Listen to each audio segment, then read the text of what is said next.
Apple Audiobook and PDF. Apple author by David. Pogue Audiobook by PSP. Apple. The first 50 years introduction. I've worked at 5 companies, says Myra Haggerty. They were just all called Apple.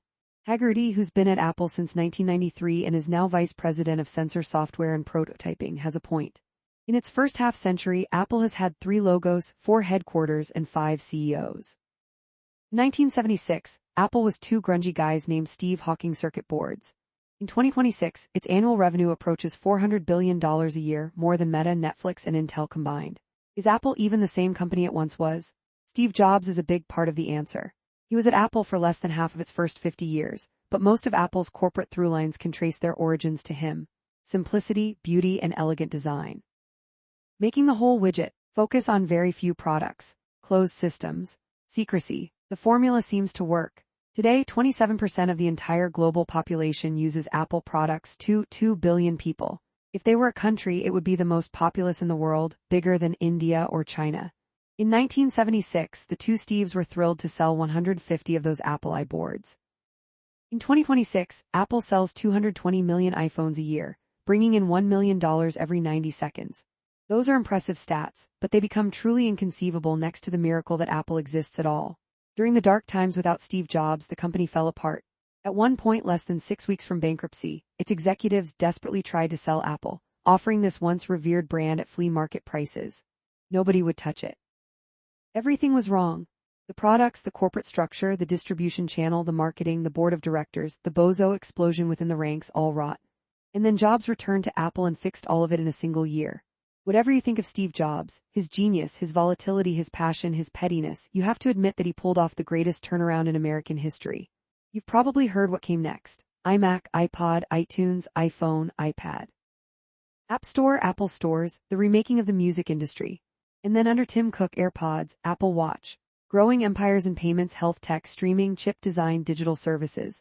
Under Cook's watch, Apple became the first company ever to attain a $1 trillion market cap, the total value of all its stock.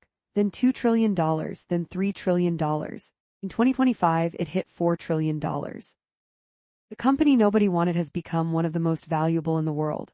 Origins. To tell Apple's story, I wound up interviewing 150 key players. Apple did not see this book before publication, but did offer access to many of its current executives and designers. As you can imagine, there was a certain amount of credit claiming and score settling, which didn't interest me. There were also some fantastic origin stories which did. I learned along the way a few eyebrow raisers. Apple didn't start in a garage. Apple was Steve Wozniak and Steve Jobs' 4th business venture. There was a 3rd founder. Steve Jobs was not Apple's first CEO nor its 2nd, 3rd, or 4th. Steve Jobs did not originate or name the Macintosh. In fact, he forced out the man who did. John Scully did not fire Steve Jobs. The tablet came before the phone. Jobs never fired anyone he just met in the elevator. He didn't write the Think Different ad. The Newton saved Apple. Apple's story is an epic tale of frenetic all-nighters and creative rebellion. Of titanic successes, iPods, iPhones, iPads, and instructive failures, Lisa, Apple III Mobile Me. Of funny, idealistic, scary, smart workaholics coming up on 3 generations of them who want to make things better by making things better.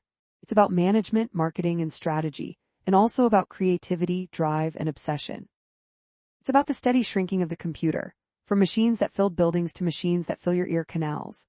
It's about how Steve Jobs founded Apple twice and left it twice, ultimately leaving behind one of the most successful, influential, controversial, resented, and loved companies in human history. It's about how Apple changed not only the devices we use, but us. How we communicate, consume, and create, in complicated ways we're still trying to understand and control. It's the story of an infinite number of companies, all called Apple. Part 1. Startup 1. 2 Steves. In August 1950, the future Apple employee 1 was born, with a typo on his birth certificate. Margaret and Francis Wozniak had intended to name their first child Stephen. But on that day in San Jose, California, a hospital worker spelled it Stephen. 70 years later, he would legally change his name to Steve, but the world would always know him as Woz. In 1957, the family moved to Sunnyvale, in the swath of former Northern California fruit orchards that would become known as Silicon Valley. Woz's father, who went by Jerry, was a Lockheed engineer, so the house was always full of electrical parts, and the whole region was a sprawling meadow of electronics companies and shops, thanks to the missile facilities nearby, Lockheed, NASA, Westinghouse, and all the people who worked there. So it was no surprise that at age 10, Woz announced that he, too, wanted to be an engineer. In 5th grade, he built a computerized tic-tac-toe game that couldn't lose. In 8th grade, his digital adding machine won first place in the Cupertino Science Fair. In high school, Woz spent late nights looking over the manuals for popular mini-computers, designing and redesigning the same machines on paper to require fewer and fewer chips. Fewer chips could make a computer faster, less expensive, and simpler to repair. Woz's adder/subtractor at the science fair. In 1971, he and his across-the-street buddy, Bill Fernandez, developed an actual computer. It was little more than a tiny circuit board in a small black chassis with 8 mechanical switches, 8 red lights, and an enter button. And the programs it ran were not exactly Microsoft Office. They were more like beep once every 3 seconds, or multiply 17 by 3, and flash the lights to indicate the result. Today, that first computer is known as the cream soda computer, ostensibly because the two boys chugged Cragmont cream soda as they worked. Fernandez notes, however, that the boys themselves just called it our computer. The term cream soda computer was made up years later by the author of a book about early Apple. That first computer didn't last long.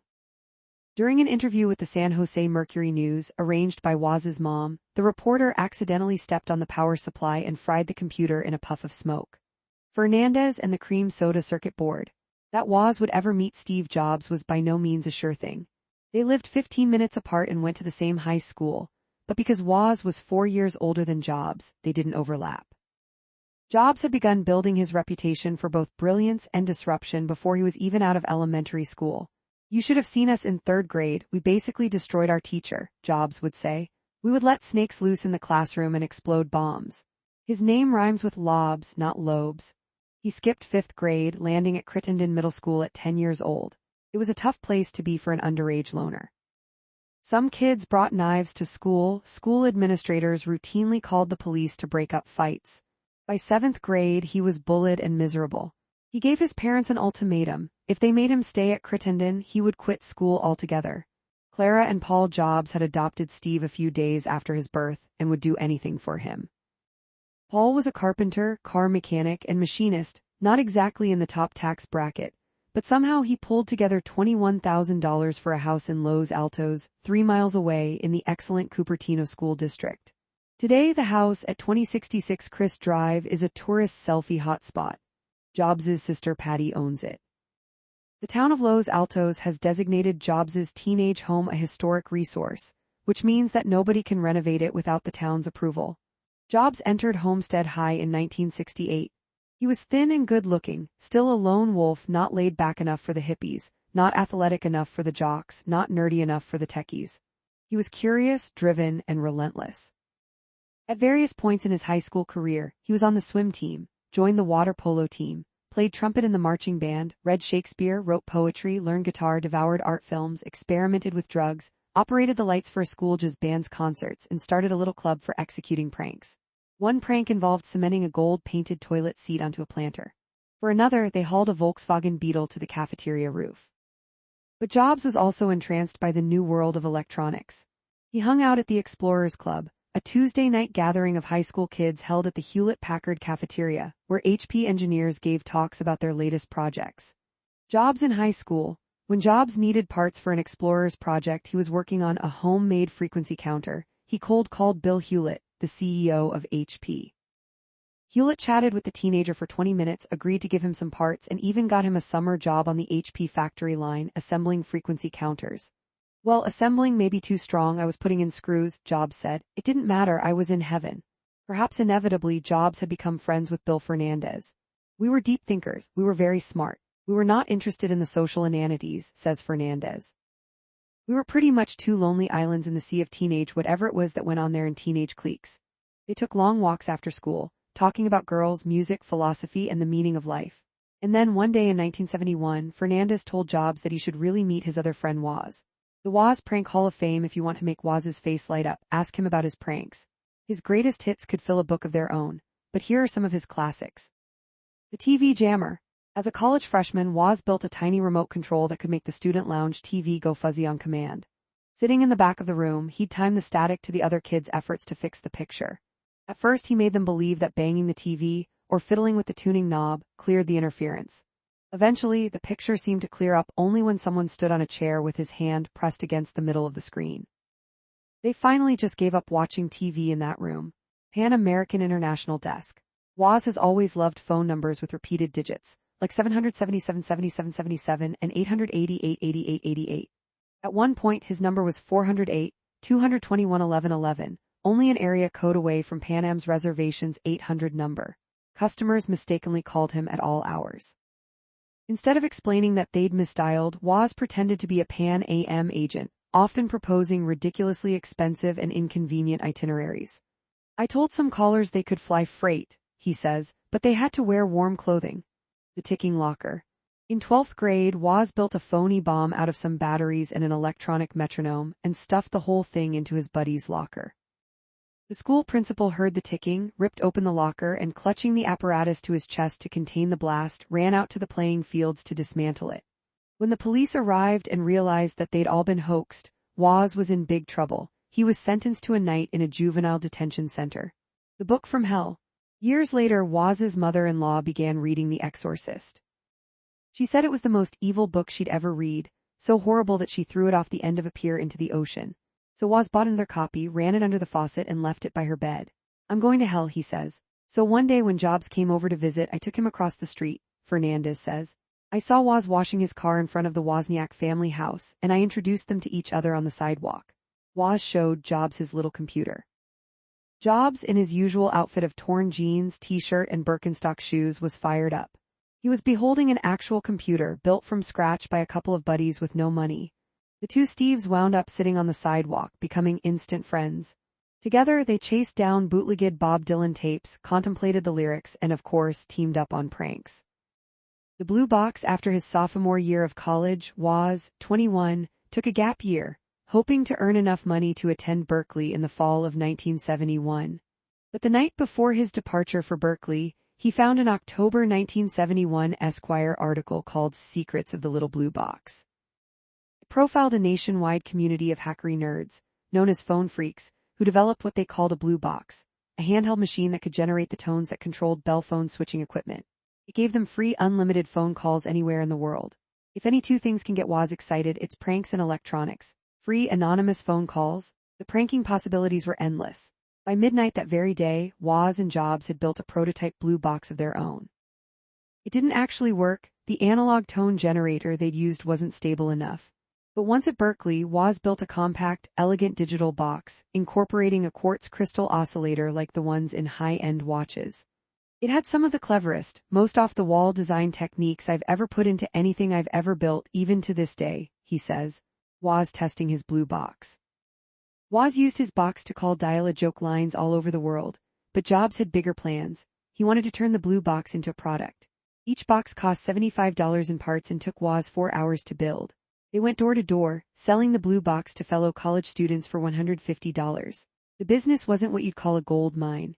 Jobs remembers selling about 100 of the boxes before he went off to college himself. Eventually, the phone networks became more sophisticated soon thereafter. Blue boxes stopped working, and Woz let the whole thing peter out. But the 4-month experiment had established the magic that resulted from the pairing of their two very different personalities. Woz, the shy genius who could design circuitry like a prodigy, and Jobs, the charismatic marketer.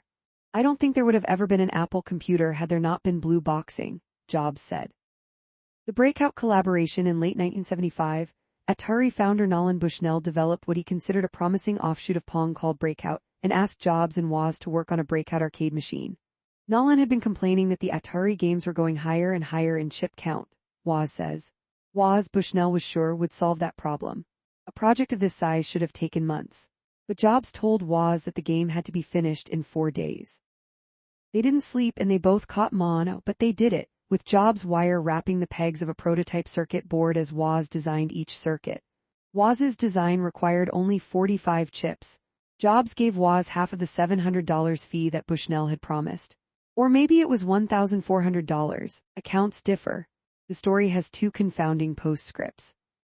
First, in the end, Atari didn't use Woz's design. It was so complex and tricky that the company couldn't manufacture it. Second, years later, someone showed Woz a 1984 book called Zap: The Rise and Fall of Atari. It referenced a $1,000 bonus for every chip they saved below 50. Jobs hadn't mentioned any bonus to Woz. I was hurt, Woz says. To his dying day, Jobs denied that he ever shortchanged Woz, and Woz has occasionally conceded the possibility that the account was wrong. It's so ancient that maybe it didn't happen, he says.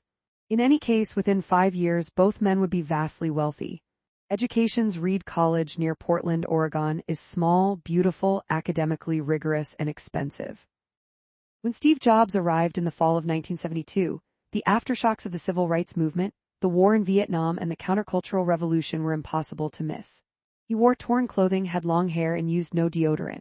He had few belongings, he hitchhiked to get around, and for months he subsisted primarily on Dr. Jackson's Roman health meal, a hot breakfast cereal made of whole grain wheat, rye, bran, and flaxseed. He was very thin. Then after only a few months, Jobs dropped out. I had no idea what I wanted to do with my life and no idea how college was going to help me figure it out, he said. And here I was spending all of the money my parents had saved their entire life. But he didn't leave. He lived in friends' dorm rooms and with the dean's permission attended the classes that interested him. The calligraphy class in particular left a deep impact on him. If I had never dropped in on that single course in college, the Mac would have never had multiple typefaces or proportionally spaced fonts. In the winter of 1974, Jobs returned home to Los Altos and found a job at Atari. 2 years earlier it had created Pong, the world's first commercially successful video game. Jobs made $4 an hour as a master of miscellany, testing, debugging, adding sounds, and so on. At Reed, Jobs and fellow first-year Dan Koch had become best friends. They read books about Buddhism, visited love festivals, and experimented with vegetarian diets. Now only a few months into his job, Jobs left Atari to join Koch on a spiritual quest to India. In the end, Jobs didn't find peace there. The guru he hoped to meet had in fact already died, and he and Koch spent much of the time sick with dysentery. But by the time he returned in early 1975, with a shaved head and a deep brown tan, Jobs was even more committed to the pursuit of Zen, to seeking inner calm, and to living life by intuition. Woz, meanwhile, took another gap year to earn money for his senior year. His old high school pal Alan Baum, now an intern at Hewlett-Packard, helped Woz get a job there. Woz was now making $24,000 a year designing the scientific calculators he adored. The HP culture was loose and creative, his colleagues were brilliant and friendly, and the coffee and donuts were free. He was 22, with the greatest job imaginable at the greatest company on earth. He fully believed that he would never leave. To Apple I can tell you almost to the day when the computer revolution as I see it started, Woz says. It happened at the very first meeting of a strange, geeky group of people called the Homebrew Computer Club in March 1975. Computers in the early 60s were anything but personal. The machines Woz had read about as a kid in engineering journals were room-sized behemoths like the ENIAC, used to calculate missile trajectories and nuclear weapon blast zones. Mini-computers, the size of microwave ovens, came along in the late 60s, but they still had no keyboards or screens. You entered programs on paper tape or by pressing sequences of switches, and still cost as much as $50,000. Only corporations, universities, and government agencies could afford them. But on that rainy night in 1975, the 30 scruffy homebrew hobbyists who met in an engineer's home garage had a larger mission: to democratize computers, to make them cheap enough and simple enough for anyone to use, a philosophy that aligned precisely with the dream Woz had nurtured for years. The club members were buzzing about the MIT's Altair 8800, a $400 build-it-yourself microcomputer kit. The Altair had appeared on the January 1975 cover of Popular Electronics, and there, tonight, they got a demo of the real thing. Considering all the buzz it got in 1975, the Altair wasn't much of a computer. It was a set of parts that you were supposed to solder onto a circuit board yourself, housed in a plain rectangular enclosure. No keyboard, no disks, no screen. Programming it was tedious and error-prone, as it had been on Woz's cream soda computer 5 years earlier. But there was a world-changing difference. Whereas his machine's CPU, its brain, was constructed from a bunch of chips elaborately wired onto a circuit board, the Altair's came on a single chip, the Intel 8080 microprocessor. Well, wait a second. If they could build a computer around a microprocessor, why couldn't he? Why should Woz pay $500 for an Altair kit when he could order a microprocessor and build his own computer around it? Oh my God, he thought. I could build my own computer, a computer I could own and design to do any neat things I wanted to do with it for the rest of my life. It could have a keyboard for entering text. It could display results on a TV. That very night, Woz grabbed a sheet of paper and drew the schematics for this dream machine. He didn't know it at the time, but the design he sketched would soon become Apple's first product. WSCON, the Intel 8080 was too expensive for Woz's taste. Just one of these chips would cost $300, the equivalent of a month's rent, if Intel's reps would sell a single chip to a hobbyist. They wouldn't. The alternative was Motorola's 6800 microprocessor, $40 with the HP discount. But in the fall of 1975, Woz spotted an engineering magazine ad he could scarcely believe. Come to the WSCON, and we'll sell you a microprocessor for $25. The two new microprocessors from a company called MOS Technology were pin for pin the same as Motorola's chip. But they were faster, simpler, and less expensive. On September 16, 1975, Woz and Alan Baum drove to WSCON, the Western Electronics Show and Convention, at Brooks Hall, the underground exhibit space of the San Francisco Civic Auditorium Convention Center. The 6501 and 6502 were the buzz of the show. At $20 and $25, how could they not be? And the MOS booth was mobbed. Chuck Peddle, the chip's chief designer, manned the booth. Woz bought one of each chip and a manual and headed home. MOS Technology raised a lot of eyebrows and pulses by advertising a $25 microprocessor. Woz's life was already packed full. He still had a full-time job at HP. He was running a dial-a-joke service, which required him to record a new joke every day, mostly from a Polish joke book. He had his first girlfriend, a dial-a-joke customer named Alice Robertson, but he became consumed with finishing his own personal computer, based on the MOS 6502 chip he'd bought. Fortunately, he had a huge head start. A few months earlier, as a side project, he'd built a simple TV terminal, a circuit board with keyboard, no processor or memory, connected to a TV. He used it to connect to ARPANET, the Department of Defense's ancestor of the Internet. At the time, a few dozen computers were on it, mostly at universities like MIT and UCLA. Woz realized that to build his self-contained new computer, he could use the same TV terminal circuitry, but instead of sending commands over the phone lines, it would talk to a processor and some memory right there on the same machine. Very simple step, he says. For the next few months, he split his time between HP and HP. That is, after finishing his work on advanced calculators, he'd dash home, scarf down a frozen dinner or plate of spaghetti, and then return to his cubicle at HP, which had the testing equipment and spare parts he needed, to work on his home-brewed computer.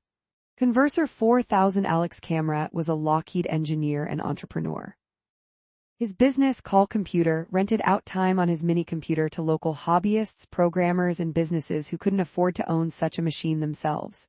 But reaching Call Computer required a teletype machine, which printed the computer's responses on paper, or a glass terminal, which displayed them on a screen. Both were cumbersome $1,000 machines. Kamrat figured he'd hire some genius homebrew engineer to create a smart terminal, good-looking and compact, purpose-made for accessing Call Computer. You just connect a keyboard and a TV. When Kamrat asked around, Woz's name kept coming up. Jobs pitched Kamrat on using Woz's existing TV terminal as the heart of a new $200 terminal, to be called the Computer Converser 4000. He delivered the prototype in the early fall of 1975. Jeff Moffat, who worked at Call Computer, isn't sure where the plastic housing came from, but says it looked awesome. It looked like an IBM Selectric typewriter at about 3/4 scale. But when Kamrat needed tweaks, fixes, and improvements, the Steves seemed to have moved on. Woz had been barely even aware of the venture, and Jobs had bigger fish to fry. The Converser 4000, in other words, was the shortest-lived business venture in the history of the two Steves. Once his prototype board was laid out, Woz scrounged up a power supply, 32 1KB static RAM memory chips, and a 9-inch black and white screen from the HP labs. Finally, late one night in October 1975 at his HP cubicle, he turned the thing on, typed a couple of letters, and saw them appear on the monitor.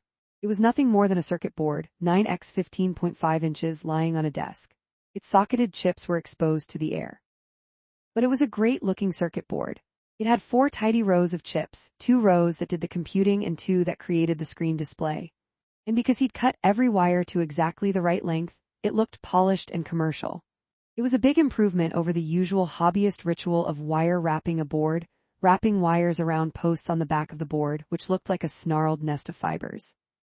I would hold the wire down by the pin and take the soldering iron with my right hand and the wire in my left hand, and I'd have the solder in my mouth, Woz would say later, grinning. And all the lead in that solder never affected me. The apple I did not set the world on fire. Still, you might not have even recognized this early Woz machine as a computer. One wire trailed off to the screen, another to the keyboard, and a third to the power supply.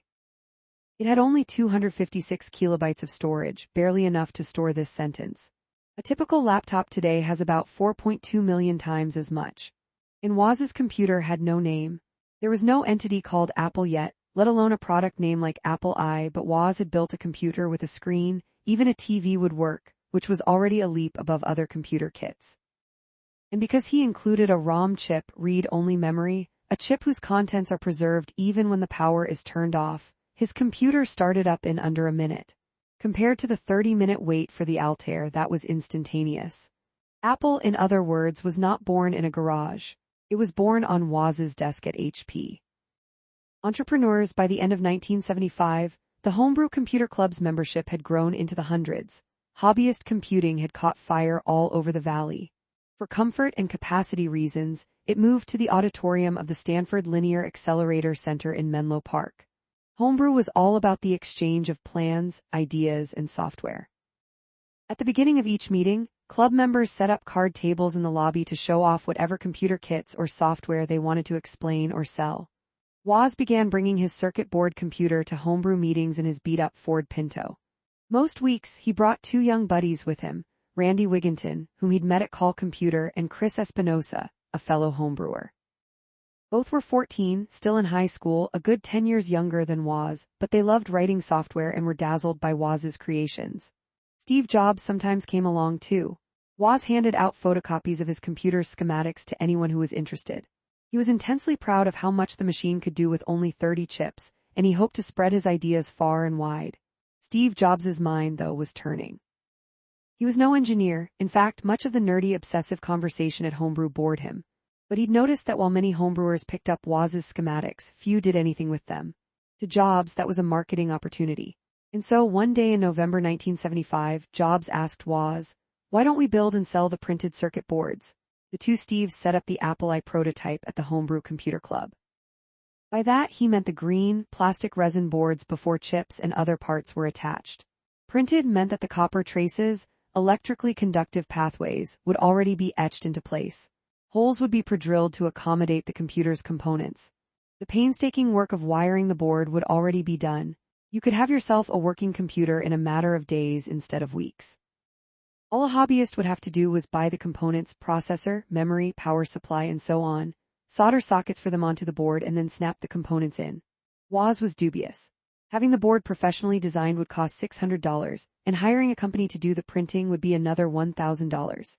If they sold the boards for $50 each, as Jobs was proposing, Woz didn't think there were enough potential buyers at Homebrew to break even. Furthermore, under no circumstances did Woz want to jeopardize his future at HP. He loved that job. His parents weren't enthusiastic either. Jerry, his dad, wondered why his son should be a half-partner with Steve Jobs, a non-engineer who hadn't done anything. But even at 20, Jobs was persuasive and relentless. First of all, he explained, he'd take care of manufacturing and selling the boards. Woz wouldn't have to leave HP. It wasn't going to be some big operation. Maybe they'd build 50 of these boards, sell them off, and clear a nice $1,000 profit. Above all, Jobs stressed, "We'll have a company. For once in our lives, we'll have a company." At this point, Woz had already joined Jobs in 3 ventures: the phone Blue Boxes, the Converser 4000, and the breakout game for Atari. But those were one-off projects. They weren't official. This idea was different. To be two best friends starting a company, wow, he says. I knew right then that I'd do it. How could I not? 3 Apple Computer Company. One day in March 1976, Jobs was returning from one of his visits to the All-One Farm, a semi-commune on a farm orchard near Portland. Woz picked him up at the San Jose airport. "I have a great name, Apple Computer," Jobs announced. The two Steves had been batting around techie-sounding names for their little company for months. Power Computing, Executex, Matrix Electronics, Personal Computers Inc. None of them seemed great. Apple, though, was a great name. For Jobs, it fit nicely with his fruitarian diet and with the orchards at the All-One Farm. It sounded fun, spirited, and not intimidating, he remembered. Apple took the edge off the word computer. Plus, it would get us ahead of Atari in the phone book. Woz had only one concern, that the name was already taken. "What about Apple Corps, the Beatles' record company?" he said. "They're a record company and we're a computer company," Jobs said dismissively. "That's all it takes," Woz said. Yeah, it was. 2 years later, Apple Corps sued over the name. Apple settled for $80,000 and a promise not to enter the music business. But in 1986, when Apple added recording features to the Mac, the Beatles sued again. This time the settlement cost Apple $26 million. A third suit followed when Apple opened the iTunes Store online. The Beatles lost that one. Finally, in 2007, Apple bought the forever rights to the trademark Apple for $500 million. But before Woz could agree to market his computer, his religion of honesty compelled him to offer it first to his employer. When Woz showed his HP bosses his designs, however, they had no interest. They were dubious about the notion of using a TV as a monitor and didn't have the bandwidth to undertake a new project. Apple had the green light to proceed. At this point, the Steve's business plan was still vague: sell 50 circuit boards, but they still needed $1,600 to get them made. They needed some startup capital. Woz sold his beloved HP 65 calculator for $500, consoled by the prospect of a new model that would be coming out soon. Jobs sold his beat-up Volkswagen bus for $1,500. Neither transaction went smoothly.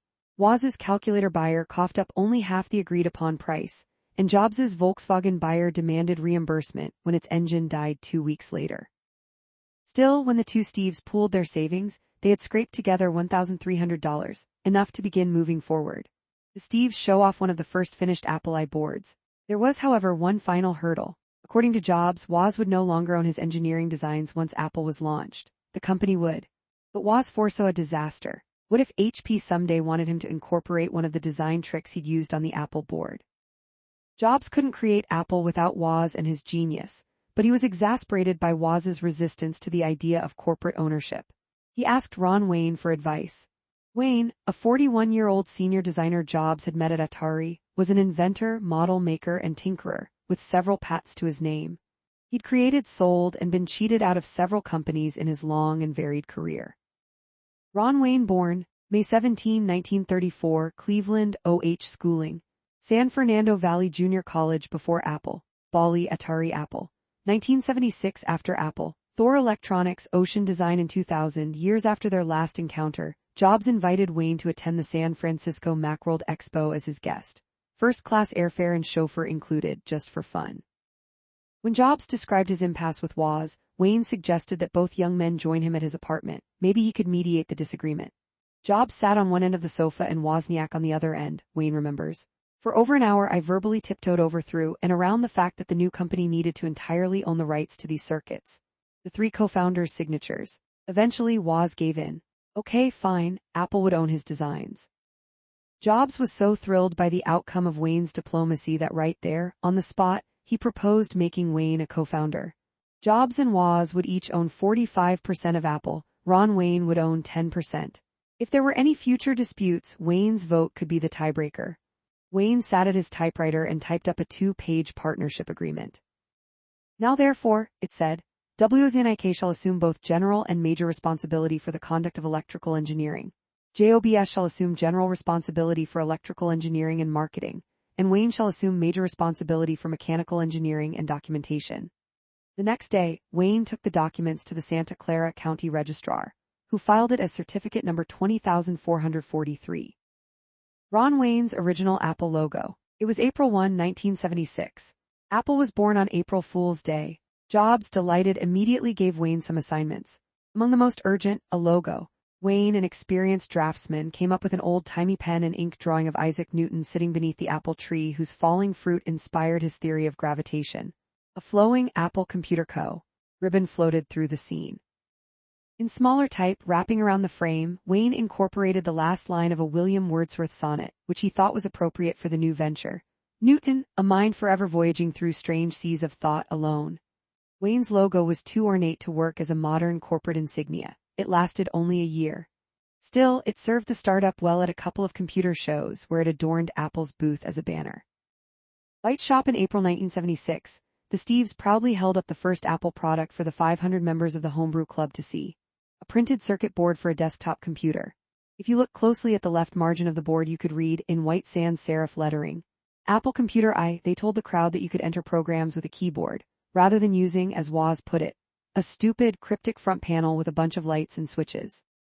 Once you'd bought your chips and soldered them in, you could have 8 KB of RAM, 32 times more than the Altair, and a MOS 6502 microprocessor. RAM, random access memory, is where a computer holds the data it's actually working on. It's fast and expensive.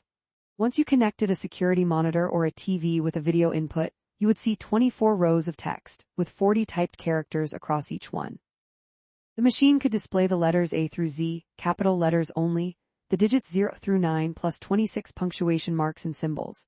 They'd throw in a free copy of Woz's basic interpreter, all for $50. Their presentation didn't set the room on fire. The Apple I used an off-brand processor. It couldn't display color.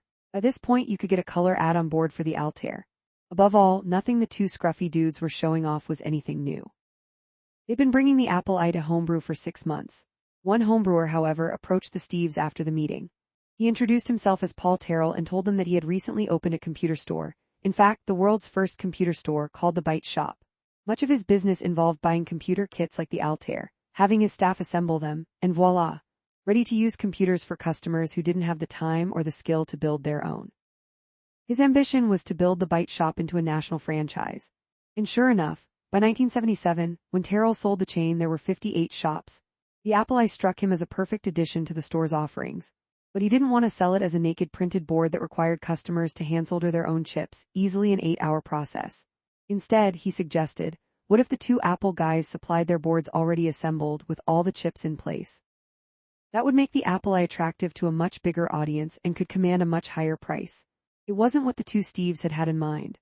But at the Byte Shop the next morning, Terrell made a stunning offer to Jobs. He would buy 50 Apple I boards fully assembled and tested for $500 each. The total order, $25,000. That'd be $138,000 today. Jobs and Woz were elated. Nothing in subsequent years was so great and so unexpected, Woz remembers. The two Steves with a working Apple I in April 1976, just after founding Apple. But where would they get the $15,000 they'd need to buy the processors, memory chips, and other components? Alan Baum and his dad loaned them their first $5,000, but the next $10,000 seemed impossible. Banks turned them down. Jobs' old bosses at Atari turned him down. Finally, Jobs began approaching parts suppliers directly. He would call up the distributors of electronic parts in the area, Hamilton/Avnet, Elmer Electronics, remembers Bill Fernandez. He would talk to their salespeople and say, look, we're going to be great, and if you want our business in the future, you need to do this for me now. It was the business world's first exposure to his freakish abilities of persuasion.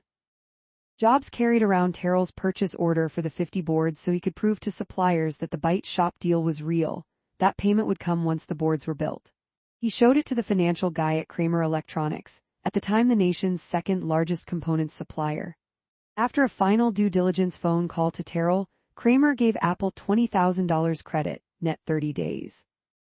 I've always claimed that purchase order was the seed capital that started Apple, says Terrell. I'm just sorry I didn't ask him for stock. Jobs, now 21 years old, had no idea what net 30 days even meant. But it was exactly the arrangement he needed, getting parts for free with 30 days to pay for them.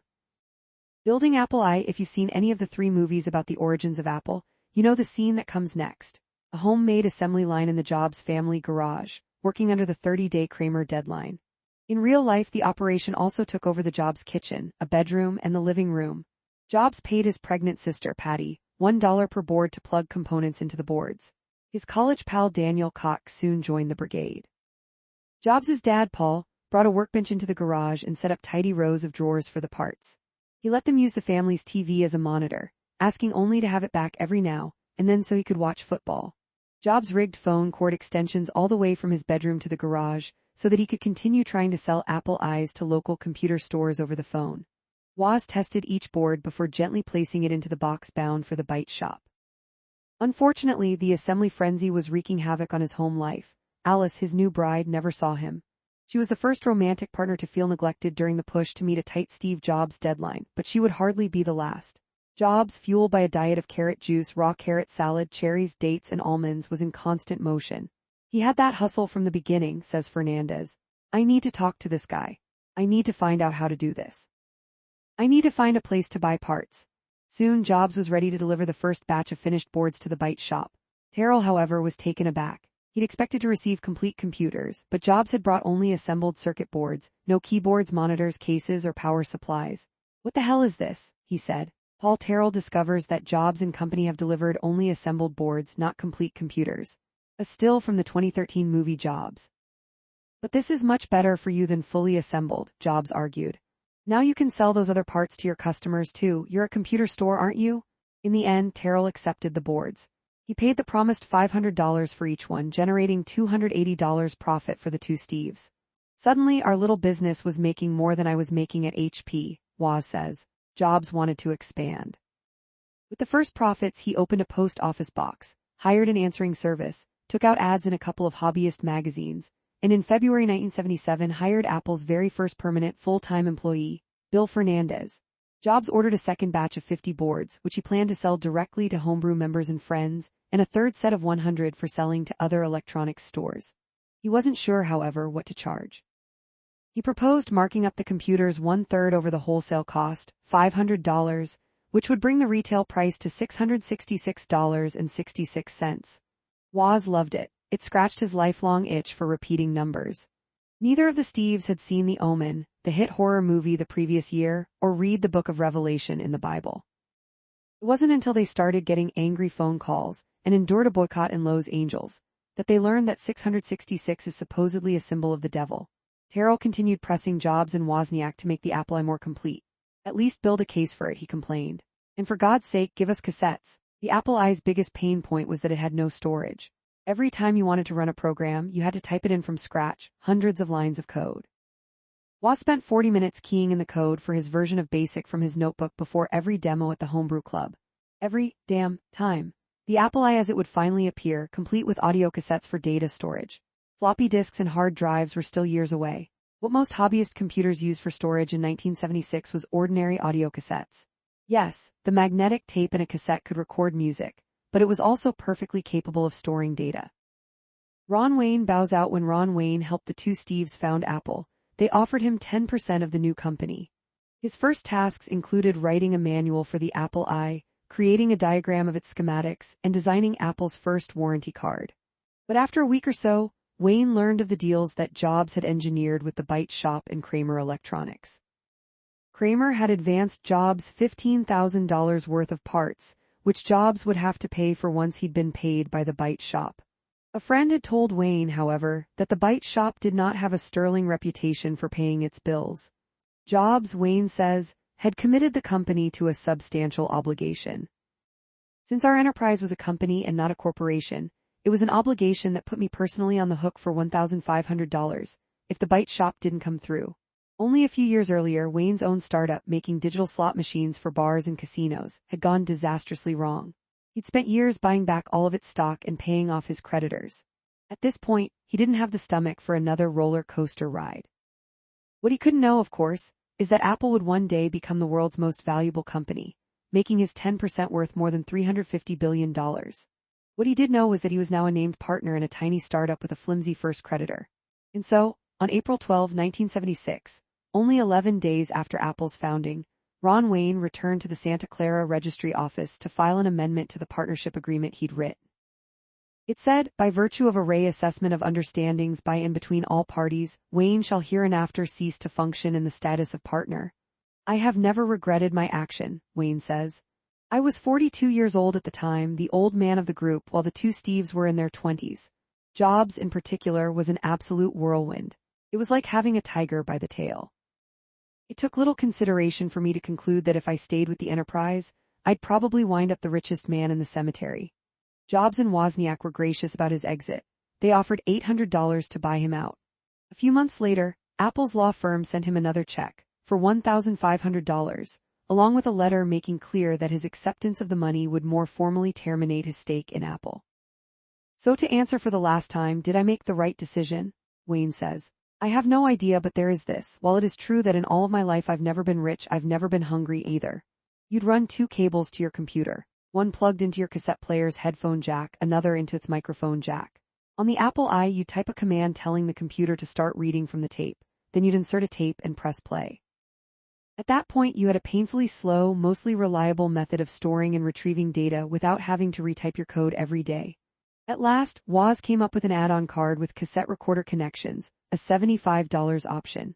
As for cases, Jobs approached Charles Pfister, a local cabinet maker, about building wooden enclosures for the Apple I. It would have to be sleek, Jobs said. No visible screws. It was me, my dad, and Steve at a little restaurant called Frankie, Johnny, and Luigi too, right next to the Byte Shop, says Pfister's son, Chaz. My dad bribed me to come along for pizza and French fries. I drafted this mock-up. It was one of those napkin deals. According to popular lore and even auction house listings to this day, the Pfister's cases were made of rare Hawaiian koa wood. That's hilarious, Chaz says. None of them are koa wood. They're walnut. Walnut is a beautiful wood. We just used a simple Watco oil finish on it, 2-3 coats, and that was it. Paul Terrell would refer customers to the Pfister's shop, where they could order the case customized. Jobs told the Pfisters that they'd be making a couple hundred of these cases.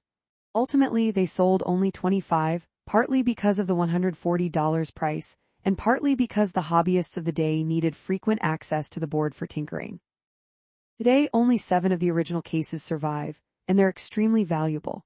In a 2021 auction, an Apple I in an original Pfister case, advertised as yes Hawaiian koa wood, went for $500,000. In the end, the Apple I didn't change the world. Only about 175 people bought them, about 15 working units still exist. Chances are excellent that you've never even seen an Apple I. Most people have never even heard of it. But building the Apple I gave Jobs and Wozniak an essential education in business finance, introduced them to vendor relationships, and established Apple as a company. The Pfister's sleek walnut Apple I case, but even before the Apple I was done, Woz was already designing its sequel. For Apple II, Woz knew that the Apple I's successor would need a color display. Computer companies had begun selling accessory boards that added color to their machine's video output. But Woz wanted color built right in. You'd run a cable from the Apple to your color TV's antenna connector screws, tune the TV to channel 3, and presto, the computer's screen image would appear. Second, he wanted to consolidate his own chip design. The Apple I, having been adapted from his TV terminal, maintained separate rows of chips for its 2 different functions, computing and displaying.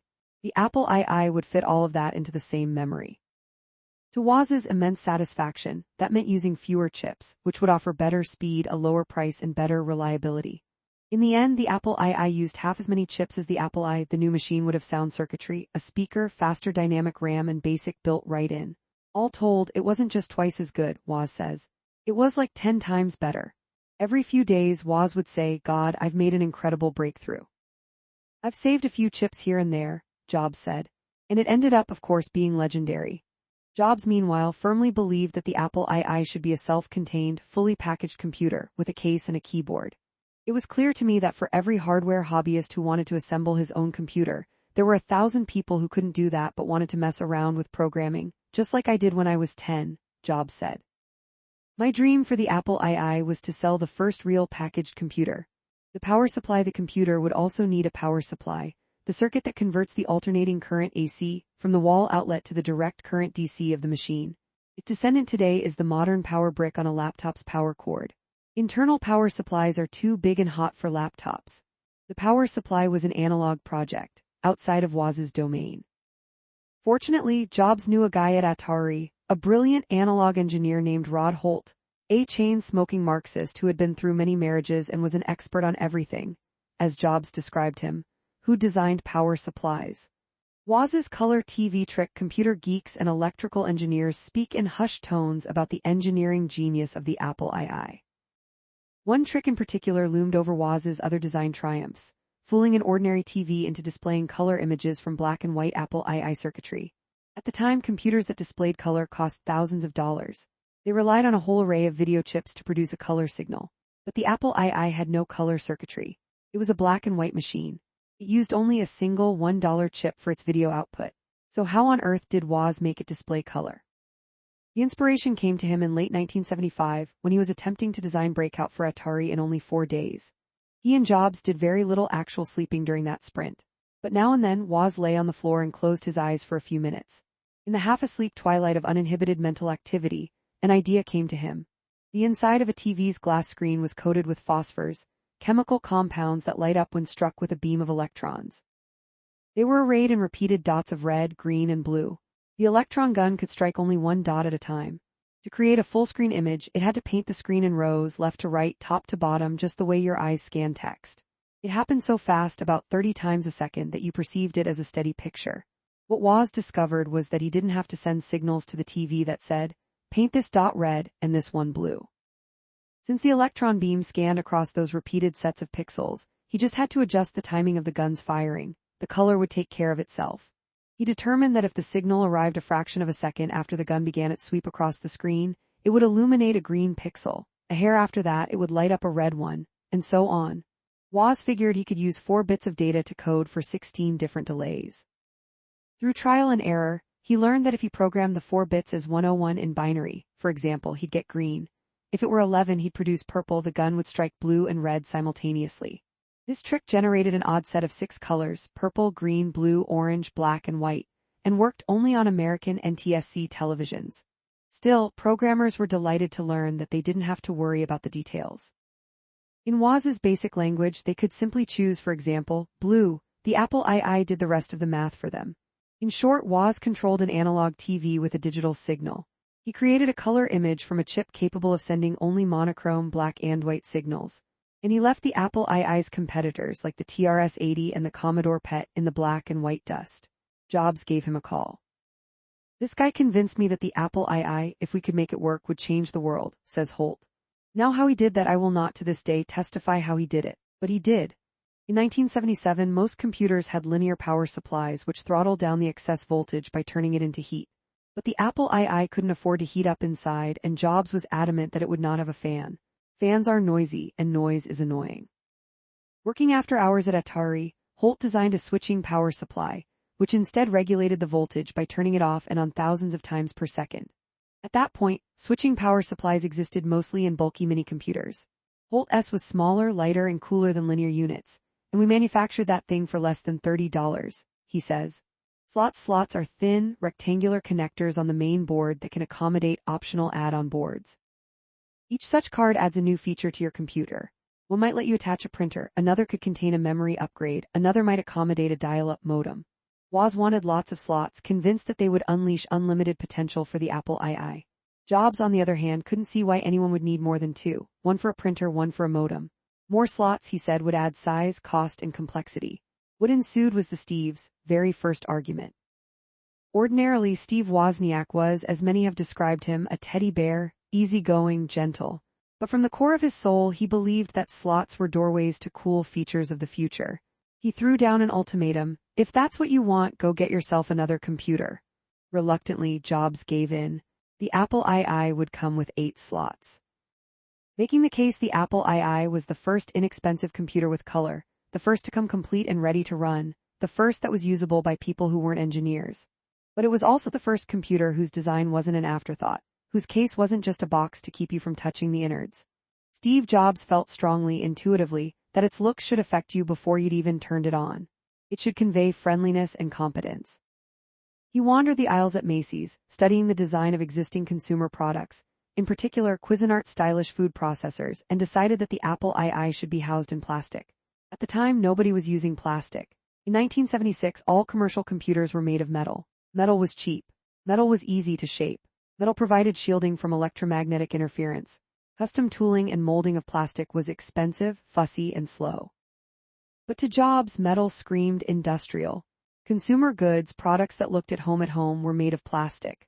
"I got a bug up my rear that I wanted the computer in a plastic case," he said. He needed a professional industrial designer. 2 Valley design companies turned him down, considering Apple too iffy a client. Undaunted, Jobs turned to a 33-year-old designer named Jerry Manock. Manock had graduated from Stanford's product design program and had worked as a designer at HP. Only a month earlier, he had decided to go freelance. Once he heard Jobs' pitch at, of course, the Homebrew Computer Club, Manock agreed to take on the project for $1,800. "But I did ask to be paid in advance," he says. Manock's design called for a low-slung plastic case, tall enough to accommodate boards in the slots, yet compact enough to be approachable. All edges were rounded, smooth, and inviting, a radical departure from the sharp-cornered metal boxes of the time. The original design had recessed handles on the sides. Jobs told Manock to get rid of them. Why would anyone want to move a computer once it was set up? On Manock's Apple II design, the keyboard sloped, suggesting the familiar shape of a typewriter. Jerry Manock, born 1944, Los Angeles, CA schooling, Stanford BS and MS before Apple, HP Telesensory Apple, 1977-1984 after Apple. Manock, comprehensive design. Manock, an accomplished photographer, exhibited his nature shots from the Sierra Nevadas in various galleries. At one point, Jobs asked Manock if it would be possible to chrome plate the interior of the computer to look pretty when users open the case. Manock says. Eventually, he talked Jobs out of that one. But it would not be the last time that Steve Jobs exhibited his passion for making the insides of his machines look beautiful, even if few people would ever see it. Regis McKenna, there weren't many avenues for marketing computers to potential customers in 1977. The internet was still 16 years away, and no company could justify buying TV ads for such a rarefied, geeky product. That left only one channel, computer magazines. As Jobs poured through Interface Age magazine, the ads for Intel jumped out at him. Instead of tables of speeds and feeds, they popped with quirky photos and witty text. Jobs loved them. Jobs cold called Intel to ask who had created the ads. An Intel rep told him, Regis McKenna Inc. Jobs dialed the firm, hoping to reach either Mr. Regis or Mr. McKenna. In fact, Regis McKenna was just one person. He'd been an in-house publicist at National Semiconductor. In 1971, he left to found his own ad and PR agency. His first clients included Intel and Paul Terrell's Byte Shop. In December 1976, McKenna agreed to meet with the Steves. They both had cutoffs on and Birkenstocks and long hair. Steve had what I called a Ho Chi Minh beard, remembers McKenna, who himself was groomed and well-dressed. Woz had written an article about the Apple II's advances, which he hoped McKenna could get published. But McKenna considered it much too technical for a general audience and offered to rewrite it. Woz was offended. He had been reluctant to attend this meeting in the first place. Why did Apple need to spend money on some slick ad agency? And he definitely didn't want his words mangled by a PR flack. When Woz bristled, McKenna ended the meeting.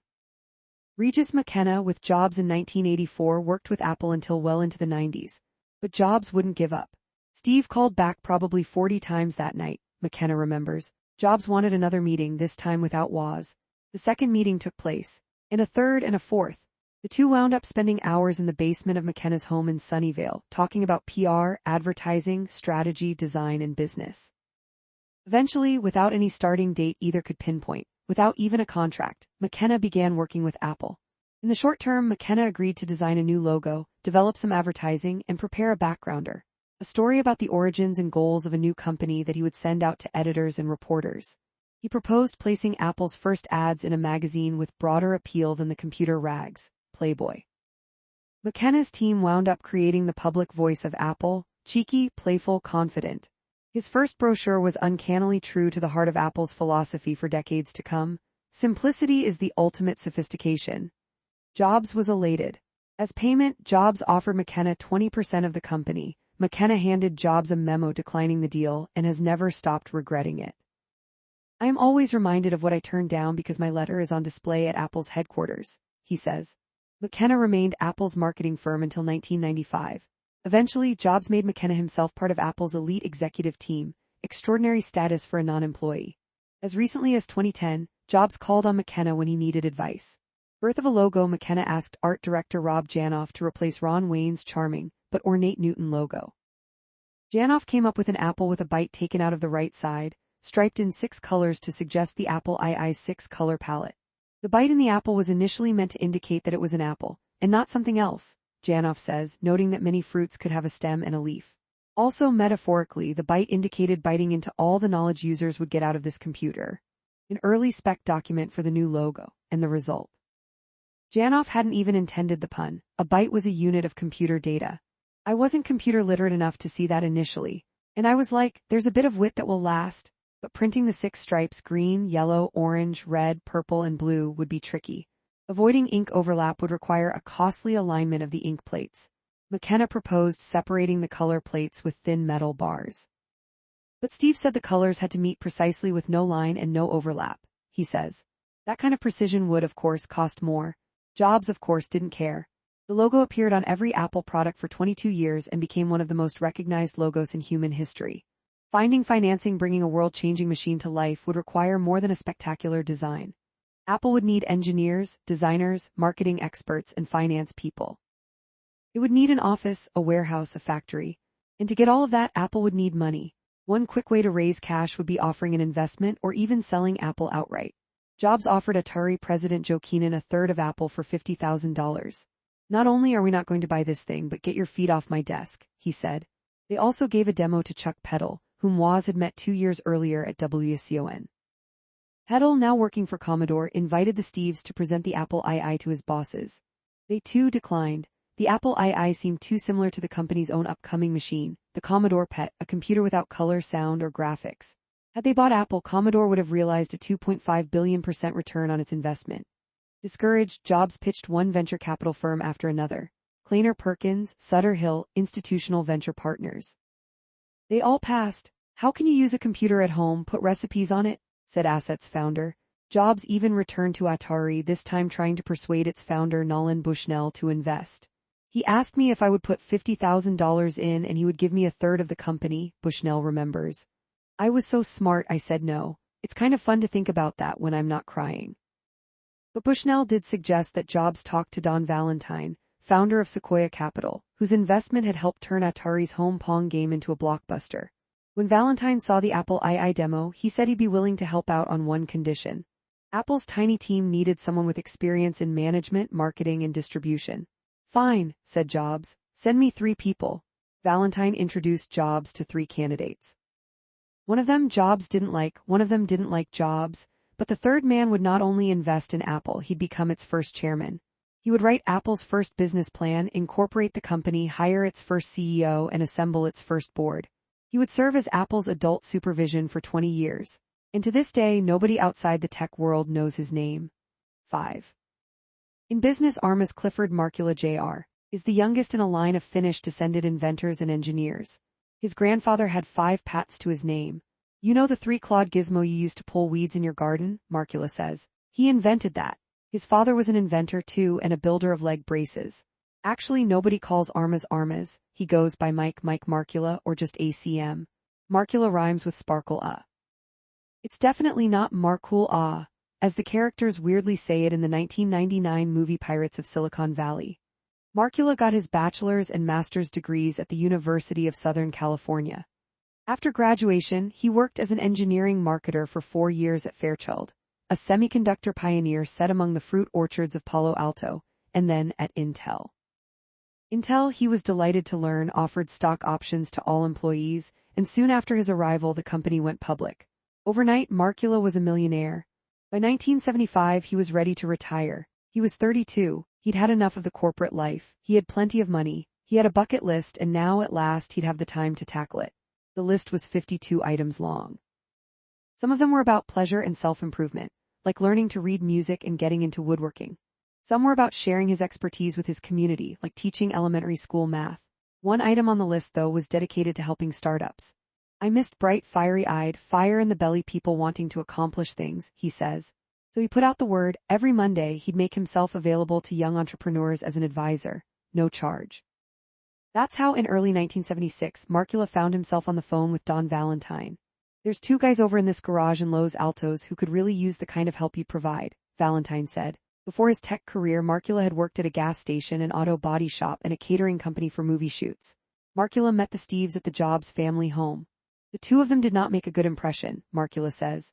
They were bearded, they didn't smell good. They dressed funny, young, naive. But the Apple II demo blew him away. It was the world's first single-board computer, the world's first. It was the world's first single-board computer that had slots. It was the world's first computer that had BASIC and ROM, he says. This was one elegant, beautifully crafted design that Woz had done. And I'm a circuit designer, I know. Jobs and Woz were dazzled in turn by Markula. I thought he was the nicest person ever, says Woz. He had a beautiful house in the hills overlooking the lights of Cupertino, this gorgeous view, amazing wife, the whole package. Markula didn't view the Apple II as another nerd computer. He told the Steves that it could become an everyday home appliance. It could sell millions. It could change the world. Markula gave the Steves some homework, write up a business plan. After a few days, however, it became clear that neither had any interest in that kind of assignment. So I finally said, I'll write a business plan, Markula says, because I really wanted to see this thing go. According to his calculations, with $142,000 in startup cash, Apple could become cash flow positive in 9 months and could become a Fortune 500 company in less than 5 years. In the end, it took 7.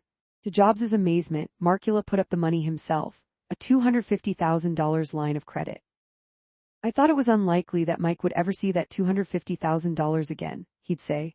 Don Valentine offered an additional $150,000. For the first time, Apple Computer was no longer scrambling for capital. Leaving HP? Okay, Steve, you know you have to leave Hewlett-Packard, Markula said to Woz one day. Woz couldn't understand why. After all, he'd been able to design the Apple I and II without leaving HP. They'd been side projects. Well, I can work part-time, Woz said. No, that doesn't work either. When Markula gave him a deadline for making a final decision, Woz was tormented. HP was his dream job. He pictured himself working there for the rest of his life. Apple, on the other hand, was a wobbly new enterprise that would sell maybe 1,000 computers. Why on earth would he sacrifice such a sweet setup for a shaky startup? Nor did he have any interest in management. In fact, he actively loathed the idea of having to order people around. A few days later, Woz and Jobs met Markula in his poolside cabana. Woz announced that he'd made his decision. He just couldn't leave HP. Jobs was upset. Without Woz, there was no Apple. Without Apple, there was no revolution. Over the next few days, Jobs worked the phones, setting up something like an intervention. He persuaded Woz's friends, parents, and brother to call Woz, to argue that he was making a terrible mistake. The call that did the trick came from Woz's high school buddy Alan Baum, who argued that if Apple didn't work out, HP would likely love to rehire him. Besides, becoming a manager didn't need to be part of Woz's future. Think about it, Baum told him. You can be an engineer and become a manager and get rich, or you can be an engineer and stay an engineer and get rich. It was exactly what Woz needed to hear. He gave notice at HP the next day. Apple Inc. Markula rented Apple's first office, Suite 3C at 20,863 Stevens Creek Boulevard, a business district thoroughfare that traces Cupertino's horizontal center line. It would become known as the Good Earth Building, after Jobs' favorite natural foods restaurant nearby. Jobs, Woz, Randy Wigginton, and Chris Espinosa set up some desks. From Jobs' garage, they brought over the workbenches they'd used for Apple I board assembly. On their first day in the office, they ran around, buzzing each other on the newly installed phone system and cracking up. Nobody would guess at the future of this rental building's occupants.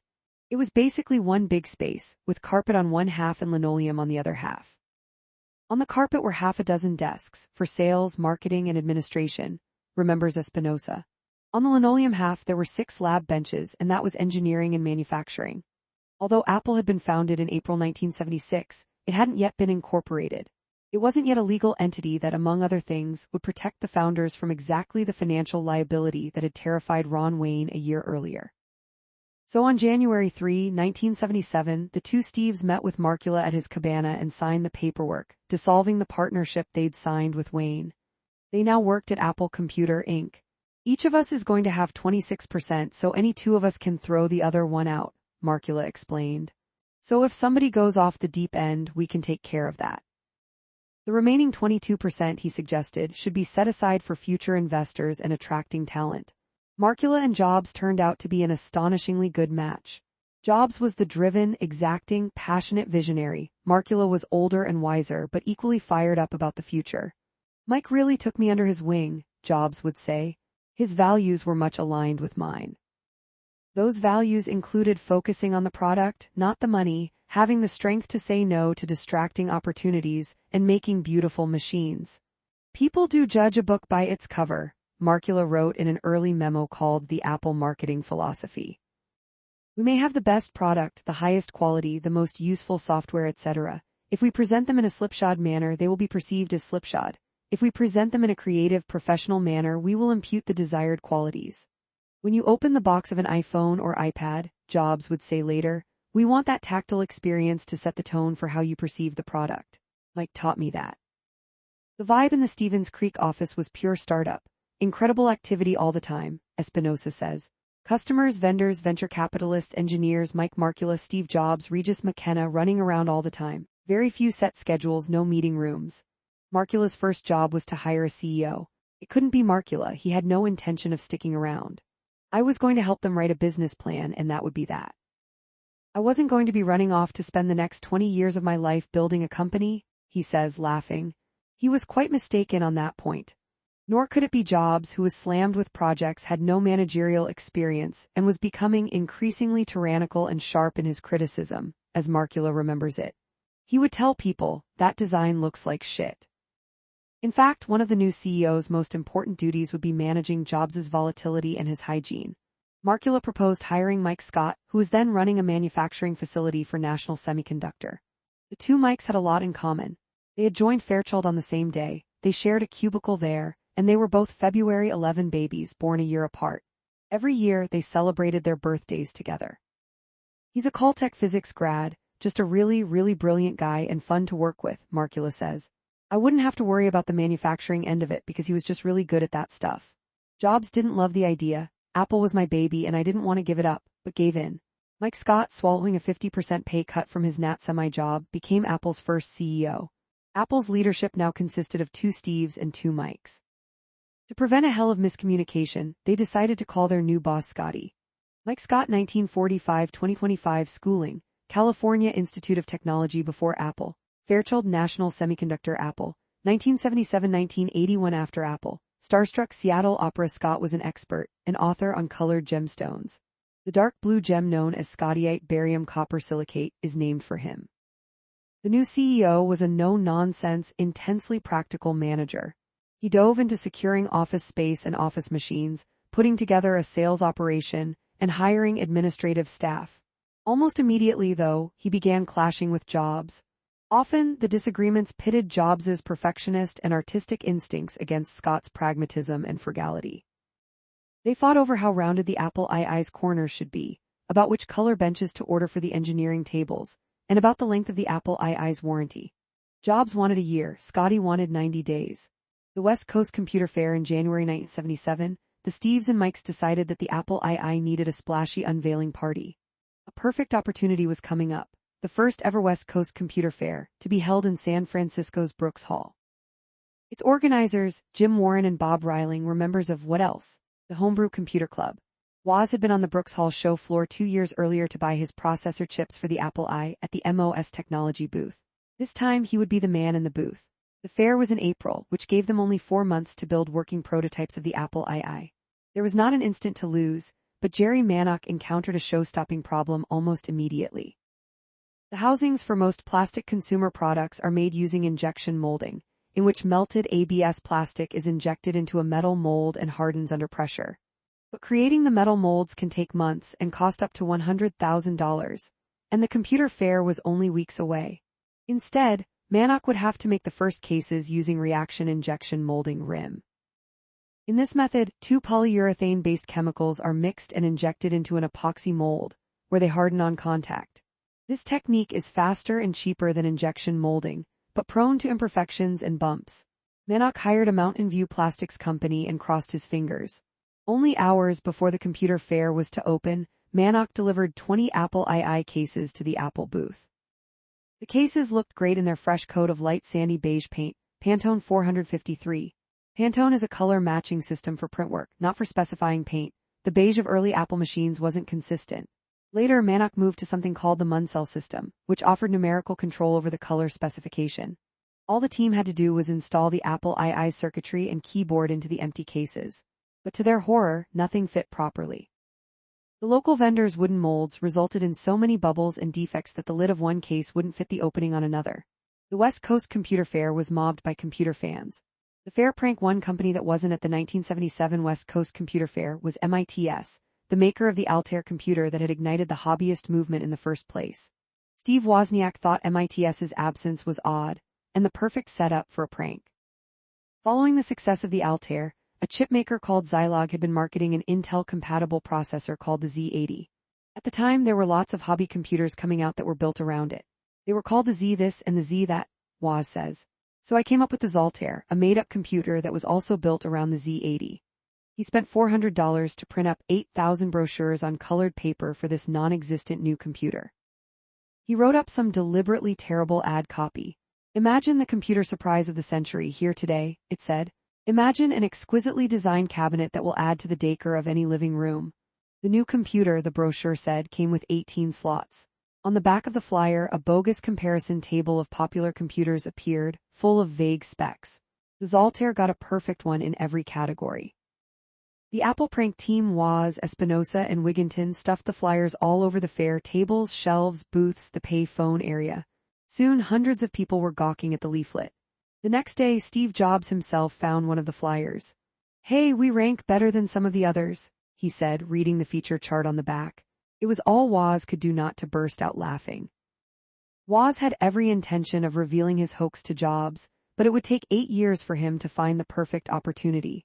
With the clock ticking, they frantically sanded down some parts, built up others with Bondo resin, and then repainted to hide the damage. By the time the fair actually opened, they had only 6 computers to show off.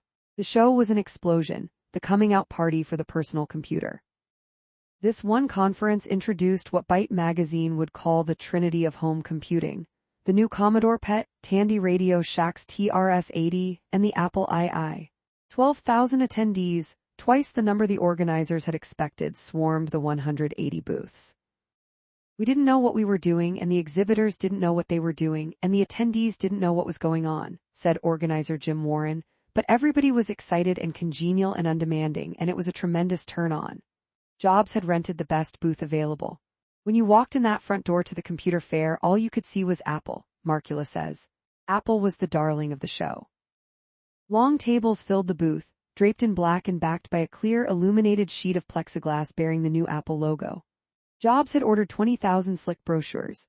People shoved to get through the crowd to watch, on Sony Trinitron screens, the Apple II demos offered by Chris Espinosa, Jobs, Scotty and Randy Wigginton, the basic language, a couple of games, Breakout and Star Trek, and flashy color graphics. One visitor in particular would become a lasting force at Apple: Arthur Rock, one of the heaviest hitters in Valley Venture Capital. He'd helped launch both Fairchild and Intel. Markula encouraged him to see the Apple II at the fair and its effect on the public. Rock, 49 years old and wearing a suit, had no trouble finding the Apple booth. I couldn't even get next to it, Rock remembers. That fired-up crowd was all he needed to see. He kicked in $57,600 and became Apple's third investor. The fair was a sky-high success for Apple. Fans marveled at Woz's clever design, everything on one board, 8 slots easily accessible. They gawked at the gorgeous case. Compared to the primitive stuff on view elsewhere at the fair, our finished plastics blew everyone away, Manock says. By the end of the 2-day conference, orders for the Apple II were pouring in. When an ad for it appeared in Scientific American, the orders blew up. On sale, Jobs, Markula and Scotty had fervently hoped to price the Apple II under $1,000. But dealers insisted on a 50% markup over their wholesale costs. Under that arrangement, Apple would net about $660 per computer, which wouldn't cover its costs. And so, on June 10, 1977, the Apple II went on sale for $1,298, $6,500 in today's dollars.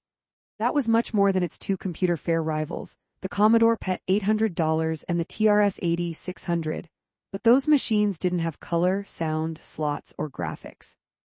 The standard Apple II had 4 KB of RAM, expandable to 48, a MOS 6502 processor running at 1 MHz, a built-in keyboard, 8 expansion slots, a headphone jack for connecting to an audio cassette player for storage, and a built-in BASIC interpreter.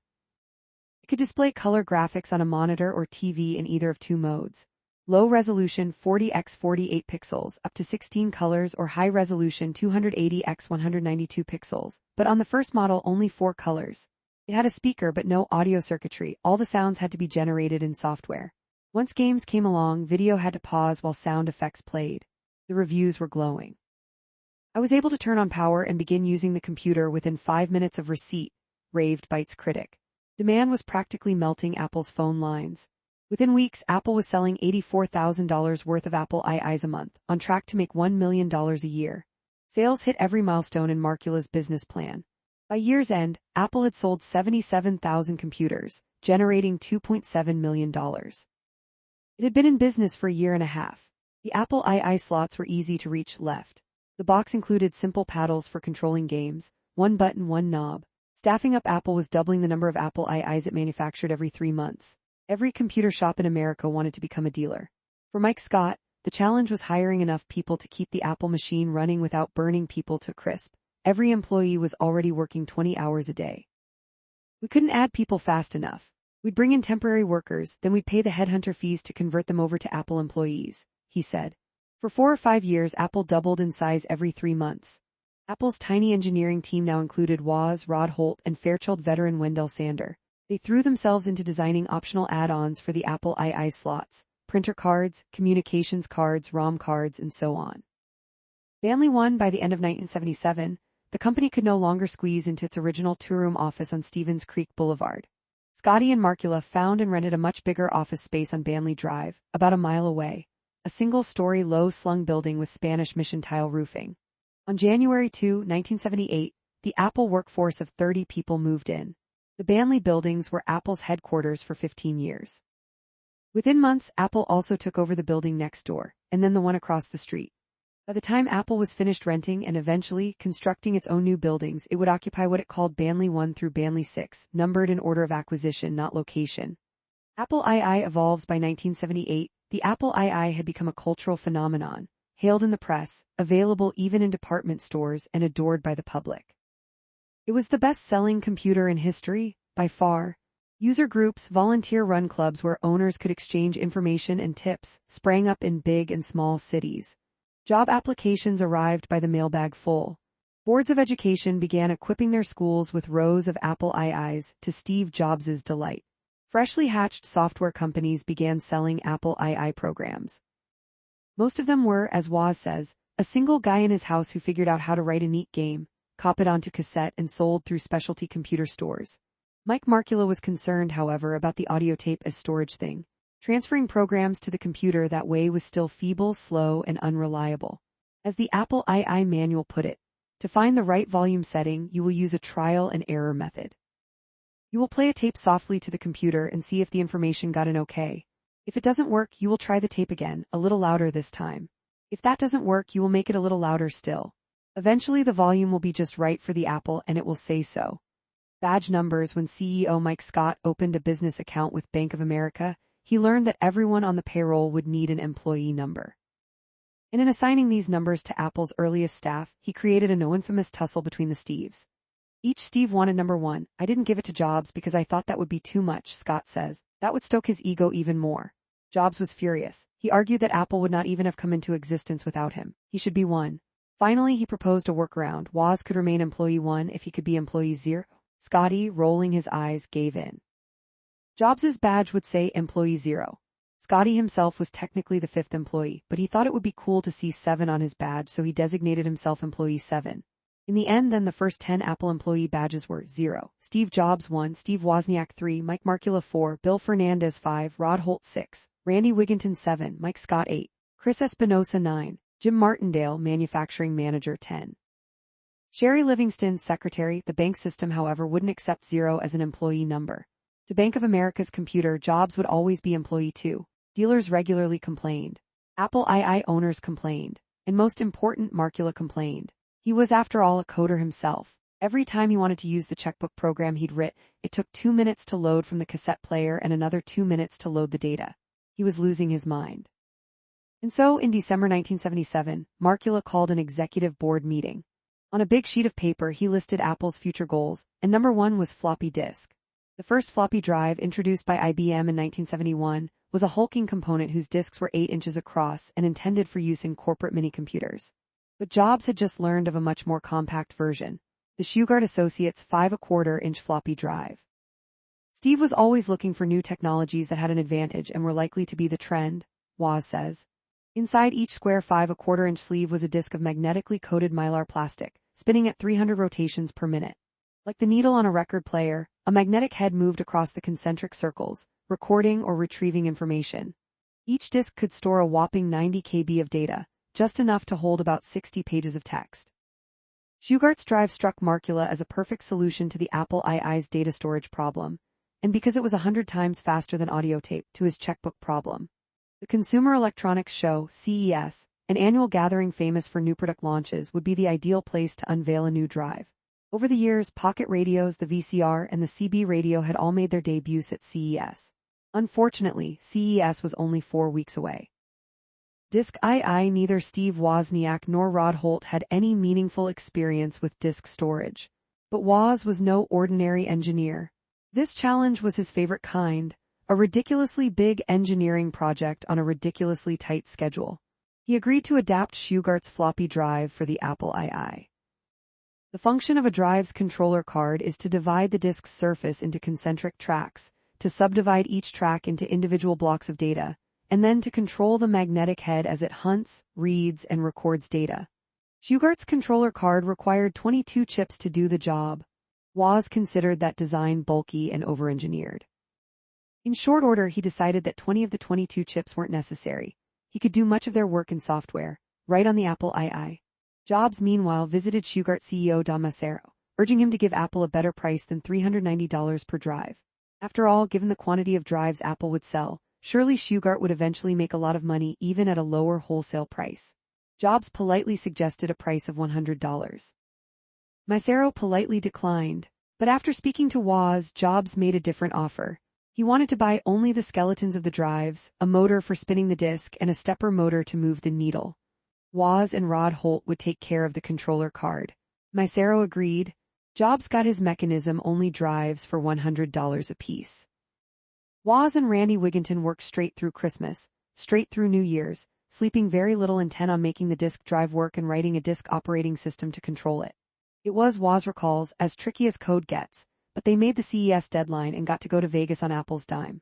Randy was 17 years old, but I taught him to play craps and he won $35, says Woz. You remember the important things. 2 disk IIs made disk copying easier. In the end, the technical solutions Woz devised became electrical engineering legend. The final product fit almost 45% more data on each disk than Shugart's, and used 8 chips instead of 40. Apple's Disk II went on sale in July 1978 for $495, the least expensive floppy drive ever sold. And yet, because it cost Apple only $140 in parts, it became a cash cow the size of Jupiter. Woz's floppy drive was also an Apple II sales accelerator. Because it made data storage so much simpler, faster, and more reliable than audio tapes, it made the Apple II even more attractive. 2 years passed before an Apple competitor introduced a floppy drive of its own. Apple wound up buying $25 million worth of floppy drive mechanisms every year, becoming Shugart's biggest customer.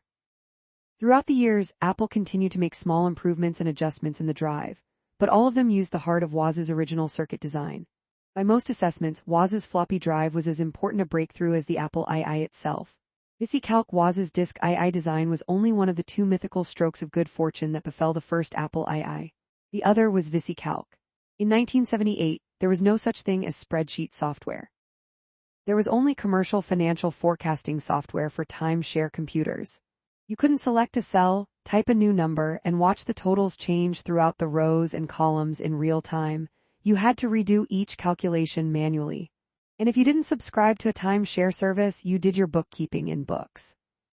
Then one day, 26-year-old grad student Dan Bricklin and programmer Bob Frankston, a buddy from his college years at MIT, wrote a revolutionary new program called VisiCalc, a digital ledger book. It should look familiar to anyone who's ever used Microsoft Excel, a screen full of cells in numbered rows and lettered columns. If you changed the number in a cell, all of the formulas instantly recalculated. You could try out different prices to see their effect on your profits, or experiment with sales commissions to see how they influenced your bottom line. VisiCalc was the world's first killer app. It was intended for use by non-corporate mortals, which meant writing for one of 3 personal computers, the Commodore PET, Tandy TRS-80, or Apple II. But only one of those candidates had an available floppy drive, and only one could be expanded to have enough memory, 32 KB or more.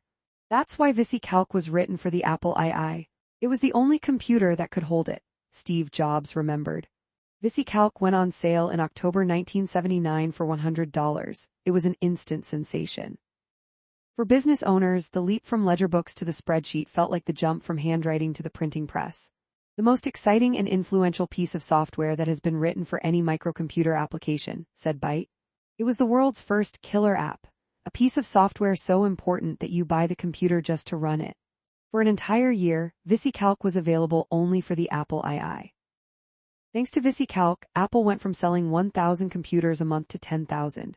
If VisiCalc had been written for some other computer, Jobs told a journalist in 1990, you'd be interviewing somebody else right now. 6. Apple III in 2 years, September 1977 to September 1979. Apple's annual sales grew from $774,000 to $17 million. Its sole product was the Apple II and its accessories. An entire card industry sprouted up to fill Woz's expansion slots, accommodating floppy drives, hard drives, modems, printers, memory upgrades, mice, game controllers, sound cards, accelerators, and so on. By its 3rd birthday, Apple had a revolutionary hit product, torrential cash flow, and a glowing reputation. What it did not have, however, was a supply chain or logistics department. Nobody was forecasting sales so that the company could have the parts they'd need. There was no purchasing department, no inventory tracking, and no factory. A local woman named Hildy Licht assembled the power supplies. She got a bunch of housewives to do this on their kitchen tables when the husbands were away at work, recalls Bill Fernandez. And as late as 1979, workers were still putting Apple IIs together right in Banley too, a few steps away from executives' desks by hand. Oh, it was a mess, laughs Del Joachim, who arrived in November as director of materials.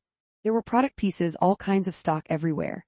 There were all kinds of Apple IIs sitting there not moving because of shortage of parts. Joachim, then 35, was a details guy. After working at Ford and 2 mini-computer companies, he was well-versed in parts-intensive companies. As he left his job interview with Mike Scott in Banley 1, Joachim encountered Steve Jobs in a hallway. "What are you doing here?" Jobs asked. "Interviewing for a materials manager job," Joachim said. No, what is your purpose? What are you doing here?" To this day, Joachim doesn't know why the next words came out of his mouth. "I want the chance to change the world." He got the job. Joachim's first priority was taking swift and drastic action to address the hundreds of boxes of Apple II parts that were strewn all over the Banley buildings. Over a weekend, he hired a crew of temp workers to build a room-sized enclosure of chain-link fencing, lined with shelves. The only way in or out was through a lockable door. Then it was Operation Roundup. We went through both buildings, scavenging all parts that were there, even if they were in half-mass production, and we put them in that cage, he says. His goal was to add some accountability and order to the flow of components. From now on, if you wanted parts, you filled out a request form which had to be signed by a manager. Del Joachim, born 1943, Long Beach, CA schooling, California State University, Fullerton BA, California State University, Long Beach, MBA before Apple, Ford, Control Data, Fairchild, Computer Automation, Apple, 1979-1989 after Apple, Tektronix. Borland Joachim was an avid investor in Broadway musicals. He did well on Sunset Boulevard and Phantom of the Opera, less well on Annie too. The engineers were furious. But within 2 weeks, the flow of finished computers resumed, in part because Joachim bought sleeping bags for the engineers to accommodate their night owl habits. Soon, the team was assembling 100 Apple IIs a day. The dad joke making the rounds was, "That's a pretty hot Apple turnover." The successor, nobody knew how long it might take for rivals to leapfrog the Apple II. But Steve Jobs, now vice president of new product development, couldn't risk a competitor stealing the II's thunder. Even as its sales climbed, he was already thinking about its successor. The Apple II had won the hearts of hobbyists all over the country. But what about businesses? Every time business owners walked into a computer store to buy an Apple II, they also bought its floppy drive, more memory, a monitor, VisiCalc, and one of the add-on cards that expanded the Apple II's text display from 40 characters across to 80. Right there, Jobs had the concept for Apple II's business-oriented successor. Build all of that stuff right in. Its code name was Sarah, after the daughter of its designer, Wendell Sander. Its final name was Apple III. The Apple II had been the product of Woz's sole genius and passion. The Apple III would have input from an archipelago of departments that didn't exist when the Apple II was born, such as marketing, engineering, and sales. By the end of 1978, they'd identified the goals of the new machine. It would be twice as fast as the Apple II. It would play more audio than simple beeps. It would handle both uppercase and lowercase letters. The new keyboard would have a number keypad and cursor keys, arrow keys. In fact, the cursor keys would be 2-level touch sensitive. The cursor would move faster the harder you push down. The Apple II's keyboard would introduce the now standard raised bumps on the D and K keys and the 5 key on the number pad to help your fingertips find their position by touch. To make a key repeat XXXXX, or you wouldn't have to invoke some special mode, you just hold it down. The floppy drive would be built in now, and Apple introduced an option no personal computer had ever had before, a 5 MB hard drive. The drive, called the Apple Profile, cost $3,500, almost as much as the computer itself. But it was an enhancement, nearly endless storage, that no other personal computer had. The Apple III would be the first computer to include a continuously operating clock, too, so that it could correctly time-stamp your files as you saved or changed them. For the first time, an Apple machine would have a proper operating system. It was called Apple SOS, short for Sophisticated Operating System, and pronounced applesauce. It offered a hierarchical filing system. You could have folders within folders, advanced memory management, fewer crashes, and device independence. Apps could communicate with peripherals like drives and printers with a single uniform set of commands. Best of all, the Apple III would be backward compatible with the Apple II. 4 slots would handle Apple II cards, and an emulation mode simulator would run any of thousands of Apple II programs. From the beginning, though, project leader Wendell Sander had to confront 2 colossal engineering and design challenges. The fan and the FCC-1 challenge came from within, Steve Jobs' unshakable belief that the new machine could not contain a fan. To the day he died, Jobs hated fans and computers. He felt that a fan created tacked-on, junky, industrial-looking ugliness both inside the computer and outside, because moving air requires holes in the computer's case. Worst of all, fan noise is distracting and irritating. The no-fan edict meant extra work for the engineers. Each prototype made its way to a windowless room at the back of the lab. To study airflow, the engineers amassed a collection of incense sticks. We'd light the incense stick and stick it in by where the product circuit board was, and watch how the heat coming off the board would flow, remembers Jerry Mannock. Well, you can imagine 2 or 3 hours of doing this in a closed room. When visitors opened the door, it was, "What are they doing in there?" The second engineering challenge came from much farther away. Washington, D.C. Throughout the 70s and early 80s, the trickle of electronic products became a tsunami. There were CB radios, garage door openers, video games, walkie-talkies, TVs, and of course, computers. Every electrical circuit in every one of these gizmos could produce a maelstrom of radio waves. Those signals could turn radio and TV broadcasts to static, interfere with aircraft and ship communications, and disrupt emergency signals. All of this potential radio frequency interference, RFI, alarmed the FCC, the government agency in charge of the radio spectrum. It handed a mandate to the computer industry: eliminate the interference by January 1981, or we'll shut you down. By most analyses, the resulting regulation, Title 47, Part 15, is a bureaucratic success story. It lets today's personal unlicensed gadgets, Wi-Fi, Bluetooth, microwave ovens, coexist happily with critical licensed services, radio, TV, cell networks. But for Apple, it was a colossal headache. The standard they wrote, it was very tight, very difficult, Sanders says. So the aim of the Apple III was to develop a computer that could meet the Part 15. That was one of its primary objectives. The Apple III weighed 25 pounds.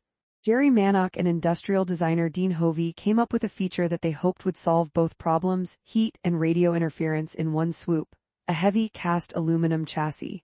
In principle, this massive metal block would serve both as a powerful heat sink and a cage for the radio waves. To confirm that this design would work, the engineers wanted to conduct its measurements in a quiet radio environment, far from civilization. And so it was that Apple bought a farm in Pescadero, about an hour away. To simulate a house or a business, Apple built a shack in the middle of the field.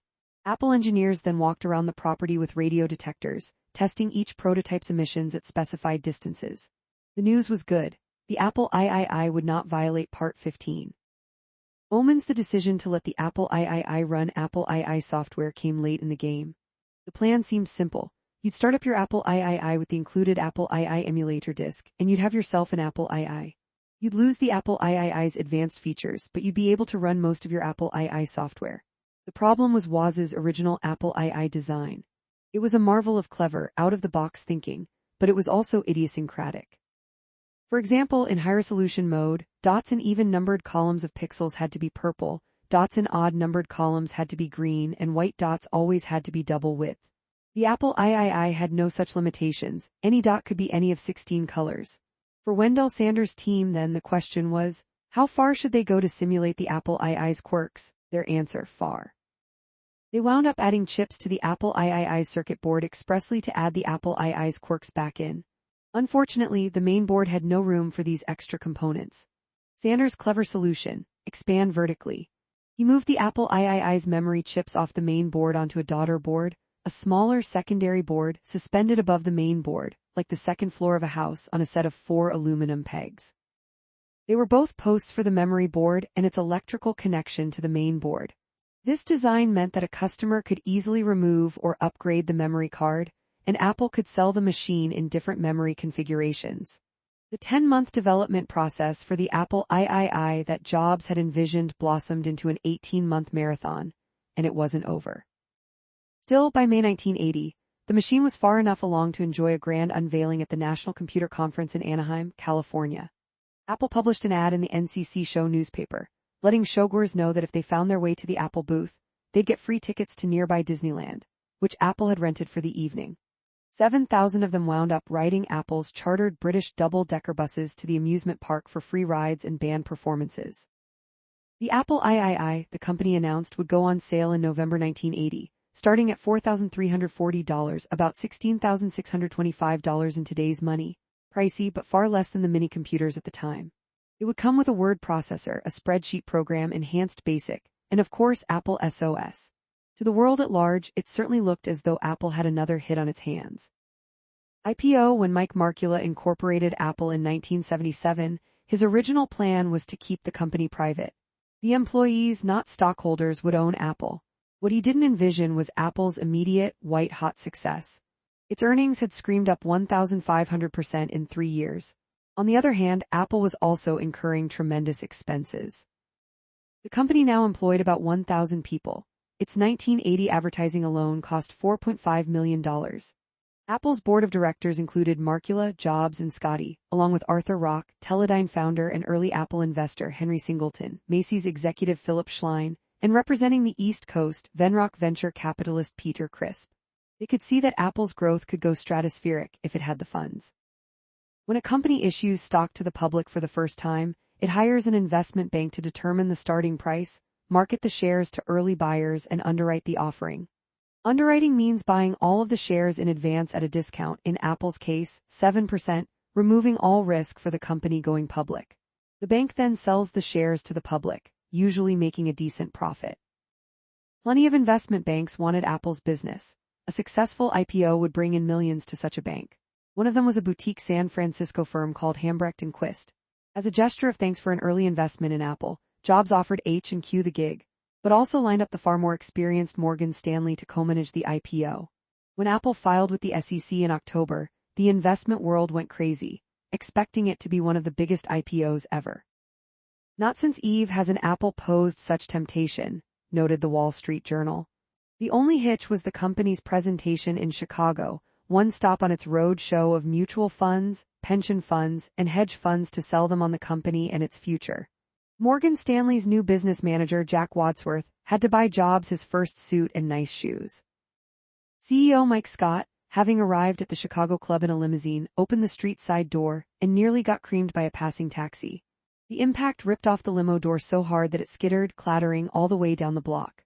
Another second and we'd have been minus a president, Wadsworth remembers. Wadsworth's original idea had been to underprice Apple shares at $18 apiece, so that the price would rocket upward at the opening bell. The institutional investors who'd been lucky enough to get access to Apple shares would enjoy a huge, instantaneous profit. Jobs may have been new to the IPO business, but he smelled a rat. You know, some people have told me that it's liable to trade at $26, $27, $28 a share, he said. Well, yes, that's quite possible, Wadsworth replied. Then why $18? Why do I pay you 7% to give cheap stock to your best customers? Jobs had realized that the underpricing would benefit the banks and their rich clients, at Apple's expense. Cornered, the bankers agreed to revisit the opening price. They settled on $22 a share. Copies of the original IPO prospectus fetch $5,000 or more today. On December 12, 1980, within minutes of the bell, Apple had sold all 4.6 million available shares of the new AAPL stock. If you're trying to compare the $22 share price with today's AAPL price, the opening share price would be 10 cents, because the stock has split 5 times over the years. By the end of day one, the share price had surged to $29 a share. The fledgling company was worth about $1.8 billion, making it the most successful IPO since Ford went public in 1956. Steve Jobs poses with his IPO check from Mike Markula. The Woz plan. Some original Apple team members remember Apple's IPO with more bitterness than affection. Apple's policy was to offer stock options to full-time employees, but not to hourly contractors. Unfortunately, that latter category included many of the guys who had helped the two Steves create their first machines. Randy Wigginton, Chris Espinosa, and Bill Fernandez received no stock at all. Most shocking was the case of Daniel Koch, Jobs' best friend at Reed, his travel companion in India, Apple's very first paid employee, working in the Jobs garage to assemble Apple I boards. And after all of this, Steve just cut me. He cut me off. He iced me, Koch says. Everyone I worked with became a millionaire. Everyone. Wozniak, horrified, responded by devising the Woz stock plan. It had 2 parts. First, he offered up to 2,000 of his own shares at his own option price, $5, far below the $22 opening bell price, to about 40 marketing executives, engineers, and others who'd been issued only small amounts of stock. Almost everybody who participated in the Woz plan ended up being able to buy a house and become relatively comfortable, Woz says. I'm glad of that. The other part of the Woz plan covered those earliest Apple employees, that small circle of his best and oldest friends. These employees weren't just around, Woz says. I thought of them as part of the family that had helped me design the Apple I and Apple II computers. Over the discomfort of Apple's lawyers and accountants, Woz gifted them thousands of his shares outright, worth about $1 million per person. To this day, Chris Espinosa hangs on to the pink, "While you were out" slip from the Banley 4 receptionist. It said that a broker at Morgan Stanley needed to talk to him. An account had been created in my name with a notable amount of shares of Apple stock, and he needed my social security number, he says. I ended up using that as a down payment on a house. Woz is the first to tell you that the Woz plan barely impacted his own wealth. He and his wife, Alice, bought a lovely house in Scotts Valley, in the middle of the Santa Cruz Mountains. But to this day, tech historians hold up the legend of the Woz plan as a rare example of a tech founder spreading the wealth instead of hoarding it. That night, the bankers, accountants, and Apple executives convened in a shuttered restaurant they'd rented. They'd hired a caterer, a decorator, and a piano player. There were toasts, speeches, and a song parody written by some of the H&Q bankers. Some younger Apple execs supplemented the decor with a detached car door they'd picked up at a junkyard, a loving testament to Scotty's near-taxi experience in Chicago. It had been a week of emotional whiplash for Steve Jobs. On December 8, his favorite Beatle, John Lennon, was murdered in New York. And now, 4 days later, Jobs was worth $256 million. He was 25 years old. He never hired a chauffeur, owned a yacht, or bought an ostentatious mansion. In fact, when he did eventually buy a house, he left it mostly unfurnished.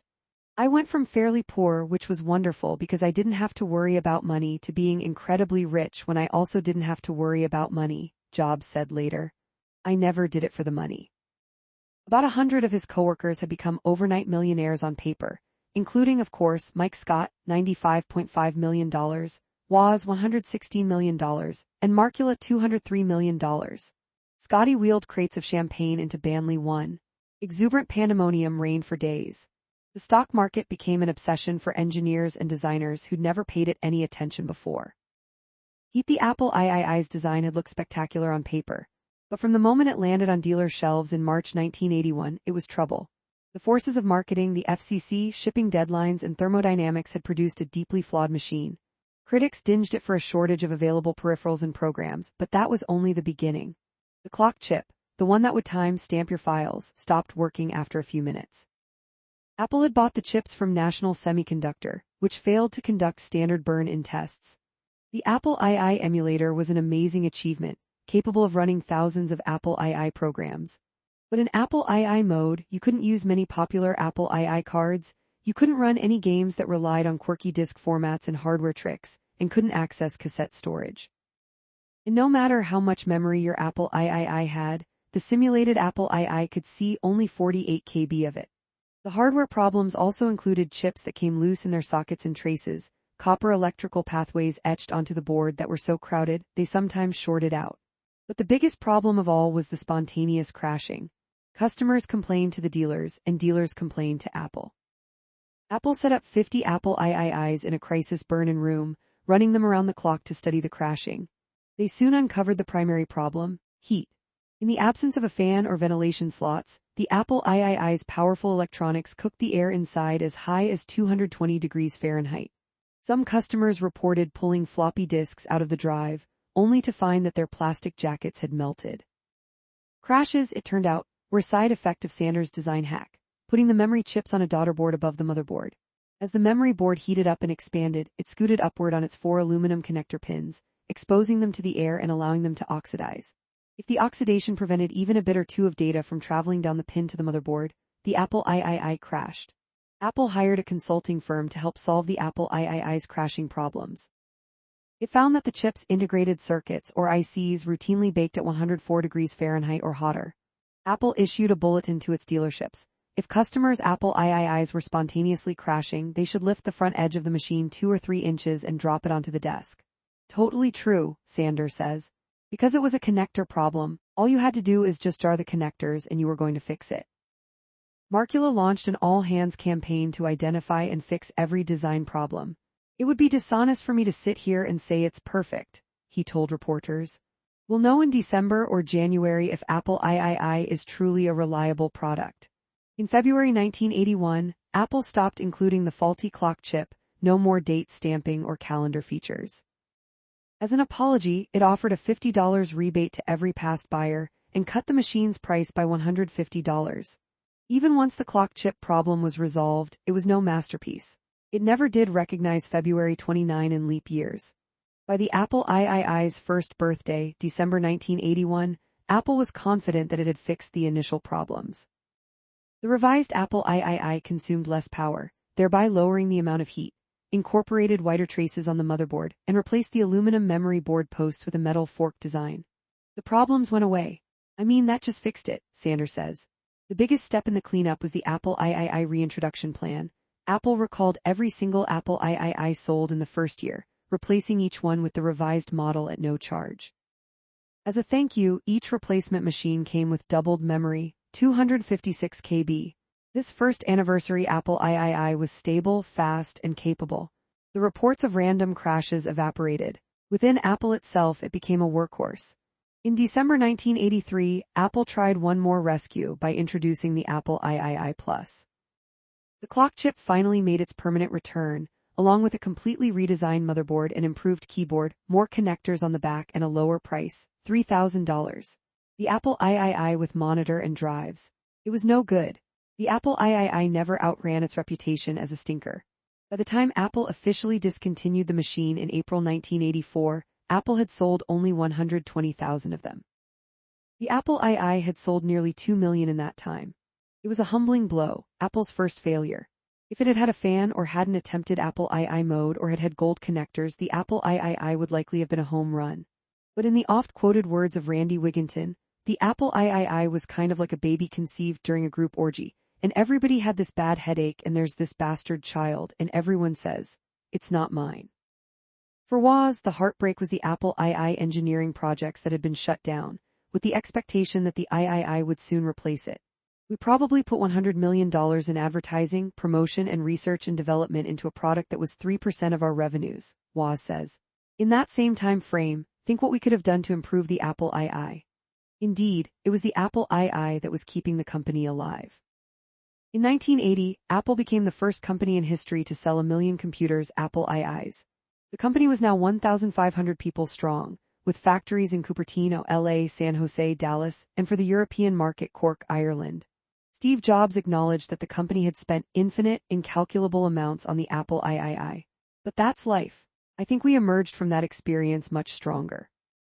And indeed, key technologies from Apple SOS found their way into the Apple II's 1983 software, ProDOS, which served well for years. The profile hard drive went straight to the Lisa, and the built-in floppy drive gave Apple a head start in designing the Lisa and the Macintosh. Above all, Apple never forgot the lessons it learned about thermal design. The no fans edict didn't last long. 7 Lisa Project Sarah, the Apple III, was only one of the bets that Steve Jobs had placed on a computer for the business market. Project Lisa was another. If anyone asked, Apple would say that Lisa stood for Local Integrated Software Architecture. Industry commentators joked that it stood for Let Us Invent Some acronym. Years later, Jobs would admit that he named it after his baby daughter. Today, non-nerds may not even remember an Apple computer called the Lisa. But it was a historic foundational machine that introduced the public to the computing elements we take for granted today. The mouse, windows, icons, folders, menus, fonts. A small team of designers hammered out thousands of design and interaction conventions over 3 years, detail by detail, establishing the modern computer interface of every Mac and Windows machine that followed. 68,000 people adored the Apple II, but few would say it was intuitive to use. You still had to type out commands. Jobs intended the Lisa to be revolutionary in its simplicity. He asked John Couch, whom he'd hired from HP to oversee new projects, to lead the Lisa effort. John Couch, born 1947, Chicago IL School, University of California, Riverside, University of California, Berkeley before Apple, HP Apple, 1978-1983, 2002-2019 after Apple, Lightyear Santa Fe Christian School, Pangea. Double Twist. Couch's first encounter with a computer was in a college horticulture class. The Lisa would be a $2,000 workstation for office workers, managers, and secretaries. The Apple II and III had built-in keyboards and separate monitors, but the Lisa would flip that logic. It would have a built-in screen and detached keyboard. Jobs wanted to be able to use the keyboard in his lap. Very special sushi. The Lisa's processor, Jobs hoped, would be Motorola's dazzling new 68,000. A 16-bit chip, meaning that it could drive a computer with much more memory than 8-bit machines like the Apple II, and that meant speed. Motorola CEO Robert Galvin knew that his processor was Apple's only realistic option. It was single source, says Couch. They had us by the balls, man. So he told Jobs that the price would be $125 per chip. But Jobs had an ace up his sleeve. Hitachi was gearing up to produce its own 68,000 clone, and Jobs had gotten his hands on one. One night, Jobs met with Galvin for dinner at a Japanese restaurant to continue their price negotiations. When Galvin wouldn't budge, Jobs gently placed Hitachi's chip onto a piece of sushi and slid it across the table. It basically said, "Look, you're no longer single-sourced," says Couch. "Here comes the Hitachi. What kind of price can you give us?" Suddenly, Galvin was willing to haggle. He and Jobs settled on a price of $55 apiece for the first batch of chips, dropping to $35 thereafter. "And that's how we went to the 68,000, says Couch. This processor and its descendants would drive every Macintosh for the next 15 years. Interface: the original plan was that the Lisa would have a standard character-based screen, green lettering on a dark background. But Jobs was emphatic that customers should not have to memorize and type commands. So the Lisa team planned to display a row of soft keys, buttons with commands like move, copy, and delete, across the bottom of the screen. You could not, of course, tap these buttons with your finger. Instead, your keyboard would have a row of blank physical keys, aligned beneath the on-screen soft keys. To press the delete soft key, for example, you depress the corresponding physical key below it. Soft keys had worked fine on the computers that the HP veterans like Couch and engineer Rich Page had worked on at HP. But Bill Atkinson, who joined Apple in 1978 and was working on the Lisa's user interface, had doubts. "In our testing, we found that those were very error-prone," he said. "The soft keys labels could change while you worked. One of them could suddenly say delete. If you weren't paying attention, you could accidentally nuke some of your work." Bill Atkinson, 1951-2025 schooling, University of California, San Diego. Apple, April 1978, June 1990. After Apple, General Magic Numenta, photocard. Atkinson first developed his passion for photography when he was 10, admiring the pictures in Arizona Highways magazine. Jobs backed him up. He'd never wanted the Lisa to be yet another text-based, command-line machine anyway. He wanted something much easier to use, more advanced, and more beautiful. The Atkinson Polaroids creating the Lisa was an exhausting process, especially for Bill Atkinson. "Bill spent every night programming, and the next day we would do testing and arguing," said project engineer Larry Tesler. "I don't know when he slept, actually." Atkinson found it hard to get work done at the office. "People bustling around, talking all the time, you need to write code," he said. "You need to put blinders on and focus, right?" So he decided to work at his home in Santa Clara.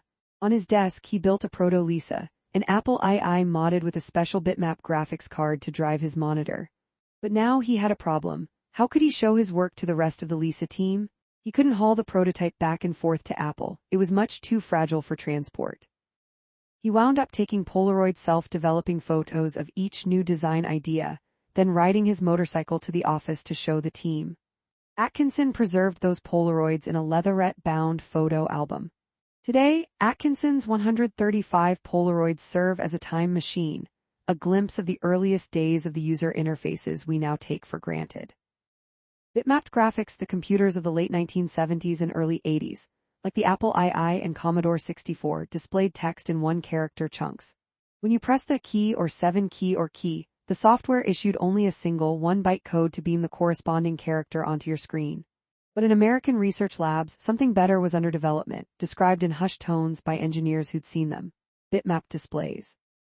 On these systems, the screen picture is made up of pixels, tiny individual dots that the software could control individually. In these early systems, each pixel was mapped to a single bit of memory, black or white. On a computer with a bitmap screen, you weren't limited to fixed characters. You could have a choice of gorgeous fonts. You could have graphics, photos, and charts. Of course, bitmap displays lived only in labs for a reason. They made the computer slow and expensive. It takes a lot of pixels to fill a screen, a lot of memory to store the status of each pixel, and a lot of dollars to buy that memory. But Atkinson was thrilled by the possibilities. On the pseudo-Lisa he'd set up at home, he spent hours writing routines that could show off the graphic possibilities of bitmapping. Bitmapping would also bring one of Steve Jobs' obsessions to a computer screen: proportional type. On character-based computers, every letter is the same width. An I and a W occupy the same horizontal space. These monospaced fonts were easy and fast for a computer to pump out, but ugly. Books, newspapers, and magazines, on the other hand, use proportional spacing, where each letter takes up only as much horizontal space as it needs. It's much easier to read. Atkinson created one of the world's first proportionally spaced computer fonts. The more he experimented with bitmaps, though, the more he longed for another radical change to the screen. If you're going to do graphics, you have to use a white background. Because you're going to print on white paper, you're never going to print white text on black paper, he said. The Lisa hardware team had 1,000 objections. A white screen would require too much power, would flicker, would be bad for the eyes, would cost more. But Jobs didn't care. The Lisa would display black type on a white background. At the end of 1979, the Lisa sat in a half-finished limbo. It had a white screen, bitmapped graphics, and soft keys at the bottom. It didn't seem especially revolutionary to Jobs nor to Jeff Raskin. Raskin, a writer, artist, opera conductor, and computer interaction expert, had written the Apple II user manual in 1976. Now, as Apple's director of publications, he remembered having seen something inspiring a few years earlier during a visit to Xerox Corporation's Palo Alto Research Center. Until the Lisa, personal computers displayed only monospace type left, where every character gets the same amount of space. PARC, as tech fans now know, was a thrilling think tank of computing experimentation. Xerox chief scientist Jack Goldman had founded PARC in 1969, hoping to lead scientists to develop the next generation of technology, something like AT&T's Bell Laboratories. PARC's headquarters was a magnet for pioneering computer engineers. The computers in its labs teamed with computing elements that are still with us today: mice, overlapping windows, menus, and fonts. They had Ethernet networks and shared laser printers. In 1979, Bill Atkinson, Raskin's friend and former student, was a PARC admirer too. He devoured every article and paper that PARC produced. When Jobs kept pushing his team to do something spectacular with the Lisa, Raskin and Atkinson encouraged him to visit Park for inspiration. Eventually, as the whole world knows now, Jobs did. Xerox PARC. Apple's visit to Xerox PARC is one of the most told, most tantalizing tales in all of tech. It's been repeated in 1,000 books, articles, speeches, and movies, and it usually goes like this.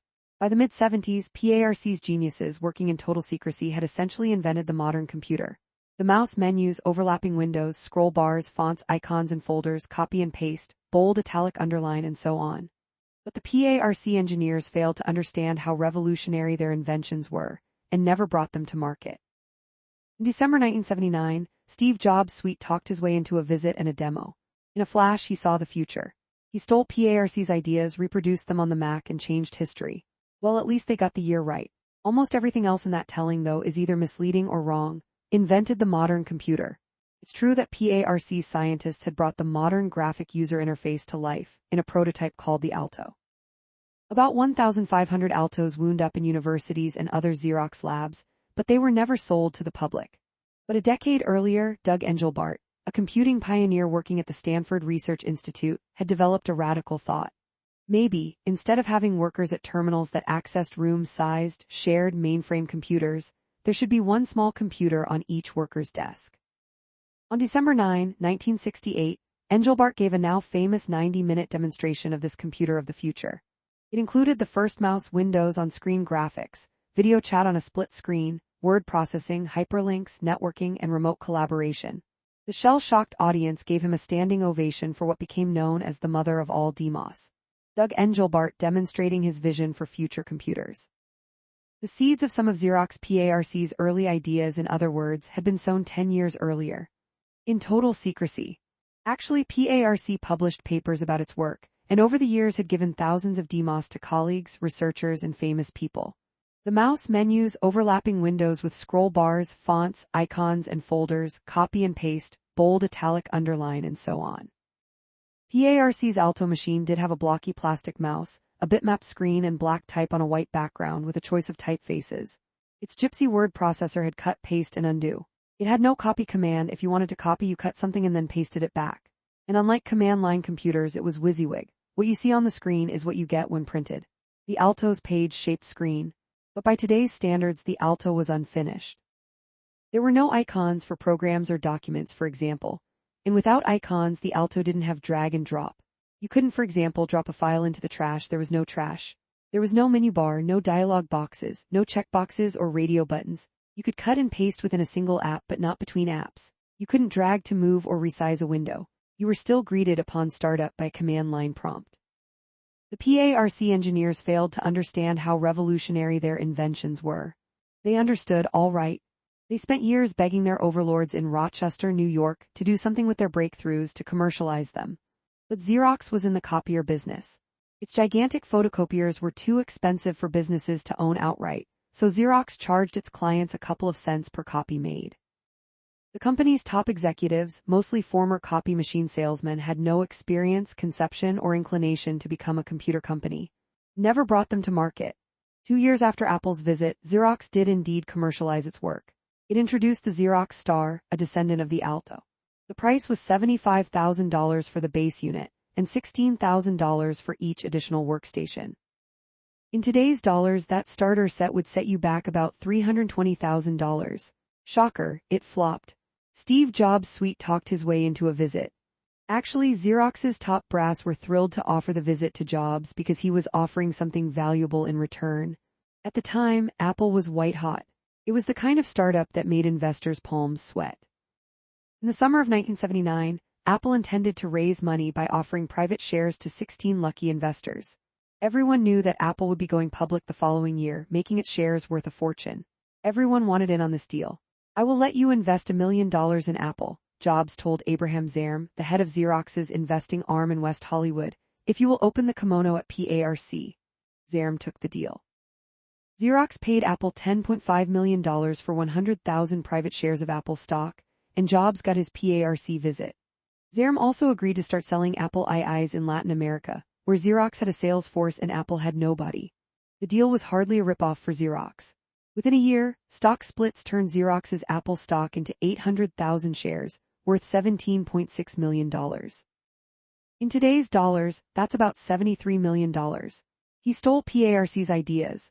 Doug Engelbart's Mother of All DMOS audience in 1968 included a contingent of executives from, of all places, Xerox, who brought some of what they saw that night to Xerox PARC. In fact, several Engelbart team members wound up working at PARC themselves. The truth is, the modern graphic interface evolved through a succession of inspirations. PARC was inspired by some of Engelbart's ideas, but took it in new directions. Apple was inspired by PARC and moved them even closer to the modern graphic interface. Everyone involved in Apple's PARC visit remembers it slightly differently. Was it December 1979 or November? Most agree, though, that Apple visited PARC twice.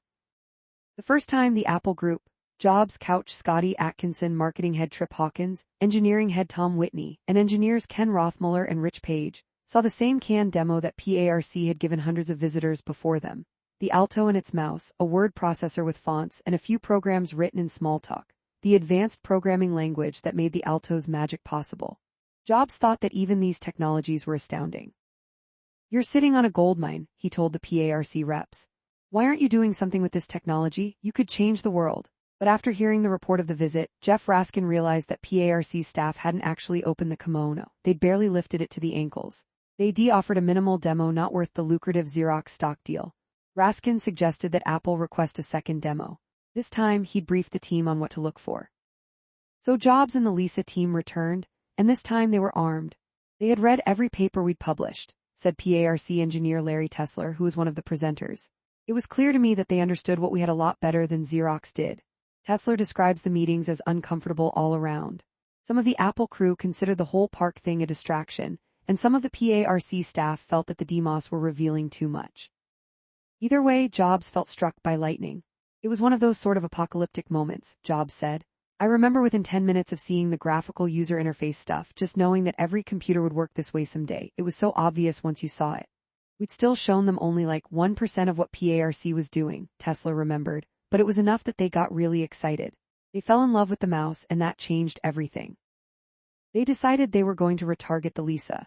Larry Tesler, 1945-2020 schooling, Stanford before Apple, Stanford AI Lab, Xerox PARC Apple, 1980-1997 after Apple, Amazon Yahoo, 23andMe. Tesler's view on artificial intelligence has come to be known as Tesler's theorem. AI is whatever hasn't been done yet. Lisa reset. The Lisa team returned to Cupertino and ripped up their plans. The Lisa would not be a green text derivative of all the computers that had come before it. They wanted something revolutionary, and they'd found it, the graphic user interface. But they weren't the only ones who'd been affected. PARC's Larry Tesler couldn't get over how fully the Apple team had grasped the potential of what he'd helped to create, and he wanted to help them bring it to the world. Within 6 months, he had left PARC to join the Lisa team. Eventually, 15 more PARC scientists would leave to join Apple. It soon became clear, though, that the PARC visit had opened up more questions than it answered.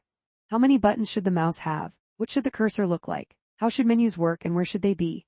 And what about scroll bars, windows, documents, programs, resize boxes, tool panels, preference settings, dialog boxes, error messages, text selections, and folders? When Tesla joined Apple in July 1980, Steve Jobs planned to ship the Lisa in 6 months. Answering those questions would take 3 more years. Taco Towers, the earliest work on Lisa, took place in a historic 12-person office building on Stevens Creek Boulevard, historic in the Apple story anyway. It was the Good Earth Building, Apple's very first office. As the project grew, the Lisa team moved into 2 office suites nearby and began a Lisa team tradition of giving their offices affectionate nicknames. The suite that housed the hardware team, all of whom were smokers, became known as Scorched Earth. The software engineers filled the adjacent Salt of the Earth suite. In Apple's 1980 reorganization, the Lisa project became a separate division, housed in a new building a short walk from the main Apple building, at the corner of Lasanio and De Anza Boulevard. The team rarely referred to it as Taco Towers, because it was the first 2-story building Apple had ever occupied, and because one theory goes it suggested the thrilling architecture of a Taco Bell. The button wars. When engineer Rod Holt saw the mouse at PARC, he thought it was an abomination. "Jesus, oh God, you can't manufacture this thing," he said in Jobs' silver Mercedes on their way back from the PARC visit. "Any secretary or anybody else who's working on a word processor or spreadsheet or anything else, are they going to take their hands off the keyboard and reach over and grab a mouse and come around and watch the pointer? No, they're working." But Jobs had made up his mind. The Lisa would have a mouse. Over the months, Jerry Manock produced 150 different designs, from perfect rectangles to, in one case, a little sphere. He orchestrated wine tasting sessions, where he'd lay out 25 models at a time for novices to try out. But the tougher question wasn't just about the mouse's shape, it was how many buttons it should have. The Xerox Alto's mouse had 3, red, yellow, and blue, and their functions changed depending on the program you were using, or even what part of the program. It was all hard for beginners to remember, but power users enjoyed the efficiency of the 3 buttons once they'd memorized their functions. Different factions on the Lisa team made their cases for 1, 2, or 3 mouse buttons. One ex-PARC engineer actually argued for studying the mouse with 6. "Bartenders have 6 buttons on those drink dispensers and they can handle it," he'd say. In the end, they decided to settle the issue with guinea pigs. User testing. In the summer of 1980, Tesla set up a testing room with a one-way mirror, an overhead microphone, and 2 video cameras, one trained on the computer screen and the other on the keyboard and mouse. Synchronized VCRs recorded both cameras. A test subject would try out the latest element of the Lisa's design, guided by a team member and sometimes observed by psychologists. The volunteers were anyone the team could round up: spouses or parents of Apple employees, custodial staff, visitors, or new Apple employees who weren't already computer savvy. Then the researchers gave the guinea pigs an instruction, such as edit this document, and then save it into this folder. Those sessions finally settled the mouse button wars. As long as it was more than one button, they spent more time looking at the mouse than at the screen, Atkinson says, but when they tried a one-button mouse, presto, they just stopped looking. In the months to come, the user testing room was pure gold for the designers. They would immediately say, "Why don't you just do it this way?" said Tesla. "We all thought, why didn't we think of that, and then we did it that way." In the end, he says, "We blundered into the Lisa user interface one design decision at a time." How OK was born. The user testing room became the beating heart of the Lisa development process. As ordinary non-geeks tried out each new feature, Atkinson says, "We asked them to mutter under their breath, a stream of consciousness. What are they thinking about as they do something?" One day in 1982, a dialog box appeared on the screen. Reading it, the test subject seemed visibly offended. "Dolt, I'm not a dolt," he growled. Had the software implied that he was somehow stupid? When Tesla and Atkinson studied the video later, they saw the problem. The dialog box offered 2 buttons for moving ahead: do it and cancel. But in the Lisa's system font, there wasn't quite enough space between the words in do it. The team hastily changed its dialog boxes to say OK and cancel, labels that are with us to this day. Keyboard shortcuts. The invention of menus meant that you no longer had to memorize commands to use your Lisa. Every available action was neatly listed before you. But for the sake of power users, the Lisa team included keyboard equivalents for those menu commands. In fact, they gave the Lisa a dedicated key just for triggering those shortcuts. The key, a successor to the open logo key on the Apple III. The team gave a delightful logic to the key assignments. Z for undo, X for cut, C for copy, and V for paste. Not only are Z, X, C, and V all in a tidy row at the bottom of the keyboard, but they came with satisfying mnemonics. The Z for undo made sense because you were rewinding the last thing you'd done. Z was also the closest key to the key, because we figured you'd undo a lot, said Tesler. X for cut looked like a pair of scissors. We did V for paste because it pointed down and you were inserting, it was like an upside-down carrot. And C for copy, that was easy. Atkinson actually argued that the keyboard should have special keys labeled cut, copy, paste, undo, and again. It never happened, he said. I didn't win that one. No modes as advanced as the Xerox Alto was, most of its programs still relied on operational modes, distinct software states where your mouse and keyboard activities take on different meanings. In PARC's Bravo word processor, for example, you couldn't just start typing.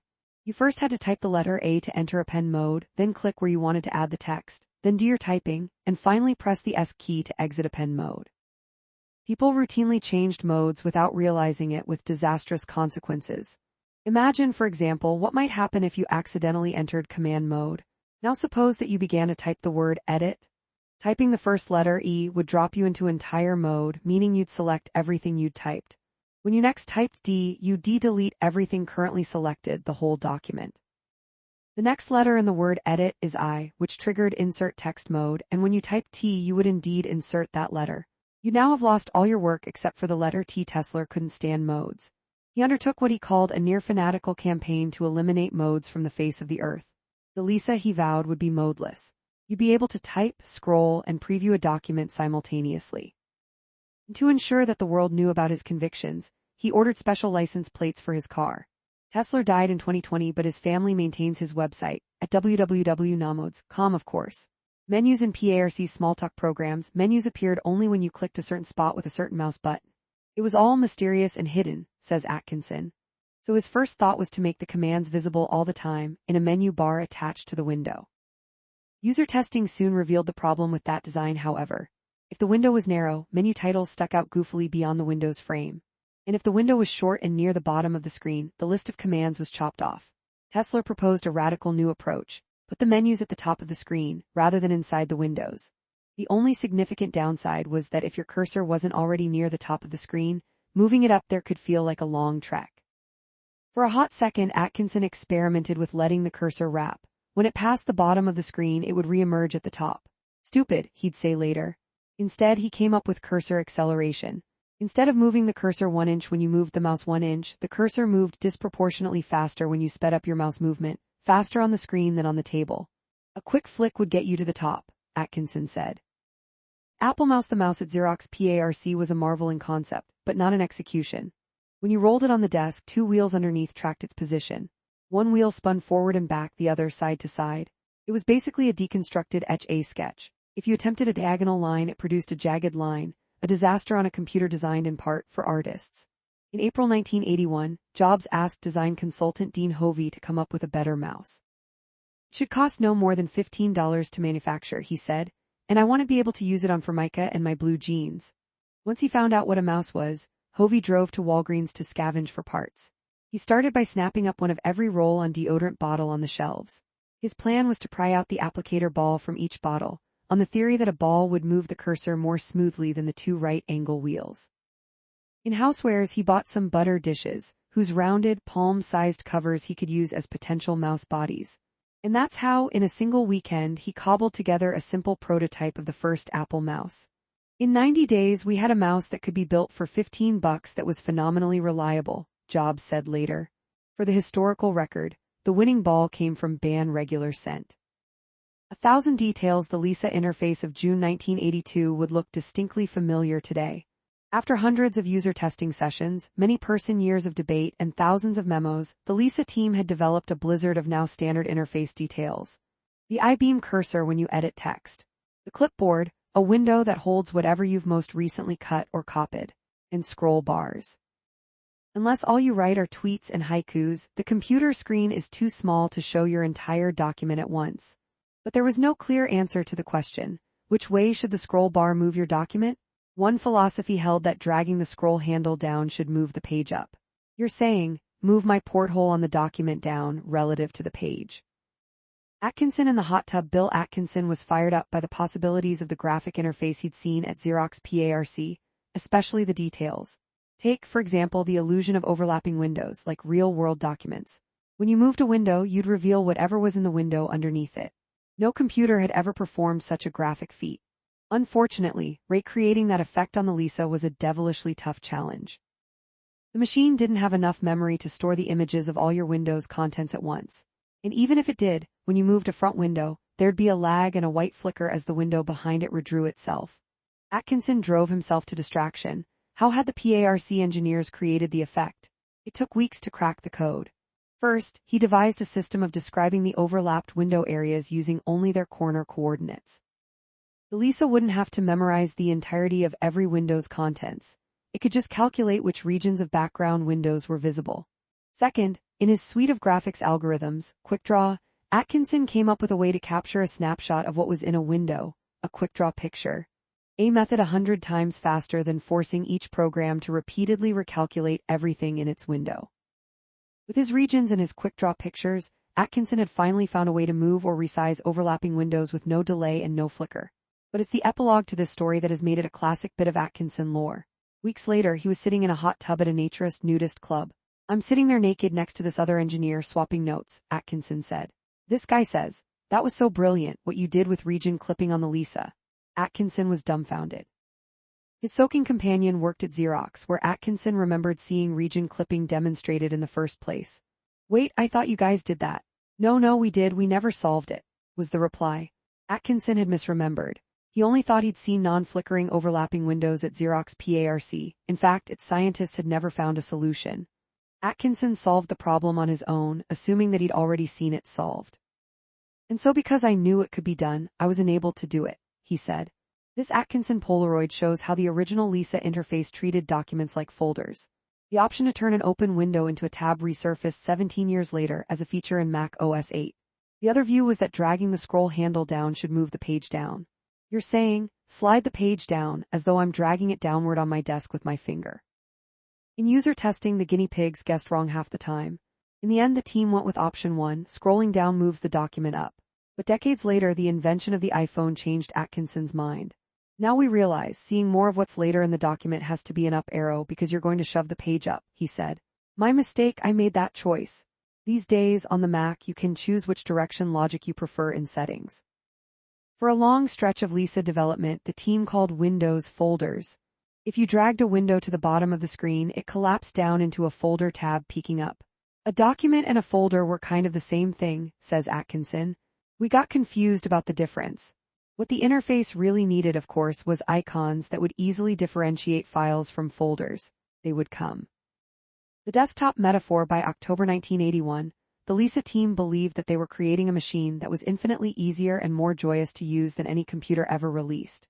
In trials they ran at a testing center in Dolly City, people who'd never even seen a computer up close could go from opening the box to word processing in 10 minutes.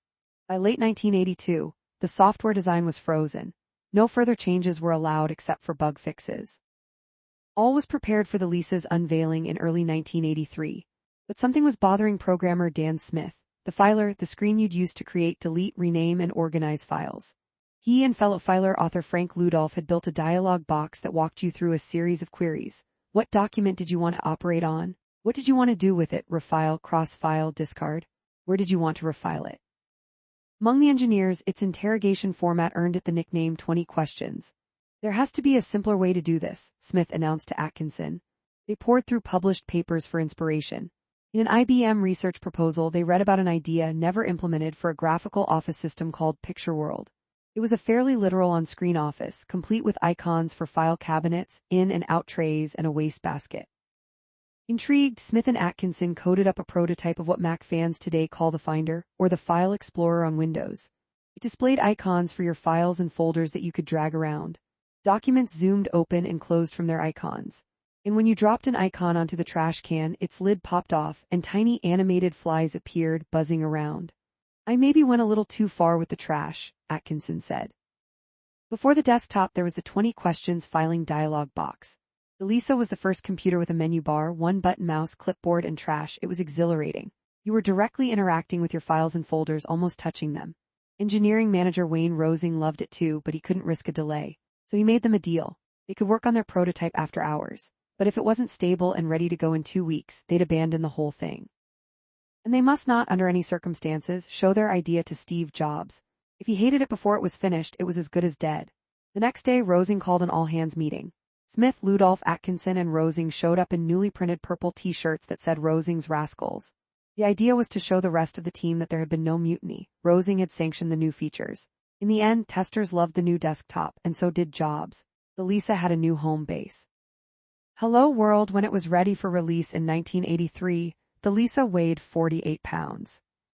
It contained a Motorola 68000 microprocessor running at 5 MHz, 1 MB of RAM, 250 times as much as the first Apple II, expandable to 2 MB, 2 5.25-inch floppy disk drives with the world's first eject button, the one-button mouse, and a built-in 12-inch black and white bitmap screen, 720 x 364 pixels.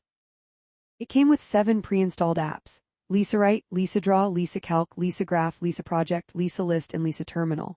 The profile hard disk was an option. The Lisa in its original configuration, 2 floppy drive slots, no hard drive. Its design, by Jerry Manock's successor Bill Dresselhaus, carried over the rounded corners and beige plastic case of Manock's Apple II and III designs, but seemed more businesslike. It had the world's first multitasking windowing system for a personal computer. You could run multiple apps simultaneously and even copy and paste among them, a feat even Xerox PARC hadn't achieved. It was also object-oriented, meaning that its software was modular and extensible, and had protected memory. Each app was walled off from the others, which prevented one crashing program from affecting others. The Lisa's successor, the Mac, would not get these features for another 19 years. When you pressed the power button on the front of the machine, it saved all of your work in progress and then entered a deep, low power sleep mode. When you were ready to resume your work, it lit up instantly. And you didn't have to worry about the difference between programs and documents. In fact, app icons were largely hidden. Instead, you used stationary pad icons. When you double-clicked one, you spawned a new, blank document. In the corporate world, data safety is everything, so Lisa's file system maintained duplicate sets of data about everything on your disk. If the system crashed, an app called Scavenger opened automatically to recover any corrupted files. And you could password protect any document right at the desktop, a feature that never did come to the Macintosh. Stationary pads for creating new documents. Finally, for the first time in computerdom, you could give your files names up to 63 characters long, including punctuation and symbols. In 1983, every aspect of a graphic user interface was new to the public. Apple's ads often doubled as miniature instruction manuals. Every 80-hour work week, every canceled vacation, every hot debate, and every wrenching management decision was motivated by one common driving force. We wanted our product to be the best, Tesla said. In the end, after 200-person years worth of effort and $50 million in development, Steve Jobs unveiled the Lisa publicly at the Boston Computer Society in the spring of 1983. The reaction was euphoric. Huge, huge ovations. Just incredible, says John Couch. The Lisa ringleaders, John Couch, software manager Bruce Daniels, Wayne Rosing, and Larry Tesler. It surpasses anything available on the market in terms of ease of use, wrote the New York Times. Lisa could revolutionize the personal computer industry and guarantee Apple's place in it. When the machine went on sale in the summer of 1983, it was technically 3 years behind schedule, but the Lisa team considered the delay a feature, not a bug. The Apple III episode had taught the company a painful lesson. The mandate should be to get it right, not get it soon. The Lisa ad that launched a legend, wistful music, piano and guitar. A handsome 28-year-old man rides his bike, silhouetted against the setting sun, sweater draped artfully around his neck. A faithful dog trots alongside. The way some business people spend their time has very little to do with the clock, says a gentle narrator. The handsome man and his dog ride an elevator to a huge, sunlit corner office. The man sits at his glassed-up desk. With his left hand, he moves the mouse to wake up his Lisa. At Apple, we make the most advanced personal computers in the world, says the voice. Soon there'll be just 2 kinds of people, those who use computers. The handsome man answers the phone. He utters his only line in the 70-second ad. Hi, yeah, I'll be home for breakfast, he says. And those who use Apples, the narrator concludes. As the scene fades to the Apple logo, we figure out who that handsome man is. It's Kevin Costner, still years away from starring in hit movies like Field of Dreams, The Bodyguard, and Dances with Wolves and winning 2 Oscars. Steve Jobs always did have an eye for talent. 8 crashes fortune did not smile on Apple during 1980 and 1981. Creative journey designing the Lisa was a rush of genius and excitement, but the corporate journey was regularly interrupted by bombshells. As the Lisa was taking shape, Steve Jobs became more and more driven to make it perfect.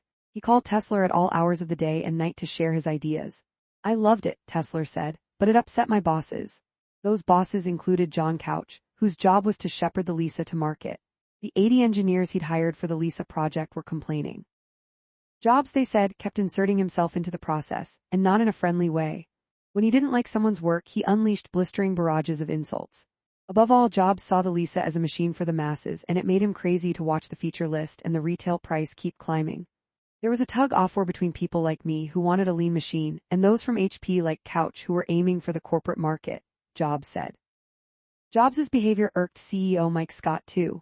The leadership arrangement was a bit awkward, says Couch. Many Apple employees considered Steve to be the real boss and his product decisions as being the final word. Scotty was well-liked, but people didn't really consider him the source of power. So in September 1980, Scotty and Markula unveiled a corporate restructuring. Couch would now be solely in charge of the Lisa project. Jobs would be in charge of nothing. His new title was non-executive chairman of the board, which meant very little. Jobs felt deeply betrayed by Markula. He and Scotty felt I wasn't up to running the Lisa division, he said. I was upset and felt abandoned. Woz's plane 5 months later, the company received another shock, one that shook its employees on a much more personal level. Steve Wozniak hadn't been a big player on the Apple II or Lisa projects. His baby had always been the Apple II, and its June 1979 descendant, the Apple II Plus. It came with a full 48 KB of memory, Microsoft's AppleSoft Basic built-in, auto startup, and a few changes to the keyboard, all for a lower price, $1,200. Woz's smaller role at Apple and his IPO wealth left him free to spend more time on other pursuits. He bought and renovated the Mayfair movie theater in San Jose.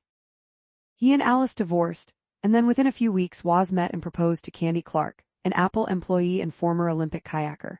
Woz also learned to fly. In 1980 he got his pilot's license and bought a Beechcraft Bonanza A36TC, a 6-seater propeller plane with a distinctive V-shaped split tail. He considered it the most beautiful and unorthodox single-engine plane there is, and had it painted in gorgeous earth tones. Woz never pretended that he was an expert pilot. I knew the rules to follow, he says, but still I was a beginner pilot. I was still a pretty rough new trainee. On February 7, 1981, he and Candy flew down to a small airport in Scotts Valley to pick up Candy's brother and his girlfriend. The plan was to fly on to San Diego, where Candy's uncle lived. Woz had asked him to design a unique wedding ring for him, one with the diamond hidden inside. I remember reaching for the throttle at the start of the runway, and that's it, Woz says. The plane stalled during its initial climb, fell to earth, bounced along the runway, and broke through 2 fences. Finally, it plowed into an embankment at the edge of an ice rink parking lot. All 4 occupants were injured, but Woz got the worst of it. Severe head injuries, bruises, and a lost front tooth. Most distressing of all, he had anterograde amnesia. He couldn't create any new memories. He didn't remember the crash, what happened afterward, or even in the hospital his own name. A Beechcraft Bonanza A36TC. His friends and colleagues flooded his hospital room with cards, gifts, and food, and visited him often, but he doesn't remember any of it. After 2 weeks, he returned home in a hazy state. After 5 weeks, he began to form new memories once again, but the hazy weeks are lost to him forever. Years later, he hired a hypnotist to see if he could recover some of the lost memories. He couldn't. The accident shook Woz to his core. He treated it as a cue to make some changes, as a lucky opportunity. He was 30 years old, and 10 years after dropping out of Berkeley, still had not finished his college degree. He re-enrolled at Berkeley, set a wedding date with Candy, and told his colleagues at Apple that he wouldn't be seeing them for a while. Black Wednesday, only 3 weeks after Woz's plane crash, Apple got yet another gut punch, this time from closer range. Upon arrival at the office on February 25, 1981, Mike Scott began asking employees to visit him in his office. As each one showed up, he fired them. As the morning wore on, nobody knew who'd get the call next or why. It was like a sniper firing random shots into a crowd. By 10:30 a.m., he had fired 40 people, including half of the Apple II engineering team. Some of them were superstars. Survivors huddled in clumps, stunned. Apple had just pulled off one of the most successful IPOs in history. The company was growing in spectacular fashion. What possible reason could the CEO have to be unhappy? Finally, at noon, Scotty convened an all-hands meeting in the basement of the Taco Towers building, where he stood with a beer in his hand and explained his actions. Apple had grown too big too fast, he said, and along the way had hired some mediocre people. They in turn had hired even worse people. Scott was especially convinced that the Apple II team had become complacent, that it had lost the old startup hustle. The place needed pruning, he said. I used to say that when being CEO at Apple wasn't fun anymore, I'd quit, he told the team. But now I've changed my mind. When it isn't fun anymore, I'll fire people until it's fun again. 2 weeks later, Scotty announced yet another reorganization of the company. Both times he'd acted without the board's approval, and Markula had had enough. He had some really serious personal issues, and it started affecting him at work, Markula says. It just became obvious that he couldn't run the company. After consulting with the board and Apple's top managers, Markula removed Scotty as CEO and offered to take on the role himself until he could find a permanent replacement. Scotty's official post-demotion title was vice chairman, which meant very little. Shortly thereafter, Mike Scott quit Apple altogether. Jobs himself became the chairman of Apple's board. He would not miss Scotty, with whom he'd clashed from day one. I've never yelled at anybody more in my life, he said. Welcome, IBM. The rapid corporate reshufflings, Woz's plane crash, and Black Wednesday weren't the end of the drama in 1981. Yet another crisis loomed, its first serious competitor. Nobody in corporate America needed an introduction to IBM. Its mainframes and mini-computers dominated institutions. Apple had placed a losing bet that the Apple II would introduce personal computers to that deprecated world. On August 12, 1981, IBM introduced its own personal computer, called the PC. Jobs and his team quickly bought one, brought it to the office, and gave it a try. It was, as Jobs quickly decided, a piece of shit. On that day, Jobs began to see IBM not just as his enemy, but as a force for evil. His David versus Goliath view of the rivalry would drive him for years. Once IBM gains control of a market sector, they almost always stop innovation. They prevent innovation from happening, he would say. Working with Regis McKenna, Jobs came up with a now immortal full-page ad which appeared in the Wall Street Journal on August 24. Welcome, IBM, seriously, said the headline. Welcome to the most exciting and important marketplace since the computer revolution began 35 years ago. And congratulations on your first personal computer, it went on. Here was Apple, this nest of young hippie types, welcoming a company 50 times its size. The ad was hilarious in its cockiness, and yet it reinforced that IBM was, in fact, the latecomer in personal computing. The ad became an instant classic. But the IBM PC was a threat, no matter how much less elegant it was than Apple's efforts. First, its base model cost $1,656, about 1/6 the cost of a Lisa. Second, IBM had built it with off-the-shelf parts, and then published the specs so that other companies could make their own PC-compatible parts and add-ons, and customers could tinker. The Lisa's closed approach ensured smooth operation and a delightful experience for customers, but was less reassuring to potential customers who wanted the option of upgrading their machines down the line. Apple's full-page ad in the Wall Street Journal. Lisa lands. When the Lisa went on sale in January 1983, everyone could see how advanced and superior it was. Nothing on the market, including the IBM PC, compares with the new machine, said Time magazine. Lisa is easy, you'd have to work at it to make a mistake, Popular Science said. But when it came to selling the Lisa, Apple was in for a harsh lesson. Beauty and brilliance aren't the only factors that matter. Incredibly, or maybe inevitably, the Lisa crashed and burned.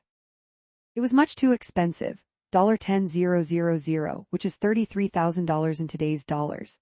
The Lisa's generous memory allotment, a key to its multitasking ability, had driven up the price. So had the external 5 MB hard drive, which cost Apple $1,000 each. It was dog slow, too.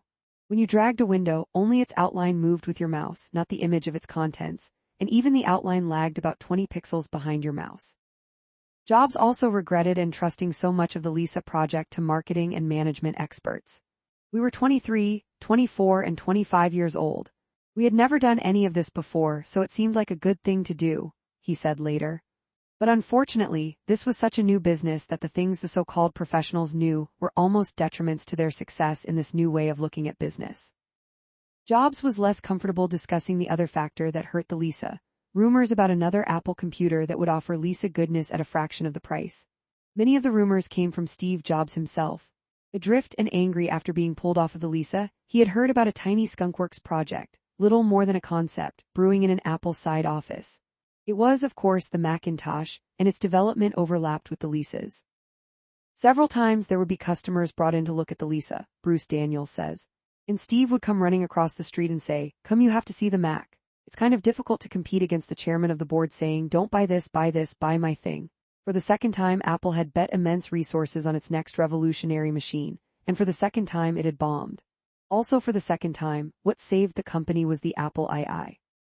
We virtually doubled in size in 1983, Jobs would say. We went from $583 million in 1982 to something like $980 million in sales. It was almost all Apple II related. The Apple II was now 6 years old. Apple had spent 5 of those years and $110 million trying to design its successor. Twice Apple thought it had a winner. Twice it failed. Jobs considered the third project to be Apple's last chance. 9. Macintosh. Jeff Raskin was the polymath's polymath. He was a programmer, writer, artist, photographer, author, inventor, composer, conductor, keyboard and recorder player, opera nut, bicycle racer, archer, target shooter, ham radio operator, toy collector, builder of remote control airplanes. People have often expressed surprise at the range of things I do, he'd say dryly. He'd grown up in New York City and studied math, physics, philosophy, and music at Stony Brook University. Then came a Master S at Penn State and a PhD at the University of California, San Diego, where he stayed as a professor of art, photography, and computer animation. When he eventually left that job, he rented a hot air balloon and flew it over the chancellor's home, playing his sopranino recorder to get his boss's attention. He came out and I yelled down that I was resigning and floated off, Raskin said. I was an art professor at the time, and it seemed arty to leave that way. In 1977, he and Brian Howard, his friend, former housemate, and fellow Renaissance wind player and electrical engineer, started up a tiny company called Bannister and Crun, 2 characters on the BBC's The Goon Show, to write software manuals for hire. Raskin and Howard had met Jobs and Woz at Where Else? The Homebrew Computer Club in 1976, and Jobs eventually invited them to write part of the Apple I manual. Jeff Raskin, 1943-2005 schooling. SUNY Stony Brook, Penn State before Apple. University of California, San Diego Apple. 1976-1982 after Apple. Author inventor Raskin's house was practically one large playground, featuring secret doors and passageways, a 185-seat auditorium, and a model airplane room. Raskin and Howard went on to write the basic manual for the Apple II, gorgeously laid out in color with humor, and expensively spiral-bound so that the book would lie flat. Excerpt: There is nothing you can do by typing at the keyboard that can cause any damage to the computer unless you type with a hammer, so feel free to experiment with your fingers. In January 1978, Jobs bought Raskin and Howard's little company to form Apple's new Department of Publications. They were employees 31 and 32. Raskin added a clause to his contract specifying that his Apple duties would have to work around his opera rehearsals. In early 1979, the Apple III and the Lisa were well underway. Raskin, however, was philosophically opposed to both projects. He didn't think that the Apple III had enough technical pizzazz and thought that the Lisa was going to be overpriced and too slow. He'd been writing papers about creating something much simpler, smaller, and less expensive. He described it as the average person's amanuensis, meaning personal assistant. Raskin wasn't the first person to think small, simple, and cheap. At Marcula's suggestion, Steve Wozniak had already begun designing a $500 game machine codenamed Annie to compete with Atari's products. But Woz never finished designing Annie. The plane crash took care of that. So when Raskin described his idea for a cheap, simple machine, Marcula's first thought was, maybe the Annie machine could be a starting point. Raskin's first thought was, no thanks. A game machine, although a good idea, was not something that I'd feel comfortable doing. So I counter-proposed a general-purpose, low-cost computer based on my own ideas and dreams for an interface, Raskin said. Marcula approved the little project. As his first official act, Raskin announced that the new machine would not be called Annie. I felt that the trend in the company to give new products feminine names was sexist, Raskin said. I suggested Macintosh, naming it after my favorite kind of apple. Of course, the Apple variety is spelled Macintosh, not Macintosh. Raskin says that he changed the spelling to avoid trademark trouble with Macintosh Laboratory, the maker of high-end stereos.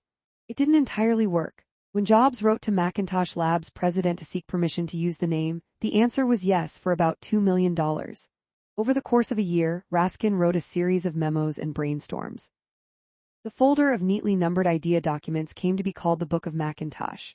The new machine would have a built-in screen, 256 pixels square, priced at $500, built around the slow but very cheap Motorola 6809 processor. The much faster 68,000 chip in the Lisa cost 20 times as much, and would have driven the Mac's cost well north of $500, or even $1,000.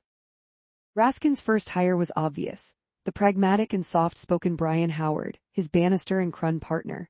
The next team member arrived on a silver platter via Bill Atkinson, who'd been one of Raskin's students at UC San Diego.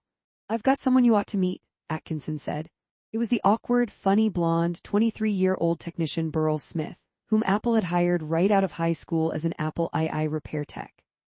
He pronounced his name Burl, not Burrell. Atkinson had been floored by Smith's technical chops. "This is Burl," Atkinson said to Raskin. "He's the guy who's going to design your Macintosh for you." Smith dove into the project with all guns blazing. Working straight through the Christmas 1979 break, rarely leaving Apple, Smith built a prototype Macintosh in 3 weeks. It was only a circuit board, an add-on card for an Apple II, in fact. But it was decked out to Raskin's specs: 6809 chip, 64 KB of memory, and circuitry to drive a tiny 7-inch black and white screen. Soon the Macintosh team was a quartet: Raskin, Smith, Howard, and Bud Tribble, another colleague from UC San Diego. Tribble was in his 5th year of a 7-year MD/PhD program at the University of Washington. Joining the Macintosh project meant taking a leave of absence and moving into a spare bedroom at Atkinson's house in Santa Clara. Bud Tribble, born 1953, Ann Arbor, MI schooling, University of California, San Diego. U of Washington, MD/PhD between Apple stints. Medical residency, UCSF Mount Zion, Apple. 1980-1985, 2002-2021 after Apple. Ni XD Sun Microsystems in the early 1980s. Tribble played keyboards in Moit Moit, a local band in the San Francisco new wave scene. In the fall of 1980, following a lecture at Xerox PARC, Raskin found himself in a heated discussion about the future of computers with a Polish-American grad student named Joanna Hoffman. She was entranced by his ideas. "Having this assistant that is an extension of your mind was just such an attractive vision," she says. Hoffman became the 5th member of the team. Her title was researcher. Joanna Hoffman, born 1955, Warsaw, Poland schooling, MIT, University of Chicago, Apple.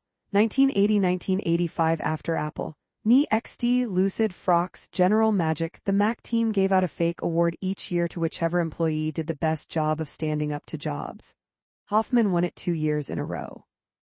The little team set up shop in the Good Earth offices on Stevens Creek Boulevard, Apple's first home in 1977, and home of the early Lisa project. Raskin's passions dictated the dominant decor elements: beanbag chairs, model airplanes, radio-controlled cars, musical instruments, Nerf guns, and cardboard barriers against the Nerf balls. "It looked more like a daycare center than an engineering lab," says Andy Hertzfeld, who joined Apple in August 1979 as a system software programmer. "They were all very quirky personalities," Hoffman says. "Raskin loved people to be thinking big thoughts." Burl Smith was like the true heir to Wozniak. Brian Howard was an almost Buddhist presence who would jump in and help anybody in anything. Bud Tribble was so low-key you didn't even realize it said something profound. Hoffman herself dove into keyboard design. How could it be used internationally? She designed a scheme of keyboard shortcuts that could produce accent and diacritical markings. There were games every day, lunches together at Cicero's Pizza, and endless rounds of Defender on its game machine, and tremendous creative freedom. In true Skunkworks fashion, everyone did everything.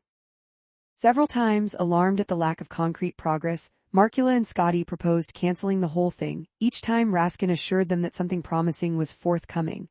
When Raskin finally showed him something physical, it was just a cardboard mock-up, Markula says. It had a low-slung, horizontal case like the Apple II's but with a built-in screen. The keyboard could fold into the front for easy carrying. Burl's stash. Andy Hertzfeld's book Revolution in the Valley tells the story of the Mac's creation through vivid vignettes. And the story of Burl Smith's mustache is among the best. When Smith signed on with Apple in early 1979, he was a low-paid service technician.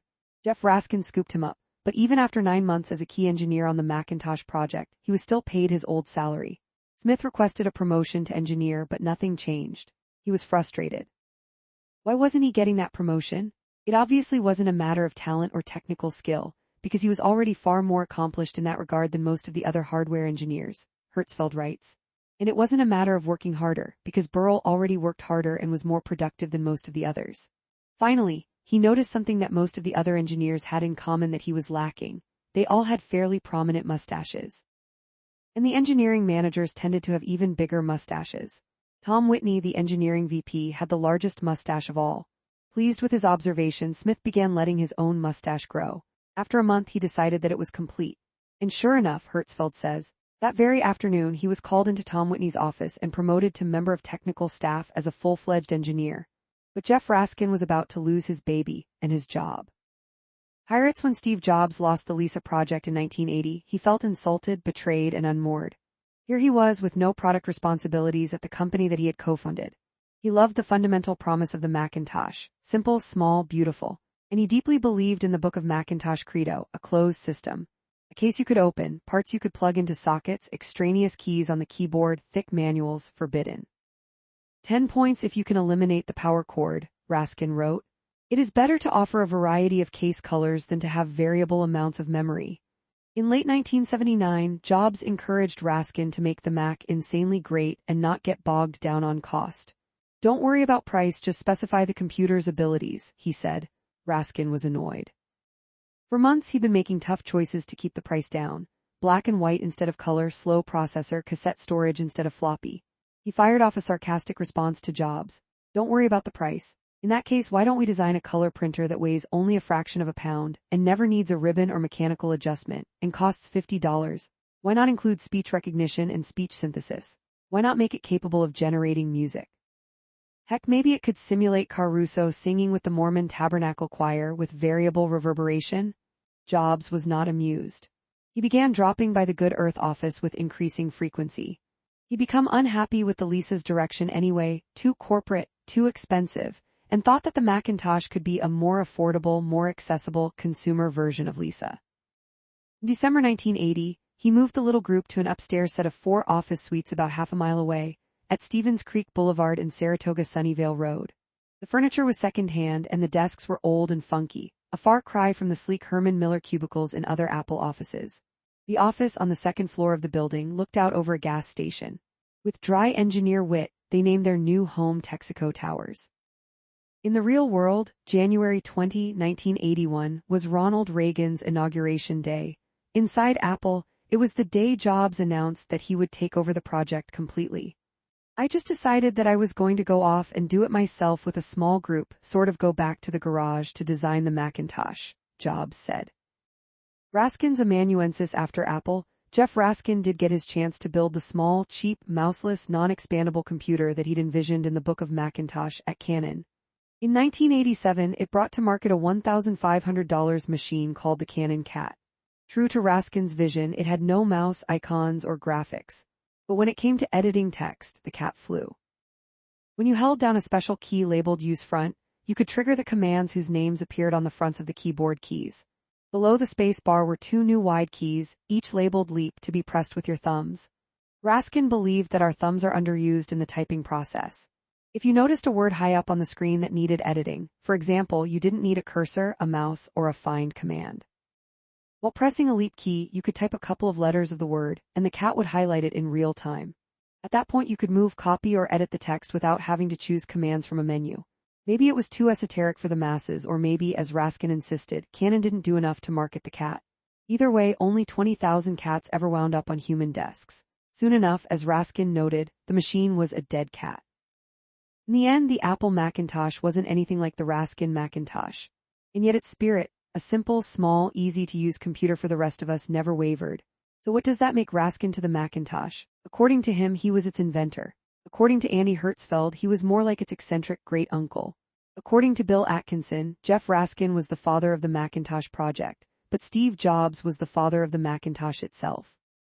In March 1987, Apple identified Raskin's role in its own way by presenting him with a special gift, the 1 millionth Macintosh computer. It was a Mac Plus. It bore an engraved plaque beneath the Apple logo. The 1 millionth Macintosh presented by Apple Computer Inc. to Jeff Raskin, originator of the Macintosh. Right away, Jobs could see that Raskin's concepts would have to change. Raskin, for example, hated the mouse. He didn't like taking his hands off the keyboard. You shouldn't have to live, as he put it, a hand-to-mouse existence. Raskin also despised icons. An icon is a symbol equally incomprehensible in all human languages, he would say. On Raskin's Macintosh, the screen was minuscule, only 256 pixels square, and there was no disk drive at all. There was no desktop, no icons, no trash, and no apps. You were always typing, either word processing or programming. To Jobs, none of this was as elegant or limitless as what the Lisa team was creating. The processor was another problem. Jobs wanted a graphic interface like the Lisa's mouse, icons, folders, windows, and that would require the Motorola 68000 like the Lisa S, and it would need twice as much memory, 128 KB instead of 64. At Jobs' request, Burrell Smith sequestered himself in the lab for a month, working straight through the Christmas-New Year's break for the second year in a row, to create a new logic board that incorporated the 68000. The resulting design used half as many chips as the Lisa, and ran at 8 MHz instead of 5. It would be twice as fast as the Lisa, for less than a quarter of the price. On the other hand, the new chip blew Raskin's $500 price goal to smithereens. The Macintosh would be more likely to cost $1,500. What the Macintosh metamorphosed into, Hoffman says, was exactly what Jeff didn't want in a computer. Raskin fell into a bitter funk. He fired off memos to Markula informing him that Jobs had gone from being a major asset to a significant company liability. But the conflict went beyond interface philosophy. Jeff and Steve were oil and water, fire and ice, says Chris Espinosa. You know, Raskin the PhD and Jobs the dropout. Raskin the deep in the details, systems approach, and Jobs the play it by ear. The clashes were hideous. Jobs, for his part, considered Raskin really pompous. Raskin's Macintosh would have been a piece of junk. The last straw was Raskin's brown bag lunchtime talk about the Macintosh on February 17, 1981. That morning, Jobs told Raskin that the talk was cancelled. But when Raskin dropped by the auditorium just to confirm, 100 employees were there waiting. Jobs had told only Raskin that the talk was off and nobody else. Livid, Raskin fired off a 4-page letter to Markula documenting Jobs' failings. He missed appointments, he yelled at people, he didn't give people credit, he minimized how long tasks would take. The clash had reached a boiling point. One of them would have to go. To Markula and Scotty, the Macintosh project seemed like a low-profile side hustle, a perfect place for Jobs to indulge his passions. They didn't take us very seriously, Jobs said. I think Scotty was just sort of humoring me. Markula put Jobs in charge of the Macintosh project and put Raskin on a leave of absence. Soon thereafter, Raskin left Apple for good. Staffing up with Raskin out of his way, Jobs wasted no time. He set a ship date for the Macintosh, January 1982, a year away. He needed a team of superstars, a small team. He started with some heroes of the Apple II project, including Rod Holt, Dan Koch, Randy Wigginton, industrial designer Jerry Manock, and programmer and writer Chris Espinosa. Joanna Hoffman had been working on the Macintosh interface, but as far as Jobs was concerned, the Raskin interface was garbage. You know what you're going to do now. Marketing, he told her. She was taken aback. She had zero experience with marketing. At the first opportunity, she visited the library and checked out a book on the subject. Jobs also brought over programmer Andy Hertzfeld, who'd been a grad student in computer science at Berkeley. In 1979, Hertzfeld had become so enthralled by the Apple II he'd bought $1,295 plus tax, most of my life savings at the time, that he quit school to join Apple. Andy Hertzfeld, born, Philadelphia, PA schooling, Brown, University of California, Berkeley, Apple, 1979-1984 after Apple, Radius, General Magic, Easel, Google as a grad student, Hertzfeld wrote a program that gave the Apple II lowercase letters. Apple nearly bought it and then hired him instead.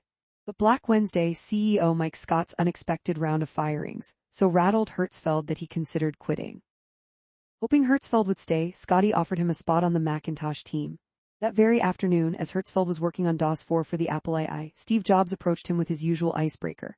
Are you any good? When Hertzfeld asked for a day or two to finish up his project, Jobs yanked his Apple II's power cord, deleting everything he'd been writing. The Apple II will be dead in a few years, he said. The Macintosh is the future of Apple, and you're going to start on it now. Jobs picked up Hertzfeld's Apple II and started walking away. I had no choice, I had to follow my computer, I couldn't work without it, Hertzfeld says. Jobs drove the computer and Hertzfeld over to Texaco Towers in his Mercedes. Here's your desk, welcome to the Mac team, he said. Hertzfeld was surprised to discover someone else's stuff in the drawers, camera gear, model airplane parts. It was Jeff Raskin's desk. He hadn't even had time to clear it out. The Apple bicycle in the March 1973 issue of Scientific American, Steve Jobs had learned of a Duke University study about efficiency of motion. How much energy each animal species consumes to travel 1 mile. The study pitted humans against such competitors as mice, lemmings, fruit flies, locusts, hummingbirds, sheep, horses, pigeons, and seagulls. The winning critter in Jobs's frequent retelling was the condor. The human on foot wasn't even close. Even if you put a man in a car or a jet plane, he still didn't win. He was now traveling much faster but using far more energy. But if you put a man on a bicycle, everything changed. With the aid of a bicycle, the article said, the cyclist improves his efficiency rating to number 1 among moving creatures and machines. Jobs loved this principle. He quoted it for years. The Scientific American article identified the salmon as the winner, not the condor, but people got the point. That's what a computer is, he'd say. It's the most remarkable tool mankind has ever come up with, equivalent to a bicycle for our minds. In the same way a bicycle amplifies our physical ability, technology can amplify our intellectual potential. Jobs was so fond of this notion, in fact, that he and Rod Holt decided to change the code name of the new computer taking shape in Texaco Towers. From now on, it would be known as Bicycle. The charm of naming something technical and intimidating after something familiar and attractive had certainly worked in naming the company. But the Macintosh team pushed back hard. We simply refused to use the new name, Hertzfeld says. After a month or so, Holt gave up. It's only a code name anyway, he said. In late 1982, Apple hired a marketing firm to come up with a final, real name for the new computer. They generated a long list of ideas, including Allegro and Apple 40. None of them seemed as good as Macintosh. And so it was that in January 1983, at a company off-site meeting in Carmel, Jobs swung a bottle of champagne onto one of the prototype machines and declared, "I christen the Macintosh." Reality distortion. Jobs had an incredible eye for talent and the charisma to attract it. And as he put together his crack Mac team in Texaco Towers, he had no trouble wooing whomever he wanted. He had, in the phrase that Bud Tribble borrowed from the Menagerie episode of Star Trek, a reality distortion field. The reality distortion field, in Hertzfeld's view, was the combination of a charismatic rhetorical style, an indomitable will, and an eagerness to bend any fact to fit the purpose at hand. If one line of argument failed to persuade, he would deftly switch to another. Sometimes he would throw you off balance by suddenly adopting your position as his own, without acknowledging that he ever thought differently. Amazingly, the reality distortion field seemed to be effective even if you were acutely aware of it. It was like a return to the thrill of the old Jobs garage. He was leading a scruffy, small band of geniuses to make a dent in the universe. This is the best team in the world at what they do, he'd say. And being a pirate means really going beyond what anyone thought possible with a small band of people doing some great work. Really some great work that will go down in history. In a bigger organization, there are more layers, almost a guarantee that it won't be great. Most of the engineers and designers were night owls, mostly under 30. Most had no obligations outside of Apple, no spouses, partners, kids, churches, sports, and put in insanely long hours to build their insanely great computer. In early 1983, Time magazine quoted Jobs as saying that the team was working 90 hours a week. To honor that slightly inflated estimate, the Apple finance team ordered up gray hoodies for the Macintosh team that said 90 hours a week and loving it. "We were on a mission," says Guy Kawasaki, who was hired in 1983 to persuade software companies to write for the Mac. "We wanted to increase people's creativity and productivity, we wanted to make the coolest computer in the history of man, and we wanted to prevent totalitarianism of IBM and Microsoft. I mean, how can you argue with any of those three?" Jobs considered them artists. He took the whole team to San Francisco's Fine Arts Museum to view an exhibit of stained glass masterpieces by Louis Comfort Tiffany. Tiffany was an artist who could mass-produce his work just like we will be, he told them. And he installed in the building lobby inspiring examples of consumerized art. An $80,000 Bersendorfer piano. Ansel Adams Fode enlargements. A BMW motorcycle. February 10, 1982, Jobs called the team together for a little ceremony. There was cake and champagne, and Jerry Manock laid out a big sheet of white drafting paper. "You're creating something beautiful," Jobs announced. "This is art." And real artists sign their work. One by one, Jobs invited each of the 35 team members to step forward and sign their name on the drafting paper, Burrell Smith first, then the other engineers. Jobs added his own signature near the upper. The story of the signatures at the Mac case signing party, 35 current artists signed. Later, Jobs added the signatures of a few important figures who'd left the project, Woz, Jeff Raskin, and Bud Tribble, as well as a few who joined after the signing party. In all, 48 names appear. Some are familiar to Mac fans. Bill Atkinson, Andy Hertzfeld, Burrell Smith, Chris Espinosa, Joanna Hoffman, Rod Holt, George Crow Engineer, Bill Fernandez, Bruce Horn, Daniel Koch, Larry Kenyon, Debbie Coleman, Jerry Manock, Mike Murray, Randy Wigginton, and Steve Jobs. Some are less familiar: Peggy Alexio, Secretary, Colette Askelland, Board Layout, Bill Bull, Keyboard Mouse, Matt Carter, Factory Setup. These signatures appeared inside every early Mac model. The original, the Mac 512K, the Mac Plus 1986, the Mac SE 1987, and the SE30 1989. In fact, the names might have survived forever if not for one small problem. Every time we added more ports, we had to cut out somebody's name, says Espinosa. It was just attrition by expansion. If we're gonna put the processor direct slot expansion card in there, well, there goes Bud Tribble. By the time the Macintosh Classic came along in 1990, there were no names left. But just inside the main entrance of Apple's current headquarters, the 1-mile circular building known as Apple Park, there's a small, beautifully appointed room where an original Mac's open case is on display. The signatures, illuminated by a ring light, are clearly visible, a reminder that real artists ship. Jobs had those signatures embossed into the case interior so that they would be part of every Macintosh that rolled off the line. Most customers would never see them, Andy Hertzfeld says, but we would take pride in knowing that our names were in there. Jobs fostered an us versus them spirit. He'd point out that IBM's research and development budget was at least 100 times larger than theirs. There's something that makes a job a little more fun to work on when the odds are against you, Hertzfeld says. He also cultivated a rivalry with the Lisa team. In fact, in April 1980, Jobs bet Lisa project leader John Couch $5,000 that the Macintosh would ship first. The Lisa at that point had a 2-year head start. It also had 10 times the headcount, and its managers were paid twice as much as the Mac team's stars. Couch took the bet. At the very least, he figured that the wager would motivate both teams to meet their deadlines. The plan worked at first. Soon, however, Steve's Macintosh team started taking the friendly competition much more seriously than my Lisa team, he says. Suddenly, I watched as important resources got redirected from Lisa to Macintosh. Jobs began to poach key Lisa team members, including Bruce Horn, who'd come from Xerox PARC, and Bill Atkinson. The Lisa did indeed finally beat the Mac to market by a year. Jobs, man of his word, threw a triumphant celebration party for the Lisa team and presented Couch with an oversized check for $5,000. Defining the Mac when Jobs became captain of the Mac, few at Apple considered the project much of a threat. He fostered a rebellious pride in his little band.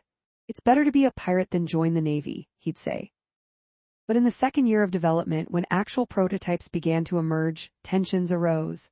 The Lisa group thought it was crazy for Apple to cultivate 2 different machines, with identical 68,000 chips that couldn't run each other's software. Meanwhile, the Apple II team had its own reasons to feel disgruntled. After all, their division was funding the other 2. In the spring of 1982, the Macintosh team was no longer quite so scrappy. It was now approaching 50 people, and Texaco Towers was about to split open. My desk consisted of the eraser tray of a whiteboard, says marketing manager Mike Murray. The whiteboard was already claimed by someone else, but I got the tray. The Mac group moved back to the main Apple campus and took up residence in the less colorfully named Banley 4 building. By August 1983, with 80 people, they had to move again, this time across the street to Banley 3.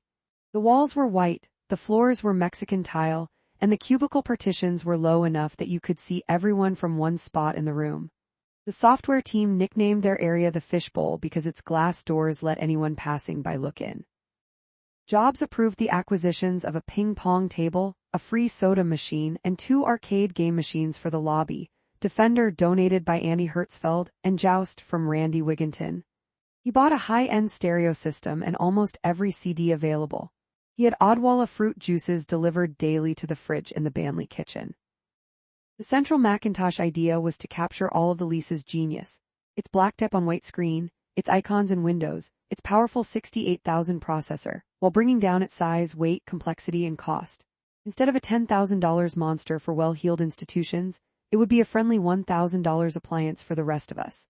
I loved the idea and didn't view it as a competition because we were targeting 2 different markets, Couch says. It would be good strategy to leverage Lisa's application software, adapt it for Macintosh, and let users run the same applications at home on a Mac that they did at work on a Lisa. But Jobs didn't want the Mac to run the Lisa's programs. His Macintosh would have its own operating system and run its own flavor of programs. One reason may have been his bitterness about being removed from the Lisa team. But from a technical perspective, his options were limited.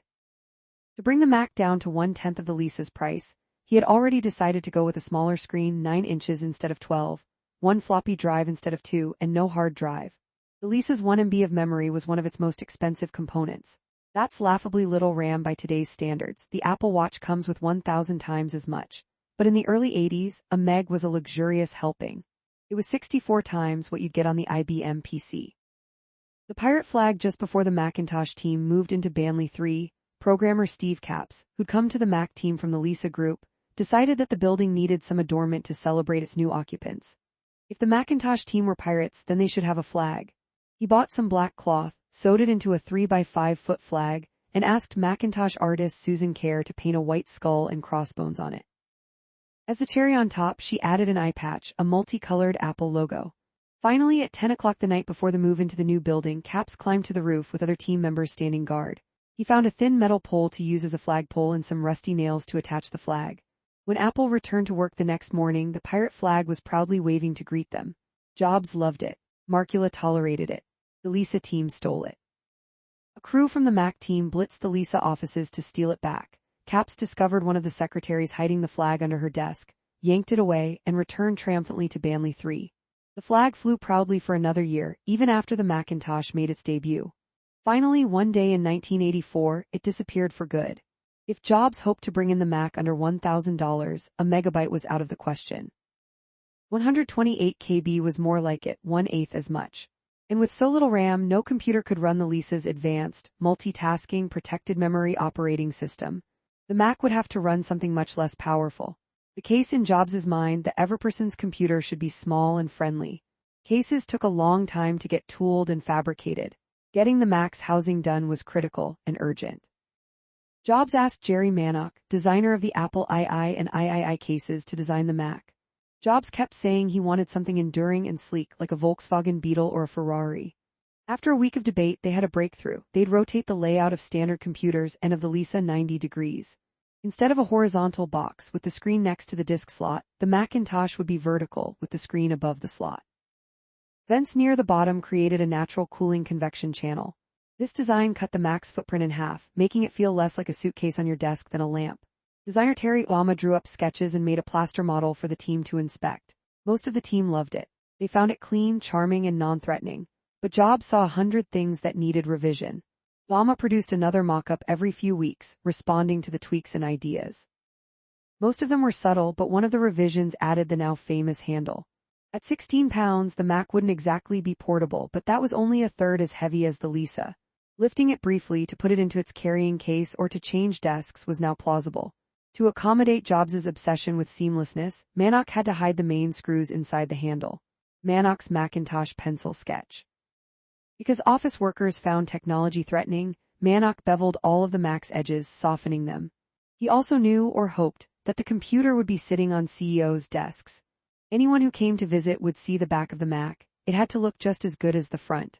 The jacks on the back would be labeled with a row of simple icons instead of words so that the Macintosh was ready to go international. To localize Mac, all you do is change the keyboard manuals and the disks, Jobs pointed out. Nothing in the box has to change. The finished product shone with attention to detail that customers might register only unconsciously. Manock put the on-off switch on the back where it wouldn't catch the eye of a curious toddler. Yet, groping around the back of an electrified box could be intimidating. And so, at the back left edge of the case, Manock interrupted the textured plastic with a 2-inch smooth, shiny stretch, so you could feel for the switch without looking. The finished design was revolutionary in its simplicity. The vertical orientation elevated the screen, putting it closer to eye level. A front panel overhang created a sweet little garage for the keyboard. Some aspects of the design reflected Jobs' own philosophies. It would have no cursor arrow keys, so customers would have to learn to use the mouse. And the Macintosh would have no parts that could be expanded or upgraded. We don't have slots. Slots cost a lot of money. They make the box much bigger. And you need a much bigger power supply because you never know who's going to plug in what, Jobs said. Apple service technicians would need to open the Mac, but Jobs didn't want customers to have that option.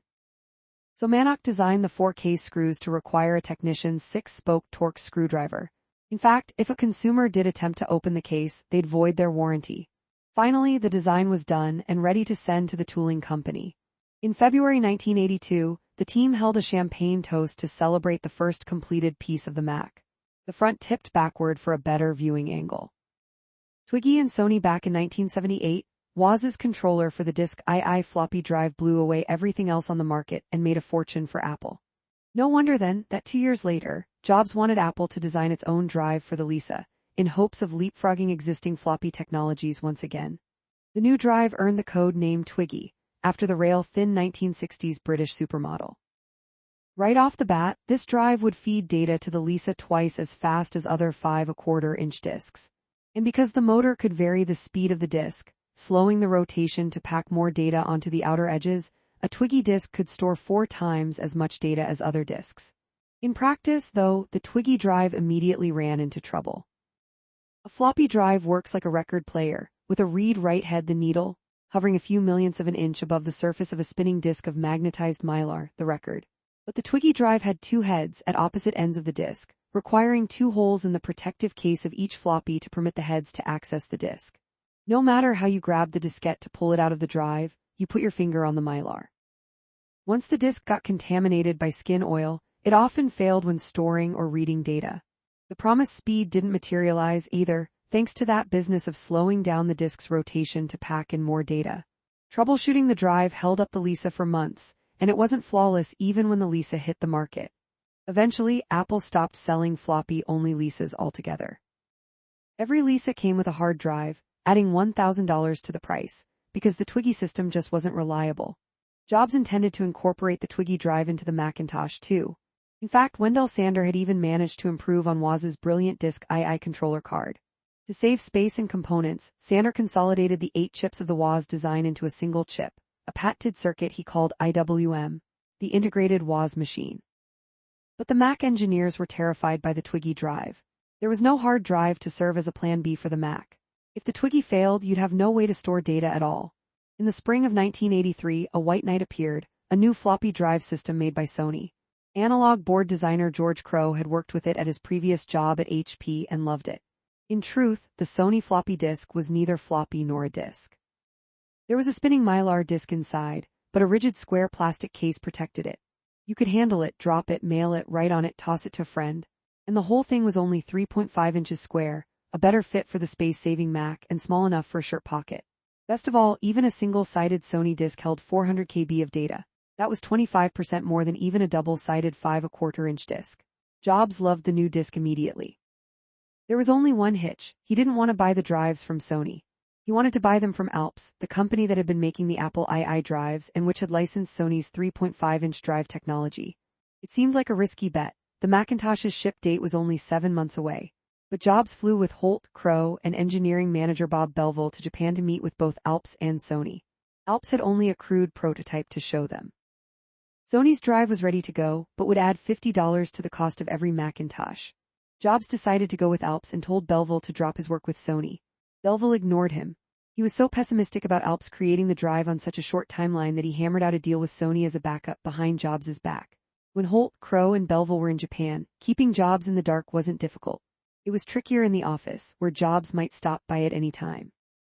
The absurdity of the clandestine drive program reached a peak the day Sony sent one of its engineers to Cupertino to assist, a young man named Hidetoshi Komodo. As he sat in a cubicle with software engineer Larry Kenyon and Crowe, they suddenly heard Jobs approaching. The presence of a young Japanese engineer would have blown their cover. In a panic, Crowe pointed to a janitorial closet and ordered Komodo to get inside. "Hide in this closet, please, now." The young man, baffled, did as he was told, and Jobs never saw him. Komodo wound up standing in the dark closet, motionless and befuddled, for 5 minutes before Jobs moved on. Crowe and Kenyon rescued Komodo and apologized. Komodo wasn't offended, only bewildered. "American business practices, they are very strange," he said. In the end, Alps conceded that it would need 18 months to produce a Sony-like drive, nearly a year later than Apple needed it. It was time for Belville to reveal to Jobs his secret, that his stealthy deal with Sony would deliver a working drive on schedule. His disobedience had saved the Macintosh. "You son of a bitch!" exclaimed Jobs, grinning. The Sony drives did indeed become part of the Mac, as great as they'd seemed, and nobody boasted about them more proudly than Steve Jobs. Disobeying Steve, Part II secretly engaging Sony to make the Mac's floppy drive was the first time the Mac team explicitly ignored Steve Jobs' orders, but it wouldn't be the last. Jobs was emphatic that the Mac should not be expandable. It would be born with 128 KB of memory, and it would die with 128 KB of memory. But to Burrell Smith, that edict was nonsensical. Even in his short time at Apple, he'd seen the standard computer's memory allotment expand. The Apple II came with 4 KB, The IBM PC had 16, the Macintosh would come with 128, and that obviously was not the endpoint. As the Mac's ship date kept slipping, Smith foresaw a nightmare scenario where it was outdated before it even hit the stores. With a simple rewiring of the circuit board, Burrell could make it possible for tinkerers to snip one trace, yank out the original chips, and replace them with the quadruple capacity ones, and they'd have themselves a 512 KB Mac. It would be capable of running more programs with less waiting. Smith never did tell Jobs about his treachery. The Mac shipped with his sneaky expansion option, and technically proficient Mac owners all over the world were the beneficiaries. Invisible aesthetics. By the spring of 1981, the Mac's design was stable enough that Apple could order printed circuit boards. At one of the weekly team meetings, Burrell Smith laid out an enlarged blueprint of the board. Jobs studied it, and his critiques had nothing to do with the engineering. "Look at the memory chips, that's ugly. The lines are too close together." Board designer George Crow was baffled. "Who cares what the PC printed circuit board looks like?" he said. "Nobody is going to see the PC board? I want it to be as beautiful as possible, even if it's inside the box," Jobs replied. He quoted his father, whose craftsmanship and his carpentry work had left a deep impression on him. "A great carpenter isn't going to use lousy wood for the back of a cabinet, even though nobody's going to see it." Jobs ordered a redesign at a cost of $5,000. Ultimately, the better-looking layout didn't work as well electrically. Jobs reluctantly accepted the redesign as a failed experiment. But that principle, that the hidden guts of something should be just as beautiful as the parts you can see, became an Apple hallmark. Roundrex. As 1981 wore on, the Macintosh team was working late into the night to write the Mac's software. At its heart was Bill Atkinson's masterpiece, a set of image drawing algorithms called QuickDraw. The Mac's black and white screen was a 512 x 342 grid of tiny square pixels, 72 of them per inch. QuickDraw's programming commands could form these dots into graphics, shapes, patterns, lettering, pictures with maximum speed and minimum memory. In May, Atkinson added the ability to draw ovals and circles, but Jobs wasn't impressed. "How about drawing rectangles with rounded corners? Can we do that now too?" Jobs asked. Atkinson was dubious. "When would anyone need round-cornered rectangles? Did a shape like that really belong in the pantheon of basic lines, squares, and circles?" Jobs was appalled. "Rectangles with rounded corners are everywhere," he said. "Just look around this room." He pointed to the whiteboard, the desks, the tables, the computer screens. He even pulled Atkinson out of the building. "And he showed me rounded corner after rounded corner after rounded corner," Atkinson said. "Finally, when he got to a no parking sign, I said, 'Okay, I'll figure it out.'" Rounded rectangles, or as the algorithm is called in programming, Roundrex, became an Apple hardware and software design hallmark that lives on to this day in the shape of every laptop, phone, tablet, and watch. Atkinson's accident. One of QuickDraw's finest achievements was its ability to display what's inside of several overlapping windows, a trick that relied on compact representations of screen areas that Atkinson called regions. "It was really at that point Apple's jewel," says Atkinson. But one day in April 1982, Atkinson was driving to work in his Mazda RX-7 sports car.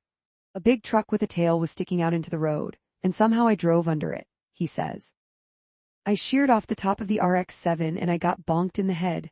My head was pushed down into the passenger wheel well. Worse, his knee wound up on the accelerator, speeding the car down Los Robles Way and across Los Gatos Boulevard. After mowing down a row of hedges, the car finally came to a stop. When the police and ambulance arrived, they were horrified by the crushed-looking Mazda. The first officer on the scene radioed in a decapitation before discovering that Atkinson's body was actually mashed into the two wheel wells. Legs in the driver's side, head in the passenger side. An ambulance took Atkinson to Los Gatos Community Hospital. Eventually, he regained consciousness, but much like Steve Wozniak the previous year, he developed amnesia. "Though I'm inside this brain and I'm feeling retrograde amnesia, come on," he says.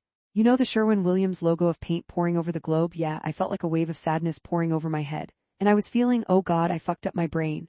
When word of the accident reached Jobs, he raced to the hospital. He ran over to Atkinson's bedside. "Are you okay?" he asked. "We were worried about you." "Don't worry, Steve," Atkinson said groggily. "I still remember how regions work." 10. Scully. Mike Markula's name was never familiar to the public, and that's just the way he liked it. Even when he wrote some early popular apps for the Apple II, Color Math, and a checkbook program, he released them under a pseudonym, Johnny Appleseed. Now, as Apple's acting CEO, his first act would be seeking a permanent one. The board interviewed one candidate after another. Steve Jobs was too young and inexperienced. Floyd K. Vam, VP of Sales and Marketing, didn't seem like the kind of broad strategy guy the board wanted. Finally, Apple found the perfect candidate. A man with experience in the industry, a leader with a national profile, an innovator with drive. His name was Don Estridge, the head of IBM's PC division. He turned Apple down. Markula brought in a headhunter, Jerry Roch of the executive placement firm Heidrick & Struggles. Most of the candidates he approached declined to leave their stable, well-funded jobs to gamble on a scrappy outfit like Apple. John Scully's preppy attire was at the polar opposite end of Apple's dress code. As the options narrowed, Roch encouraged Markula and Jobs to give serious consideration to one man in particular, the president of Pepsi Cola, the soft drink division of the beverage and snacks giant PepsiCo. His name was John Scully. Culturally, he was a strange choice. He was an East Coast establishment type, introverted, shy, self-described as scrawny and pale, who never stepped foot in Silicon Valley and had zero experience in technology. He'd attended Brown University and earned his MBA at Penn's Wharton School. His mother was a Manhattan socialite, his father was a Wall Street lawyer, and his first wife was the Pepsi CEO's daughter. Scully's art collection specialized in 18th-century English landscapes and portraits. But the corporate world saw Scully as a marketing genius. When he joined Pepsi in the late 60s as a young marketing executive, Pepsi's market share had been dropping for 4 years in a row. Coke was number one. Scully helped to engineer a turnaround. He'd launched a hugely successful Pepsi Generation TV ad campaign that depicted young, hip people drinking Pepsi. Above all, Scully had recognized the potential of a local Pepsi TV ad in Texas, where real people took blind taste tests and more often than not preferred the taste of Pepsi. "I can't believe it, I've drank Coke all my life," a grandmother says. Scully took it national, calling it the Pepsi Challenge. When Scully himself participated in a Pepsi Challenge at Florida's Daytona 500 car race, he inadvertently chose Coke as his preference. Fortunately, it wasn't caught on camera. Pepsi people were terrified that someone would find out, he says. What Scully offered Apple, in other words, was a track record of expert marketing, international experience, and a natural appeal to Wall Street. "I thought, good, this guy understands marketing," Markula says. "That gives me an opportunity to retire again and not have to worry about this thing. So hell, I was just hoping he would be hilariously successful." The wooing of Scully began in New York, when Jobs invited him to put his hand on a mouse for the first time. He drew some shapes and printed them on the spot. He was amazed. Still, taking the Apple job would mean parting with Scully's longtime boss at Pepsi. It would be a huge gamble on a company that had had only one hit product. And it would mean persuading his new wife to uproot from their mansion in Greenwich, Connecticut. There would be an enormous culture shift, too. When Scully visited Apple, he was taken aback by the narrow hallways, which would have violated most fire codes, and the employees' scruffy outfits, less formally dressed than PepsiCo's maintenance staff. But Scully was dazzled by a Macintosh demo, which included a Hertzfeld program that bounced animated Pepsi cans and bottle caps around the screen, and by the Mac's creators. They were, he said, universally young, passionate, idealistic, and brilliant. After weeks of working on Scully, Jobs flew to New York one more time, his reality distortion field set to high. "He didn't care that I didn't have a technical background," Scully says. "He didn't have a technical background either." Jobs and Scully spent the entire day walking the city. They crossed Central Park talking about nature, perused the Metropolitan Museum of Art talking about design, and visited Colony Records talking about music. "You're the best person I've ever met," Jobs said, according to Scully. "I know you're perfect for Apple, and Apple deserves the best." As the sun set, Jobs took Scully to the 30th-story penthouse he was thinking of buying in the San Remo apartment building. And there, on a terrace overlooking the Hudson River in Central Park, Jobs made the pitch to Scully that would become famous. "Do you want to spend the rest of your life selling sugared water, or do you want a chance to change the world?" It was, Scully says, a monstrous question. "It simply knocked the wind out of me." That pitch and a formal offer from Markula sealed the deal.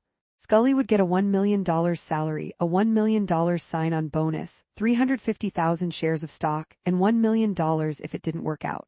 When Scully arrived in Cupertino in May 1983, there was jubilation. It was like a miracle for everyone, because people saw him as adult supervision, says Andy Cunningham, who was working for Regis McKenna to help launch the Mac. There was also a cultural adjustment. Scully was 44 years old, the average age at Apple was 27. After serving in the lily-white halls of PepsiCo, he now found himself surrounded by people from every nationality and race, varying from Indians in turbans to scruffy, bearded kids from New Jersey. To his amazement, there were as many women as men in management positions. At Pepsi, conversations incorporated terms like win, competition, and share points. At Apple, it was building things, vision, and values. At Pepsi, the offices were hung with expensive, tracklit works of art. At Apple, the art was on t-shirts and posters. But Scully had barely settled into his clean, modern office when he confronted his first business crisis, a computer industry collapse. Only 3% of American homes had computers, but the market was flooded with machines from Commodore, Atari, Texas Instruments, HP, Apple, and others. The torrent triggered a price war that nobody could win. By the end of 1983, the industry had lost $1.2 billion. Apple's fourth quarter profits fell 80%, and its stock fell from $63 a share to $23. Scully was terrified. Even as the industry was crumbling, Apple was pouring money into three massive endeavors: a multi-million-dollar ad campaign for the just-released Lisa, the Mac, which would need marketing money soon, and Apple's new, state-of-the-art, automated factory in nearby Fremont. Meanwhile, the company was hiring 250 people a month. Scully slammed the brakes on hiring and shut down the company's popular profit-sharing program. The plant in Fremont, Jobs had always been a fan of Henry Ford, who mastered mass-producing cars, and he'd been blown away by the spotless, zero-defect, automated assembly lines he'd seen in Japan.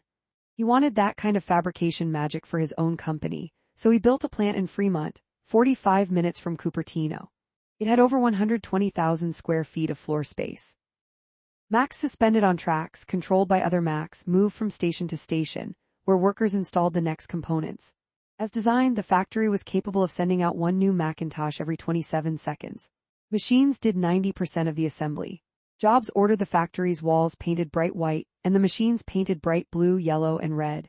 It looked like an Alexander Calder showcase, said plant manager Debbie Coleman. Jobs was constantly unhappy with the cleanliness of the place. I'd go out to the factory, and I'd put on a white glove to check for dust. I'd find it everywhere on machines, on the tops of the racks, on the floor. He'd ask Coleman to get it cleaned. We should be able to eat off the floor of the factory, he'd say. She was baffled by the request. By the time it was finally finished, the Fremont factory truly was a showpiece, at a cost of $20 million.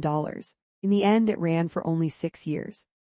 By that point, Director of Operations Del Joachim had set up factories in Dallas, Ireland, and Singapore, with lower labor and operating costs and much more traditional designs. Pepsi's CEO called to ask if he wanted to come back. Businessweek declared IBM the winner of the computer wars.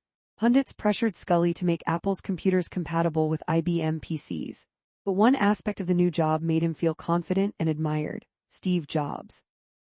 We discovered incredible similarities in the way we thought and in the respect we had for ideas, Scully says. He would call me 5 or 6 times during the day. He'd think nothing of coming in and saying, "Sorry to interrupt you, but I've just got to tell you what's on my mind. You're the only one who will understand." Jobs and Scully were the corporate power couple. They took hours-long walks. Steve did not like working in an office, Scully says, so when he had something that he really wanted to talk about, he liked to do it by walking around. They'd walk to the Stanford campus or out and around Cupertino. They'd meet on Sunday mornings for breakfast or after work for pizza or sushi. I had a terrible marriage at the time, so I spent most of my time with Steve and Apple, Scully says. Scully declared Jobs to be his soulmate and near-constant companion. Scully was 16 years older than Jobs, but marveled at all he was learning from him, about art, music, technology, food, design, beauty. And yet Scully also considered the ways that he could mentor Jobs. I could give him something he couldn't get anywhere else, Scully says. I became a teacher to him. In particular, Scully hoped to teach Jobs to rein in his explosive temper. Volatility for 23 years of Apple's existence, Steve Jobs was its driving force. And anyone who worked with him will tell you that driven and force described him very well. His penchant for rule-breaking has become famous. He routinely parked in handicapped parking spaces, for example, and refused to put license plates on his Mercedes.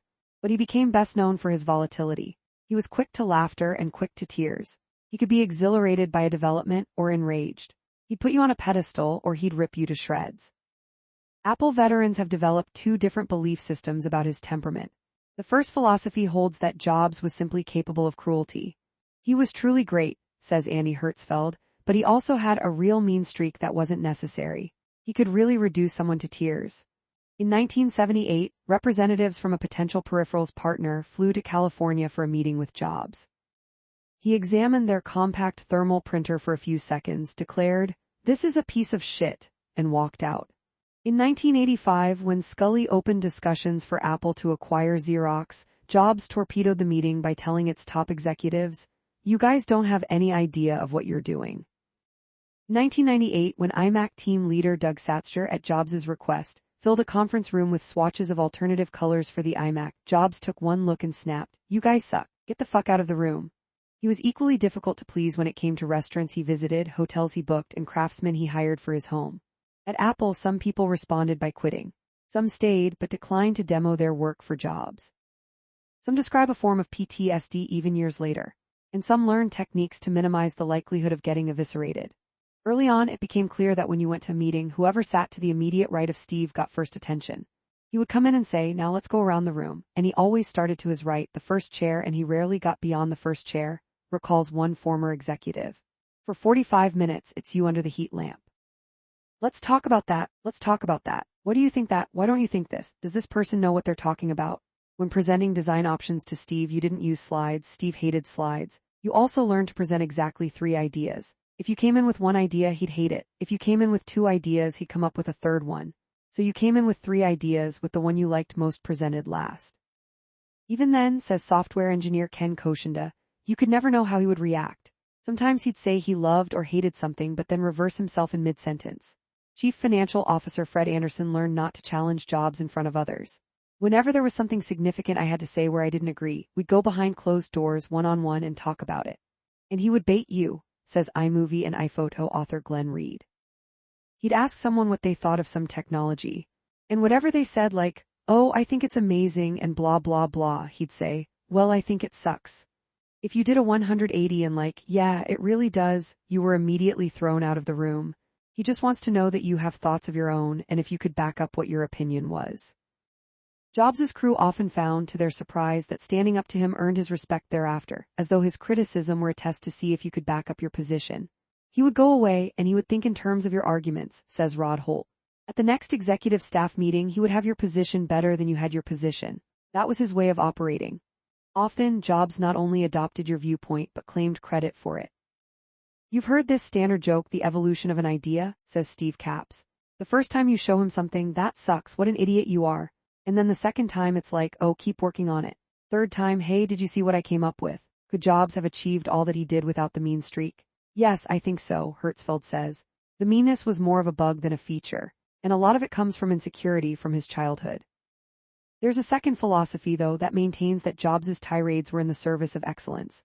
When Jobs judged someone's work and announced, "This is shit," what he was really saying, according to Bill Fernandez, was, "I have a dream and this isn't it." He's not saying that you're a terrible person. Now that's the way it comes across, that you're a failure. That's because he didn't know how to express himself in a socially acceptable and effective way, Fernandez says. Frequently the provocation worked. Dozens of ex-Apple people describe attaining engineering or design achievements they'd never thought they could. Getting better work out of his team is certainly how Jobs justified his leadership style. A lot of times people don't do great things because great things aren't really expected of them, and because nobody ever really demands that they try, he'd say. If you set that up, people will, a lot of times, do things that are greater than they ever thought they could do. Guy Kawasaki emphasizes the difference between ego-driven assholes, all too common in Silicon Valley, and mission-driven assholes like Jobs. "Having been in Silicon Valley for about 40 or 50 years, I'm an expert in assholes, okay?" he says. Steve is one of the very rare mission-driven assholes. He was driven by a mission to make the greatest computer by the greatest company. And if you got in the way of that, he would run you over, back up, and run you over again. Jobs didn't just drive others, he was himself driven. He was eternally impatient, and couldn't stand it when other people didn't appreciate the urgency of the mission. As hard as he was on everybody, he was much harder on himself than anybody else, Joanna Hoffman says. It was very hard for him to see that not everyone could meet his stamina and resilience. Jobs and journalist Steve Jobs was always sensitive to his depiction in the press. If you wrote something he didn't like, he had no hesitation about calling you to complain. In 2007, Apple introduced a new version of iMovie, its easy-to-use video editing program. The design was simpler and the code was cleaner, but it had far fewer features. I was the technology columnist for the New York Times and also an avid iMovie fan, so I went public with my unhappiness. iMovie 8 is an utter bafflement, I wrote. It's nothing like its predecessor and contains none of the same code or design. It's designed for an utterly different task, throwing together movies quickly. It lets you scan through a clip to see what's in it, isolate the good parts, rapidly drop them into a sequence, and send a completed video to YouTube with one menu command. But there were so many limitations. The new iMovie gets a D for audio editing. You can no longer export only part of a movie. All visual effects are gone, even basic options like slow motion, reverse motion, fast motion, and black and white. There wasn't even a standard scrolling timeline of your clips. Call it fly movie or buy movie or why movie, my column concluded. But one thing is for sure, it sure is iMovie. That night my phone rang. Steve came on the line, furious. You have no idea what the fuck we do here at Apple, do you? He said icily. He informed me that my use of iMovie to build lovely short films with background music and crossfades was an outdated relic.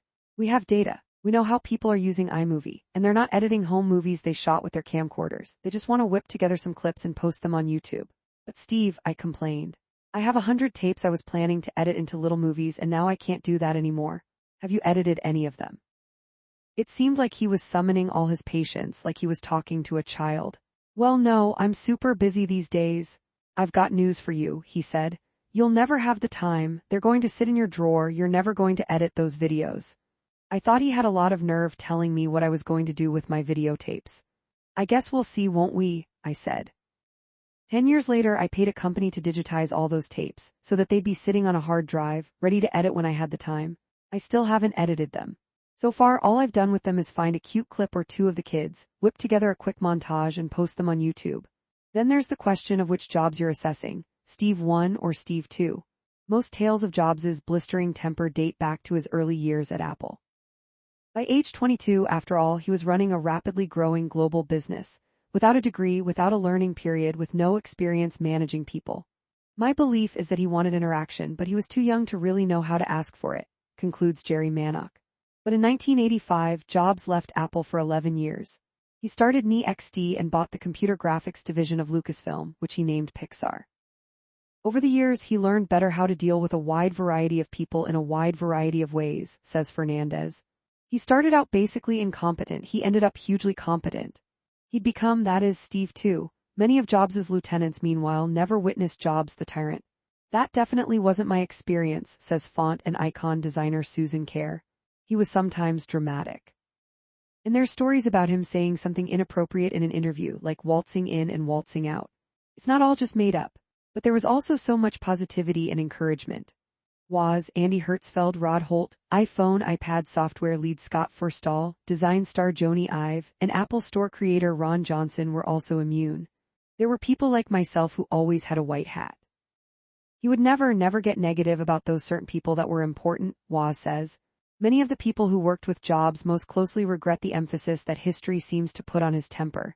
As Hertzfeld puts it, he could berate you but also inspire you, sometimes even in the same sentence. Almost any adjective you could think of could apply to him at different times. He was a man of contradictions. 11. Software every 6 months, Jobs took the group to some gorgeous California resort within a couple hours, chartered bus ride from Cupertino for a 2-day meeting. Each off-site was a combination of rally, party, and Q&A break. Team leaders gave updates, guest speakers gave presentations, and Jobs offered what he called quotations from Chairman Jobs. They included such classics as, "It's not done until it ships, don't compromise. The journey is the reward," Mac in a Book by 1986. "It's better to miss than turn out the wrong thing." Real artists ship. That final quotation, which Jobs wrote on the whiteboard at the January 1983 offsite, was becoming especially relevant. The Mac ship date had been postponed twice. It was now scheduled for the annual Apple shareholders meeting on January 24, 1984. Finishing the Mac's ambitious software in time would be a colossal task. Jobs needed more engineering power. He liked them young, tireless, idealistic, brilliant, and preferably artistic. Pretty much everybody in the whole team had an artistic side independent of Apple, says Steve Capps, who had come to the Lisa project from Xerox PARC in September 1981. He's into photography, he's into music.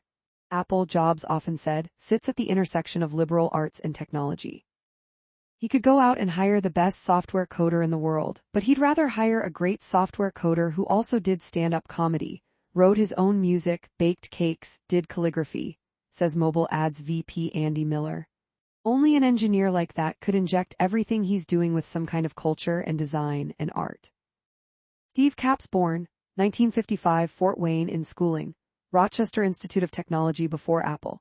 Xerox Apple, 1981, 1985, 1987, 1996 after Apple. Microsoft. Painterme. Capps has been continuously paid to program since 1969, when he was hired to automate his high school library.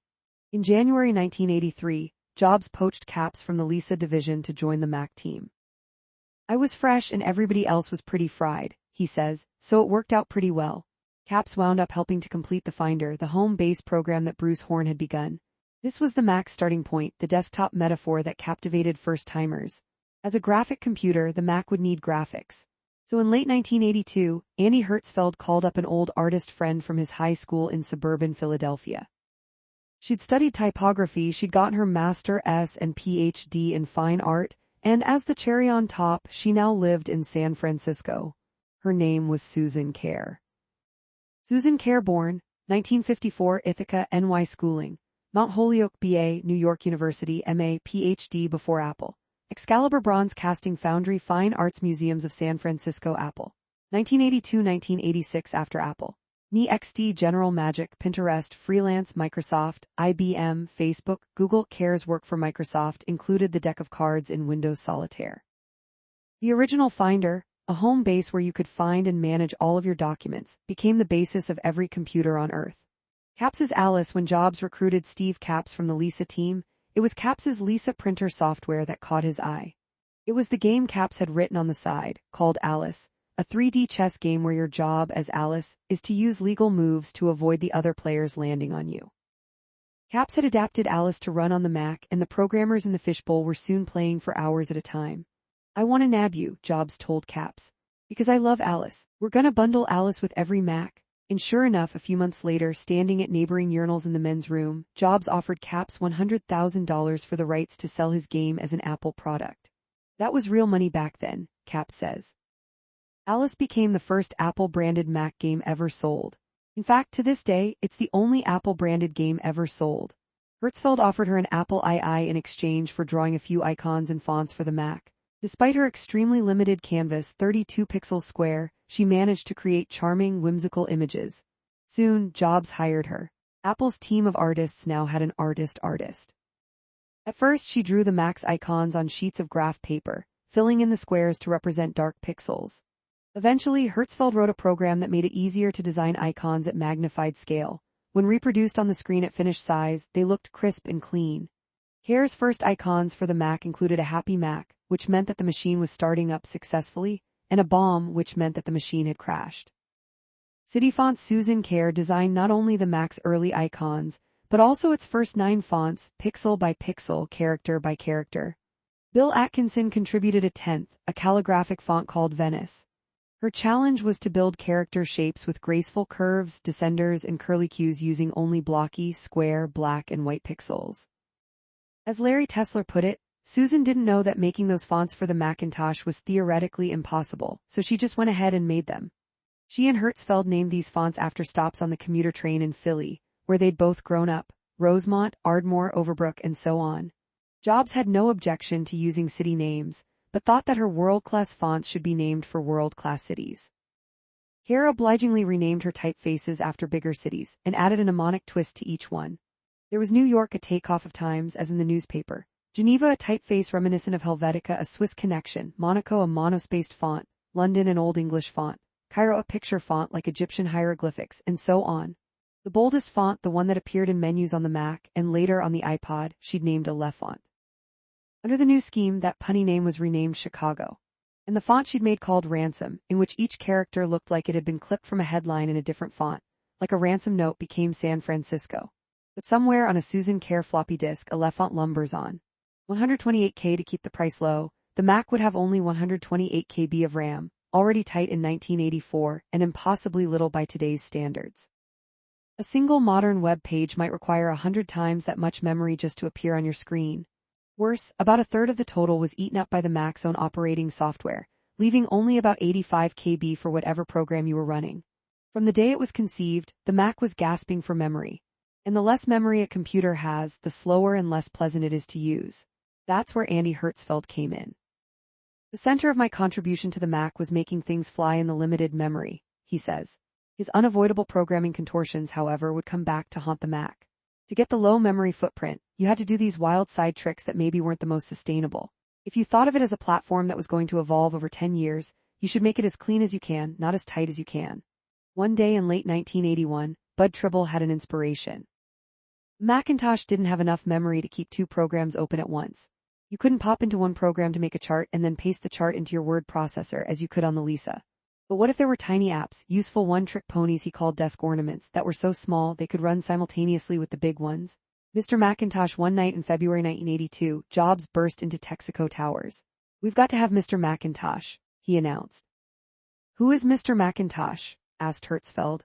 "Mr. Macintosh is a mysterious little man who lives inside each Macintosh," Jobs said. "One out of every 1,000 or 2,000 times that you pull down a menu instead of the normal commands, you'll get Mr. Macintosh leaning against the wall of the menu. He'll wave at you and then quickly disappear. You'll try to get him to come back, but you won't be able to." He indicated that they could plant references to the legend of Mr. Macintosh in the Mac's manuals, sealing his mythology.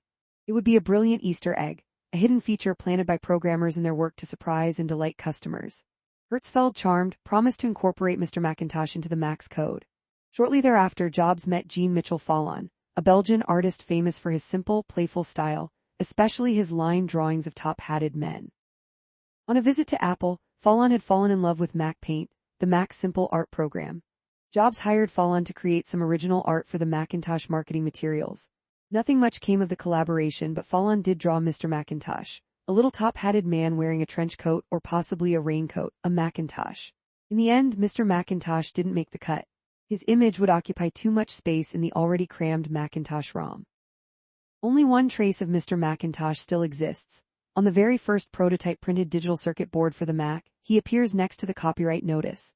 Desk accessories weren't exactly multitasking, but they let you perform simple functions without quitting your main program. Hertzfeld came up with Clock, Calculator, and Scrapbook, a storage app for bits of text or graphics you'd copied. Programmer Don Denman contributed Notepad and Alarm Clock. Steve Capps wrote Keycaps, a keyboard map showing which symbols you'd get when you pressed which keys, an essential feature for typing diacritical marks for other languages. For example, if you were pressing the Option key while striking E, you'd get EAcute, as in resume.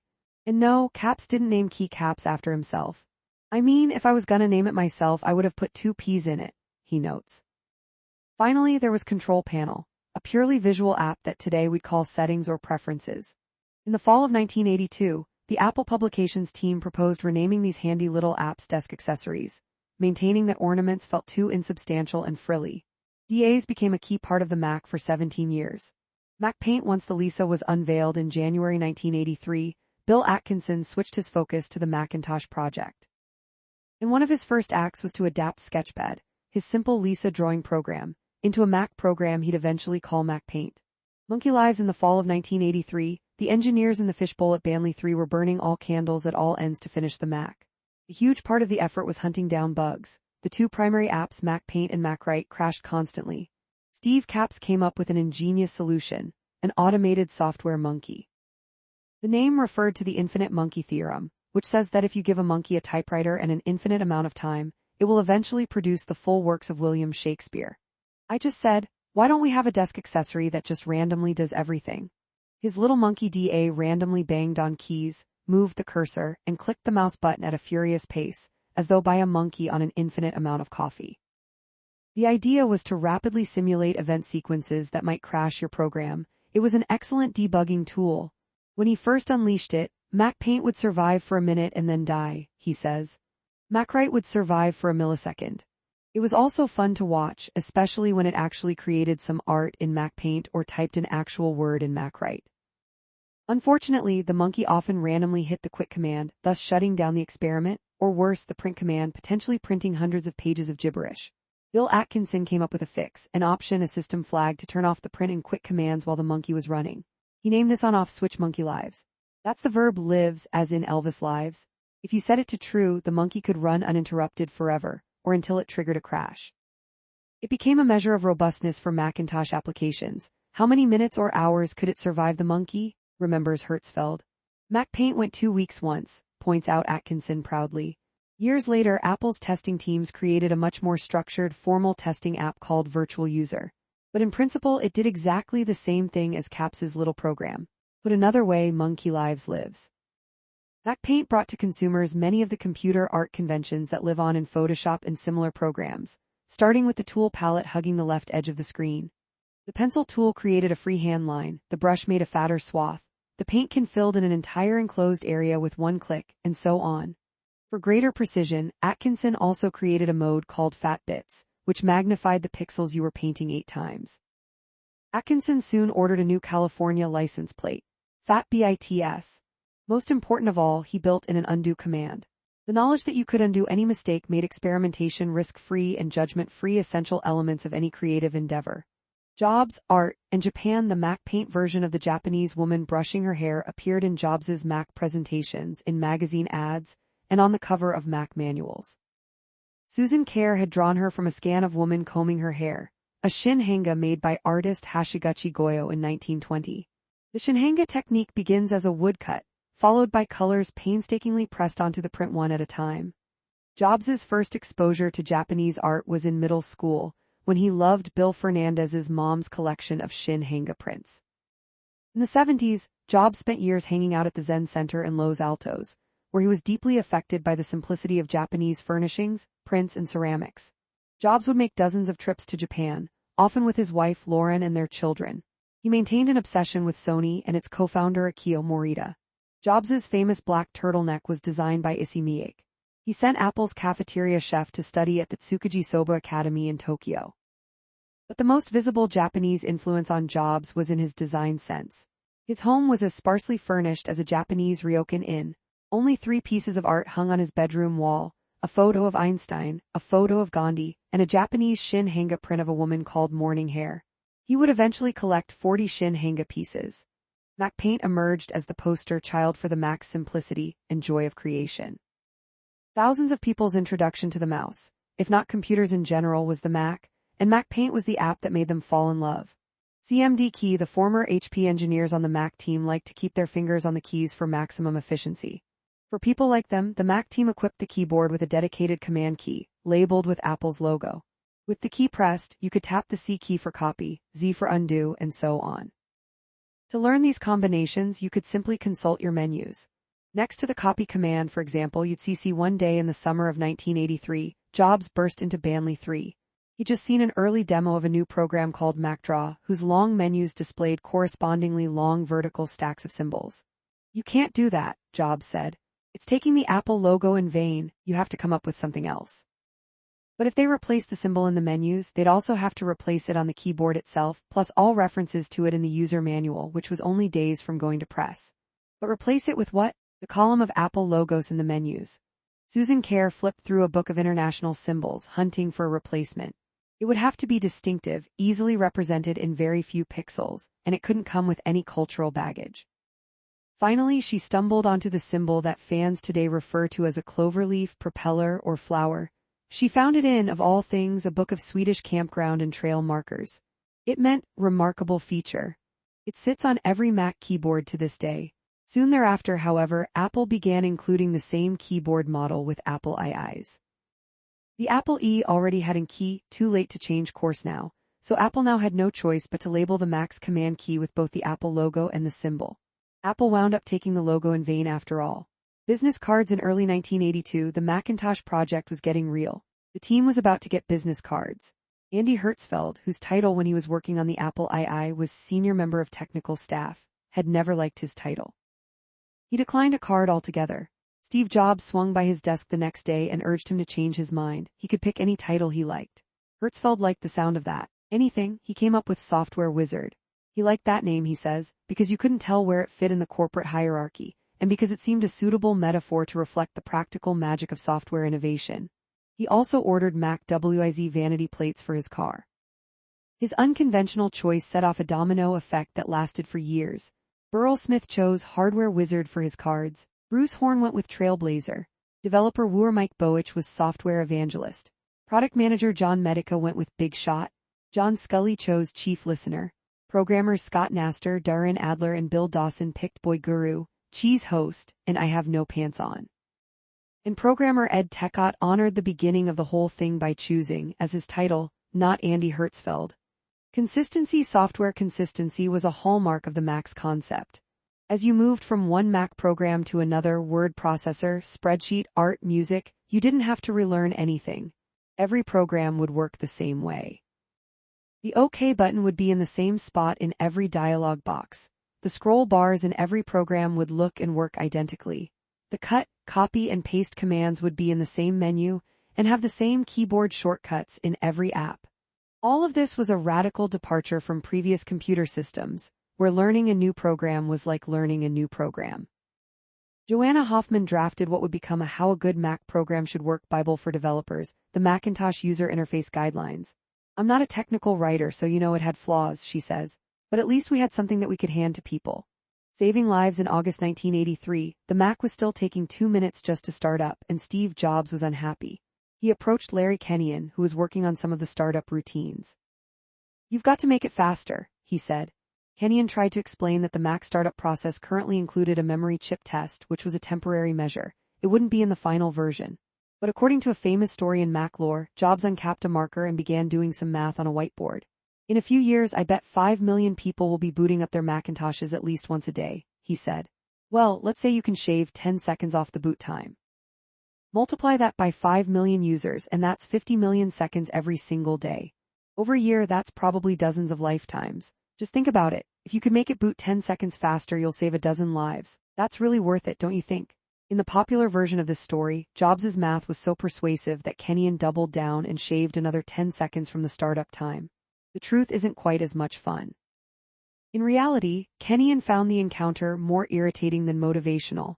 As a software engineer writing assembly code at the lowest level of the system, I was already focused on speed. Still, he realized that a faster startup time would help out Jobs when giving demos of the Mac for reporters, analysts, and investors. He removed the memory diagnostic sequence. "It did speed up the boot time considerably," Kenyon said, "but I got more credit for the speed-up work than I was really due, and Steve got more credit for his motivational speech than was really warranted." History may have gotten the story wrong, but Kenyon does think that Jobs had a point. "We do need to consider the time burden we place on people, even if it's minor," he says. "It's just that in this case, Steve gave us something more amusing than motivational." Manuals. The Apple II's lucid, friendly manuals had helped it win a place in its owners' hearts. The Lisa manuals, on the other hand, felt dead, opaque, corporate. Jobs was adamant that the Mac would return to friendly, beautiful documentation. He hired Chris Espinosa, now 20, to put the Mac's manuals together and authorized top-flight photography and printing. "It was lavish," Espinosa says. "Nobody ever got to spend that much money on manuals, but Steve wanted the whole effect to be crisp and professional." Of course, the whole concept of a mouse was new to the public in 1984, so the Mac team also created a tutorial app on the guided tour floppy called Mousing Around. It offered a series of simple exercises that taught you to move the mouse, a connect the dots game, click the button and on-screen piano keyboard, hold the button down a row of magician's hats, double-click to open things an animated wrapped gift, and drag objects on the screen a tiny mouse in a maze. The Mac manuals used 6-color printing. The Mousing Around app gamified the learning of a strange new skill, using a mouse. 12.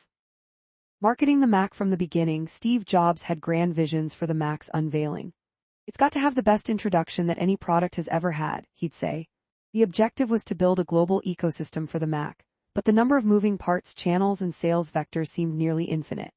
It would require building a network of computer stores, training, promotions, advertising, marketing, and public relations. It would involve wooing hundreds of software companies and hardware makers to develop stuff for the Mac.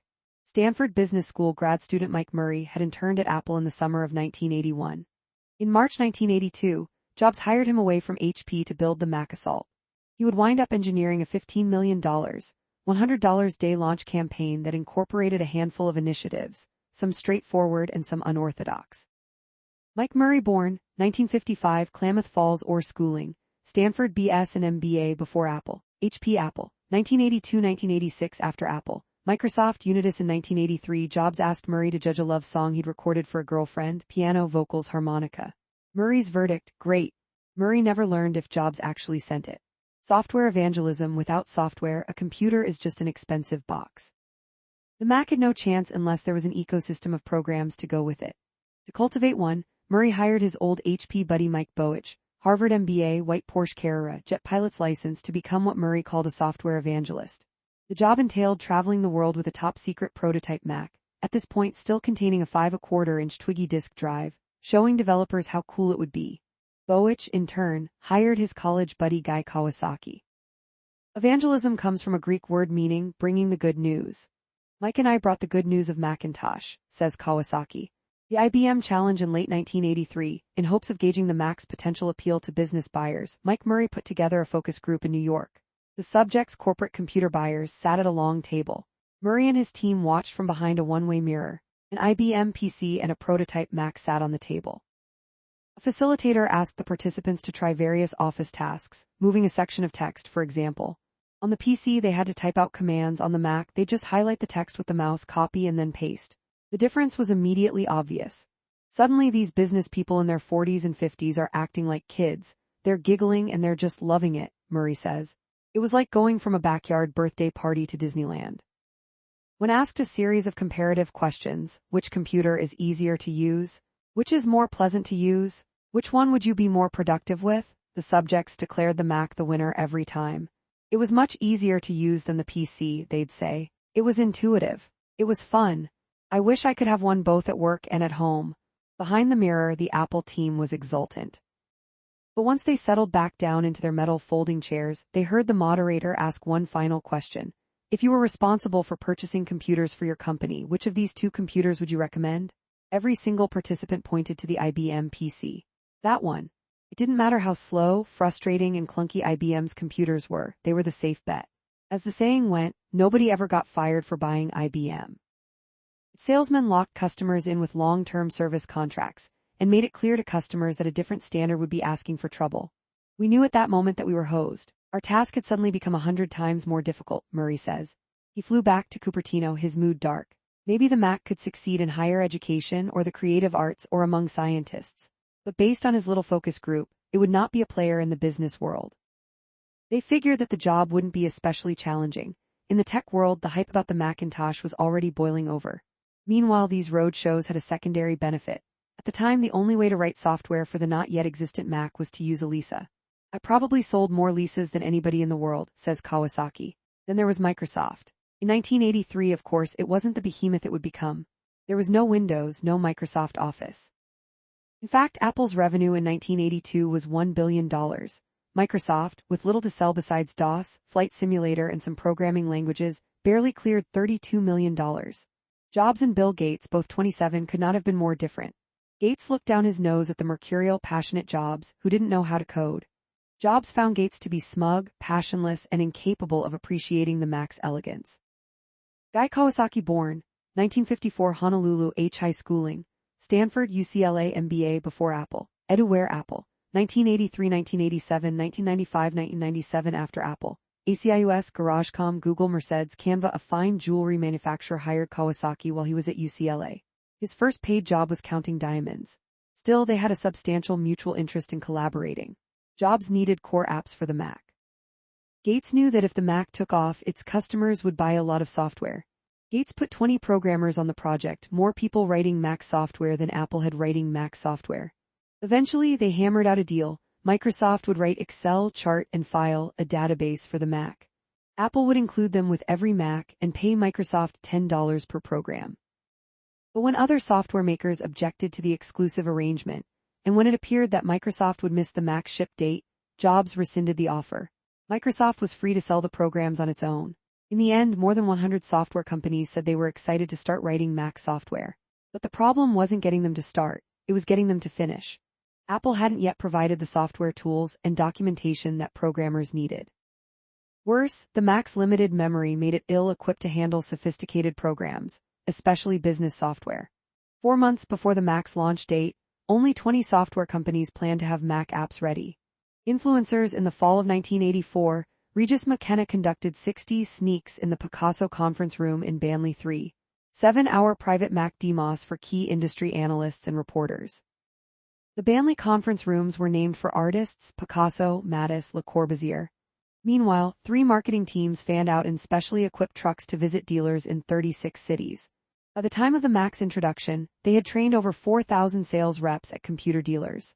Scully and Jobs also presented free, brand new Macs to a group of 50 creative and corporate celebrities. 11 of them wound up in the 1984 Apple Annual Report, photographed using their Macs. Entrepreneur Ted Turner, novelist Kurt Vonnegut, designer Maya Lin, Muppets creator Jim Henson, Broadway legend Stephen Sondheim, and so on. Michael Jackson, Andy Warhol, Beatles' son Sean Lennon, and Mick Jagger got free Macs too. Jobs delivered Jagger's Mac himself and didn't get much of a reaction. "I think he was on drugs," Jobs told the Mac team. "Either that or he's brain damaged." Publishing Murray wanted to create the perception that the Mac was already a thing from the day it went on sale. In the IBM universe, PC World magazine gave computer fans a sense of context about their machines. What if the Mac had something similar? Publisher David Bunnell loved Murray's idea of starting a magazine called Macworld. But how would it make money? In the barren landscape of Mac products, who would the advertisers be? And so it was that Apple Computer got into the magazine business. Murray paid for the entire first year of Macworld $200,000 to get it on its feet. The only requirement was that it had to be beautifully designed and written. The first issue appeared in January 1984, simultaneous with the release of the Mac itself, and continued in print for the next 30 years. In 2014, it went online only. The first issue of Macworld ran stories about MacWrite, MacPaint, and the Mac itself.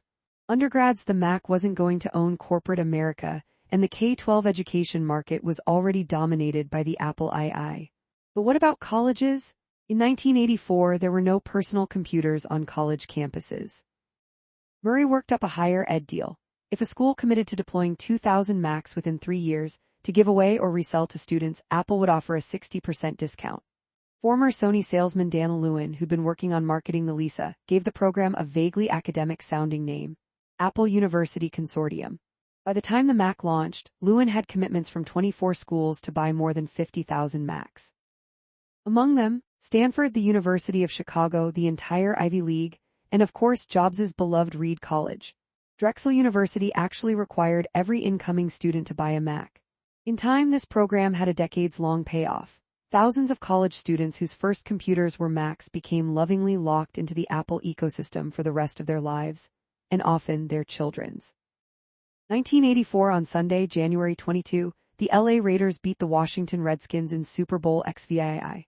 But for millions of Americans, the most memorable moment was the 60-second ad that aired just after the second half kickoff. We're inside a dismal gray sci-fi chamber, a spaceship or a prison maybe. Endless lines of bald men march in sync, eyes dead. An authoritarian voice blasts from screens along the tunnel. The 1984 ad generated more attention than the Super Bowl itself. The drone men sit mutely on long benches while Big Brother, wearing 2 sets of glasses, indoctrinates them. Our unification of thoughts is more powerful a weapon than any fleet or army on Earth. But what's this? A blonde woman is running into the hall, chased by an army of masked goons, carrying a sledgehammer. Her red track shorts and Macintosh t-shirt are the only color in this ad. She spins like an Olympian and flings the hammer at the big screen. Our enemies shall talk themselves to death, and we will bury them with their own confusion. We shall prevail, and boom, the screen explodes in white light. The men on the benches stare forward, their mouths open. On January 24th, Apple Computer will introduce Macintosh, a narrator says, and you'll see why 1984 won't be like 1984. The 1984 ad, we know now, became an instant classic, and its execution seemed flawless. But in fact, few aspects of its creation went as intended. The line, why 1984 won't be like 1984, wasn't written for Apple. It was a general-purpose tagline idea someone at Chiat/Day had written a couple of years earlier. The agency had tried unsuccessfully to find a client that might want it. Even Apple had passed on it when Chiat/Day pitched it as an Apple II ad. And so it sat, unused, just a printed-out headline, until head copywriter Steve Hayden and art director Brent Thomas found it in the spring of 1983. Jobs had recently approached Chiat/Day creative director Lee Clow with a tall order. It's got to be dramatic. It's got to be famous, he said. Hayden thought that the 1984 idea might fit. Scully swallowed hard and approved the unheard-of budget, $750,000 for the 1-minute ad, and hired Ridley Scott, newly famous for directing Alien and Blade Runner, to direct it. Big Brother wasn't supposed to be IBM. Clow maintains that Big Brother wasn't a metaphor for IBM. Our idea was that Big Brother represented the control of technology by the few. It wasn't supposed to be a sledgehammer. Hayden and Thomas's storyboard showed a young woman smashing the Big Brother screen with a baseball bat. Ridley Scott figured that the hammer would be more memorable. Finding someone to throw the sledgehammer, however, was a trickier problem. To play the dead-eyed marchers, Scott hired 200 London skinheads, plus a few dozen fully haired extras who were willing to shave their heads for $250. But few of the female models who auditioned could handle the hammer. Finally, Scott discovered 18-year-old Anya Major, who had that rarest combination of talents, a model with a background in discus throwing. There weren't supposed to be any words. In Hayden's original concept, Big Brother didn't speak. But the production team in London needed something for aspiring performers to read in their auditions. So after looking up some speeches by Mao and Mussolini, Hayden typed up Big Brother's oppressive speech and faxed it to London. Scott loved it enough to make it part of the ad. The ad actually aired many times. The usual story goes that Apple aired the commercial only once, during the Super Bowl, a stroke of genius that instantly made it rare, mythical, and talked about. But Chiat/Day wanted to enter the ad in various awards competitions for 1983, which meant that it had to have aired before the end of the year. So the ad actually premiered 3 weeks before the Super Bowl, once quietly at 1 a.m. on KMVT in Twin Falls, Idaho. It did wind up winning 35 awards, including the Oscar of Advertising, the Grand Prix at the annual Cannes Lions Ad Conference. But after the Super Bowl, Apple also played the ad in movie theaters during the trailers, and on TV in the 10 biggest U.S. cities. Apple also ran it in Boca Raton, home of IBM's PC division, just for spite. It was designed to have a media life beyond the Super Bowl, says Clow. But the board of directors at Apple decided it was irresponsible to continue running it nationally since the product wasn't even available yet. And that becomes almost part of the legend. Oh, the genius of just running it once on the Super Bowl. When Jobs saw the finished ad, he was ecstatic. That is incredible, he shouted. It's just awesome. But Scully had concerns. The ad's punchline didn't work unless you knew the plot of 1984, George Orwell's 1949 novel about a totalitarian government that brainwashes the masses. The phrase "Big Brother is watching you" comes from the book. Worse, the ad didn't show a mouse or Mac Paint or even a computer. It mentioned Apple only once. Until the final seconds, you had no idea what was being advertised. Are we going to blow the opportunity by getting so caught up in the theatrics of the commercial that people will forget the product? He worried. In October 1983, Jobs showed it at the company's Honolulu Sales Conference, its first public screening, earning a full 1-minute, full-throated standing ovation. The sales crowd went berserk after seeing it, says Mike Murray. It was like feeding raw meat to hungry lions. Jobs was confident that he was sitting on something spectacular. He wanted to air it during the Super Bowl, twice in fact. Never mind the $1.6 million cost. It was the kind of splash the Mac deserved. The Macintosh dating game. The purpose of a corporate sales conference is to fire up a company's salespeople about whatever they're supposed to be selling. But as Apple's 1983 Honolulu conference approached, there wasn't much to boast about. The Apple II was aging, and the III and Lisa weren't selling. The star of the show would have to be the Mac. Mike Murray and his team proposed a parody of the dating game, the old game show where a bachelorette interviews 3 guys she can't see, and then chooses one as her date based on their answers. In Apple's version, the 3 bachelors would be the CEOs of the 3 biggest software companies, which were then making software only for IBM PCs, Microsoft, Lotus, and software publishing. In the role of the bachelorette, Steve Jobs. All 3 bloodthirsty CEO competitors, Bill Gates, Mitch Kapper, and Fred Gibbons, agreed to fly to Honolulu, put on Macintosh polo shirts, and try to outdo one another in praising the Mac. They were, after all, young men who weren't averse to a free vacation. As Jobs took the podium, the 3 bachelors entered and sat on folding chairs on stage. Jobs, software CEOs, could I please ask you to introduce yourselves? Gates, my name is Bill Gates. I'm the chairman of Microsoft. And during 1984, Microsoft expects to get half of its revenues from Macintosh software. Crowd loses its mind for 20 seconds. Gibbons, if you were to put Machine X on a table and a Macintosh on the table beside it, we think Macintosh's benefits would be pretty obvious. Kapper, Macintosh sets a whole new standard. As the game show ends, Jobs pretends to consult his notes and then announces his choice among the suitors, in the cheesy way actual dating game contestants often did. Apples are red, IBM's blue. If Mac's going to be the 3rd milestone, I need all of you. Murray had nailed both of his goals for the skit. First, it blasted the sales team's spirits into hyperspace. Second, the 3 CEOs inadvertently produced a year's worth of testimonials and promotional photos for Apple's ads, public relations, and dealer training. A 3-minute clip of the skit survives to this day on YouTube. It's a good bet Bill Gates hasn't clicked on it recently. In December, just before the big game, he and Mike Murray met with the Apple board to get their sign-off on buying Super Bowl airtime. Murray rolled the VCR into the meeting and hit play. And halfway through, he says, I clearly remember one of the board members had his head down on the desk, pounding on the desk with his fist. And I thought, he really likes it. Murray had misread the reaction.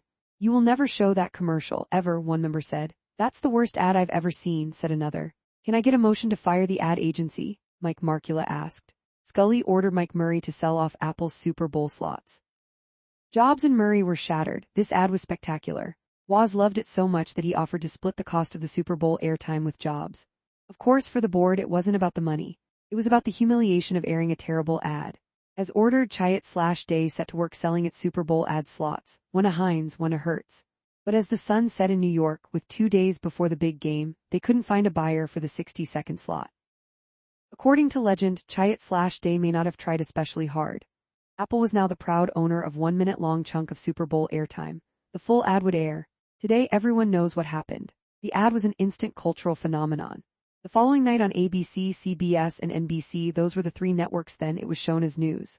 Not as advertising, not as PR, Murray says. And they showed this outrageous ad, and they would show it in its entirety. It was, in essence, $150 million in free airtime. The ads and brochures introduced the notion that the Mac was the computer for the rest of us. Test drive a Macintosh. Most people in 1984 had never used a computer at all, and almost nobody had used a mouse. Based on the success of the Pepsi Challenge, and taking a cue from the noble history of car test drives, Scully proposed a trial program called Test Drive a Macintosh. You could borrow a brand new Mac from your local dealer, bring it home, and play with it for 24 hours. Apple spent millions advertising the offer, and for the 200,000 people who signed up, it was incredibly effective. Many of them bought Macs. Inside Apple, the program was nicknamed the Puppy Sale. If you borrow a puppy for a few days, explains engineer Scott Naster, you fall in love and you keep it. For the dealers, though, the program was a living nightmare. Each loaned-out Mac involved as much paperwork as an actual purchase without any guarantee of a sale, and meanwhile, now they had fewer Macs in the store that they could sell. Worse, many of the Macs came back with visible wear and tear. Officially, that was Apple's last attempt at a try-before-you-buy program. But in 2014, the company instituted a 14-day no-strings return policy on anything you buy directly from Apple. There was, however, no ad campaign. Test drive a HomePod, anyone? There was a lasting societal effect, too. It created a phenomenon where people started designing advertising specifically for the Super Bowl and keeping it secret and having it be a surprise, says Clow. Jobs conceded that the ad didn't say much about the Macintosh. To fill in the informational hole, Apple bought all 39 available ad pages in a November Newsweek issue for $2.5 million to run a gorgeous illustrated show and tell about this revolutionary machine. It's unclear whether Apple has an advertising insert in Newsweek, or whether Newsweek has an insert in an Apple brochure, Scully joked. Computer of the Year in 1983, with the internet a decade away, most people read about current events only in newspapers and magazines. Magazine coverage, and especially magazine covers, were deeply important to Steve Jobs. He'd been on the cover of Time in February 1982. But 9 months later, word reached Apple of something even more exciting. Jobs was being considered for Time's annual Man of the Year cover story. Over the summer, Jobs had invited Time editor Michael Moritz to observe the creation of the Mac, sitting in on meetings and conducting interviews. It was a surprising twist for the Mac team, which had otherwise been working in secrecy. But Jobs told them that Moritz was writing a book about Apple. You can tell him everything, Jobs told them, because he's going to write our story for us.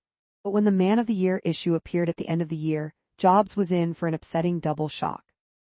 First, he was not on the cover. Time's Man of the Year for 1982, the greatest influence for good or evil, is not a man at all, the article went. It is a machine, the computer. Worse, inside the magazine there was a story about Jobs, a vicious hatchet job in his view. Jobs, it said, was a shill for a new gold rush.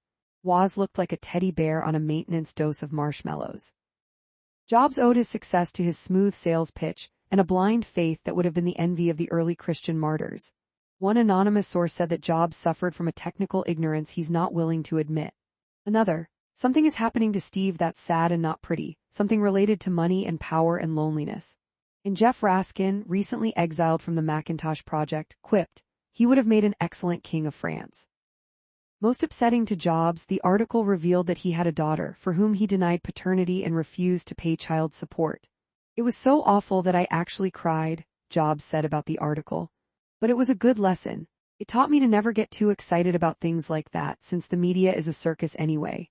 He told the Mac team that if they ever spoke to Michael Moritz again, he'd fire them.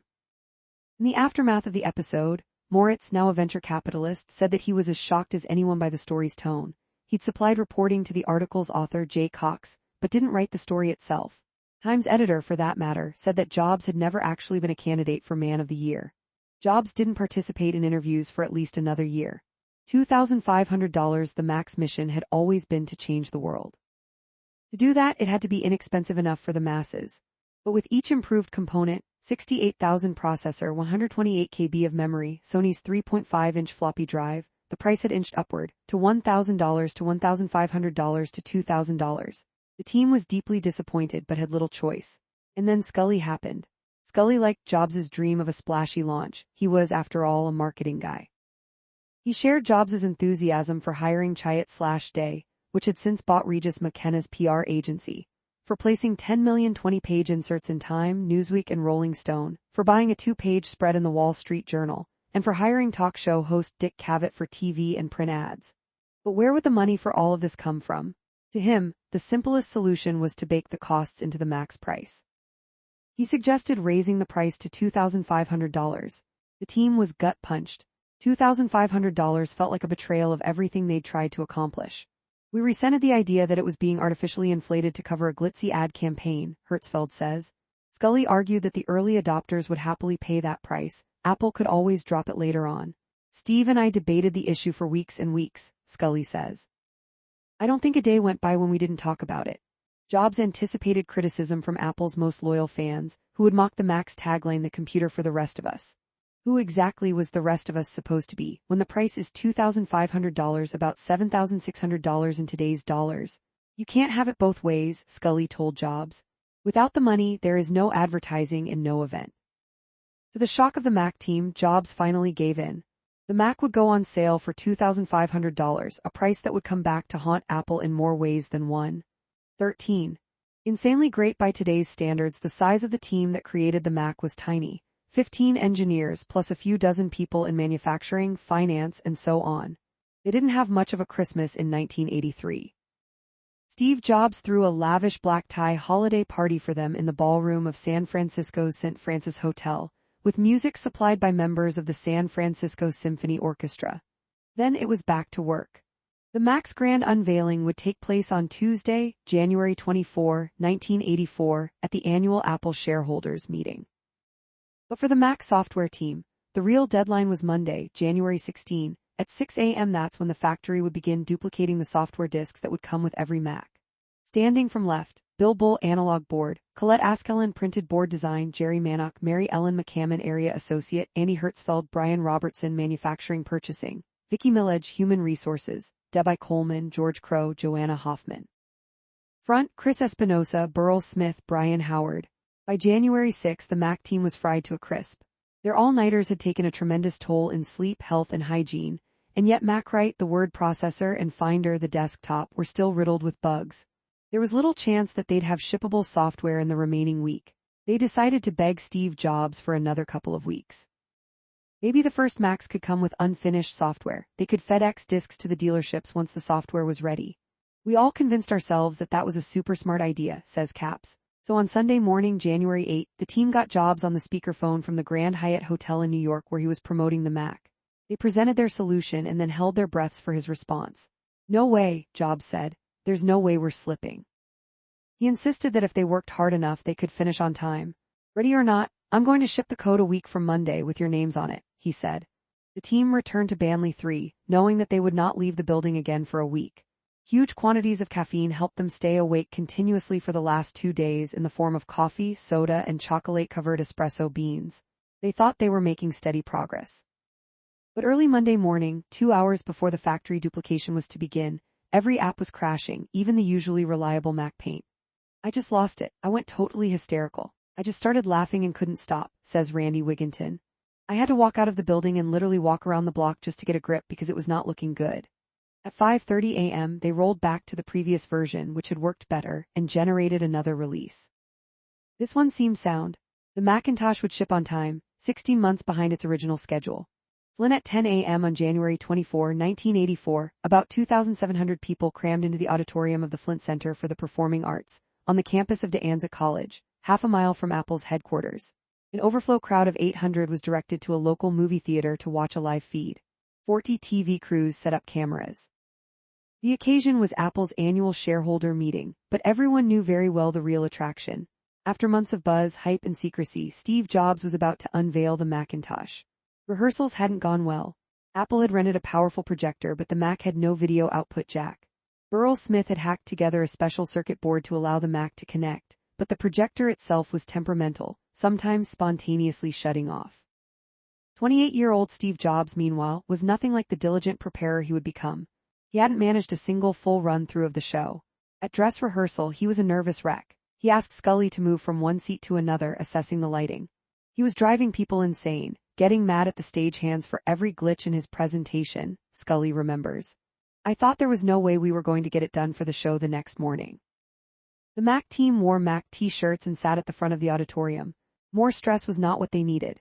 It was the culmination of over 3 years of my life. We thought it would be a milestone for the industry, even for the human race, Hertzfeld says. But we were also super nervous because our demo could have crashed. When Jobs finally took the stage, he was uncharacteristically well-dressed in a tailored dark suit and bow tie. The crowd went nuts. I'd like to open the meeting, he said, with a 20-year-old poem by Dylan. That's Bob Dylan. He welcomed them by reading lyrics aloud. Come writers and critics who prophesize with your pen, and keep your eyes wide. The chance won't come again, and don't speak too soon, for the wheel's still in spin and there's no tellin' who that it's nammin', for the loser now will be later to win for the times, they are a changin'. After opening remarks by Chief Counsel Al Eisenstadt and John Scully, Jobs returned to the podium and delivered a dramatic summary of the computer industry so far. It is 1958. IBM passes up a chance to buy a young fledgling company that has invented a new technology called xerography. 2 years later, Xerox was born, and IBM has been kicking themselves ever since, he began. He was setting up the Mac as the last hope for humanity against the mind-numbing corporate mediocrity of IBM. For him, it wasn't just personal. In November, Microsoft had announced its own graphic interface software for IBM's incompatibles, something called Windows. IBM PCs and clones were greatly outselling even the Apple II. Businessweek's October 1983 cover bore the devastating headline, and the winner is IBM. It is now 1984, Jobs continued. IBM wants it all and is aiming its guns at its last obstacle to industry control. Apple will Big Blue dominate the entire computer industry. The entire information age. Was George Orwell right? Flint Center, January 1984. Jobs slips a demo disc into a specially beefed-up Mac prototype and basks in the euphoric reaction. No, screamed the crowd, losing its mind. The lights dimmed. The 1984 ad played. The entire audience was on its feet. Jobs approached a small table. He unzipped a cube-shaped carrying case and lifted out the Mac with one hand. That in itself was an amazing feat. The Mac was a third the size and weight of the IBM PC. Jobs plugged it in, switched it on, and inserted a disc he pulled from his shirt pocket.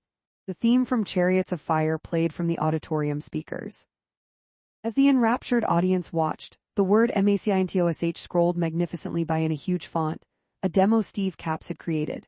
I pulled an all-nighter getting the intro going, he says. The hair on the back of my neck still stands up when I hear Chariots of Fire. System 1. Most modern Mac fans can easily guess at a few features that the very first Mac lacked: color, multitasking, and video playback, for example. It may come as a surprise, however, to learn that there was no shutdown command. That came in System 2 in 1985.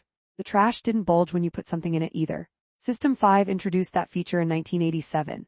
List views showed only file names without icons until System 2. For the Mac's first 10 years, no clock appeared on the menu bar. It debuted in 1994. You couldn't put folders within folders until System 3. There was no new folder command. Instead, a folder called empty folder was always present. The instant you renamed it, another empty folder spawned. There was no online help of any kind until System 7. You couldn't eject a disk by dragging its icon to the trash. When you copied files, no progress bar appeared, only a tiny dialog box that said, files remaining to copy, 3, or whatever. Macintosh, revolutionizing computing one empty folder at a time. Against a starry night sky beneath the word Macintosh, an invisible hand wrote out insanely great in cursive courtesy of Bruce Horn. Then a slideshow of programs appeared on the Mac screen prepared by Susan Kerr, MacWrite, MacPaint, a programming environment. Steve Capps' Alice chess game, even Multiplin from Microsoft. No audience had ever seen images like these on a personal computer: typefaces, certificates, architectural renderings. Then the piece de resistance. Today, for the first time ever, said Jobs, I'd like to let Macintosh speak for itself. Mike Bowich, in his visits to independent programmers, had come across a simple speech synthesis program. The moment Jobs heard it, he bought the program, later called Macintalk, from its developer and incorporated it into the unveiling. Hello, I am Macintosh, the computer said in a nasal but clear voice. It sure is great to get out of that bag, the audience roared. Unaccustomed as I am to public speaking, the computer went on, I'd like to share with you a maxim I thought of the first time I met an IBM mainframe. Never trust a computer that you can't lift. The audience came unglued. They were on their feet, fists in the air, cheering, shouting, applauding for 5 straight minutes. Jobs could only stand, beaming, holding back tears. The first Mac was expensive, underpowered, and revolutionary. It was an I was there moment. All 3 movies about Steve Jobs, and Pirates of Silicon Valley recreated the scene. He had created a church, Scully says. I was in the 2nd or 3rd row cheering with tears streaming down my face, remembers Jerry Mannock. It was on a scale of Jesus came and visited us, says Guy Kawasaki. It was fricking religious. It was like, show me the cool aid. Years later, the world learned about one small deception. The Mac's 128 KB of memory would never have been able to handle the sound and animations in that demo. The Mac team had rigged up a special Mac for the unveiling with 4 times as much RAM. The ebullient Mac team returned to Banley 3 just in time to see a tractor-trailer truck pulling into the parking lot, and Steve Jobs stepping forward to greet it. He had set up a surprise ceremony. He asked each of the 100 Mac team members to step forward to receive a handshake, a round of applause, and a factory-fresh Mac from the truck, with a tiny engraved plaque bearing that person's name. Aftermath. For a while, a tidal wave of glory and rave reviews for the Mac kept the team aloft. It is better than anything else of its kind, said the New York Times critic, by a factor of 10. It changes people's expectations of what a computer should be, said the Los Angeles Times. Hands down the best piece of hardware for its price, Money said. The Mac and its accessories were packaged as though something special was inside. The Macintosh is far easier to use than anything we've seen before, said Bill Gates of all people. I'm so excited about it. There's no question that I'll let my mom try it out. The only people happier than the critics were the customers. The Mac created superfans, and the superfans formed Mac user groups. The Mac was beautiful. Its software was beautiful. Its screen, with double the resolution sharpness of other machines, was beautiful. Even the packaging was beautiful. Opening the top flaps revealed the computer, and when you lifted it out, you then discovered the keyboard, mouse, manuals, disks, and cords sequentially from individual compartments. Jobs wanted to create a ritual in which you got to know each part of the machine. Its carton wasn't some brown shipping box. It was white, bearing a colorful, Picasso-esque drawing of the Mac itself. Jobs had driven his box designers to distraction. He got the guys to redo it 50 times, says Mac software evangelist Elaine Rossman. It was going to be thrown in the trash as soon as the consumer opened it, but he was obsessed by how it looked. As it turns out, people didn't throw the box away. To this day, closets all over the world are full of Apple boxes whose owners can't bring themselves to toss something so beautiful. As Scully had predicted, early superfans leapt for the Mac, no matter the price. They lined up outside computer stores across the U.S. Apple employees were there too, for the thrill of watching their baby meet the public. Apple sold $7.5 million worth of Macs on day 1. Jobs had estimated that Apple would sell 50,000 Macs in its first 100 days, an eyebrow-popping number, given the computer's low power and lack of available programs. But he was right, more than right. Reaching the 50,000 milestone took only 74 days. By contrast, it had taken 2.5 years for the Apple II to sell that many. The numbers kept climbing. In June 1984 alone, 60,000 Macs flew out the door. The University Consortium program accounted for tens of thousands of sales to college students, bringing in $53 million. Scully bought 10 million inserts in magazines and 2 TV ads a night during the 1984 Olympics, making Apple one of the biggest advertisers in the United States. Computerland, Businessland, and Sears became dealers, adding hundreds of new places to buy the Mac. When Apple sought to hire 350 reps to service these chain stores, its ad in the Wall Street Journal generated 12,000 applications. The deluge swamped the Cupertino post office for a week, Scully says. Fan mail poured in. Jobs liked to read this one from a 6-year-old boy at presentations. Dear Mr. Jobs, I was doing a crossword puzzle and a clue was as American as Apple. I thought the answer was computer, but my mom said pie. Everything Apple touched was turning to gold at a dizzying pace and with no end in sight. For the 1984 fiscal year, revenue jumped 54%, more than $1.5 billion. Jobs compared the feeling of disorientation to walking forward in a completely dark room. You just had no idea when you'd hit the wall.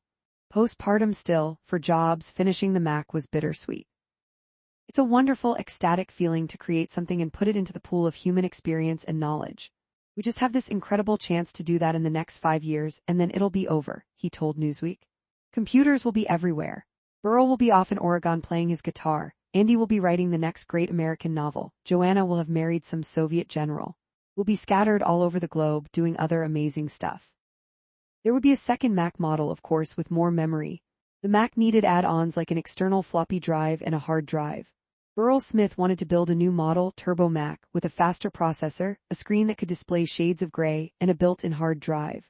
But the Mac team couldn't muster the enthusiasm that they'd had for the first Macintosh. They just sprinted a marathon, and the letdown at the finish line was profound. Hertzfeld describes it as a classic case of massive postpartum depression. It wasn't only the work that was changing, it was the workplace. Only 2 weeks after the Mac's launch, Scully reorganized the company as 2 divisions, an Apple II and III group led by Del Joachim and a merged Macintosh plus Lisa group led by Jobs.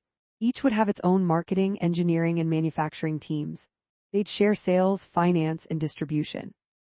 The Mac team would fill all of the leadership positions in the Mac plus Lisa group. They'd no longer be an elite skunkworks, they'd be cogs in a corporate division with more than 300 people. To explain the reorganization, Jobs summoned the Lisa group to a meeting that would become legendary. "You're a B team, B players," he told them. "A players attract A players, B players attract C players." It was one of his favorite lines. Top talent won't tolerate working with lesser talent. So today, we are releasing some of your fellow employees to give them the opportunity to work at our sister companies here in the Valley. He fired a quarter of them. The idealistic version of the Macintosh team that I yearned for had apparently vanished, says Hertzfeld, subsumed by a large organization of the type that we used to make fun of, rife with bureaucratic obstacles and petty turf wars. Some of the Mac team, utterly burned out, left Apple. A few of them never worked in tech again. Bruce Horn quit. Steve Capps moved to Paris. Andy Hertzfeld took a 6-month leave of absence but never returned. For a month after I left, he says, I cried myself to sleep. Randy Wigginton, who'd been hired to write MacWrite, spent most of the year lying on his couch watching TV. One manager became depressed, behaved erratically, and began carrying a pistol to work. He quit a few months later. Within a year, Burrell Smith, Susan Kerr, and Joanna Hoffman had all left too. A few hung on, addicted to the mission, ready to dive into whatever came next. Slump in 1984, the FDA approved ibuprofen, Prince released Purple Rain, and Oprah Winfrey started a talk show. But on May 3, at a high-end Silicon Valley restaurant called Le Mouton Noir, the Black Sheep, Steve Jobs threw John Scully a surprise first anniversary party. Before the board, the executive staff, and their spouses, Jobs spoke of Scully's accomplishments and presented him with a magnificent 5-foot-wide acrylic-enclosed exhibit of artifacts from their first year together. Newspaper headlines, magazine covers, the Mac's mouse, and even half of an actual just-released Apple IC. Scully was deeply moved. We were still in love at that point, Scully says. Everything was working between us. The story of Jobs, Scully, and the Mac wanted to have a happy ending. It really did. What a tale! A tiny band of pirates sacrificing everything on a quest to bring the power of computing to the masses, to change the world, to make a dent in the universe. And for a few wonderful months, that cheerful fate seemed assured. But after the early adopter wave, Mac sales began to droop. Businesses had little interest in a machine with no cursor keys, no color, and no expandability. Some called it a toy. There was so little memory you couldn't write a document longer than about 10 pages in MacWrite. Mac owners lived with frequent crashing, usually when their programs ran out of memory. It's a miracle that it sold anything at all, Joanna Hoffman says. And then there was the issue of disk swapper's elbow. The Mac had only one disk drive. Making a copy of a floppy, therefore, required swapping 2 disks, source and destination, in and out of the slot, over and over again, because the Mac's limited memory could store only a few kilobytes per swap. Duplicating one full disk could require as many as 20 swaps. The Sony floppy drive spun at 4 different speeds, according to the data's location on the disk. Each speed produced a different musical pitch. To this day, early Mac fans can sing to you the peculiar notes and rhythms of the song of the Mac. What early adopters fell in love with, author Douglas Adams would say, was not the machine itself, which was ridiculously slow and underpowered, but a romantic idea of the machine. And that romantic idea had to sustain me through the realities of actually working on the 128K Mac. Apple Fellows in 1983, Apple's leadership was seeking a way to honor Steve Wozniak, who'd returned to Apple after 2 years away. They made him an Apple Fellow, a prestigious title to acknowledge important work for the company. A fellow receives stock options, a generous paycheck, and the freedom to do whatever kind of work he finds inspiring. In 50 years, only 12 people have ever earned the title. The first inductees were Woz, Rod Holt, Rich Page, and Bill Atkinson. In 1984, Kay became a fellow too. Atari Pong creator and early game pioneer Al Alcorn became a fellow in 1986. One of the rules initially was that you had to have made your notable accomplishment at Apple. Well, that rule didn't last even a year, remembered Larry Tesler.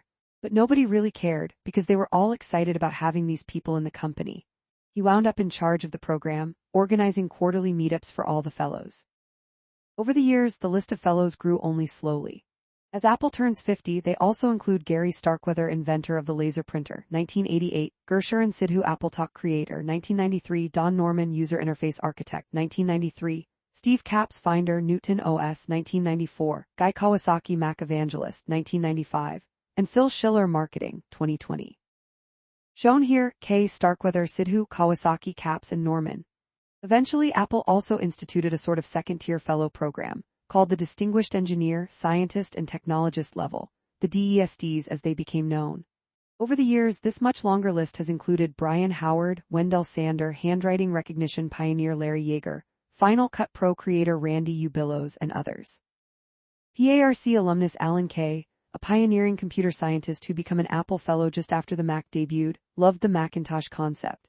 But he told Scully that it was a Honda with a 1-quart gas tank. It can only take you to the corner store for celery and back.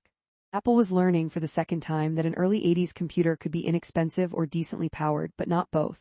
The Lisa had the power but not the price. The Mac had the price but not the power. If we had just waited 8 months, it would have been a $512K Mac to start with. There would have been less user frustration, says Andy Hertzfeld. But Steve was sort of cracking the whip to get it out as soon as possible. It would be a constant theme for the early Apple, great technology too early. Lisa, Macintosh, Newton. Apple was willing to take big risks and do ambitious things, but often way ahead of the curve in terms of what was possible with the physics, said Bill Atkinson.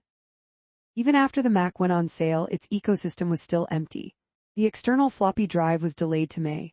The Mac security kit for locking down the eminently stealable Mac, July. The numeric keypad, September. Few software titles were available. Important apps like Mac Project, Mac Draw, and Mac Basic were delayed until the fall. Sales slowed sharply. Jobs had anticipated selling 50,000 Macs a month. Some months, dealers moved only a tenth as many. Even in the holiday season 1984, when Apple had expected to sell 75,000 Macs a month, it didn't even crack 20,000. The back rooms of dealerships nationwide were stuffed with unsold Macs. Apple II sales still accounted for 70% of Apple's revenue. It didn't help that the Mac arrived just in time to greet an industry-wide slump that lasted well into 1985.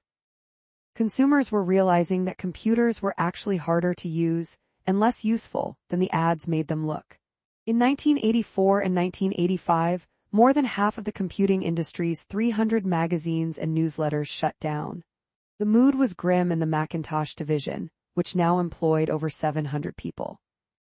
In September 1984, they released a Mac with a much healthier memory allotment, 512K, nicknamed the Fat Mac, for $3,200, but otherwise there hadn't been much progress. There was still no hard drive and not enough software. Snow White read book in 1982, Jobs had become alarmed at the state of design at Apple. There was no coordination among the designers in the Macintosh, Apple II, Lisa, and Disk divisions. He wanted all of Apple's products to have a common design language, a unified set of defining shapes, patterns, colors, materials, and textures. I want Apple's design to be not just the best in the computer industry, but the best in the entire world, he'd say. Jerry Manock, Terry Lama, and Apple II design head Rob Gemmell put together a design competition, open both to Apple's own designers and hand-picked European invitees. Manock outlined 8 upcoming product lines, and because he just read Snow White to his daughter the night before, nicknamed them according to the 7 dwarfs. There would be a next-generation Lisa Dock, a new Apple II model Sneezy, a new Mac model Happy, a laptop Bashful, a new mouse Sleepy, a line of printers Grumpy, and an external floppy drive Dopey. There actually was an 8th product, an external hard drive, but Manock had run out of dwarfs. Borrowing a name from Bambi, he called it Flower. Apple would pay each competitor $50,000, but according to the Red Book, the documents that explained the contest, Apple would own their designs and was under no obligation to hire the winner. By March 1983, Apple had winnowed the field down to 2 designers. One of them, Hartmut Esslinger, had gone miles beyond the call of duty. At his studio in Germany, he had made full-scale, fully painted foam models, not just the 8 required by the Red Book, but 40 Macs, printers, connectors, computer plus phone systems, laptops, touchscreen tablets, and so on. Esslinger had spent years designing the Walkman, Trinitron TV sets, and other personal electronics for Sony, a company Jobs dearly admired. After the crumbling of both his marriage and his firm in Germany, Esslinger had moved to California and set up a new company called Frog Design. Frog, he says, stands for Federal Republic of Germany. Jobs offered Esslinger $2 million a year to take charge of all Apple design. For the first time, an Apple designer would report directly to Jobs, rather than to engineering. Apple's own designers weren't universally thrilled by Esslinger's arrival, but Esslinger and Jobs bonded. They took long, conversational walks that covered history, philosophy, and culture. The characteristics of Esslinger's snow-white design language would define the look of all Apple products from 1984 to 1990. White. Esslinger replaced Apple beige with an off-white or light gray. But the term snow-white derived from the competition name, not from the plastic color. Esslinger produced dozens of design concepts in 1982 and 1983. That's Steve Jobs writing on the prototype phone at left. Small and symmetrical. Smaller is friendlier, Esslinger says, smooth and grooved. Esslinger eliminated the textured plastic of existing models. The smooth, reflective plastic of snow-white machines was interrupted only by a series of horizontal or vertical grooves, 2 mm wide and deep, 10 mm apart. Esslinger pointed out that they weren't purely decorative, they could also conceal ventilation slots. Embedded logo. On each snow-white product, the Apple logo appeared as a slightly bulging 3D inlaid shape. Esslinger was also aghast at the state of Apple's manufacturing. A car shop was painting the Apple IIs. A body shop, he says. The paint itself was poisonous and the resulting plastic could not be recycled. From now on, Esslinger said, the pigment would be incorporated into the plastic before molding. Esslinger also wanted to eliminate the metallic paint that coated the insides of Apple's cases to prevent radio interference. I mean, it was poison 101, he says. Using a metal cage instead would release fewer toxins and again, provide better recyclability. Hart met Esslinger on a 1985 talk show. Finally, Esslinger urged Apple to adopt a new method for molding its plastic. Typically, the side walls of a plastic shell can't be perfectly straight and rectangular. They must taper outward by at least 3 degrees toward the open side. Without this slight angle known as draft, the plastic rips or scratches when it's removed from the metal molds. But in designing Sony's TV sets, Esslinger had refined a technique called zero draft molding. In this system, the inner mold is collapsible, and the outer mold is made of separate pieces that pull away in different directions. As a result, the finished plastic part can be removed cleanly, and its walls can be perfectly square with flat, perpendicular sides. It's a cleaner, more modern look. Eventually, a long line of important Apple products bore the snow-white look, including the Apple IIc 1984, ImageWriter II 1985, Apple IGS 1986, Macintosh SE 1987, Macintosh II 1987, LaserWriter II 1987, Apple Scanner 1987, Macintosh IX 1988, Macintosh Portable 1989, Macintosh SE 1989. And the Macintosh IFX 1990. The ImageWriter II's cantilevered design left room for fanfold paper underneath. And because Esslinger had set up Frog Design in California, every Apple computer's case would now bear the words designed by Apple in California. Apple IIc on April 24, 1984, 3 months after the Mac's launch party, another audience settled in to watch another Apple unveiling. This time the event took place in San Francisco's Moscone Center for an audience of dealers, developers, analysts, and press. The lights dimmed. To the pearly sounds of a Fender Rhodes electric piano, a pop singer's voice entered familiar Flashdance territory. Apple II forever. Making life better and better, Apple II forever and ever, bringing the rainbow to you.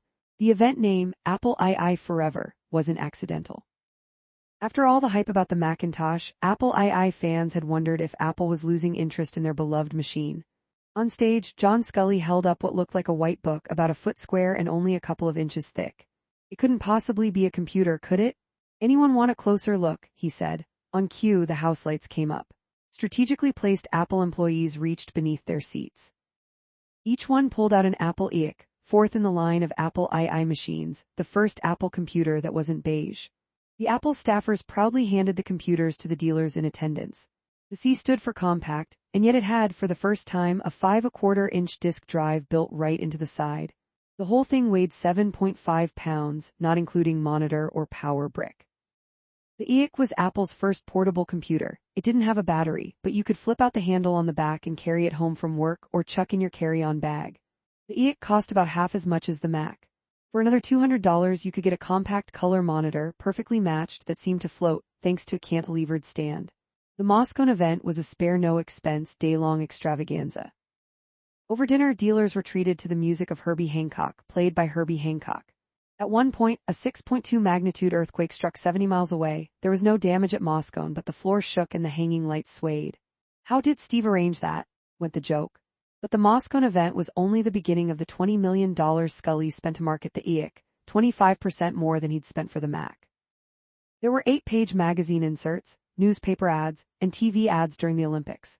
The first flat screen today, when every screen is a flat panel. It's hard to conceive of the era when every screen was a heavy, bulky cathode ray tube CRT like early TV sets.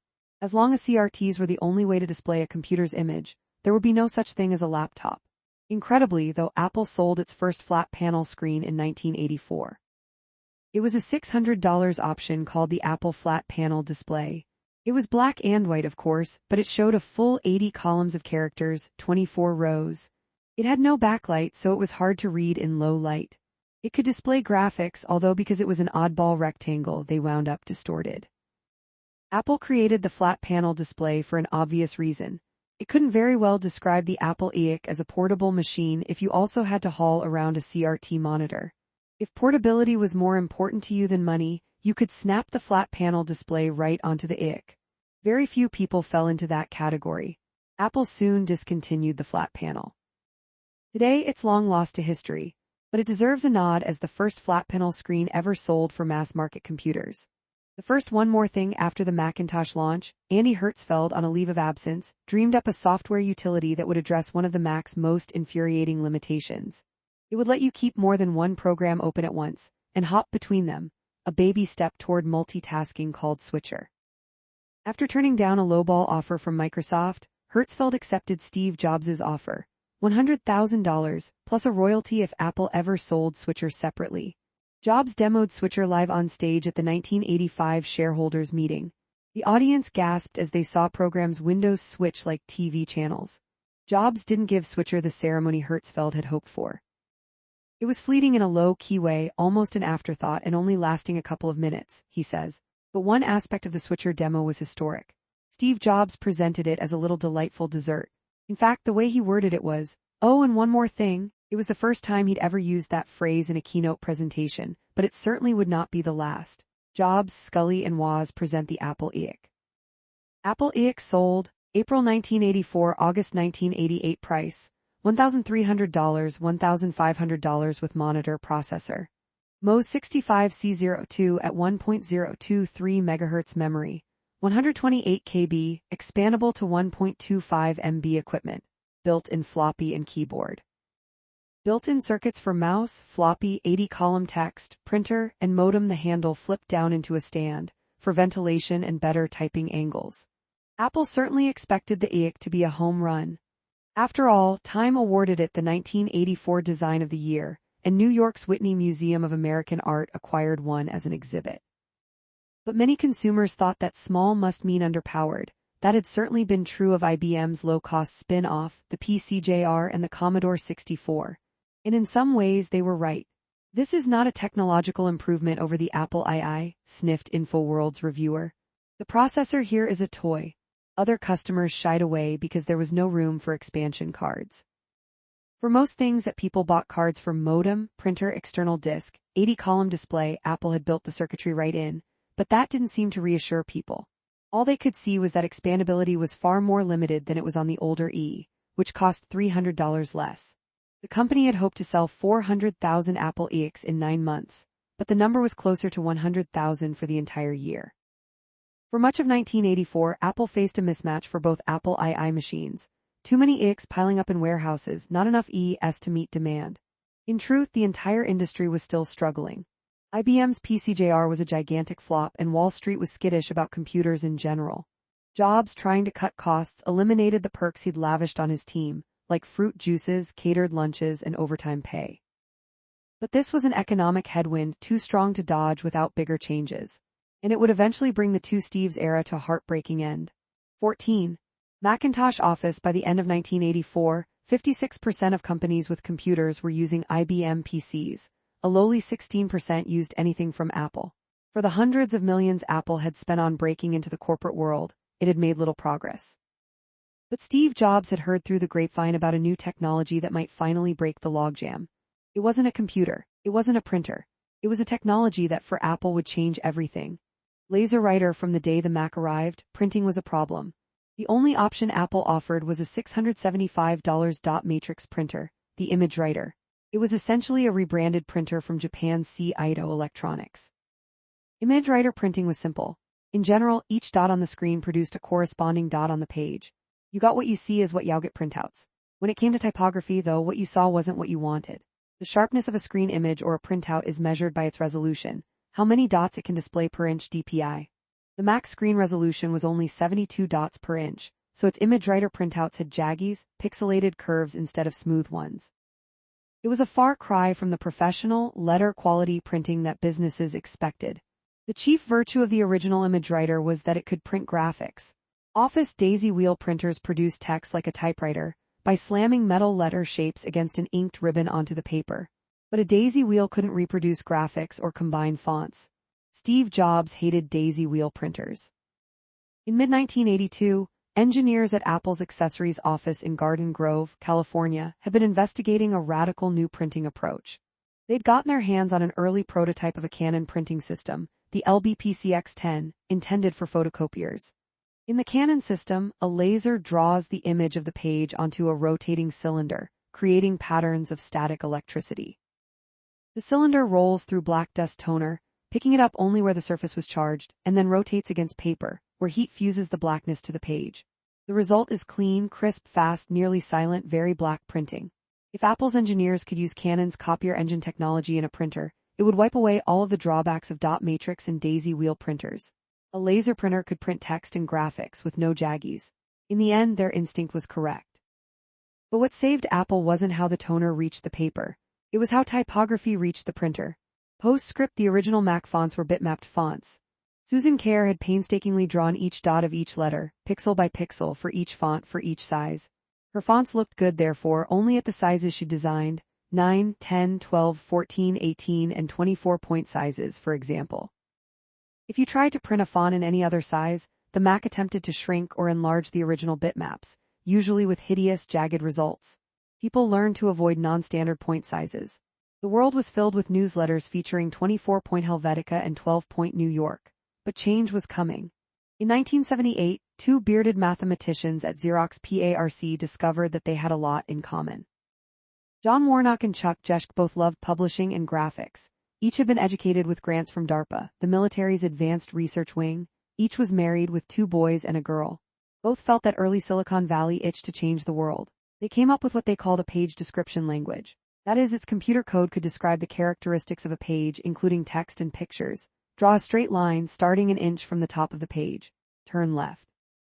Draw a curved line with radius 0.5 inches, and so on. They named it Interpress. The beauty of this system was that it offered device independence.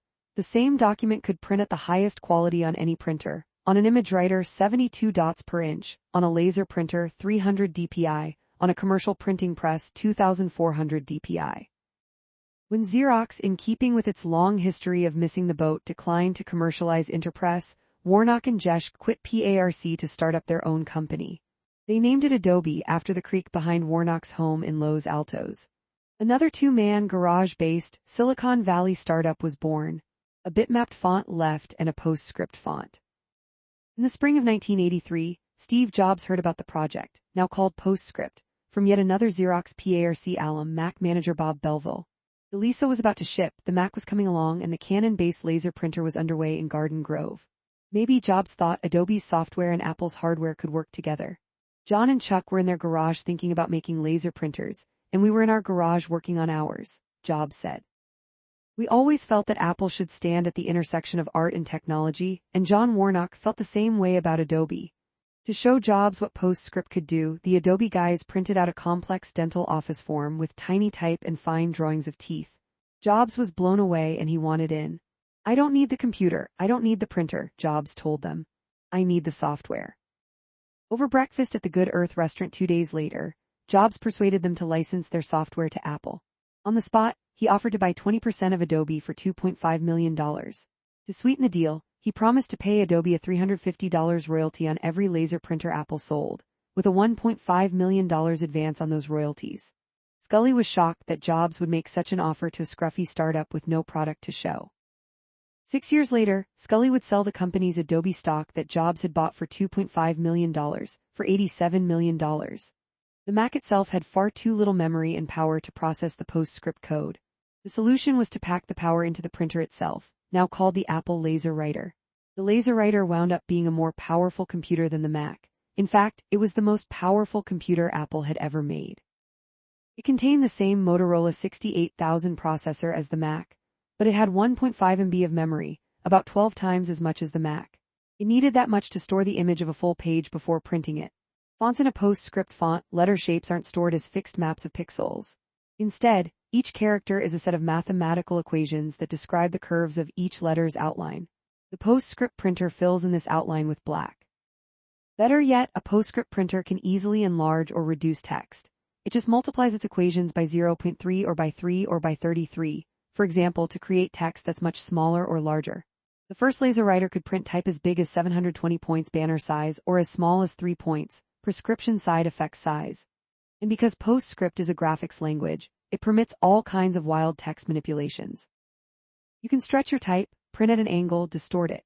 The original laser writer had more computing power than the Macintosh itself. Adobe licensed a set of core font families from Allied Linotype and International Typeface Corporation, and in the summer of 1984 it all came together: the Macintosh, a laser writer prototype, and PostScript fonts. Jobs and the Adobe team watched the first page emerge, still warm, from the printer. It looked like it had been professionally typeset, with astonishingly crisp, smooth, black type at 300 dots per inch. The potential hit Jobs like lightning. It would change all the rules for businesses. Now ordinary workers could produce documents that looked almost typeset right from their desks. "We knew we were going to hit it out of the park," Jobs said. "It was just a matter of how long it would take. You could sense the inevitability."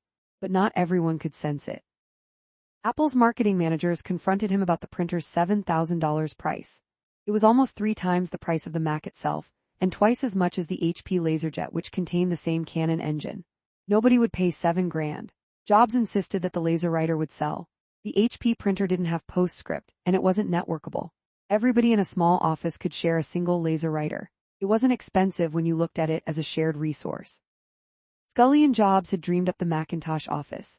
A set of Macs, networked with cables sharing a file server, a central shared hard drive, with a laser writer as the cornerstone. At the January 1985 shareholders meeting, they wouldn't just unveil the laser writer, they'd unveil the Macintosh office. This time surely Apple would break into corporate America. Apple Talk in 1984, setting up an office network, was infuriatingly complex and expensive. You'd need a file server, a computer that controlled the sharing of files and printers. You'd need a networking card for each computer and hardware at each end of the chain of cables, a terminator, to prevent signals from reflecting off the end. All told, the price of connecting office computers was about $1,000 per machine, not counting the salary of the nerd you'd have to hire to configure them. Stanford electrical engineering PhD Gurcharan Sidhu joined Apple in 1982 with an itch to design something radically different, a truly plug-and-play networking system. No central server, no terminators, no network administrator. You'd be able to add or remove computers and printers freely. You wouldn't need networking cards for your Macs either.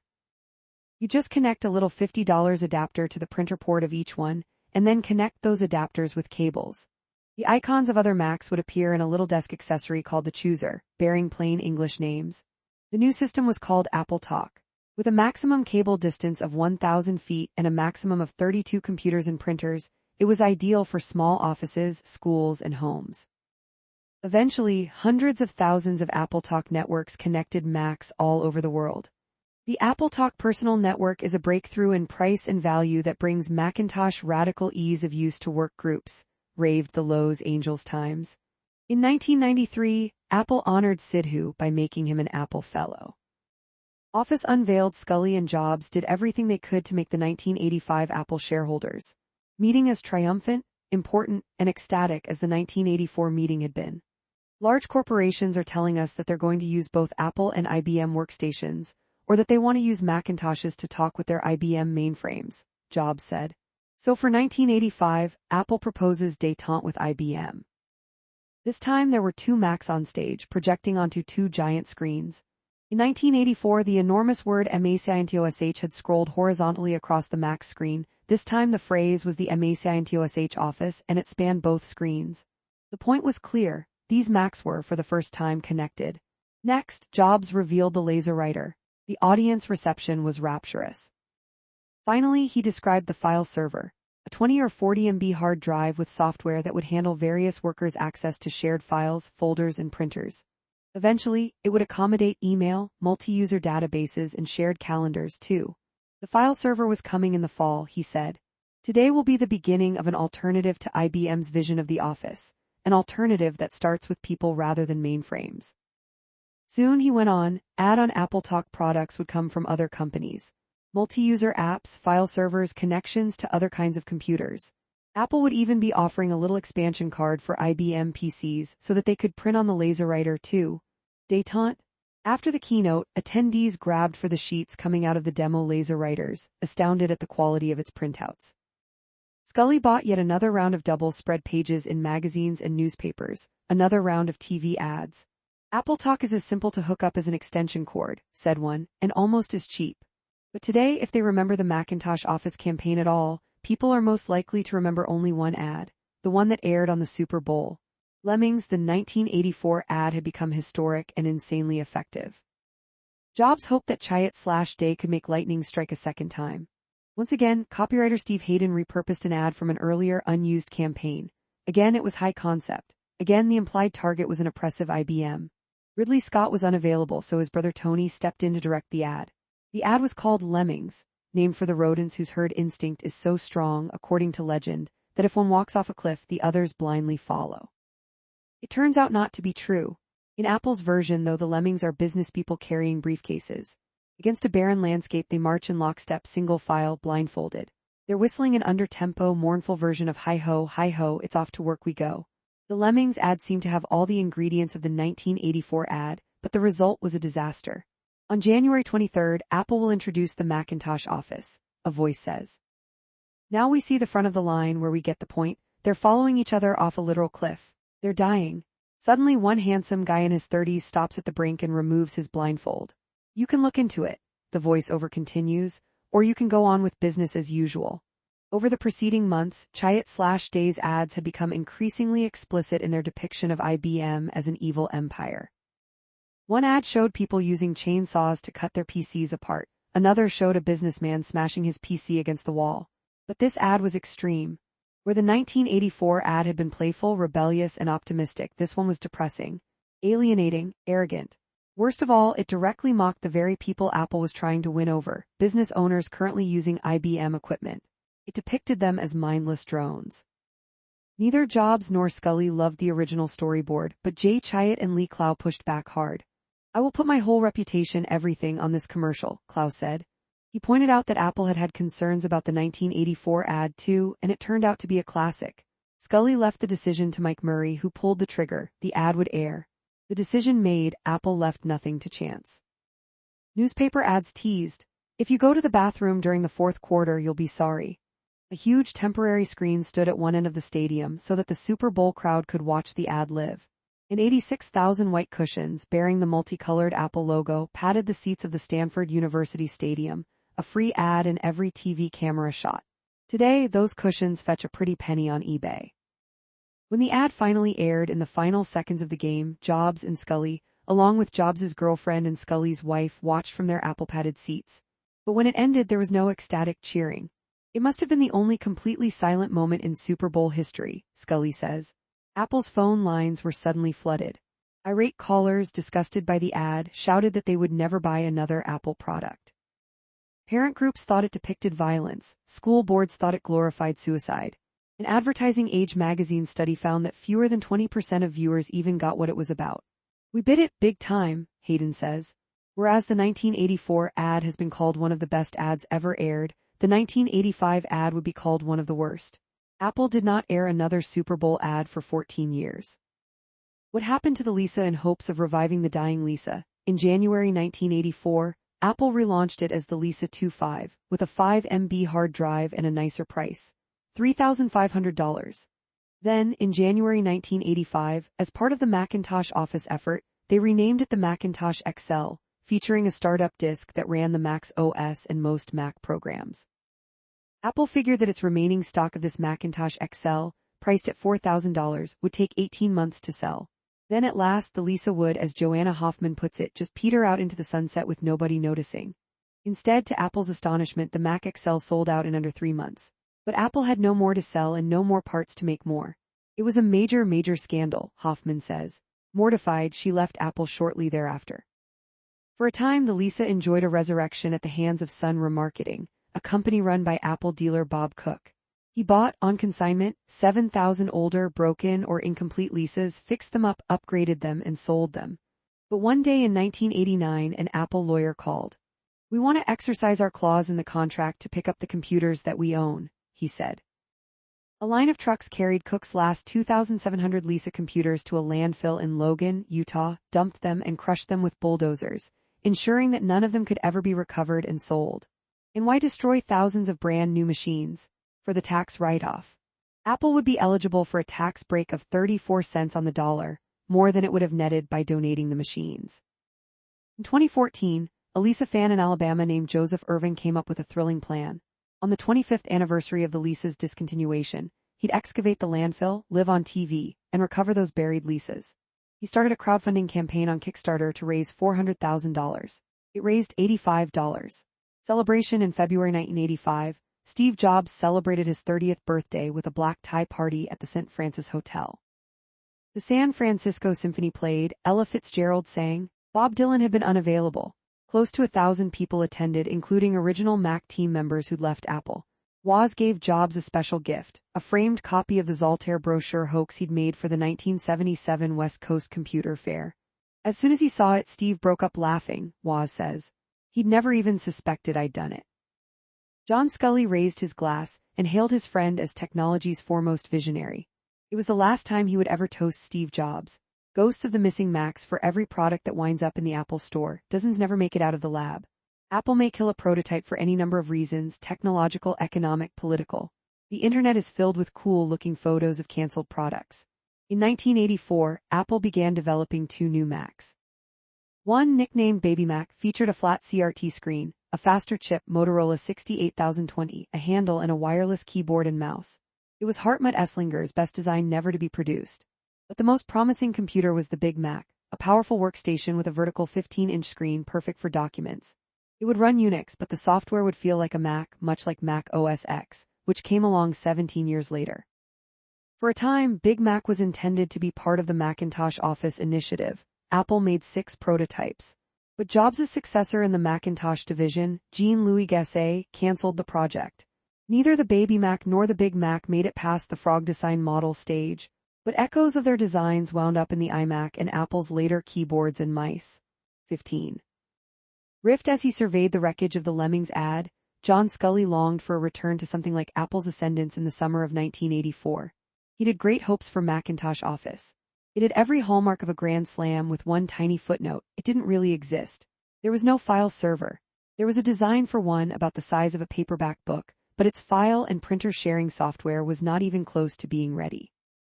The expansion card for IBM PCs, intended to let them join a Mac network, was also vaporware. To the business world, the spectacular rollout of Macintosh Office began to look like an exercise in hype. The shareholders' meeting had left some bad feelings internally, too. The Apple II was responsible for 70% of Apple's revenue, but it didn't even get a mention in the all-day presentation. The Mac team was given front-row seats in the Flynn Auditorium. The Apple II team had to watch the feed in the Overflow Theater. They called the event the Macholders Meeting. Woz called Scully directly to complain about Apple's corporate disregard for his masterpiece for months. If you worked in the Apple II division, you couldn't get the money you needed or the parts you needed, he says.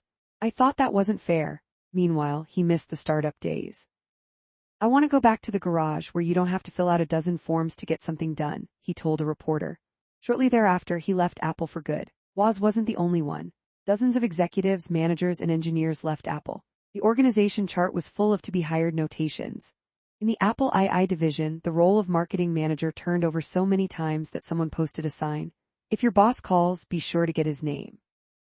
To outsiders, Scully could point to a record profit for the fourth quarter of 1984, $46.1 million, on record sales of almost $700 million. But in fact, those figures were far lower than Apple's own projections.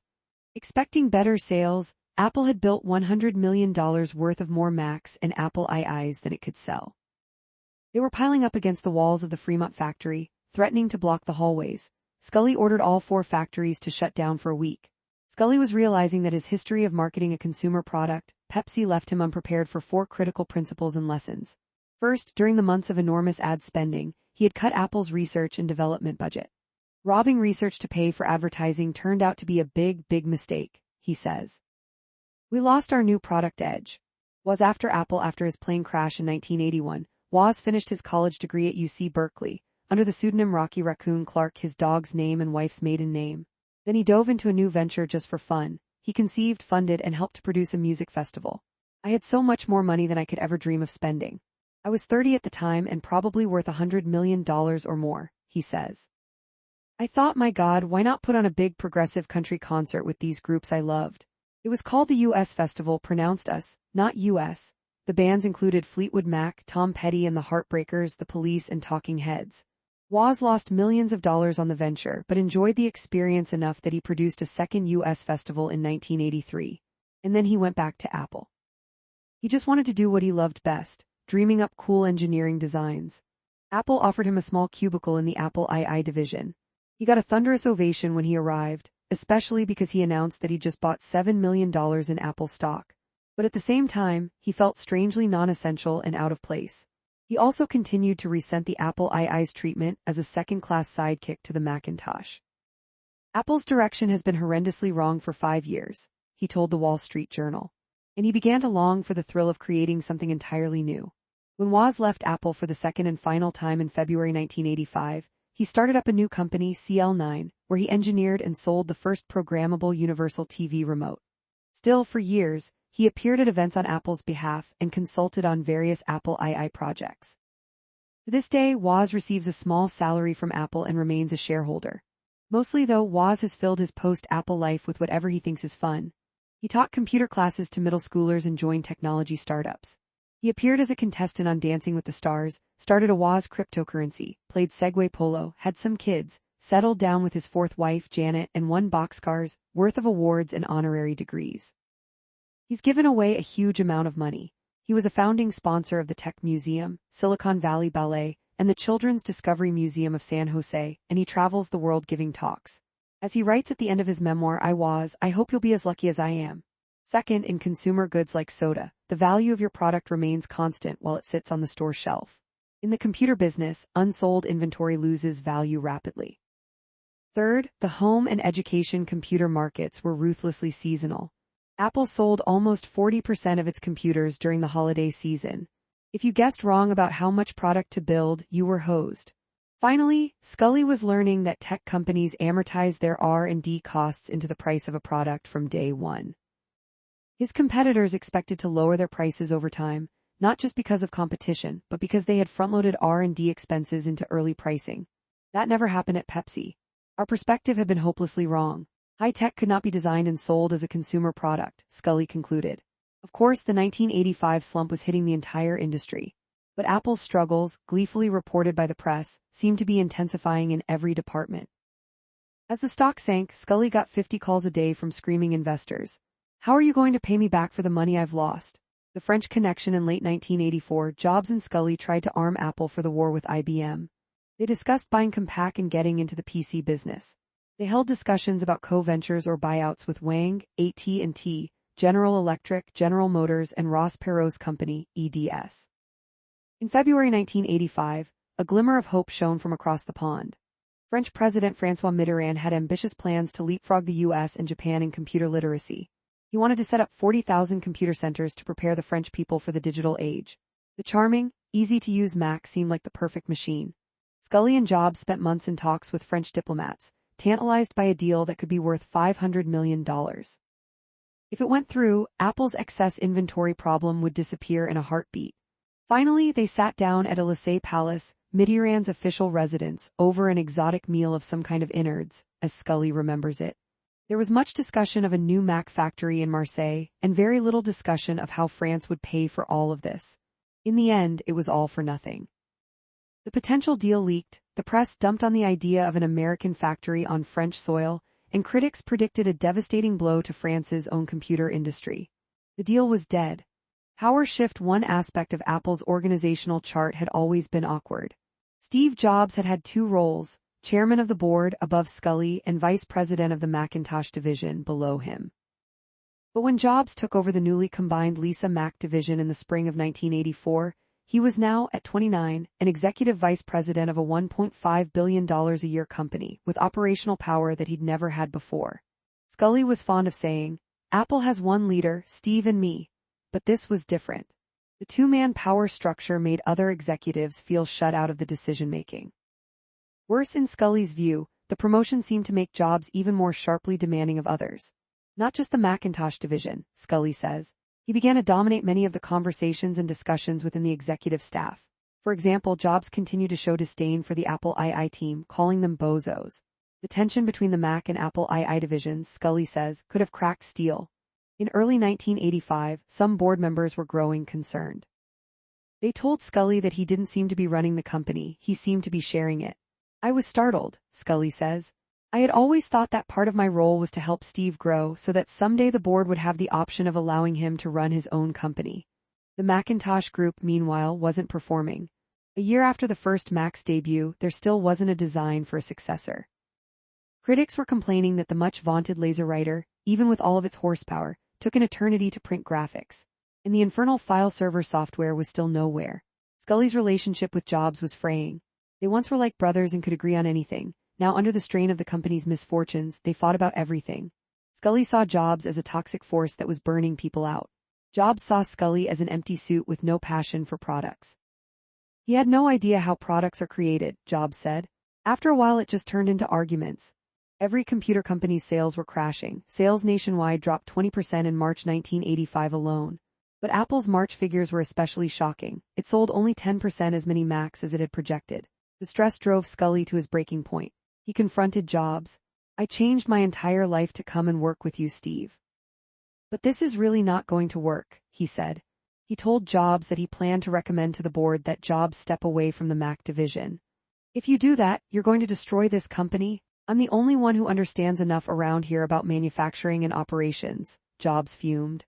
"If I'm not overseeing this, we're not going to get any new products out and we're not going to succeed." Apple Labs. In December 1984, Steve Jobs met Steve Kitchen, an enthusiastic engineer and entrepreneur. His latest invention was a 4x5-inch flat panel screen, a vacuum fluorescent display, clearer, bigger, and more power efficient than the half-height thing Apple was selling for the Apple II. A small, flat panel was a big deal. It could be the key to a thin, book-sized mobile Mac. A flat Mac. According to a subsequent lawsuit, Jobs offered Kitchen's company, Woodside Design, a $10 million deal to develop the screen. Jobs even found a building in Menlo Park, 20 minutes away, that could house the new R&D enterprise. It would be called Apple Labs. Apple Labs would solve everyone's problems. Scully could run Apple without interference. Jobs could get back to developing insanely great products. Peace and progress could resume at the Macintosh division. The board, however, shut the pitch down. The two Steves, Jobs and Kitchen, were asking for $20 million to build a screen-making factory. The cost and time overruns of the existing Mac factory in Fremont gave them very little confidence in the Steves' estimates. Throughout the spring of 1985, Jobs agonized over pursuing the Apple Labs thing. In the end, of course, it never came to pass, and neither did the big Apple payday for Steve Kitchen. The project's collapse devastated Kitchen and nearly wiped out Woodside, which had already transitioned most of its staff to the Apple project. They had even ordered an ice cream cake shaped like a flat panel screen to celebrate what they assumed would be a triumphant board presentation. Kitchen went on to sell his screen to the military for use in aircraft cockpits, and to sue Apple in 1987 for $1 billion for reneging on the deal. He did not prevail. Board meeting. The Mac's sluggish sales sent Steve Jobs into a depressive funk. "I don't understand it," he'd say. "Why isn't it selling? I never saw Steve like that before, and I don't think we ever saw him that way since," remembers Bob Belville. He lost his confidence. As his relationship with Scully foundered, Jobs pulled the chairman card. He ordered Scully to cut the Apple II's marketing budget and to use that money to promote the Mac instead. Scully refused. "Apple II is our only positive cash flow for the next several years," he argued. "If we do what you want, we could bankrupt Apple." They were at an impasse. As Scully had promised, he called a special board meeting. He and Jobs would each make their arguments and the board would decide how to proceed. Apple's board consisted of 7 men, mostly powerful executives at other companies. Arthur Rock had become inconceivably rich by investing early in Fairchild Semiconductor, Intel, and Apple. Henry Singleton, the oldest member, had built the engineering conglomerate Teledyne from scratch. Peter Crisp was the managing partner of Venrock, another venture capital outfit. Philip Schlein was the CEO of Macy's California, chosen for his retail expertise. The internal directors were Jobs, Markula, and Scully. On April 10, they gathered in the boardroom on the third floor of De Anza II, home of the top executives. Scully summarized his standoff with Jobs and offered the board a choice. Option 1, Jobs leaves the Macintosh division but remains Apple chairman and chief visionary and runs a new products group, Apple Labs or whatever. Option 2, Scully quits. To the board, Scully's ultimatum was a shocker. The meeting ran until 9 p.m., broke for the night, resumed the next morning, and dragged on until late in the afternoon. At one point, the board asked Scully to leave the room, at another point Jobs. Finally, the board voted. It was unanimous. Jobs would step down as head of the Macintosh division. Jobs, shattered, bolted from the conference room. Del Joachim was just outside, waiting to make a presentation about the Apple II. Steve came out and came up to me and put his arms around me, just crying, Joachim says. He was broken. Scully, also gutted, grabbed his briefcase and strode out of the office without a word. In the weeks that followed, Jobs wrestled with the board's decision. Sometimes he was furious, insistent that Scully had betrayed him. Other times he sought a truce, reminding Scully of the better days and promising that they could mend their relationship. Jobs and his closest allies, Mike Murray, Debbie Coleman, Susan Barnes, Coleman's successor as Mac financial controller, and Belleville spent the days on calls, long walks, and house visits discussing the next move. Murray, Coleman, Belleville, and Barnes. Apple's executive staff had a meeting scheduled for May 24, kicking off the Memorial Day weekend. Scully would have to miss it. He was supposed to fly to Beijing to meet with the vice premier of China, to discuss the possibility of an enormous deal, supplying China's 980,000 schools with computers. To Jobs, Scully's trip was an opportunity. He intended to spend the week of Scully's absence selling each board member, one at a time, on a new plan. Bob Belleville would lead engineering, Debbie Coleman would run manufacturing, sales head, and former Columbia University football coach, Bill Campbell, would take sales. Susan Barnes would be controller, and Jobs would become president and CEO of Apple. But the night before the staff meeting, Apple lawyer Al Eisenstadt and his wife hosted a barbecue at their home, attended by Scully, Scully's wife, and Jean-Louis Gasset, the colorful, outspoken head of Apple France, who was in Cupertino to discuss a possible new role. Gasset cornered Scully in Eisenstadt's den. "If you get on that plane and go to China, you'll never come back an employee of Apple," he said. Steve's planning a coup. Scully canceled his trip. The executive staff meeting on May 24, 1985, has become legendary. Thanks to its inherent drama, colorful characters, and enormous stakes, it became the climactic scene of many an article, book, and movie about Apple. Jobs showed up in a suit late. He and Scully sat at opposite ends of the long table. "Steve, I heard that you were planning a coup," said Scully, ignoring the printed agenda. Jobs hadn't known that Scully knew about the plan. "I made the mistake of telling Gasset," he would say. But he didn't miss a beat. "I think you're bad for Apple and I think you're the wrong person to run this company," he said. "You have no understanding of the product development process. You don't know how manufacturing works. You're not close to the company. The middle managers don't respect you." "I made a mistake in treating you with high esteem," Scully said, his childhood stammer returning. Jobs reiterated that Scully should step down. "I could run the company," he said. "Well, obviously I can't run Apple if the executive team doesn't want to work for me," Scully said. "Let's just go around the table and ask each person what they think." Scully maintains that he had no idea what they might say. Jobs, until his dying day, believed that the whole thing was a setup and ambush. Del Joachim had to go first. "I twisted my chair towards Steve," he says, "and told him how much our friendship had meant to me, how much I loved him, and that I wanted him to stay at Apple. But then he swiveled his chair to Scully and handed him his support. One by one the others, Eisenstadt, Campbell, Regis McKenna, CFO Dave Barham, offered variations of the same speech. "Steve, you're the visionary of this company, we love you. But you're not ready, we support John." HR Director Jay Elliott cast the lone vote for Steve. Jobs felt gut-punched, unable to breathe. He hadn't actually been fired, but maybe being ripped from power in the company he'd built was even worse. He stood shakily, tears in his eyes. "I guess I know where things stand," he managed, and then left the room. It was a defining moment of his life, his first major humiliation, the first reminder of his professional fallibility. He never got over it. Reorg. In the aftermath of the May 24 meeting, both Scully and Jobs felt unmoored. Jobs contemplated leaving Apple completely, so ironically did Scully. "I don't know whether I can go through with this," he told Eisenstadt. "I'm going to resign." The next day, Jobs called Scully to propose a long walk in the hills around Stanford University. He'd spent 24 hours dreaming up alternatives to losing his operational role. Maybe Scully should take the role of chairman and Jobs should become CEO. Maybe they should split the company. Scully would handle marketing, Jobs would handle product. Scully shot down every idea. The only way forward was for Jobs to surrender any management role. In the following 4 days, Jobs and Scully each sought private audiences with the final authority, Mike Markula. Each made his own pitch for remaining in power. Scully spent 4 hours at Markula's home. Markula visited Jobs' home in Woodside to meet with him and his 4 loyalists, Murray, Barnes, Coleman, and Belleville. But once he'd heard the arguments for Jobs' plan, Markula wasted no time. "I said I wouldn't support his plan and that was the end of that," he says. Scully was the boss. On May 31, Apple's middle managers crammed into the De Anza 2 conference room to hear an update from Scully. It was all horrible.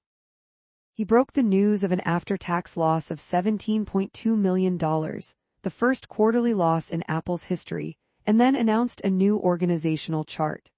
No longer would there be separate Apple II and Mac divisions, each with its own sales, marketing, manufacturing, and product development infrastructures. Now it would be 2 divisions, a newly merged marketing and sales operation led by Bill Campbell, and operations, manufacturing, product development, distribution headed by Del Yachem. Jobs stood in the back of the room, staring at Scully with fury. His name appeared on the new org chart too, in a box labeled Chairman, without any lines connected to any other part of the company. Some Apple II employees enjoyed the schadenfreude of seeing Jobs fall. But the rest of the company felt somber, depressed, and uncertain about the future, says Hertzfeld. It all reminded him of Black Wednesday. 2 weeks later, Scully announced that he would lay off 1,200 people, more than 20% of the company. He also announced that the company would shut down its plants in Carrollton, Texas, Apple E and IC, Mill Street, Ireland peripherals, and Garden Grove, California keyboards. The remaining factories in Fremont, Singapore, and Cork, Ireland would have to pick up the slack.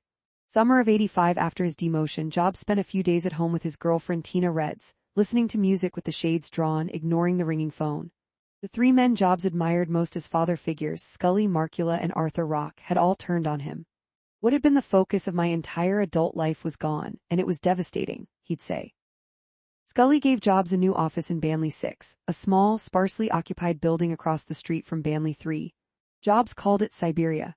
"I'd get there and I would have 1 or 2 phone calls to perform, a little bit of mail to look at," he said, "and I would get depressed and go home in 3 or 4 hours really depressed. I did that a few times and I decided that was mentally unhealthy, so I just stopped going in." Mike Murray joined him in Banley 6. He too had been left without a mandate. "I sat there for 2 or 3 weeks with absolutely nothing to do. I received no phone calls, no meeting requests, no nothing. Finally, Bill Campbell and I negotiated a small severance package and I left. I was greatly depressed. No one ever said goodbye or thanks or anything. It was a personal train wreck. Wayne Rosing and many of his engineers quit Apple. Soon Bob Belleville quit too. I was so tired I couldn't see straight," he says. "I went on leave and I never came back.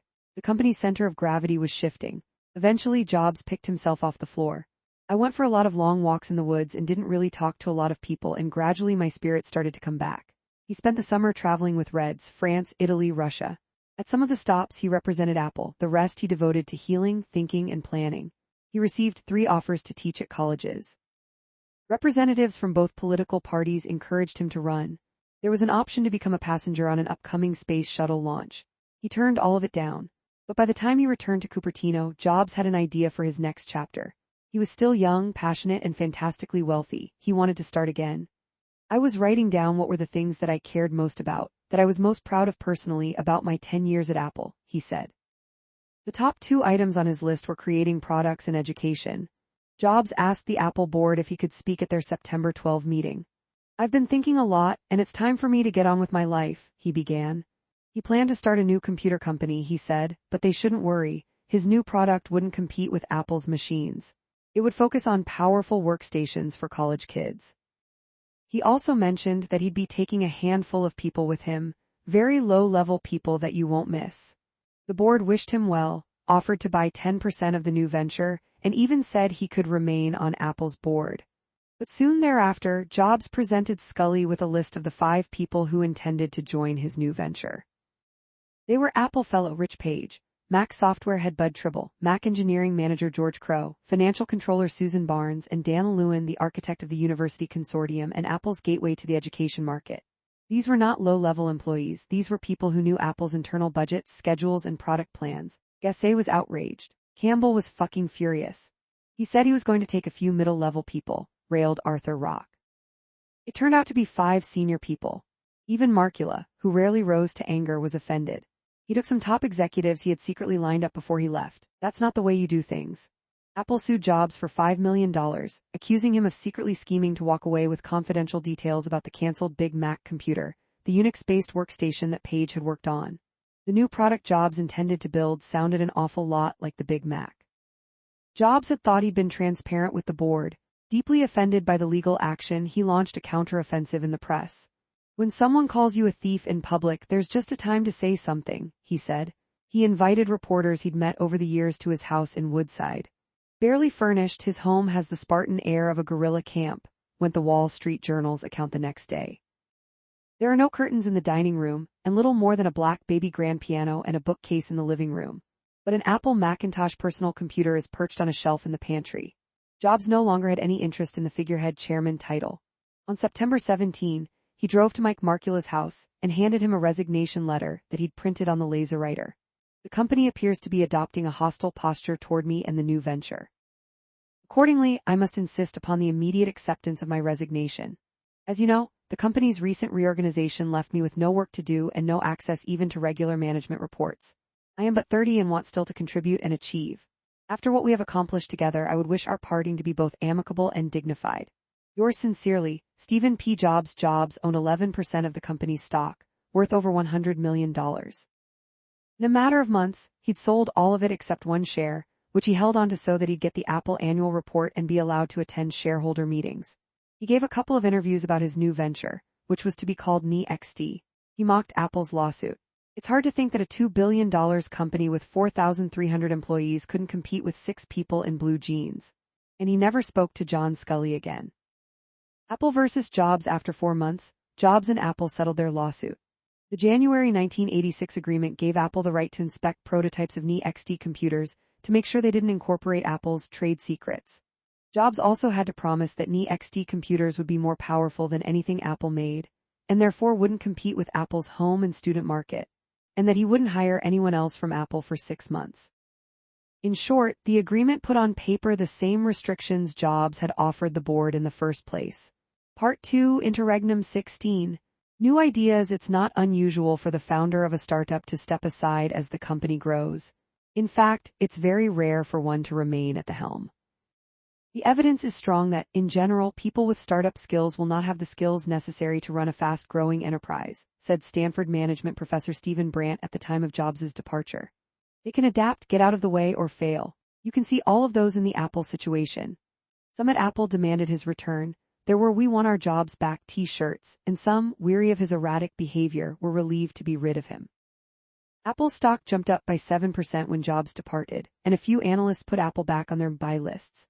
John Sculley began convening his executive team, Joachim Campbell Gassé, each morning. He told investors that 1985 had been the year Apple grew up, and that it was now a new Apple. But internally, Apple was a shambles. To reach his office, Sculley had to pass clumps of distraught employees, some sobbing. Laid-off workers carried their stuff out to their cars. Reporters walked among them looking for good quotes. It was a mess, just an absolute disaster, Sculley says. Part of the problem was that Sculley had reorganized the company along functional lines, sales, marketing, product, instead of product lines, Apple II, Macintosh, and the changes affected every single employee. Everyone was being moved into new buildings, reporting to new bosses. In 12 months, Apple had experienced its first quarterly loss, failed a third time to capture the business market, laid off a fifth of its workforce, and lost both of its founders. Software developers were switching their efforts to write for IBM PCs, and even Apple dealers were changing their allegiances. Bill Gates called to suggest that Apple license its technology to foster a marketplace of Mac clones. Rumors swirled that Apple was ripe for taking over. It was as if people were standing a death watch, waiting for the final collapse, Sculley says. Sculley himself was miserable. Morale had flatlined. No new Mac models were in the pipeline. His wife, dismayed by his 18-hour workdays, had retreated to their house in Maine. Whatever you thought of Steve Jobs and his management style, one thing was for sure. He always seemed to know exactly where technology was going and what the public would want from it. To the employees, Apple had always been his company. Who could rival his taste, his eye for talent, his vision of the future? With Jobs gone, the world wondered where Apple's new ideas would come from. Scully wondered too, and answering that question would preoccupy him for the next 2 years. PageMaker. By the end of the 1985 summer, there were signs of progress. Joachim and Coleman managed to unload thousands of deeply discounted, unsold Apple IIs in a European deal. Coleman consolidated Apple's 1,500 parts suppliers down to 250, whittling down the time to order from 15 weeks to 7. Bill Campbell set up a system that would track how many of the computers sold to dealers were actually selling through to customers, so that Apple would never again have a holiday season like 1984-85. And the LaserWriter was a huge hit. The Mac-cum LaserWriter may well become, besides a corporate fixture in typesetting departments, the central facility of a new breed of printing centers springing up across the land, predicted the New York Times. Just bring in your disk and we'll do the rest. A market of graphic designers and printing shops, however, would not be big enough to save Apple. The company needed something more like a miracle, and a former newspaperman named Paul Brainerd supplied it. At the University of Minnesota, where he'd earned a master's degree in journalism, Brainerd had edited and produced the school newspaper. That's where he learned the antiquated, messy method of laying out newspaper pages, with X-Acto knives, razor blades, and wax on the back of printouts. 9 years later, after jobs at a newspaper and a publishing software company, he rounded up 5 engineer buddies to start a software company of his own. PageMaker introduced the world to the floating, movable tool panel.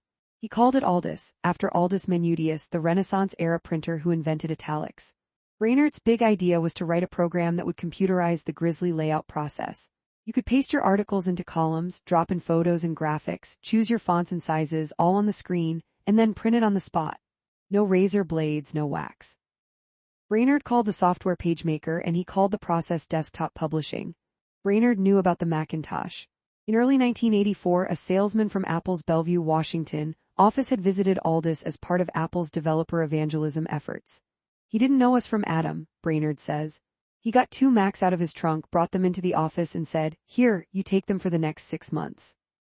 Brainerd saw instantly that PageMaker's simple layout tools, together with Adobe's PostScript graphics and Apple's LaserWriter, would make a $10,000 system that could replace an entire universe of ink, sweat, and printing presses. Freedom of the press is guaranteed only to those who own one, once wrote journalist A.J. Liebling, and now almost anyone could. The Apple-Adobe Aldus trio would democratize publishing. Scully loved Brainerd's vision and instantly embraced the potential. He began pumping $1 million a month into advertising the system: Macintosh, LaserWriter, PageMaker. Unsolicited testimonials poured in from small businesses, offices, churches, schools, and small publishers. Dan Putnam, Adobe's second employee, remembers opening the first envelopes that came in: a pornographic lesbian newsletter and a fundamentalist Christian sect. "It wasn't exactly what we had in mind, but we gave them the voice to present their point of view," he says. In Providence, a guy named Tom Oates produced his business newspaper entirely on 4 Macs and a LaserWriter. "2 writers, myself, and a copy editor are putting the paper out," he said, "for around $13,000 capital investment, which is very, very small. It's what saved Apple from going completely out of business," says Bob Belville.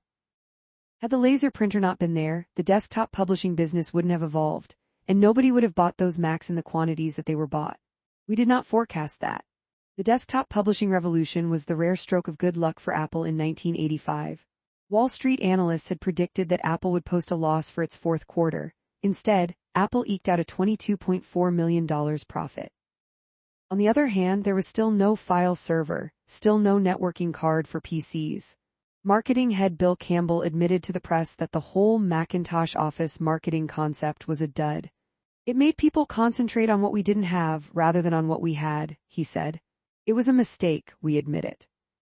ATG in 1984, just after the Mac started shipping, Wayne Rosing had started up what he called the Education Research Group, a skunkworks with a mission to cultivate new technologies for an inexpensive color Mac. When Rosing left Apple in 1985, Larry Tesler took it over, and in 1986 gave it a new name, the Advanced Technology Group, ATG. It was a well-funded, pure research playground that reminded Tesler of PARC. Its 100 engineers had no deadlines and no executive mandates. They could pursue ideas that might or might not make it into a product. The offices were in Apple's city center, far from regular executive scrutiny. It was also a perfect place for burned-out engineers to heal. Sometimes it was "this guy's fried," said Tesla, and we'd give them a year in ATG to get a refresh break. ATG groups looked into speech recognition, educational tech, human-computer interaction, networking, collaborative computing, and multimedia. Over the years, ATG became a natural home for Apple fellows, those engineering celebrities with no particular assignment. City Center is two connected 8-story buildings. Many ATG efforts never went anywhere. It started up an artificial intelligence group, for example, and then we realized we were about 40 years ahead of ourselves and maybe we should come back to that later, Tesla said. Some of its developments surfaced in Apple products years later. But a few ATG projects led to technologies that changed Apple, and often the world, for good. They included ColorSync, matching screen colors and printed colors, AppleScript, simple programming of Mac functions, HyperCard software construction kit for non-programmers, PlainTalk speech recognition, and the Newton's handwriting software. Another story. Apple IGs. By 1986, 3 million Apple IIs occupied desks in homes and schools all over the world. Its design was now 10 years old. Scully had learned his lesson about letting the Apple II languish, but trying to update it was dangerous business. How do you incorporate all the advances in processors, color, and sound without breaking the quirky circuitry that 10,000 existing Apple II programs relied on? How do you move forward while maintaining backward compatibility? The answer turned out to be the Mega II. Apple IGs sold. September 1986, December 1992. Price: $1,000, $1,900 with monitor and drives. Processor: WDC65C816 at 2.8 MHz. Memory: 256 KB, expandable to 8 MB. Equipment: 7 slots. Color at 320x200 or 640x200. InSonic E's 5500 sound synthesis chip. The IGs was the first Apple II to come with a mouse, and Apple's first color OS.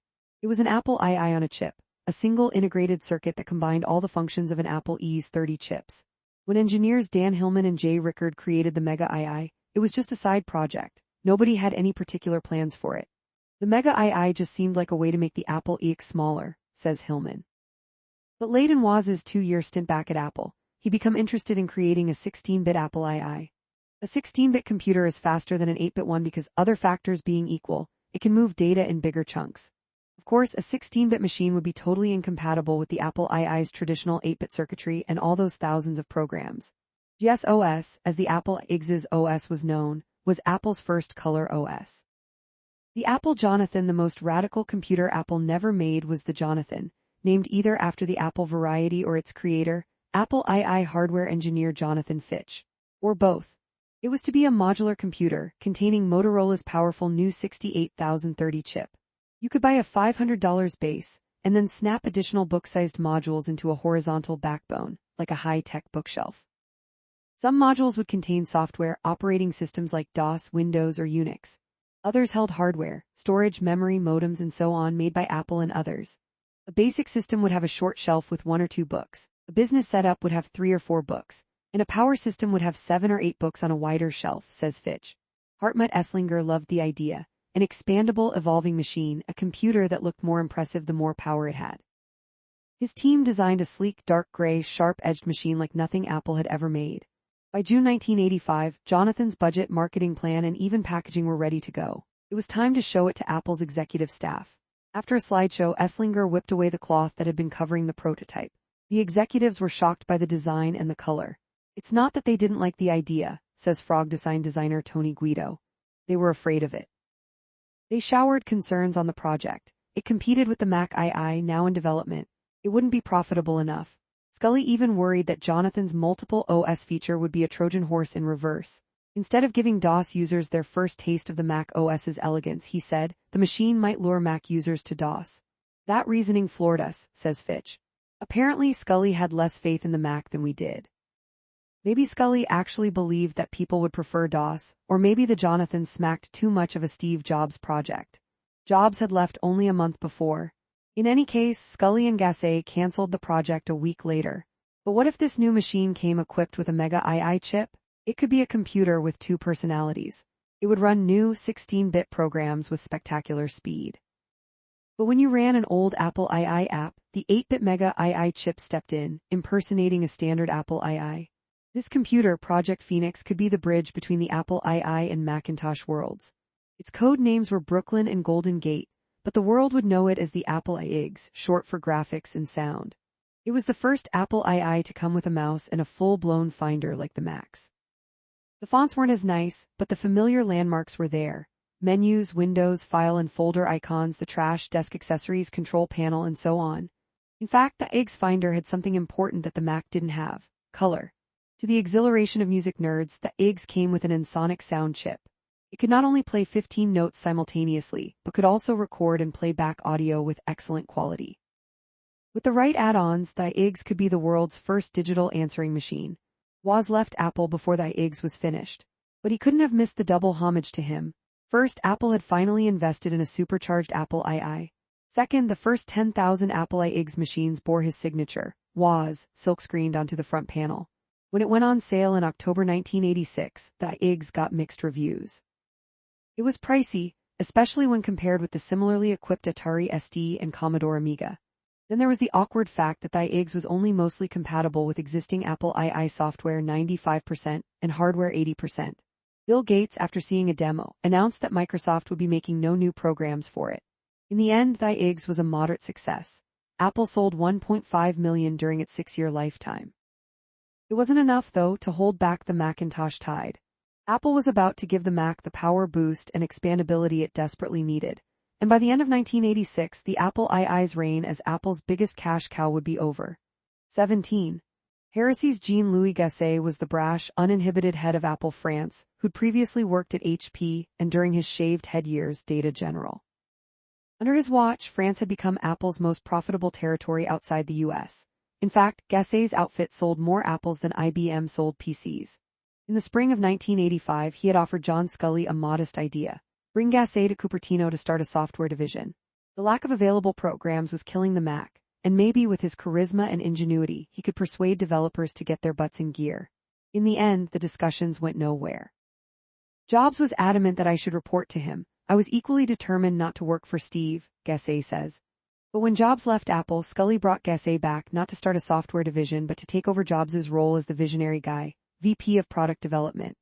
Gasset, of course, was not Steve Jobs, but it was impossible to miss some similarities: a belief in elegance and simplicity, charm as a speaker, and intense charisma. He ran hot, opinionated, passionate, profane, shoot-from-the-hip, intellectual and witty, says engineering manager Mike Podol.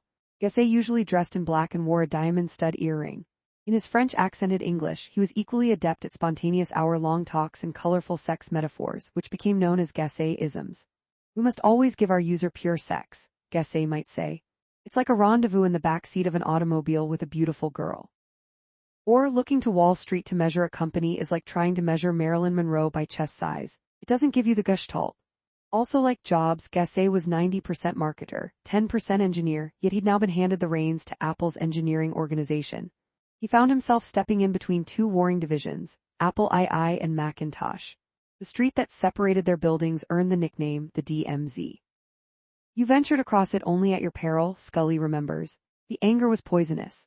If Gasset's mission was to unite the engineers, he got off to a terrible start. In Paris, where he'd learned conversational engineer, people didn't mince words.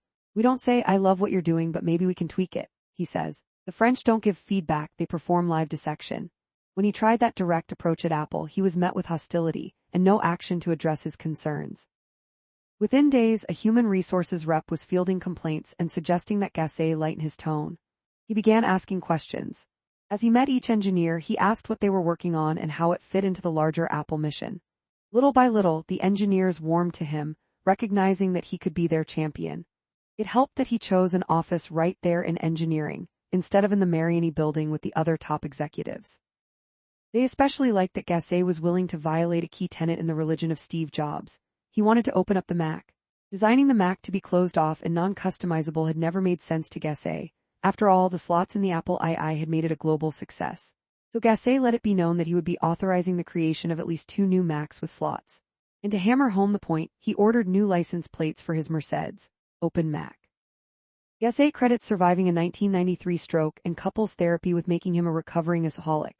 Mac Plus first, Gassé directed the Mac team to add an expansion jack to the back of the next Mac, to be called the Mac Plus, a SCSI port which the engineers happily pronounced SCSI. It stood for Small Computer System Interface, and it let you connect in a chain up to 7 hard drives, scanners, tape drives, CD-ROM drives, and so on. It wasn't quite a slot, but it was expandability. Macintosh Plus sold. January 1986, October 1990 price, $2,600 processor. Motorola 68,000 memory, 1 MB expandable to 4 MB equipment, 9-inch monochrome 512 x 342 pixels, 800 KB 3.5-inch floppy drive, SCSI port, numeric keypad and cursor keys. In January 1987, Apple retired its classic tan color. The case was now platinum gray. The new machine, codenamed Mr. T, looked identical to the existing Mac. But inside was, as Apple's press release put it, 1 full megabyte of memory, 8 times what the original Mac had had. Its new double-sided floppy drive could store twice as much data. The keyboard had cursor keys, too, another sin in the Book of Jobs, and a number keypad off to the right, the better to use with the new spreadsheet program, Microsoft Excel. On January 15, 1986, Scully unveiled the Plus at a special 2-day event, produced by Apple itself, called Apple World. The Plus remained part of Apple's product line for nearly 5 years, longer than any other Mac model before or since.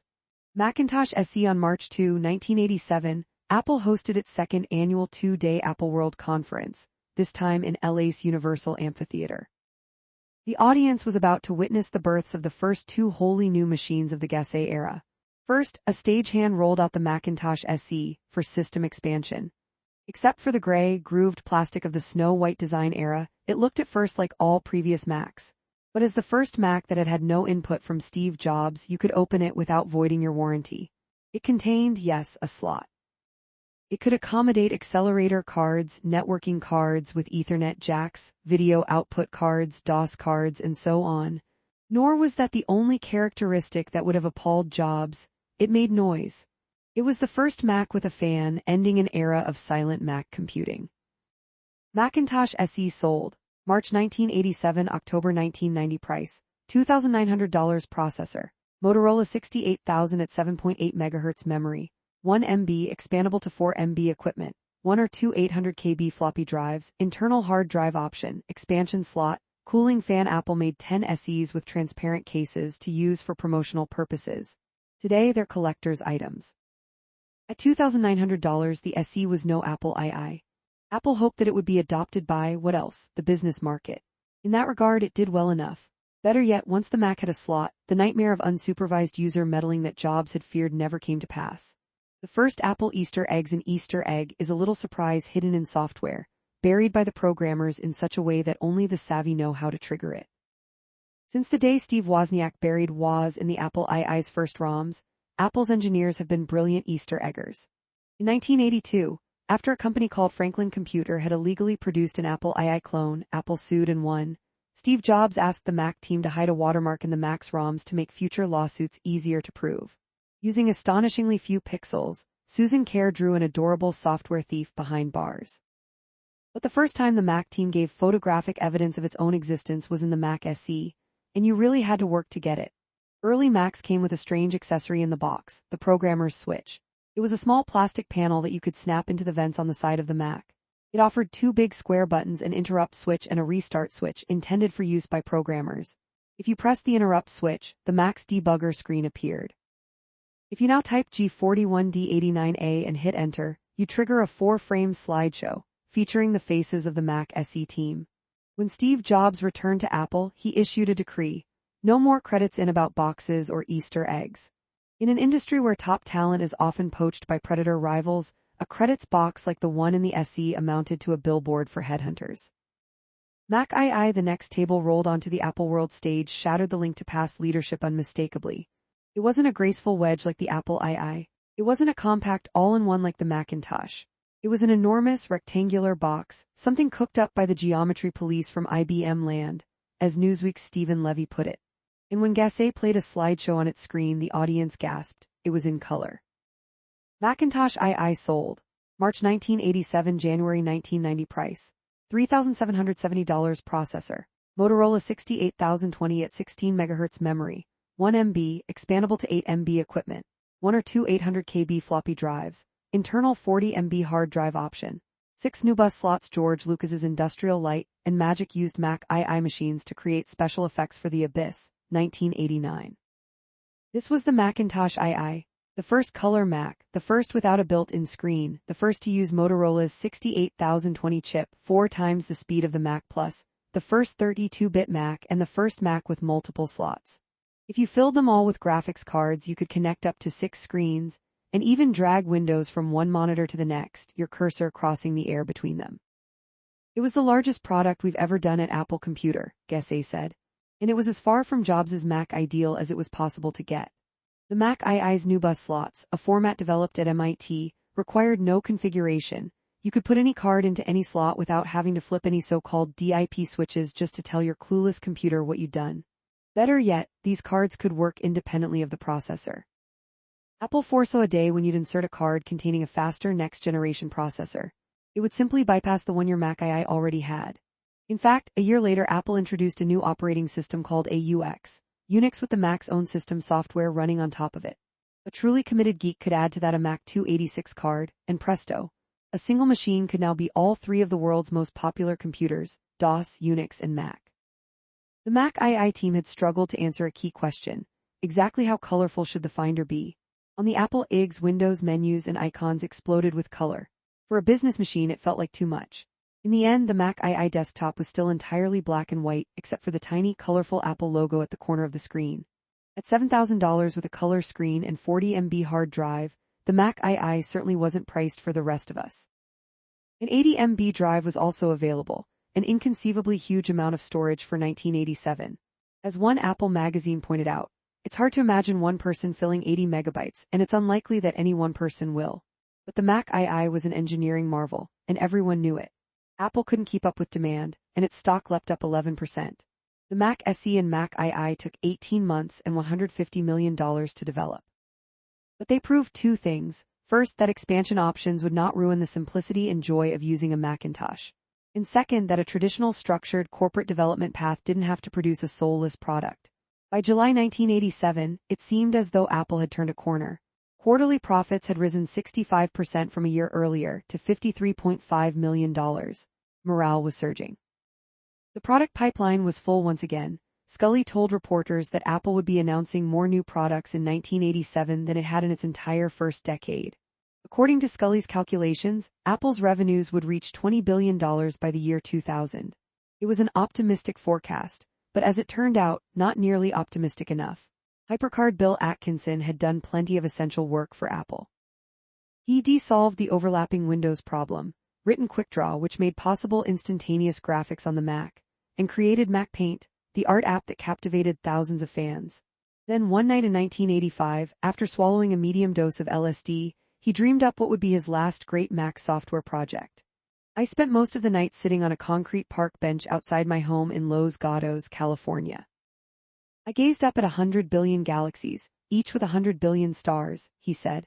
I thought if we could encourage sharing of ideas between different areas of knowledge, perhaps more of the bigger picture would emerge and eventually more wisdom might develop. This was the underlying inspiration for HyperCard. HyperCard resembled a stack of note cards. You could type onto a card or paint onto it with Mac Paint-style drawing tools, and then this was the magical part: add buttons that did something. Usually, clicking a button took you to a different card. In that regard, Atkinson said, HyperCard was a precursor to the first web browser, except chained to a hard drive. But in the larger sense, HyperCard was, as Atkinson liked to say, a software erector set. It let anyone snap together parts to build useful programs. At the August 1987 Macworld conference in Boston, HyperCard was an instant mega-hit.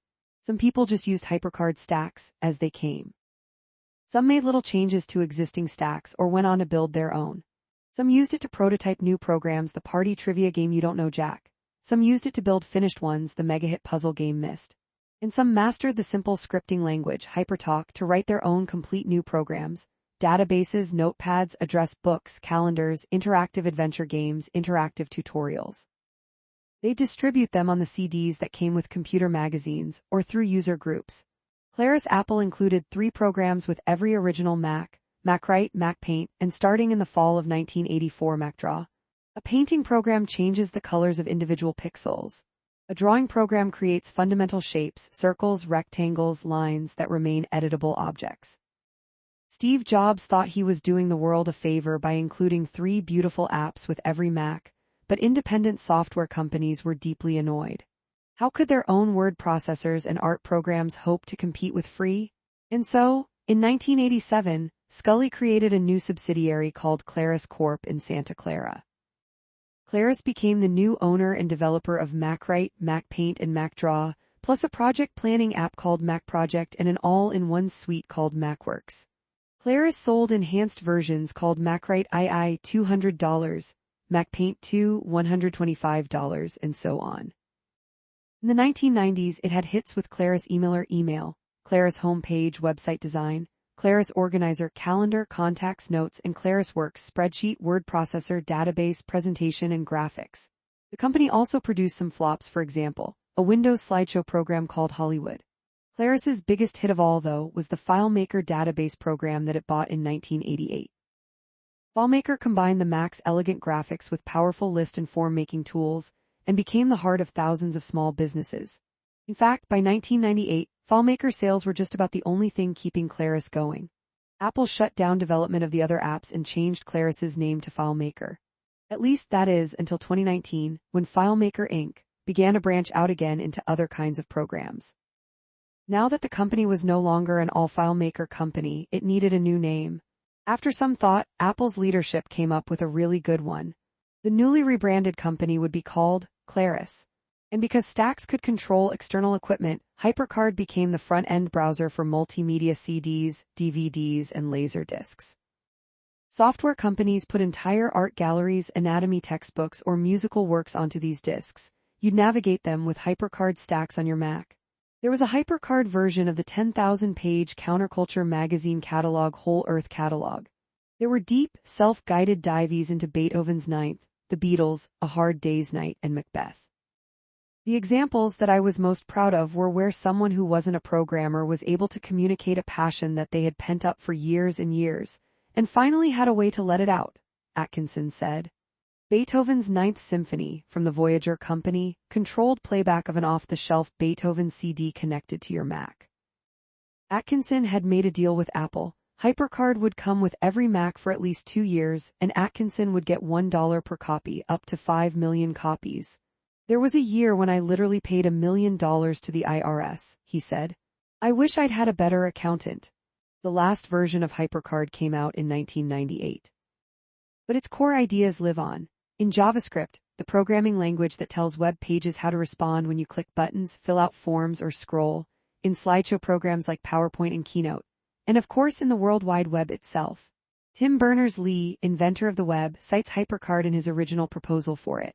Knowledge Navigator its early morning in a lovely 2-story open atrium home office. Jorg Benda's peaceful harpsichord concerto in C minor fills the air. A man in his 40s enters his study and takes off his jacket. On the desk, he opens what looks like a folding, double-width iPad. In a small video window at the corner of the tablet screen, an AI-generated bow-tied butler appears. Your graduate research team in Guatemala just checking in, he says. Today you have a faculty lunch at 12 o'clock. Wait. So this rich guy in his drool-worthy 2-level house and his futuristic folding iPad is a college professor? Yes, because we're watching a fantasy. A 6-minute video that Apple released in 1987. Scully had grown weary of hearing that without Steve Jobs, Apple had lost its vision for the future.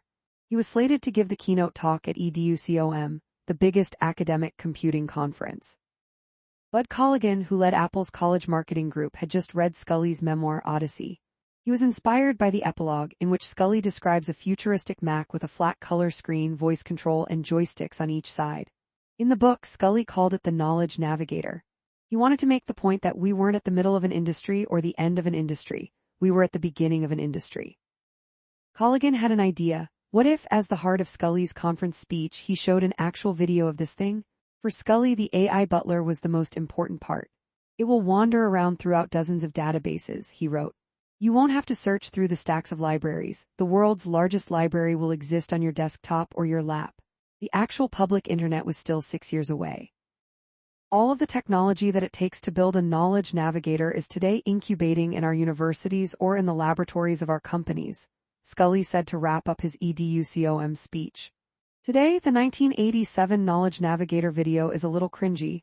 The The acting is stilted, the AI implausibly perfect, and yet Scully was right. Almost all of the technologies that the video depicted have now become commonplace. Tablet computers like the iPad in 2010 with a touchscreen interface, iPhone 2007, wireless networking Wi-Fi 1999, video playing on a computer screen QuickTime 1991, a front-facing camera Connectix QuickCam 1994, real-time document collaboration Google Docs 2006, clickable links World Wide Web 1993, video chatting See You See Me 1992. Removable memory cards, PC cards 1990, a folding flat-screen Royal Flex Pi phone 2018, and spoken interaction with an AI agent ChatGPT 2022. The Knowledge Navigator video was a special effects fantasy of a Mac 20 years in the future. The educators loved it.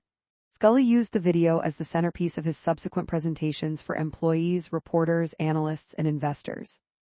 It triggered conversations throughout the industry, including within Apple, about how computers would and should evolve. But all of the fuss amused Hugh Dubberly, the project's creative director. These pieces were marketing materials, he says. They were not inventing new interface ideas. They were about visualizing existing ideas. The project's real significance, he argues, was its contribution to video prototyping. Apple produced sequels of the video in 1988, and HP Sun and AT&T would soon make similar videos of their own. By releasing Knowledge Navigator, Apple gave permission to others to make videos about software that did not yet exist, Dubberly says. Apple's sequel videos showed a micro laptop for kids left, a thin proto-iMac, and a virtual reality headset 36 years before the Vision Pro that still accepts floppy disks. Apple versus Microsoft. As the Mac was taking shape in 1982, Microsoft agreed to create programs for the Mac. Naturally, Apple would have to give Microsoft some of its pre-release Lisa machines, which were required at the time to write Mac software. "Steve, you just sold the corporate jewels," John Couch told Jobs. What would stop Microsoft from borrowing Apple's graphic interface, bypassing the sleepless nights and passionate design debates that had consumed Apple for 3 years? And sure enough, in November 1983, Microsoft announced Windows 1, a $100 program that would run on top of MS-DOS.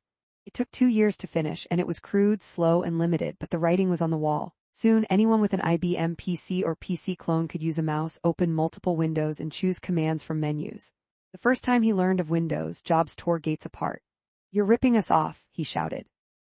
"I trusted you, and now you're stealing from us?" "Well, Steve," Gates supposedly replied, "it's more like we both had this rich neighbor named Xerox, and I broke into his house to steal the TV set and found out that you had already stolen it."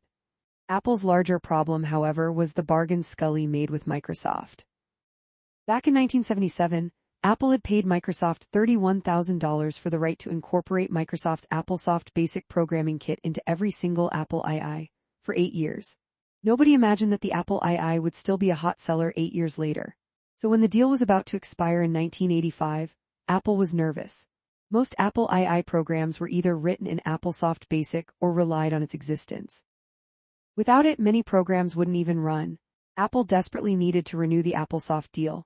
Since Bill Gates now held all the cards, he made 2 aggressive demands. First, he wanted Apple to kill off Mac Basic, its own elegant, friendly BASIC language, so that Microsoft could have exclusivity for its own BASIC. Second, Gates wanted a perpetual license to use the Mac interface. Scully had no room to maneuver. Apple needed Microsoft. Without Word, Excel, and PowerPoint, the Mac was as good as dead in the business world. The Loma Prieta earthquake on October 17, 1989, a magnitude 6.9 earthquake shook the Bay Area. Almost 15,000 buildings were damaged. 63 people died, most in the collapse of a freeway overpass, and almost 4,000 were injured. The one lucky break, because the earthquake struck as Game 3 of the 1989 World Series was about to begin at Candlestick Park, the freeways were largely empty. "I was in a meeting on the second floor of De Anza 3, remembers Apple engineer Paul Mercer. "We'd all been trained. We all went under the table, then we ran outside. We all milled around the parking lot for a couple hours wondering if they would let us back in the building." As it turned out, the engineering and software floors were sloshing in water from burst sprinklers. The fire marshals sent everybody home. For the next month, the engineers worked from Marion 1 a few blocks away while repairs were underway. When he returned to De Anza 3, Mercer spotted the old Lisa computer that he found early in his time at Apple. "My desk had tipped at an angle, and my Lisa was hanging off the desk, held on by just the mouse cord," he says. I kid you not. Overall, Apple faced only temporary disruptions in power, communications, and commutes. Today, the earthquake's primary role in Apple history is as a metaphor for the internal chaos of that time. Apple's final attempt to win the case was to appeal to the U.S. Supreme Court. He agreed to Gates's terms. Apple hereby grants to Microsoft a non-exclusive, worldwide royalty-free, perpetual non-transferable license to use these derivative works in present and future software programs, the agreement said. It even specified which interface elements Microsoft could use. Icons, menus, scroll bars, overlapping windows, dialog boxes, a trash icon, and resizable windows with title bars. According to Andy Hertzfeld, it was the single worst deal in Apple's history. Still in 1987, when Microsoft introduced Windows 2, now with a far more Mac-like desktop, Apple felt that Microsoft had gone too far. On March 17, Apple sued Microsoft for copyright and patent infringement in federal district court in San Jose, seeking $5.5 billion in damages. Microsoft's defense rested on two key points. First, there was Scully's 1985 agreement, giving Microsoft perpetual rights to use overlapping windows, icons, and so on. Second, Microsoft had licensed some of its Windows interface elements from Xerox PARC, which had been Apple's inspiration in the first place. Apple couldn't claim authorship of ideas that it hadn't originated. Experts on both sides analyzed every tiny aspect of the Mac and Windows. Was the animation the same when you double-clicked an icon to open it? How many of the 189 interface elements in question had Microsoft actually stolen?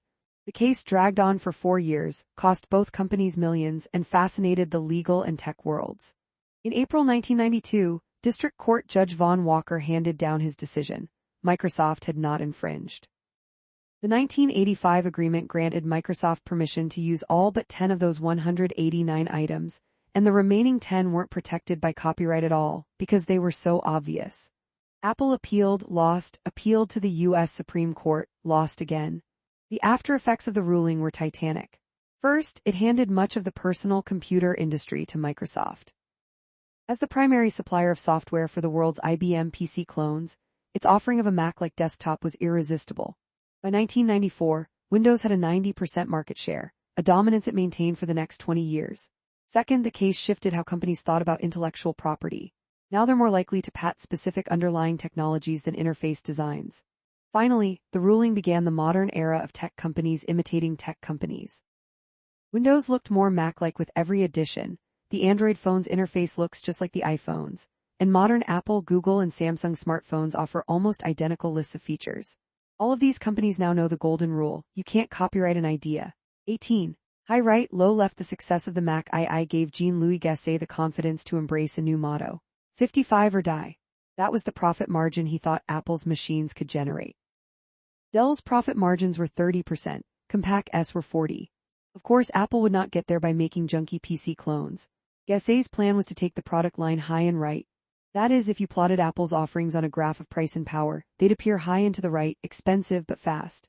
The II family, the Mac II, with its color, its slots, and its choose-your-own monitor scheme, was a critical and commercial hit. Its high-right sequels arrived thick and fast. Macintosh X, the fastest computer Apple had ever made, and the fastest most people had ever encountered. Its same enormous Mac II case contained the new Motorola 68030 chip. The X also introduced a built-in SuperDrive, as Apple called it, a floppy drive capable of handling high-density disks, not just double-sided, but double-packed, so that each could hold 1.44 MB of data. For many professionals who worked on graphics, video, modeling, statistics, and so on, the EX's nosebleed price was worth it. Its 1990 successor, the Macintosh AX, was the most expensive computer in Apple's history, and at the time, the fastest personal computer ever sold. If you were the special effects company Industrial Light and Magic, and you were trying to finish Terminator 2, Judgment Day, you didn't let the price tag stop you. $9,000 to $12,000. Macintosh AX sold. September 1988, October 1990 price. $7,700 processor. Motorola 68030 at 16 MHz memory. 1 MB expandable to 128 MB equipment. Apple SuperDrive. Internal 40 MB hard drive option. 6 new bus slots. The X in Mac II names X, IX, IX came to mean includes the 68030 chip. Macintosh IX. The EX may have been a technological success, but it was the size of an aircraft carrier. 6 months later, Apple offered the same guts in a smaller, lighter box. C, as usual, meant compact. It achieved its smaller demands of your desk space in 2 ways. First, it had 3 expansion slots instead of 6. Second, it could sit either flat on your desk or turned on its edge, thanks to an included set of 4 little rubber feet. Gassé unveiled the iCax on stage at the January 1989 Macworld Expo in San Francisco in an unforgettable way. Rather than hauling out a finished machine, he began with an empty case, and then built the computer on stage component by component, snapping them together: circuit board, speaker, hard drive, power supply, video card. It powered up flawlessly. "Welcome to Macintosh," the screen said. "I can confess to being a ham on occasion," Gassé says. It may have been the strangest hardware demo in Apple history, a reverse teardown, but it illustrated just how far Gassé had taken his open Mac philosophy. This machine was so modular you could Lego its pieces together without tools, breezy upgrading for customers, lower labor costs for manufacturing for Apple. Mac fans loved the iCax. Many called it the best designed Mac yet. Gassé unveiled the Mac iCax by snapping all of its components together, live on stage. Macintosh iCax sold. March 1989, March 1991 price: $5,370 processor. Motorola 68030 at 16 MHz memory. 1 MB expandable to 128 MB equipment.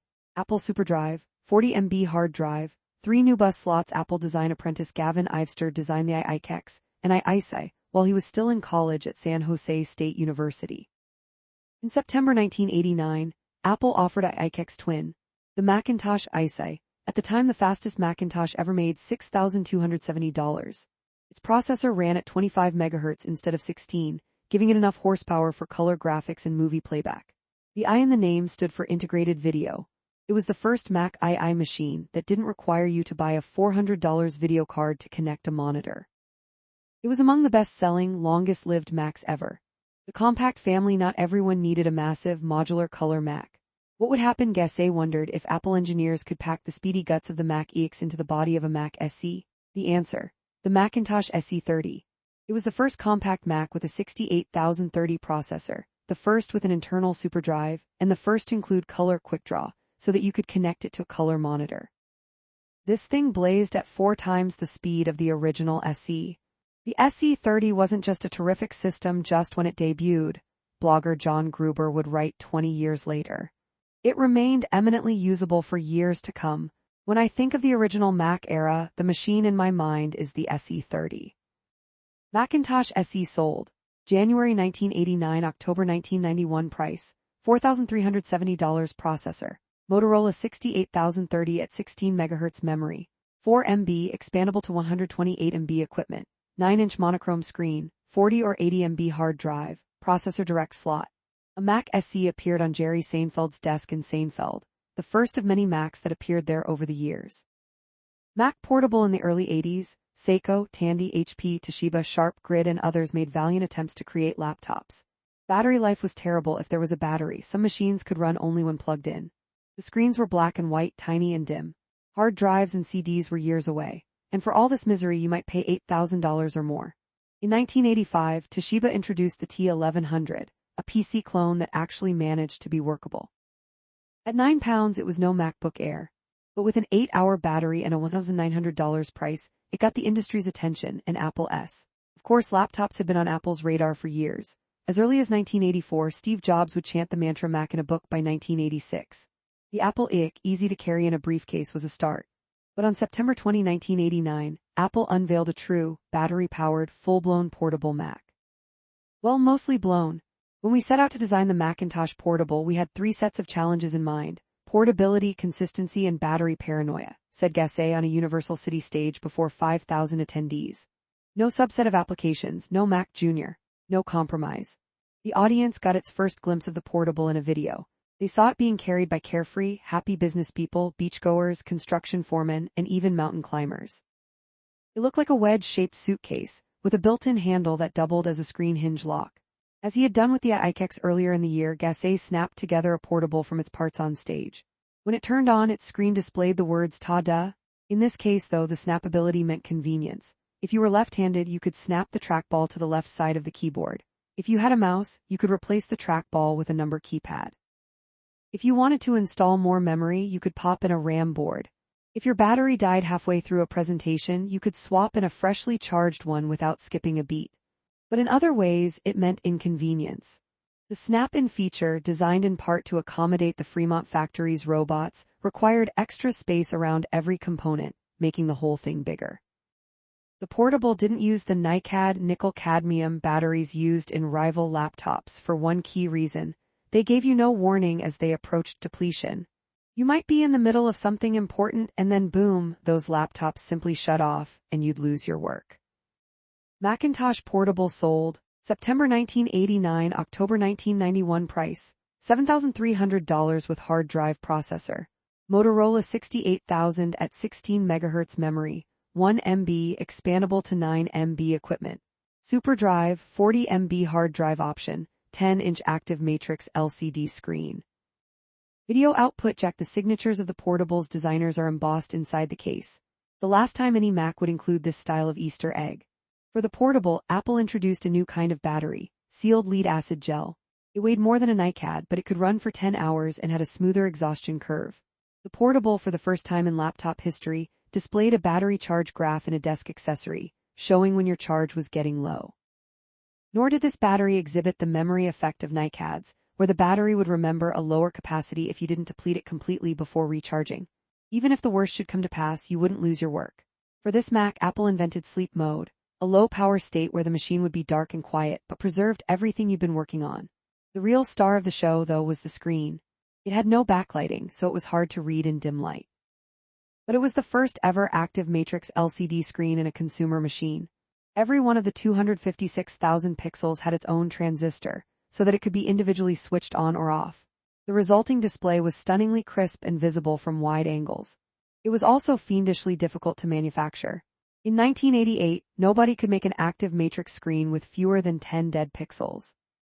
To meet Apple's requirements, fewer than 6, its supplier Hosiden had to build a whole new factory, which delayed the portable by over a year. Despite all of its advancements, the portable was a sales dud. Apple sold only 10,000 of them in the first year, about a fifth of what it had predicted. The reasons were obvious to everyone. At the modern equivalent of $18,000, it was incredibly expensive. It was too big, bigger than an airline tray table. And it was absurdly heavy, 16 pounds, roughly the weight of a Mac SE. Critics renamed it the Mac Luggable. When Compaq released its 7-pound LTE laptop only 6 weeks later, it was just embarrassing, said Apple Director of Hardware Engineering John Medica. On the Space Shuttle, nobody cared how much the portable weighed. After 7 months, Apple lowered the portable's price by $1,000. In 1991, it released a new portable with a backlit screen and half the battery life. It was all too late. Developing the portable, however, wasn't a waste of effort. It pioneered dozens of power-saving technologies and software innovations that 2 years later would turn Apple's next laptop attempts into world-changing triumphs. Golden Age Gessé was a polarizing figure. He was charismatic, witty, and eloquent in 2 languages, but also blunt, stubborn, and unfiltered. I had developed this mentality of fighting, he says now, which served me well sometimes and other times gained me a reputation of being difficult. But he got results. The Mac was growing up, the engineers felt supported, and the product pipeline was full. In a 1988 restructuring, Scully promoted Gessé. As president of Apple Products, he now had dominion over manufacturing and product marketing. Gessé's new office was next to Scully's and Apple's sleek new De Anza 7 building, across the street from the De Anza 3 engineering building where he'd been. And as I crossed De Anza, I thought, that's the end. I'm not going to do well, Gessé says. In retrospect, I'm a gang leader, I'm not a corporate executive. Overall, it was a thrilling time for Apple. The computer industry slump had ended. The desktop publishing movement fueled spectacular sales. The stock had risen almost 80% in 3 years, and the company's leadership was competent and stable. For talent, Apple was the hottest place on earth. Engineers earned 20% more than other companies were offering. They got automatic 10% raises every 6 months, plus profit-sharing checks that added another 15% to their annual pay. And the fans. Mac fans were a special breed. No matter how big Apple got to them, it would always be David the underdog, and Goliath was the clunky, tasteless Windows plus Intel chip empire. Mash'd spread the word of Mac like it was a religion, to debate PC fans over OS superiority, interface design, and the moral failings of Microsoft. Plenty of them got Apple tattoos. John Scully was enjoying his first golden age at Apple. Gessé trouble. The thrill of firing on all cylinders lasted only until the end of 1989, when Apple experienced its first holiday season sales drop in years, and a 20% drop in the quarterly stock price. The cracks in the high-right philosophy were starting to show. The issue was market share. Microsoft's strategy, selling Windows to hardware companies, collecting a royalty on every machine anybody sold, was unimaginably successful. The Wintel market exploded. Dozens of PC clone makers competed with one another, which kept the hardware prices down. IBM's halo of corporate competence kept the business market interested, and the ubiquity of Windows ensured a tidal wave of software titles. In 10 years, Apple's market share had dropped from 16% to below 8%. Developers, press, and customers kept telling Scully how obvious the lessons of Wintel's dominance were. First, Apple should make some inexpensive Macs to compete with those cheap PCs.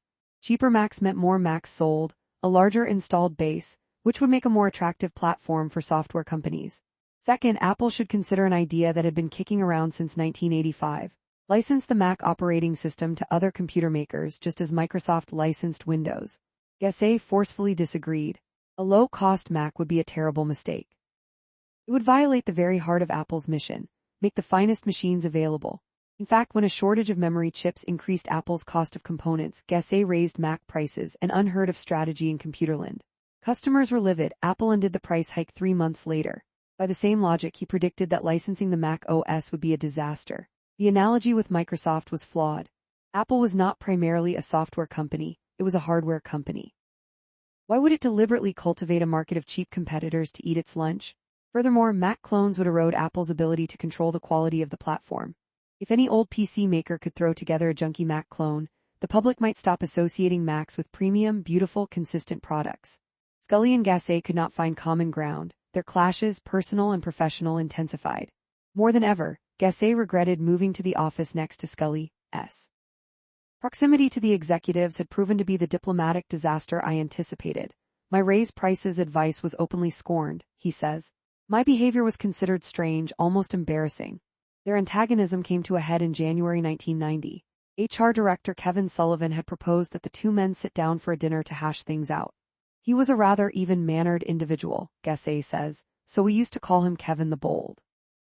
Scully, Gassé, and Sullivan met in a private dining room at Madonna's, a high-end Palo Alto restaurant. Over dessert, Gassé didn't hold back. He said that the engineers didn't respect Scully, that he didn't respect Scully, that Scully didn't know enough about technology. Gassé basically told me that I was the wrong person to be at Apple, Scully remembers.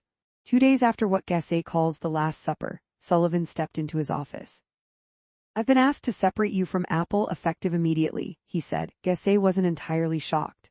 The news spread like wildfire. Dozens of engineers made signs, JLG don't go, JLG for CEO, and marched in front of the building. Gassé was touched, but Apple's executive staff was alarmed. What if some of those engineers followed Gassé out the door to some new venture, as had happened with Jobs?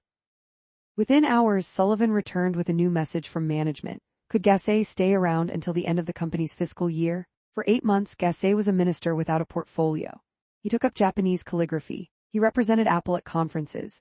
He answered the occasional question from Scully. He joined Steve Jobs and Mike Murray in Apple's Fired by Depurposing Club. How does it feel to be fired? Steve Jobs asked him in a phone call. It was a smirking question I deserved, Gassé says, given my role in his own dismissal. Gassé finally left in the fall of 1990. He and I didn't get along particularly well, but I always admired him, Scully says now. And in the years since we've left Apple, we've corresponded and said, gee, I wish we had been friends when we worked together. In the meantime, Scully had to fill his role. Michael Spindler, born in Germany, had been with Apple since 1980, when Mike Markula asked him to run marketing for Apple's tiny European office. His strategy had been to tailor the approach for each country. Apple beats with 2 hearts, our California heart and the heart of the local company, he would say. His 18-hour-a-day work ethic earned him the nickname the Diesel, and his rise was stratospheric. By 1984, he was running marketing and sales for Apple Europe. In 1985, he took over All International. By 1988, he was running Apple's 13 Europe divisions, the Middle East and Africa, and he was spending a good deal of time in Cupertino. From 1988 to 1990, Spindler tripled Apple Europe's sales, making it a quarter of Apple's overall business. Michael Spindler, 1942-2016 schooling, Technical University in Cologne before Apple, DEC Intel Apple, 1980-1993 after Apple, Upstart Capital Daimler-Benz Bertelsmann after Apple. Spindler served as a trustee for the American Film Institute in Los Angeles. In January 1990, Scully invited him to take over Gassé's portfolio, and more. Spindler became Apple's chief operating officer. Lowen left. Scully had grown increasingly alarmed at the high prices of Gassey's new Macs. How many customers would pay $4,370 for a Mac SE30, $7,700 for a portable, or $12,000 for a Mac IFX? Now that Gassey was decommissioned, Scully could put his low-left strategy to the test. In October 1990, Apple released 3 low-end Macs. Macintosh Classic, October 1990. Steve Jobs' dream fulfilled, a $1,000 Mac. Of course, the modest price also meant modest equipment, the original 68,000 chip and no hard drive. But Mac fans, encouraged by Scully's $40 million ad campaign, snapped up 100,000 classics a month, especially in schools, which enjoyed $800 educational pricing. Macintosh LC, October 1990. LC stood without much subtlety for low-cost color. Its front foot lifted the front edge, not to make the LC look friendly as it turns out, but to give you clearance over the keyboard to insert floppy disks. How Amy picked the LC. Robert Brunner's industrial design group designed 3 different versions of what would become the low-cost Macintosh LC. One was a mini tower, one resembled a boom box, and the third was the low-slung pizza box design. When the executive team inspected the 3 models, they couldn't decide which to launch. So they wound up asking John Scully's assistant, Amy Bonte, what she thought. She pointed to the pizza box design. "Oh, that one by far," she said. Her conviction was strong enough that the choice suddenly seemed obvious. "You think of Apple and everything's perfect and really thought out," Brunner says. "But in any company there's machination and politics and personalities and legacies and all this stuff. That just is the human condition. It's seldom linear and it's seldom pretty." In this case, Bonte's choice was a good one. Mac fans snapped up 500,000 LCs in its first year, and its successors, the LCII, LCIII, LC475, LC580 and so on, remained a staple of Apple's product line for years. Macintosh ISI, October 1990, $2,500. The LC was cheap, but it was a big drop from the expandability and speed of a Mac II. To fill the gap, the ISI had the same 68,030 chip as the Mac II, and with an adapter could even accept one new bus expansion card. And it came in a new, elegant, not as big as a Mac II case design, which Apple never used again. Scully had hoped that these new low-end Macs would increase Apple's market share. He got his wish. They sold like crazy. Within 6 months, Apple's U.S. market share reversed its slide and inched back up to 8%. International sales boomed. Low-income countries in Asia and South America placed huge orders of inexpensive Macs. It was a disaster. The Macintosh Classic left, Macintosh LC and Macintosh ISI were Scully's low-cost Macs. The first problem was supply. Within a month of the unveilings, Apple had $525 million worth of orders that it couldn't fulfill. The Fremont and Ireland plants were maxed out. The Singapore factory began running 24/7, and Apple started shipping the Classics by air instead of by sea. None of it was enough. The Classic remained backordered for 6 months. Wall Street was unhappy for a different reason, the one that Gassey had warned of all along. Cheap Macs meant lower profit margins. Apple was bringing in money by the boxcar. Revenues were up 19% in a year, but making far lower profits. To keep the wheels from coming off, Scully engineered another corporate reorganization in May 1991, Apple's 5th reorganization in 5 years. "Obviously, we don't like having to do this," he said in a company-wide voicemail. "It will be hard for all of us to see some wonderful and talented employees leave the company." He laid off 10% of the company's 15,600 people, the first major layoff since 1985. The cost of the restructuring, $224 million, which resulted in Apple's first quarterly loss, $53 million since 1985.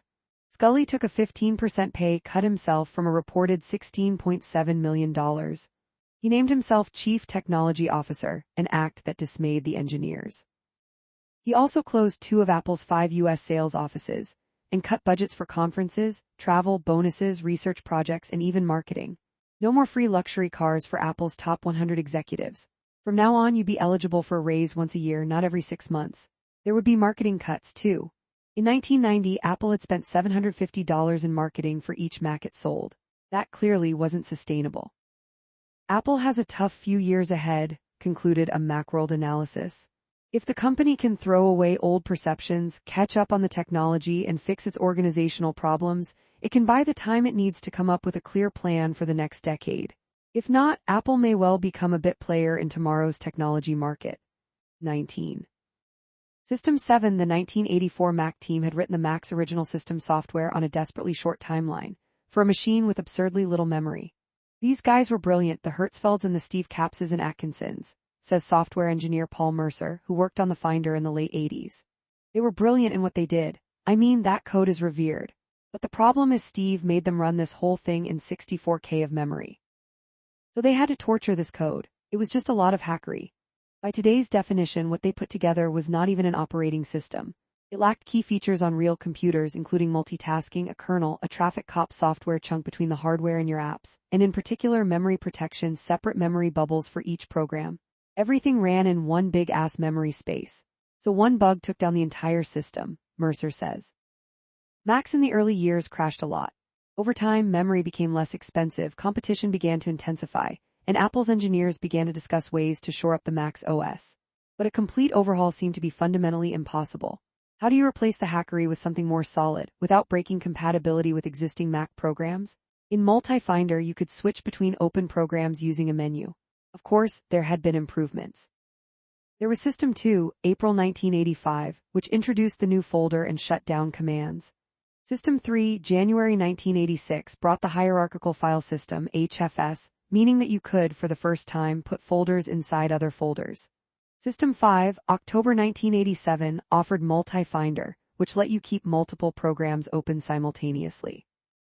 It was something of a hack. Your background programs weren't actually running unless the foreground app voluntarily relinquished control, and one crashed app still took them all down. But it was better than nothing. But by 1988, Apple's technical staff got serious about fixing the Mac's OS. Parts of it were starting to lag behind Windows, for heaven's sake. In March, 5 senior engineers, led by Gifford Calenda and Sheila Brady, convened at the Sonoma Mission Inn and Spa, a high-end resort an hour from San Francisco, to brainstorm. Calenda instructed the engineers to write down their wishlist features for a new OS on index cards, quick and easy ones on blue cards, harder ones like advanced multitasking on pink cards.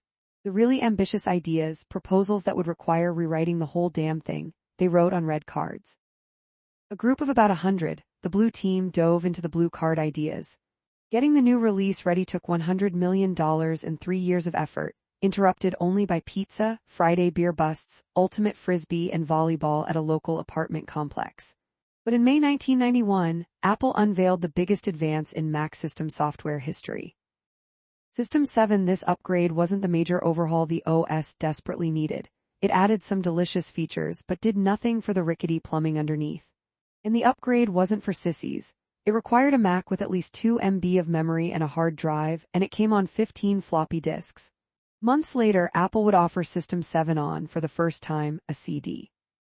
In System 7, you could choose colors for your desktop, text highlighting, individual icons, and window borders. Sasumi System 7 came with a sweet little customization feature, a choice of sounds to use as the Mac's error beep. Most of them were onomatopoetic, spelled like they sound, wild eep, quack, droplet, and so on. For that, you can thank Jim Reeks, who wrote most of Apple's audio software in the 1990s. To assemble some good sounds, he'd conducted an internal competition. One engineer did a flawless duck quack impersonation, so that made it in. Another engineer's wife did a great monkey screech. One guy contributed a recording of himself just singing, "Ta-da," which Reeks used as the reward when you solved the puzzle desk accessory. The new Mac LC and ISI models were the first to include microphones, and Apple's legal department was not thrilled. They still remembered 1978 when the Beatles sued over the name Apple, and Steve Jobs had agreed that Apple would stay out of the recording business. I had all these lawyers asking me all these questions, Reeks remembers. They got really paranoid about anything that hinted at Apple doing anything musical. Most of Reeks' error beeps were sound effects, monkey, duck, and so on. But one of them was a staccato, E-flat diminished triad, which he named chime. You can't use this sound, the lawyers said. They considered chime a musical term and therefore in violation of the 1978 settlement. So I'm like, are you kidding me? Reeks says, rolling his eyes, he sat with his buddies on a conference room sofa drinking beers trying to come up with a new name for the sound. Maybe he suggested he just call it beep. But beep was probably a musical term too. Can't do that, one of his buddies said. So sue me, Reeks shot back. No sooner was the phrase out of his mouth than it hit him. Holy shit, that's the name. I just have to spell it funny so that no one realizes what I'm doing. The sound's new name was Sasumi. Reeks had no further hassle from the lawyers. Did Jim Reeks put one over on the top legal minds in Silicon Valley? I don't know. In the back of my mind, I think they actually did get it, but they were willing to let it go. But if your Mac could handle it, the rewards were rich. Right off the bat, System 7 was in color. The new features included balloon help, point to something, and a cartoon balloon pops out to explain it. A customizable menu, you could stock it with your favorite applications, folders, and documents. Built-in file sharing for collaborating over a network. The option to paste custom icons onto files. 32-bit addressing, which finally allowed newer Macs or older ones with a software patch to access more than 8 MB of memory. Aliases, which let a file's icon seem to be in more than one folder. And virtual memory, a scheme that fools the Mac into thinking that a hunk of disk is RAM so that you can keep more programs open. A new smooth font technology called TrueType debuted, too, a shot across the bow of Adobe and its smooth font monopoly.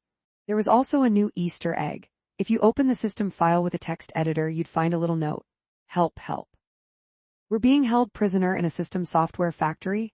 It was signed by the Blue Meanies, a team of senior engineers who troubleshot and integrated System 7's various features.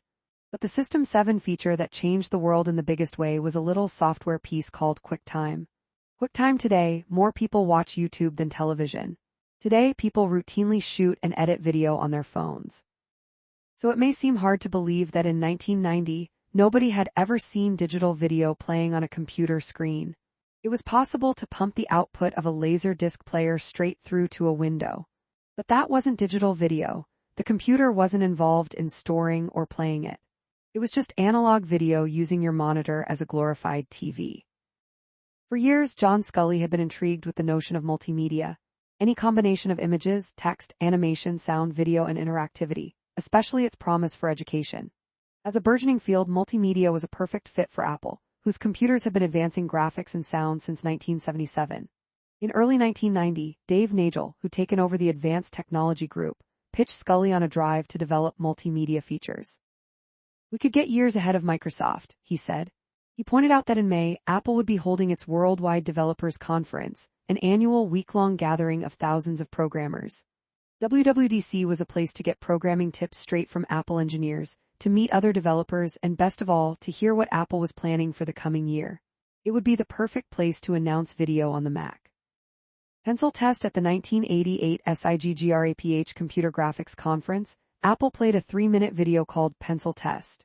It was a charming, wordless comedy created by the Advanced Technology Group, ATG. In it, the pencil in the Mac Paint tool palette comes to life, jumps off the screen into the 3D real world, explores other items on the desk, and then tries to return to the Mac screen. Pixar, the 3D animation studio, had already made a few simple computer-generated 3D movies, and Steve Jobs was already its majority shareholder. But Pixar used specialty computers that cost hundreds of thousands of dollars. Pencil Test was created entirely on Mac IIs. Standard video creates the illusion of motion by flashing 30 pictures a second before your eyes.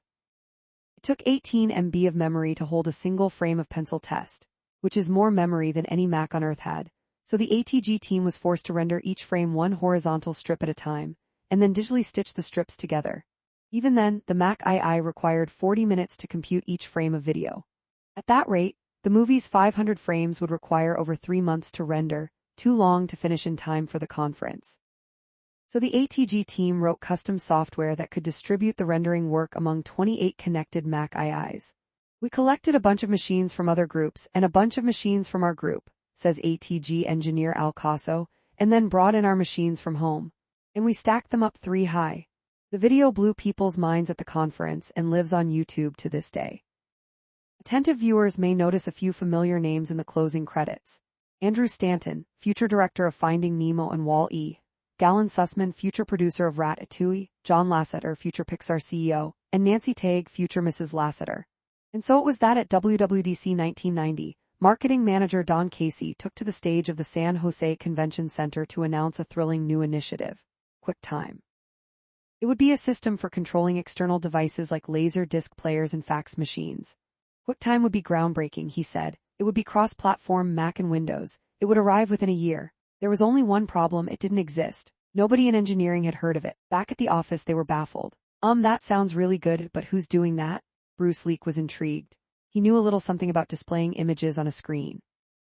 In 1987, he'd worked on a color version of Bill Atkinson's QuickDraw software, the heart of the Mac's graphics displays for the Mac II. In 1990, he'd expanded Color QuickDraw's palette from 256 colors to millions. But to him, the real magic wasn't controlling external hardware.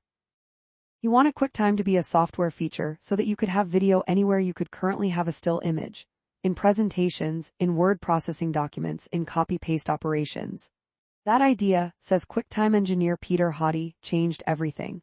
It took video from being something where you needed an expensive Mac with a few $1,000s of expensive gear attached to it, to you only needed an expensive Mac. Leak set up a team of 6 engineers on a first-floor area of De Anza 3, across a busy intersection from the rest of the OS team in Mariani 1, where they could toil in relative privacy. One of the biggest challenges was compression. ATG's 3-minute pencil test video, for example, would have occupied 5 GB if it were a digital file, far bigger than the biggest hard drive on the planet. Pencil test was played from videotape. Unless its file size could be radically shrunken, computer video would be impossible. Eventually, the QuickTime team came up with 5 tricks that together reduced the data size of a video by up to 90%, lowering the frames per second. Standard TV video is made up of 30 frames a second, but a QuickTime movie might get away with only 12, which uses far less data to process and store. The motion isn't as smooth, but it's bearable, shrinking the window size. Early QuickTime movies didn't fill your screen. They occupied a window about a quarter screen size, storing only parts of the image, the areas that change from frame to frame, someone's mouth moving, for example, while the background remains static, clumping pixels together.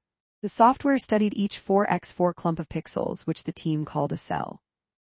If those 16 pixels were all roughly the same color, the algorithm might say, that's close enough to being a solid color, and it would store the information for only one color instead of 16. In other situations, 2 colors might suffice to describe what was in that cell. Then the trick got to be picking the best colors, Hottie says. What 2 colors most accurately represent that cell? Multiple codecs. QuickTime could accommodate different kinds of compression-decompression systems, known as codecs. One might be best for cartoons, full of solid blocks of color, while another might work best for action sequences. The original QuickTime 1 came with 5 codecs. The other challenge was keeping audio and video from drifting out of sync. We kind of got shocked fairly early on in the process, Leak says. If you're only doing a short video, you never notice it. But once you get a 30-minute video, it's like, wow, the timing is way off. To solve the problem, engineer Gary Davidian created a timing algorithm that was accurate down to a millionth of a second. Bruce Leak appears in one of the first QuickTime movies. The human interface team designed the standard scroll bar, coded by Hottie, that now appears on every digital video. Today we take that controller for granted. But at the time, computer playback interfaces were designed to look like VCR buttons: rewind, stop, play, and fast forward. Hottie's controller, on the other hand, offered total random access to a video. By late 1991, it was all working. You could play, edit, and save videos, or even copy and paste videos into your documents, as easily as though they were graphics. If you bought a video capture card, you could also import it from a camcorder or another source. The final challenge was making QuickTime the standard for digital video worldwide, which meant creating a Windows version. None of us on the QuickTime team were super excited about our stuff going to Windows, Hottie says. It's hard to understate how much that was seen as pure evil. But plans were plans. QuickTime became the first software Apple ever wrote for Windows. Leak himself introduced QuickTime at the 1991 Worldwide Developers Conference. It wasn't the first time Apple had ever played its 1984 ad at a conference, but it was the first time a Mac ever played that ad for an audience. Apple had just invented software-based video. In these pre-internet days, there were still very few ways to get video into your computer. The obvious solution was a CD-ROM. Each disk could hold 600 MB of data, far more than a hard drive. Starting in 1990, every Mac model came with a CD drive. Soon, consumers and educators could choose from thousands of interactive CD-ROMs. The QuickTime logo rule, in hopes of fostering its rapid adoption, Apple let any software company license QuickTime for free. The only requirement: the QuickTime logo must appear on the box. So we had QuickTime logos in computer stores everywhere, which was spectacular, says Hottie. At that point, the story took a surprising, or perhaps unsurprising, twist. The porn industry found QuickTime. For the first time in history, people could watch adult videos on their computers, all of which put Apple in something of a bind. Did it really want its name and QuickTime logo on porn CD boxes? That day, the QuickTime licensing agreement changed. Apple would still offer QuickTime software for free to anyone who requested it. But from now on, developers either had to include the logo on the box, or were forbidden from including it, at Apple's discretion. In the end, QuickTime's compression schemes got better, video sizes got bigger, and frame rates got higher. In 2001, QuickTime became a key component of MPEG-4, the video format of Blu-ray discs, video calls, Android phone videos, and streaming services like YouTube and Netflix. In 2011, in Mac OS X Lion, Apple replaced QuickTime with a more invisible, more modern, more secure, smoother playing technology called AV Foundation. But most of the video files themselves still work. Millions of QuickTime and MPEG-4 files play every day, making QuickTime among Apple's most important and lasting inventions. Kanji Talk in the 80s, Japan ruled the world, says Sachiv Chahil, Apple's global marketing chief in the mid-90s. They took over industry after industry, motorcycles, cars, consumer electronics. They bought up Hollywood studios, golf courses, and the best real estate in the country. We referred to the nation as Japan Inc. What Japan did not have, though, was personal computers. The Japanese take deep cultural pride in their writing system, which involves 3 different scripts. There's kanji, used for nouns and basic verb forms, over 2,000 characters, hiragana for native Japanese words and verb endings, 46 characters, and katakana for foreign words, 46 characters. Sachiv Chahil, born 1950, Amritsar, India. Schooling, Punjab University, Thunderbird School of Global Management before Apple. IBM, Xerox, Apple, 1988-1997 after Apple. Sony, Palm. HP. Chahil's turban always color matches his shirt, tie, sweater, or jacket. There's a directional challenge, too. In novels, newspapers, and literature, you write vertically, in right-to-left columns. In emails, websites, and textbooks, you write as in English, horizontally left to right. No wonder then that as late as 1987 no personal computers ran in Japanese. NEC and 7 smaller Japanese companies made proprietary incompatible word processors. But if you wanted to use a real computer with a full universe of apps, you worked in English. The Mac with its graphic display should have had a natural advantage in displaying Japanese characters, but its presence in Japan was dismal. Apple had handed the job of selling Macs to Canon, who marked up Macs by 60% and left them to die. The Apple brand was so obscure in Japan that at one point, a transport company, having seen the Apple logo on the shipping documents, sent a refrigerated truck to pick up boxes of Macintoshes. In 1988, Scully decided to get serious about Apple's overseas operations. He split up the Apple International division into Apple Europe, led by Michael Spindler, and Apple Pacific, led by Ian Deary. Apple used the term Pacific loosely. It covered Canada, Central and South America, Australia, Japan, and even the Caribbean. Scully gave Deary a challenge: grow Japan into a market with $1 billion of sales a year within 5 years. In early 1989, Deary and Chahil rented and staffed a headquarters for Apple Japan and canceled Canon's exclusivity. Chahil, in turn, hired Carlos Montalvo, a Xerox PARC veteran whose specialty was Unicode, a standard system of coding every character in every language system, including symbols and emojis, so that every computer type can display them correctly.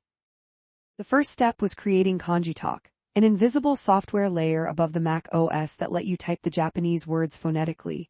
Using the standard Mac keyboard, it converted your words into kanji characters.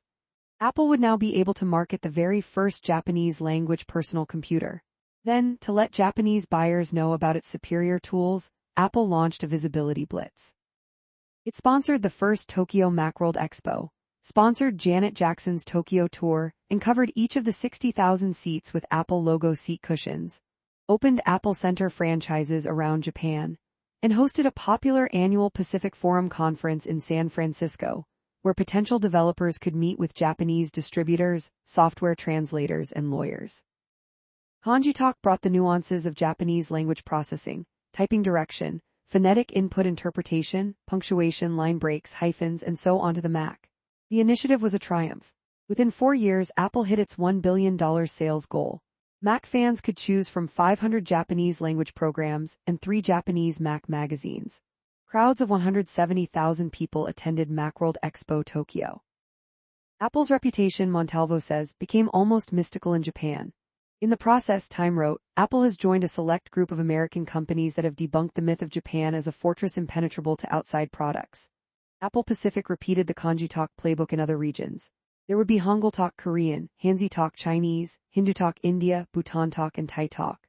The king of Thailand, in fact, became such a Mac fan that he became a developer. He used Fontographer, a typeface design program, to create Thailand's first digital fonts. Those markets added another $1 billion a year to Apple's sales reports. The font wars. Adobe produced an add-in card for Apple's $3,000 LaserWriter NTX that could print super sharp Japanese characters. With this printer, a Japanese business could have a complete desktop publishing system for about $10,000. Our sales went from $37 million a year to about $200 million, Montalvo says, but it was still high-end. And then, in a serendipitous encounter, Montalvo discovered a Boston software company called Bitstream. It had developed a competitor to PostScript, a system of outline fonts that produced crisp type on the screen and on any printer, right down to $200 inkjets. LaserWriter and TXJ had been making money hand over fist for Apple in Japan, but desktop publishing on inkjet printers would blow the doors off. With these fonts, even non-corporate individuals could get great-looking type, and not just in Japan. Montalvo called Cahill. Sachiv, you gotta meet me in Boston. Buy the rights to this company, just trust me. Apple now had its own smooth font technology, soon renamed TrueType. Adobe's monopoly on smooth, crisp fonts was about to end. In the beginning, of course, Adobe had been Apple's best friend.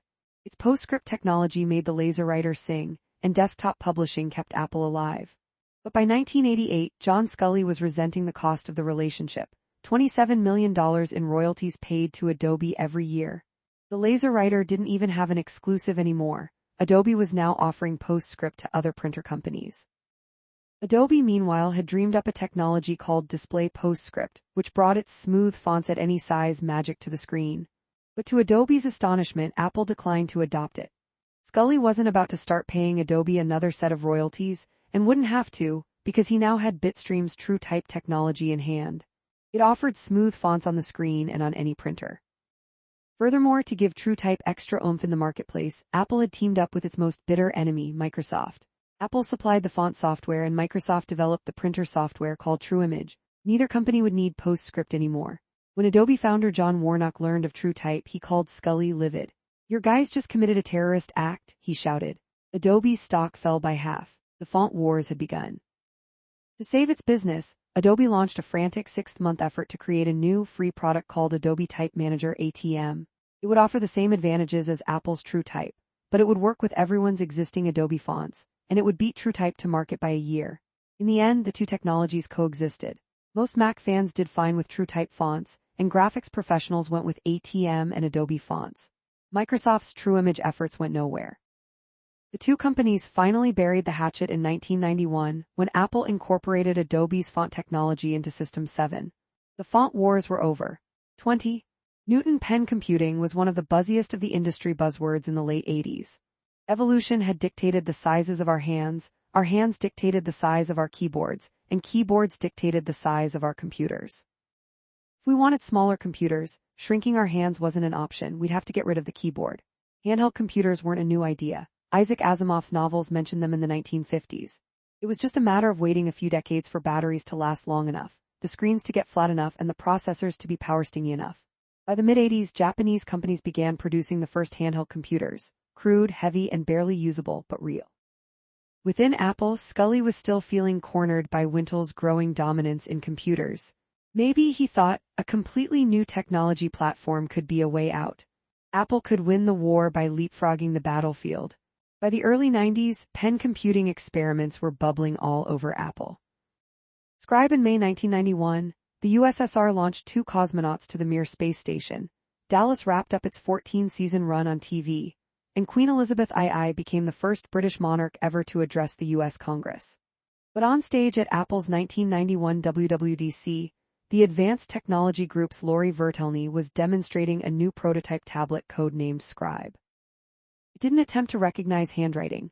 That feature ATG interface designer Tom Erickson felt was still too primitive. Instead, your handwriting remained handwriting, but became useful when you tagged it. That is, you could drag digital stamp icons onto one of your scrawls, important to-do, calendar, email, remember, or telephone. Later, you could round up all your to-dos or remembers or telephone notes with one tap. The Scribe was the iPad's great-grandparent. You could import documents and email from your Mac. If a document was too big for the screen, you could swipe with your finger to scroll it. The page continued moving until you tapped to stop. That's right, Apple demonstrated inertial scrolling, a universal smartphone feature today, in 1991. Unfortunately, the prototype was incredibly heavy. Holding it in one hand and writing on the other was really difficult. remembers Erickson, and it would have cost far more than the PowerBook laptops that Apple was already shipping. Costs more does less has never been a good slogan. The Scribe didn't move forward as a product. There were always little skunkworks projects going on, Scully says, but remember, these were not expensive projects. It was somebody writing some code and somebody getting some parts. Saccoman hardware engineer Steve Saccoman had left HP in 1984 because he couldn't stomach a future of career boredom. I saw myself building DOS clones for the rest of my life. I thought Apple might be more fun, he says. He became Apple's director of hardware engineering. But after shipping the Mac Plus, Mac SE IIGs, and the Mac II, he grew antsy again. He was still cranking out gray plastic boxes. In the summer of 1987, he told Jean-Louis Gasset that he was ready to move on. Together with former Lotus executives Mitch Capper and Jerry Kaplan, he decided to form a startup dedicated to handheld computing. But instead of wishing Saccoman well with his next venture, Gasset suggested that he, Gasset, should join the startup too. Saccoman replied that he didn't think it would work, too many CEOs in the room. So Gasset pivoted. What if instead Saccoman created a startup within Apple? He'd have no corporate meddling, but he'd have all of the resources a huge company could provide. Saccoman went for it. He named the project Newton in homage to Apple's original logo. He found an abandoned warehouse on Bub Road, train tracks, broken windows, and fixed it up, complete with black and orange newts spray-painted on the exterior walls. One of Saccoman's first hires was Steve Capps, a key player on the original Macintosh software team. We were all thinking about pen-based, Capps says. A portable, slate-like computer, think of an iPad Pro-size computer but much thicker. As promised, Gasset protected the secretive group from corporate meddling, but that also left them undirected.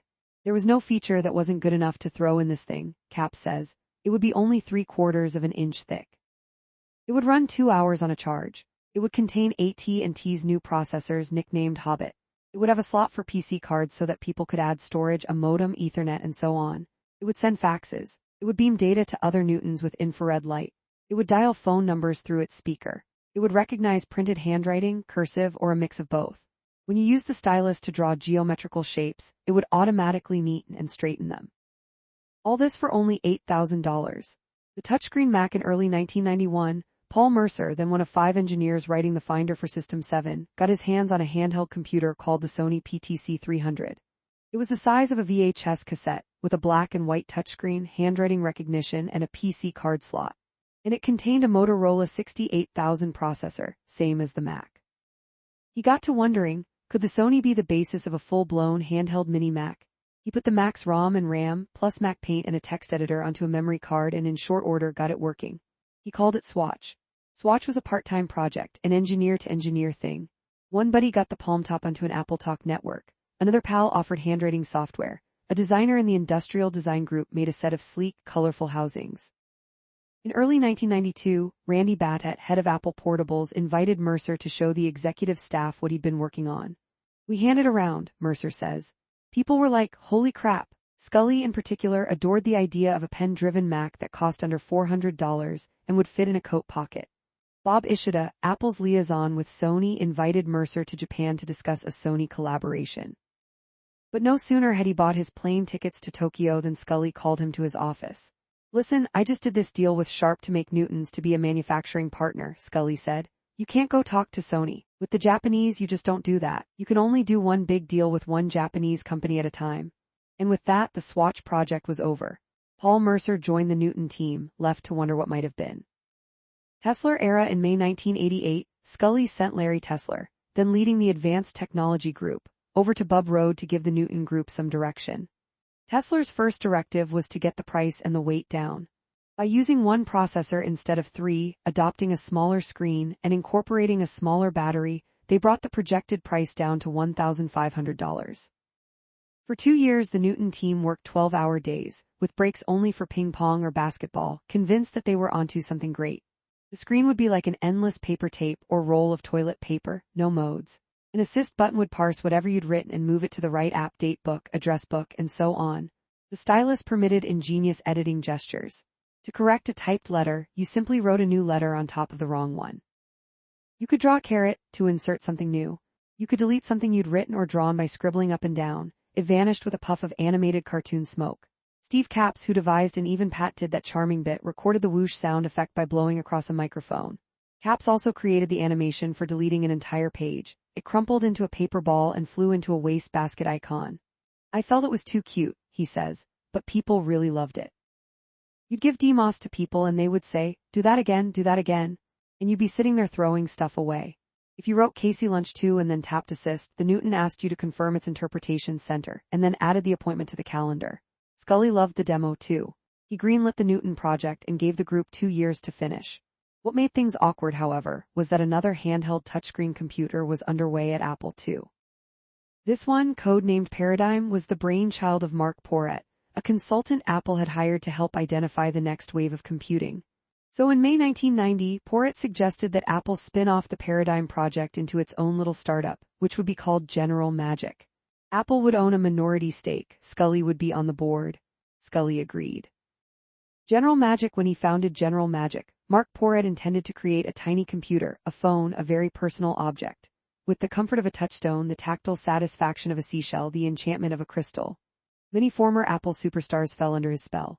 From the original Mac team, Bill Atkinson, Andy Hertzfeld, Susan Kare, and Joanna Hoffman. From the System 7 team, Phil Goldman, Bruce Leak, and Darren Adler. From the Apple II and III projects, Wendell Sander and Walt Brodner. General Magic would create a prototype, then license the software called Magic Cap to other companies, much as Microsoft had licensed Windows. The charming visual interface was built of rooms, games in the living room, work tools in the office, and so on. Sony, Motorola, Matsushita, Philips, and AT&T became investors and partners. 9 telecom partners contributed $6 million apiece for the right to offer cellular service for mail and messages. General Magic's IPO was a feeding frenzy, raising $96 million. It was the hottest, most secretive project in the Valley. Then the hype faded. As years passed, General Magic still had no product, in part because it was custom building every piece. In many projects you stand on the shoulders of giants, programmer Kevin Lynch says. We were building the giant from the toes all the way up to his head. When Scully announced the Newton in 1992, General Magic's team was stunned by its similarities to Magic Cap. I thought they would coexist, says Scully. I wasn't really concerned that Newton would hurt General Magic. The Newton announcement put pressure on General Magic to reveal its own project, but Magic Cap wasn't anywhere near ready. The team set up bunk beds in the office and burned themselves out for weeks to complete it. AT&T was late, they could not get their network done. Sony was late, they could not get the consumer electronics piece done. We were late because we were perfectionists, Porrett says. Everyone was late, 2 years late. The first device, Sony's Magic Link, finally arrived in September 1994 for $800, and nobody bought it. Most Americans, it turned out, had no particular interest in doing email on the go. As engineer Tony Fadell put it, Joe Sixpack had literally no reason to put a computer in his pocket. Worse, in the new era of free internet, paying a subscription for AT&T's private network made no sense to anyone. AT&T bowed out. The stock crashed. Porrett left the company, then got divorced. It all fell apart, he says. Some of General Magic's innovations live on, in animated emojis, push notifications, and apps, and many of its alumni went on to engineering stardom. Tony Fadell led the iPod project. Kevin Lynch led the Apple Watch. Pierre Omidyar founded eBay. Steve Perlman, Phil Goldman, and Bruce Leak founded WebTV. Andy Rubin created the Android phone's OS. And Megan Smith became the U.S. Chief Technology Officer under President Obama. General Magic was, Scully says, the most important company to come out of Silicon Valley that nobody has ever heard of. The fall of 1990 was a turbulent time for the Newton project. Gessé was Steve Saccoman's friend and protector. When he left Apple, Saccoman left too. At about the same time, Tesla started thinking about how to market the Newton. He brought in Michael TKO, who'd worked on marketing for the Mac Portable and Apple's multimedia exploits. TKO was alarmed by what he found.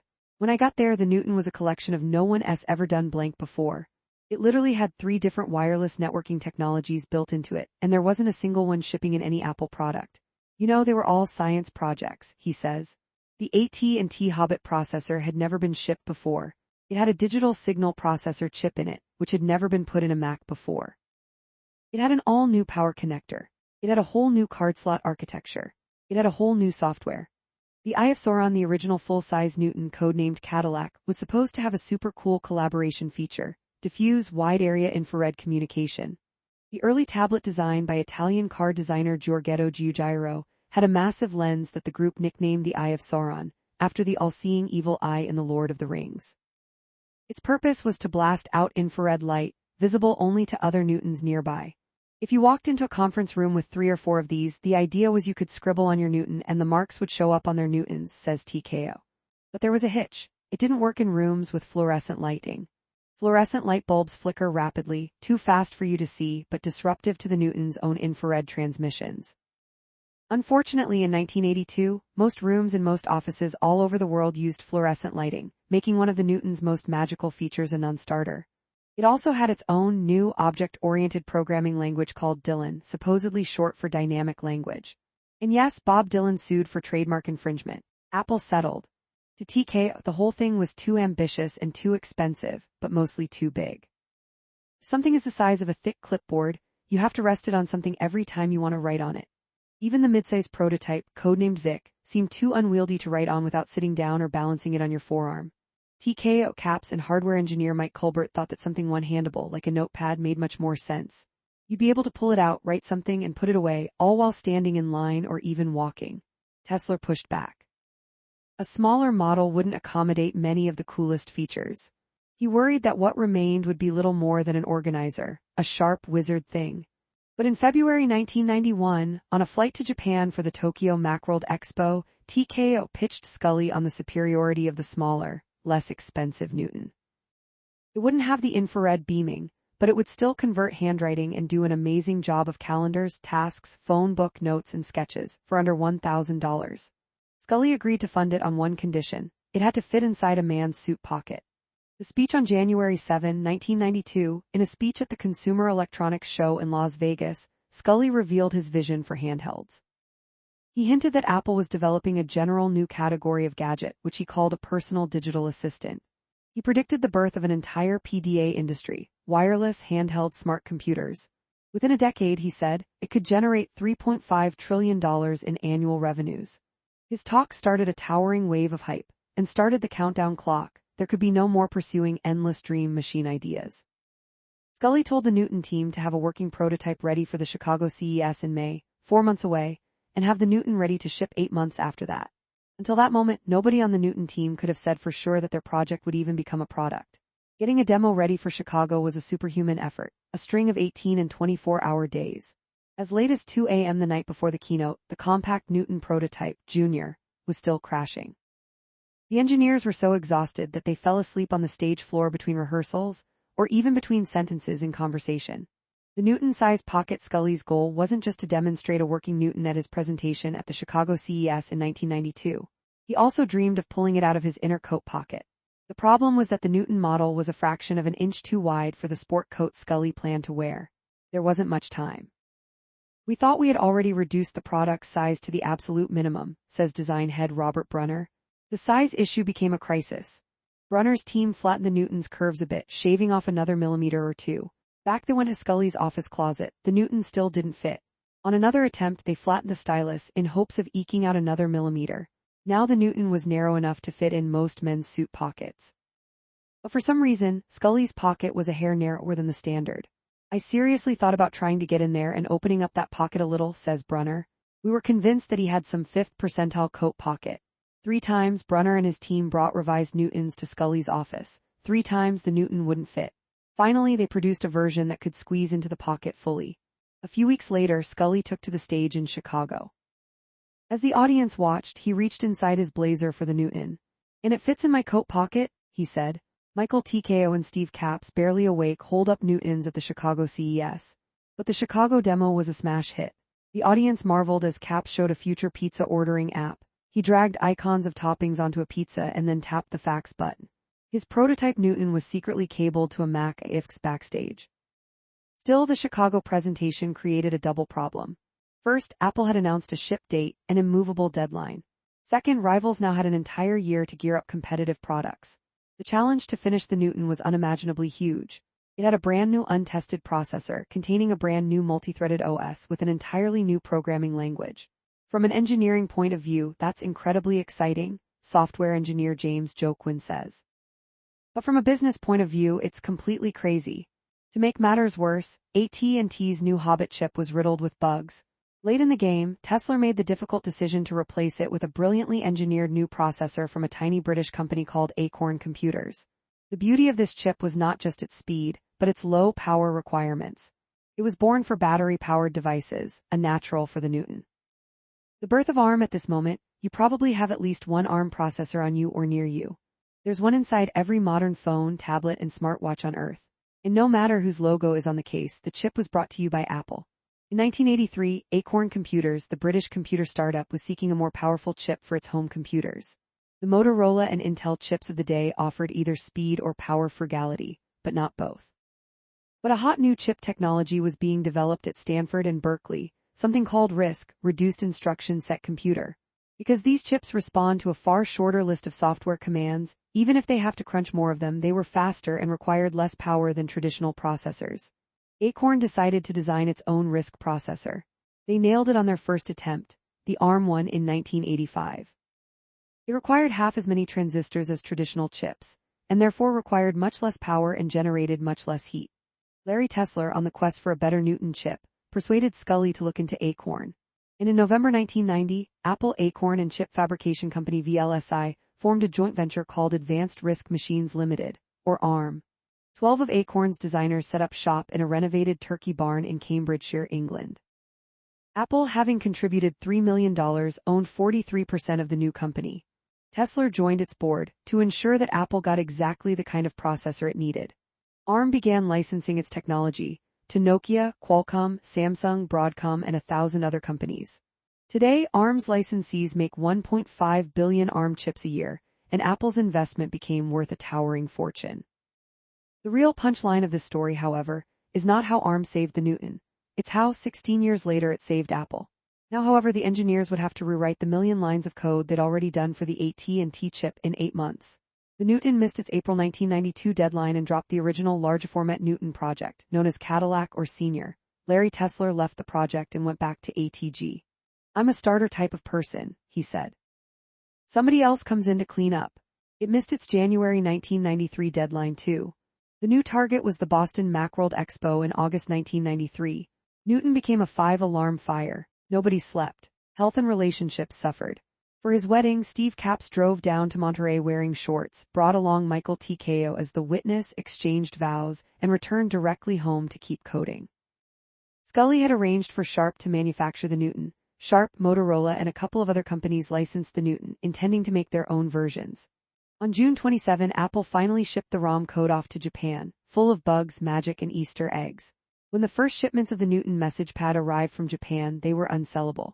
To the team's horror, the little rubber feet kept falling off, and the tutorial PC card didn't work.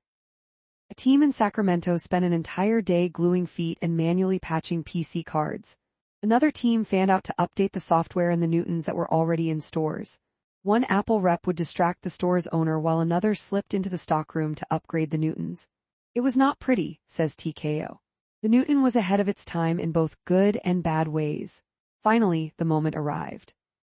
Fans packed into Boston's Symphony Hall, where banners bore the Newton's double-meaning slogan, "Now taking orders." Steve Saccoman's dream machine was finally on sale for $800.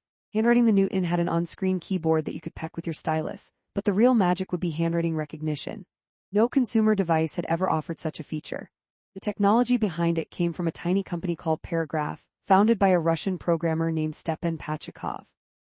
He would go on to create the popular Evernote organizing app.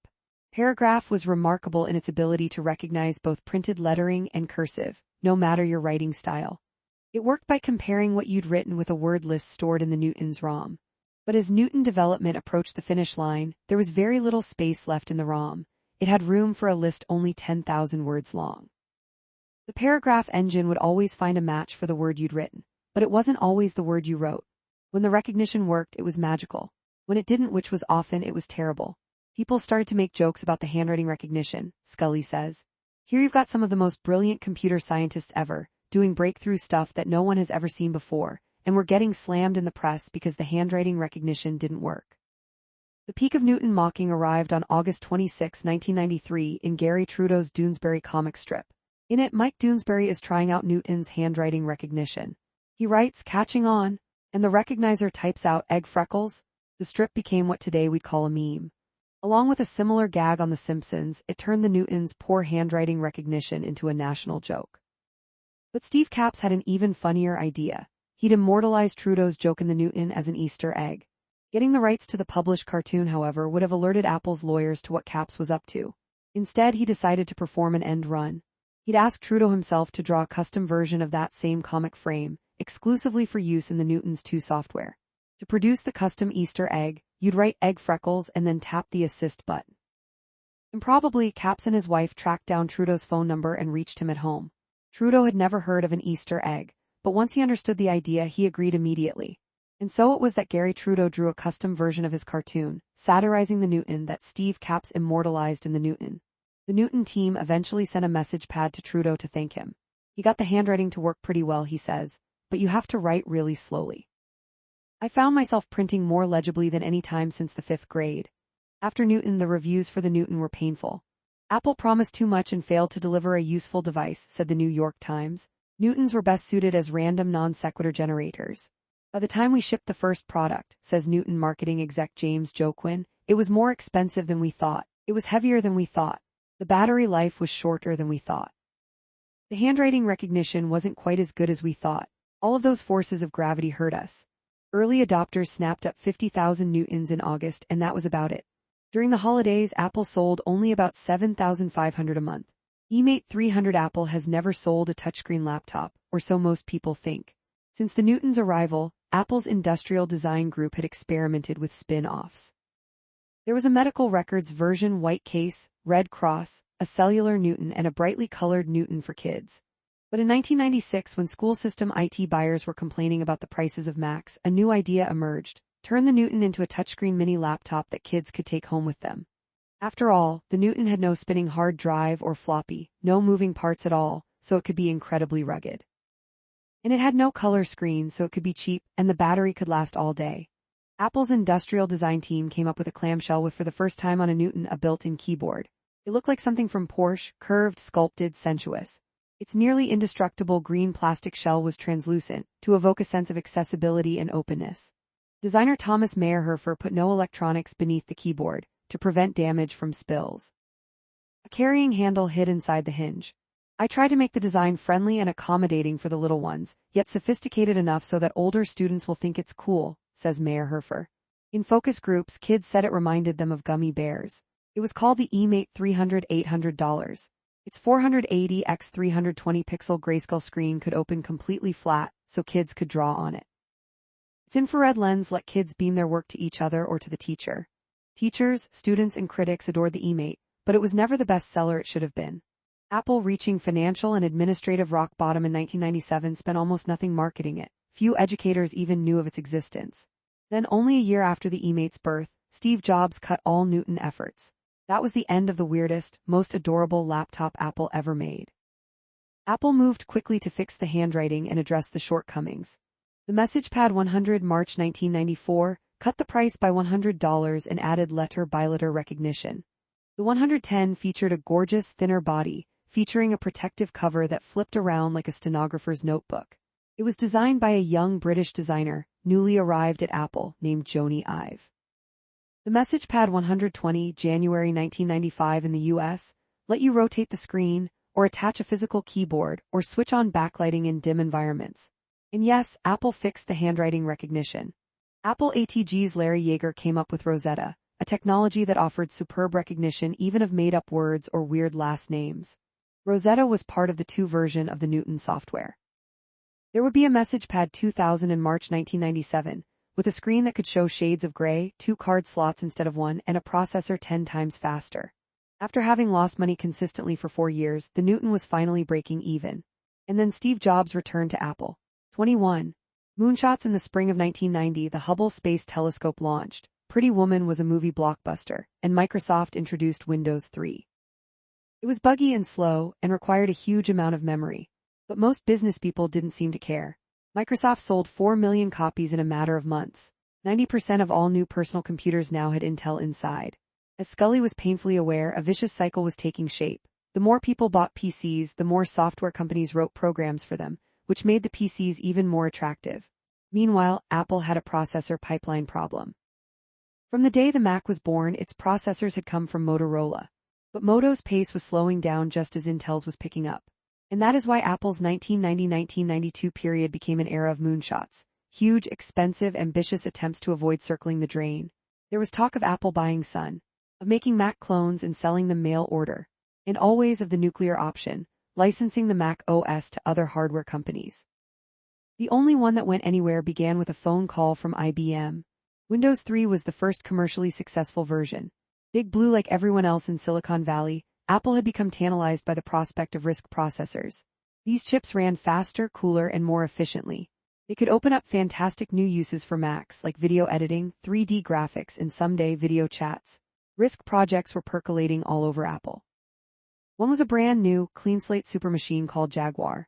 Other groups were testing new RISC processors from chipmakers AMD and MIPS. Sun's experience in RISC computing, it had been the first to market a RISC chip, is what made Apple investigate an acquisition in the fall of 1990. But IBM had a RISC chip too, and was looking for customers. So in 1990, IBM President Jack Kuehler called Apple about a possible collaboration. It seemed to make sense. Apple was fishing for a better processor supplier, and IBM had little expertise in consumer software design. Scully was intrigued, but didn't want Apple to be beholden to another single source of processors. He proposed inviting Motorola to join the discussions too, to form an Apple-IBM Motorola alliance. It even had a great acronym, AIM. In June 1991, after 2 weeks of negotiations at an IBM research facility in Austin, the three companies announced 3 new collaborations. PowerPC. IBM and Moto would design the new RISC processor chip, with Apple's input. Motorola would shut down its own RISC project. Kaleido was a joint venture of Apple and IBM that would develop Scriptex, a programming language for making multimedia CD-ROMs. Robert Brunner's team designed foam mock-ups of the Jaguar RISC Mac. Project Aquarius, Apple's 1990 collaboration with IBM and Motorola, wasn't its first attempt to take control over its own processor destiny. In 1986, engineer Sam Holland presented Jean-Louis Gasset with an intriguing pitch. Why remain at the mercy of Motorola's pricing, designs, and timelines? Apple should design its own blazing fast, 4-core processor. Project Aquarius was born. To simulate this new processor, Scully authorized the purchase of a huge, purple, $15 million Cray XMP-48 supercomputer, along with an electrical substation to power it and a special building to house it. It took 6 weeks for 24-hour crews to install the AC, removable floor, power lines, and cooling tower with high-pressure Freon plumbing for the Cray. With all of that construction fuss, it was hard to keep Aquarius secret. The cover story was that Apple was using the Cray to model new Macs. What it was actually doing, of course, was developing Apple's first home-brewed silicon. Over time, though, Aquarius became a money pit. It was getting ugly, says former Atari game designer Al Alcorn. And I was asked by the troops would I take over the project. It was considered career suicide. Then again, he was already an Apple fellow. I had nothing to prove, so I could take on a case like this. Eventually, the effort became mired in budgetary, design, and technical snarls. Alcorn shut the project down. Apple would indeed make its own RISC chips when it bought Palo Alto Semiconductor in 2008. Sam Holland had been right about the advantages of Apple controlling its own chip destiny. He'd just been 20 years early. Taligent was another Apple-IBM joint venture, this one dedicated to creating a new, universal, rock-solid operating system. Soon after Apple's 1988 off-site to plan its OS future, senior engineer Erich Ringwald had rounded up a couple dozen engineers to study the feasibility of the medium-hard ideas, the ones written on pink index cards. He'd set up shop in a former warehouse on Bub Road, with plans to build one of the world's first object-oriented OSes, built of software modules that can easily be extended, reused, or changed for better stability and consistency. Someday, developers could write individual features, a spelling checker here, a chart maker there, rather than entire monolithic programs. Customers would be able to buy and plug in only the modules they needed. But after 2 years of work, the pink OS was still only a wobbly idea. Taligent would see it to the finish line. 3 powerful tech companies, 3 promising endeavors. It seemed to be, as Businessweek's headline put it, an alliance made in PC heaven. AIM's 3 initiatives. Project Star Trek. In February 1992, representatives from Novell contacted Apple with a tempting offer. If Apple could make a version of the Mac OS that would run on Intel chips, Novell would install it on the PCs that connected to its server software. Apple perked right up. Novell made NetWare the most popular OS for corporate servers. Here was the chance to introduce millions of corporate drones to the elegance of the Mac. It would be a corporate Trojan horse. Mac OS could run on 10 times as many computers. On the other hand, Mac on Intel? Insane. It was an engineering task that could break mere mortal programmers. Apple set up the Star Trek project, a top-secret team of 18 engineers in a novel office 5 miles from the Banley campus. Software VP Roger Heinen gave them 3 months to develop a prototype, encouraged by a promise of $25,000 bonuses. It was a small, gifted team, racing against an impossible deadline with huge ramifications for success, a rekindling of the spirit that drove the original Mac team in 1983. They pulled it off. By November they had the Finder, QuickDraw, and QuickTime ported to Intel, running on a generic PC. It was time to demo Star Trek for the top brass, Scully, Spindler, Joe Graziano, who had returned to Apple for a second stint as CFO, and the rest of the executive staff. They were confident that they'd get an enthusiastic green light to proceed. What they didn't consider was Apple's other corporate collaboration, the AIM partnership. The big bosses worried that Apple didn't have the bandwidth to pursue both massive, all-hands-on-deck projects, and that IBM and Motorola would frown on the distraction of another major side project. By June 1993, Star Trek had boldly gone where many projects of the era wound up: nowhere. In the end, 2 of the ventures collapsed by the end of 1995. The internet ended. Kaleida. What use would anyone have for CD-ROMs in the age of downloading? Intelligence Mission, creating an object-oriented OS, proved to be crushingly difficult, especially as a collaboration of 2 companies. The cultures were just too different between IBM and Motorola and Apple, Scully says. Apple and IBM had spent $300 million on the 2 failed ventures. Emulation, the plan to move Macs onto the PowerPC chip, came with a footnote the size of Texas. Existing apps don't run on a new processor. At this point, there were thousands of Mac programs. Every single one of them was written for the Motorola chip. Putting a new processor into a computer dooms the investments that your customers and developers have made in the old one. It's a transition that no company has pulled off without trouble, wrote InfoWorld's Stuart also. Obvious solution would be to write an emulator program, software that impersonates the older chip. In theory, existing programs think they're still running on the original processor and operate just fine. Unfortunately, just as it takes longer to carry on a human conversation through a translator, emulation makes software run slower. Apple did employ, however, an experienced writer of microcode, the layer of software between pre-RISC processor chips and the code that programmers see. After nearly 3 years at Apple, he'd become intimately familiar with the Motorola chips and their interactions with the Mac. In fact, he was already writing an emulator for Jaguar, Apple's effort to put a Motorola RISC chip into a Mac. His name was Gary Davidian. Gary Davidian, born 1956, New York City, NY, schooling. SUNY Buffalo before Apple, Nanodata, Data General, Rational, NEC, Consulting, Apple. 1987-1995, employee. 1999-2013, consulting after Apple. AMD, Power Computing, Fast and Small Software. Young Davidian learned how things work by taking apart vacuum cleaners, bikes, and toys. His favorite was the robot toy Mr. Machine. His emulator, code-named Cognac, was looking good. It held the promise of bringing RISC to the Macintosh without sacrificing compatibility with existing software. But in the summer of 1991, the Jaguar team was called into a conference room. On the whiteboard, someone had written DOTC. And I think, what the hell is DOTC? Davidian says. It was deal of the century. That was when we were told that Apple was going to switch to PowerPC. He had just spent 2 years writing an emulator for the wrong RISC chip. Davidian knew nothing about the PowerPC processor. It didn't exist. But Apple needed a Mac emulator for it, and he was the guy. 2 years later, Apple introduced its first RISC computer, the Power Macintosh 6100. Thanks to Davidian's emulator, existing Mac software ran at the delightful speed of a Mac ISI.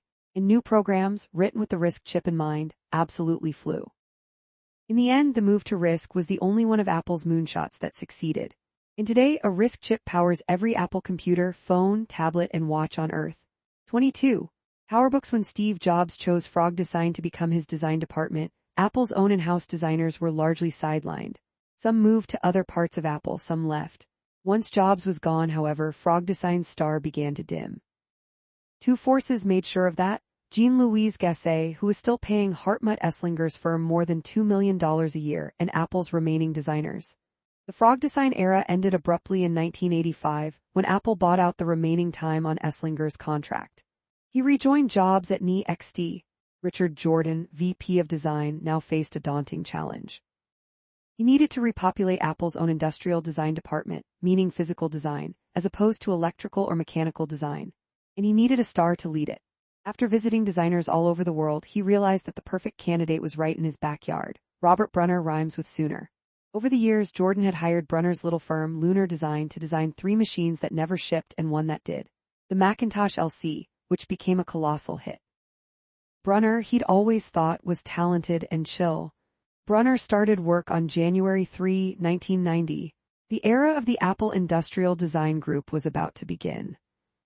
Robert Brunner, born 1958, San Jose, CA, schooling, San Jose State University, BS, before Apple, Lunar Design, Apple, 1989-1997, after Apple, Pentagram Ammunition Group. Brunner and his team have designed every Beats by Dr. Dre audio product since its founding in 2005.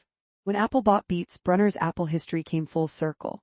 Brunner, my first day at the job, I thought I'd made a horrible mistake, Brunner says.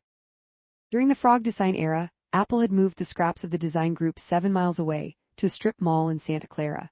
I had this 10 by 12-foot Herman Miller Action office cubicle with no windows, right in the middle of the building, all warm gray. I'm mildly claustrophobic. I'm just like, what have I done? It took over a year for Brunner to set up a better space for the new design department, a building near the Apple campus called Valley Green 2. It was far enough off the beaten path to give the designers some privacy, but close enough to feel part of the Apple action. Now he had to build a team. To convey the message that Apple was once again a cool place for designers, he bought the back cover of Industrial Design magazine for a few months, filling each with photos of whimsical, attention-grabbing mock products, like a language translating mask, a digital food taster, and a handheld currency exchanger. But before he could settle in with his new team, Brunner would have to deal with the Giugiaro problem. In mid-1989, Apple had offered famed Italian car designer Giorgetto Giugiaro $900,000 to come up with a new Apple design language. His concepts were fascinating, but it was obvious that Giugiaro had never designed a computer. His work focused solely on the chassis, and he provided very few measurements and dimensions. I'll never forget the day I knew that it was gonna end, Brunner says. He'd been awaiting a shipment of models from Giugiaro's studio for a new computer.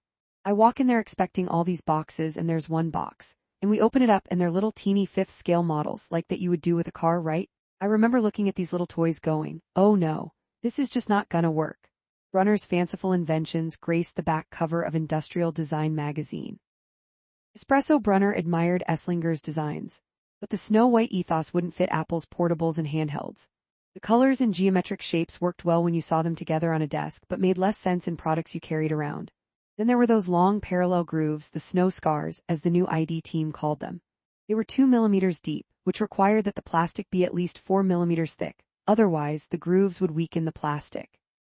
But 4 millimeters was much too thick for a laptop's case, so the grooves had to go, and with them snow white. Brunner shifted away gradually.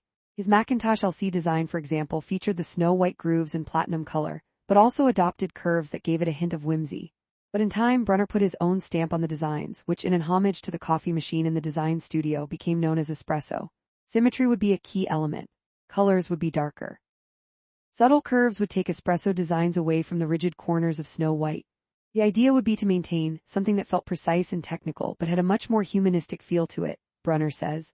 PowerBook. On the day Brunner arrived at Apple, an urgent project was already on his desk. It was the product that would change Apple's fortunes for decades to come, the PowerBook. Windows laptops were coming on strong. Apple needed a Mac laptop, and soon. Scully was projecting that by the beginning of 1991, 30% of all computers sold would be laptops. He wanted an Apple laptop no bigger than 9x11 inches, no heavier than 7 pounds, and on the market by fall 1991. Time to market was so essential, in fact, that product managers wrote TTM on whiteboards in planning meetings. At one point, an engineer wandered in, misread the handwriting, and asked, "What's this, Tim?" A code name was born. In January 1990, Brunner and principal Tim designer Gavin Ivester arrayed the components of the new machine before them on a table, circuit board, battery, hard drive, screen, keyboard, modem, trackball, and began seeking the best layout. The first step was to sculpt life-size models out of foam, literally surfboard foam, says Brunner. It's a really good density, like a really light gauge of wood, almost like a balsa wood. PC laptops of 1990 featured keyboards at the front and a trackball hanging off the edge. On most laptops of the time, the keyboard hugged the front edge of the machine, like typewriters before them. Most laptops didn't have pointing devices, either. A few Windows laptops had detachable trackball units that hung off the side, just waiting to be smashed by a flight attendant's cart. Tim would have a built-in, centered trackball, convenient for both lefties and righties, but there was no obvious place to put it. One quickly abandoned idea placed it above the keyboard. On most of Ivester's initial designs, though, it was below the keyboard, forcing the keyboard away from you by an inch. Even that gap, however, left room for only a tiny trackball, about 20 millimeters in diameter, 3/4 of an inch. John Krakauer didn't think that was big enough. Krakauer, a board designer, systems integrator and puzzle aficionado, had spent 3.5 years working on the Macintosh Portable. One night in September 1989, during a press tour for the Portable, he sat in his New York hotel room, deeply disappointed by the Portable's terrible initial reviews. In a burst of inspiration, he grabbed one of the glossy cardstock brochures for the Portable, cut out photos of its various elements, and began to rearrange them. If you wanted any decent precision with the trackball, it would have to be bigger than the current proposal, say 30 millimeters, 1.2 inches. And if you wanted room for that, you'd have to push the keyboard even farther from the front edge. And if you're going to do that, why not push it all the way back up against the laptop's hinge? That idea just fell into my head, Krakauer says. Suddenly, you'd have palm rests on either side of the trackball. Your wrists wouldn't have to hover, and the sharp front edge of the machine wouldn't dig into them. Your hands would be stabilized when the laptop wasn't on a level surface. You'd have built-in support when using a tray table on a plane or train, and you'd be able to move the cursor with your thumb without taking your fingers off the keys. Krakauer was not an industrial designer. It wasn't even remotely his job to suggest a redesign of Apple's new laptop. So he didn't present his idea to Ivester and Brunner right away. I had to keep it under wraps as long as possible, collect enough evidence to justify the idea, he says. Krakauer's functional TIM mock-up. Over the Christmas break in 1989, Krakauer built a working model. It had a real screen, keyboard, and trackball, but no circuitry. It was all a front end for a Mac Portable nearby. He began orchestrating secret, after-hours focus groups in a conference room. In all, he videotaped 45 Apple employees as they assessed various trackballs, side buttons, and slopes. How weird is it to have the keyboard back there and putting your thumbs on the trackball, he'd say. Finally, he was ready to present his radical redesign to his managers. Most weren't thrilled. This is just too different, they'd say. We already screwed up once with the Portable, we can't afford taking a risk this size. Brunner, however, immediately became its champion. Wait a minute. This is perfect because it creates this consistent work surface, he said. And it looks really amazing. As a bonus, the heaviest components, the battery and drive, were now beneath your hands, away from the hinge, making the laptop less likely to backflip off your knees. In that moment, Krakauer redefined humanity's concept of a laptop. Within about a year, every laptop from every company had adopted the same layout, keyboard against the screen, palm rests for you, which prevails to this day. Years later, his design won a patent, and at a little ceremony, Apple presented him with a $1,000 check. But Krakauer doubts that his rogue exploits would fly today. They didn't have cameras everywhere, he says. They didn't know what people were doing at night when people weren't around, he says. I can't imagine anyone doing that again. Apple now is locked doors everywhere. The first PowerBooks revolutionized the fundamental form of a laptop. Brunner and Ivester made new TIM models that adopted Krakauer's overhaul, and in March 1990, Scully approved them. The Palm Rest models would become Apple's new laptops. PowerBook 100 sold, October 1991, September 1992 price, $2,500 processor, Motorola 68000 at 16 MHz memory, 2 MB expandable to 8 MB equipment. Passive matrix grayscale screen, 20 or 40 MB hard drive, internal connector for optional modem card. Weight, 5.1 pounds. The raised lines on the lid are closer together than the 10 snow white speck, a mistake that arose when Sony Xeroxed an Apple design fax at a slight reduction. In the end, Apple created 3 models. The PowerBook 140 and 170, same design, different specs, would have the floppy built in, but at the expense of size and weight. A little subnotebook, the PowerBook 100, would come with an external floppy drive, which you were free to leave behind. Through the spring and summer of 1990, the design team conducted user tests and tweaked the design. They settled on 2 buttons, above and below the trackball, to accommodate different people's clicking styles. To help meet the deadline, Apple contracted with Sony to engineer and manufacture the 100 model. Sony had considerable expertise in miniaturizing electronics, and was already making disk drives, monitors, and other peripherals for Apple, so the partnership made perfect sense and went extraordinarily smoothly. The PowerBook 140-170 was a rougher ride. Everything happened so fast, we were under constant strain until the moment the product shipped, says Brunner. At times, it got kind of ugly, this crucible of churn of emotion and fear and doubt. 6 months before the ship date, for example, the design group got the first samples of the cases back from the plastics company. They were a mess. Brunner counted 150 defects. Flaps were hard to open, hinges creaked, the caps lock key didn't lock, the gap around the trackball buttons was too big, and the icons that labeled the jacks on the back were stamped upside down. Somehow in October 1991, the PowerBooks shipped on time, and were instantly hailed as masterpieces. The 140 cost $3,200 with a 40 MB drive and a passive matrix grayscale screen. The 170, with a faster chip and an active matrix sharper grayscale screen, went for $4,600. Both had flip-out feet at the back edge for comfortable typing, a ridge around the screen bezel to block crumbs from falling into the closed lid, and a beefy-looking hinge to give some attitude. The PowerBooks were Titanic hits. They were infinitely better looking than any previous laptop. It took Apple only 4 months to sell 100,000 of them. Despite back orders and part shortages, Apple sold over $1 billion worth of PowerBooks in the first year. Apple's market share popped up to 8.5%, its highest in 4 years. Infinite Loop in its first 50 years, one throughline has rarely flagged. Apple has always needed more employee space. With only a brief pause in the mid-90s, the company has steadily grown and steadily gobbled up more buildings. Local residents used to call Apple the Pac-Man of Cupertino. By 1990, its various acquisitions of the Banley, Mariani, and other buildings weren't enough to contain the whole company. Scully decided that it was time to build a proper campus for Apple's growing R&D efforts. It would be the biggest development in Santa Clara County in over a decade. Apple's real estate team found a perfect spot, an old 564,000 square foot Motorola campus, 4 buildings on De Anza Boulevard and Interstate 280. Motorola had wanted about $40 million to vacate those buildings. But after the 1989 earthquake left 3 of them unusable, the property's value plummeted. Apple got it for $25 million.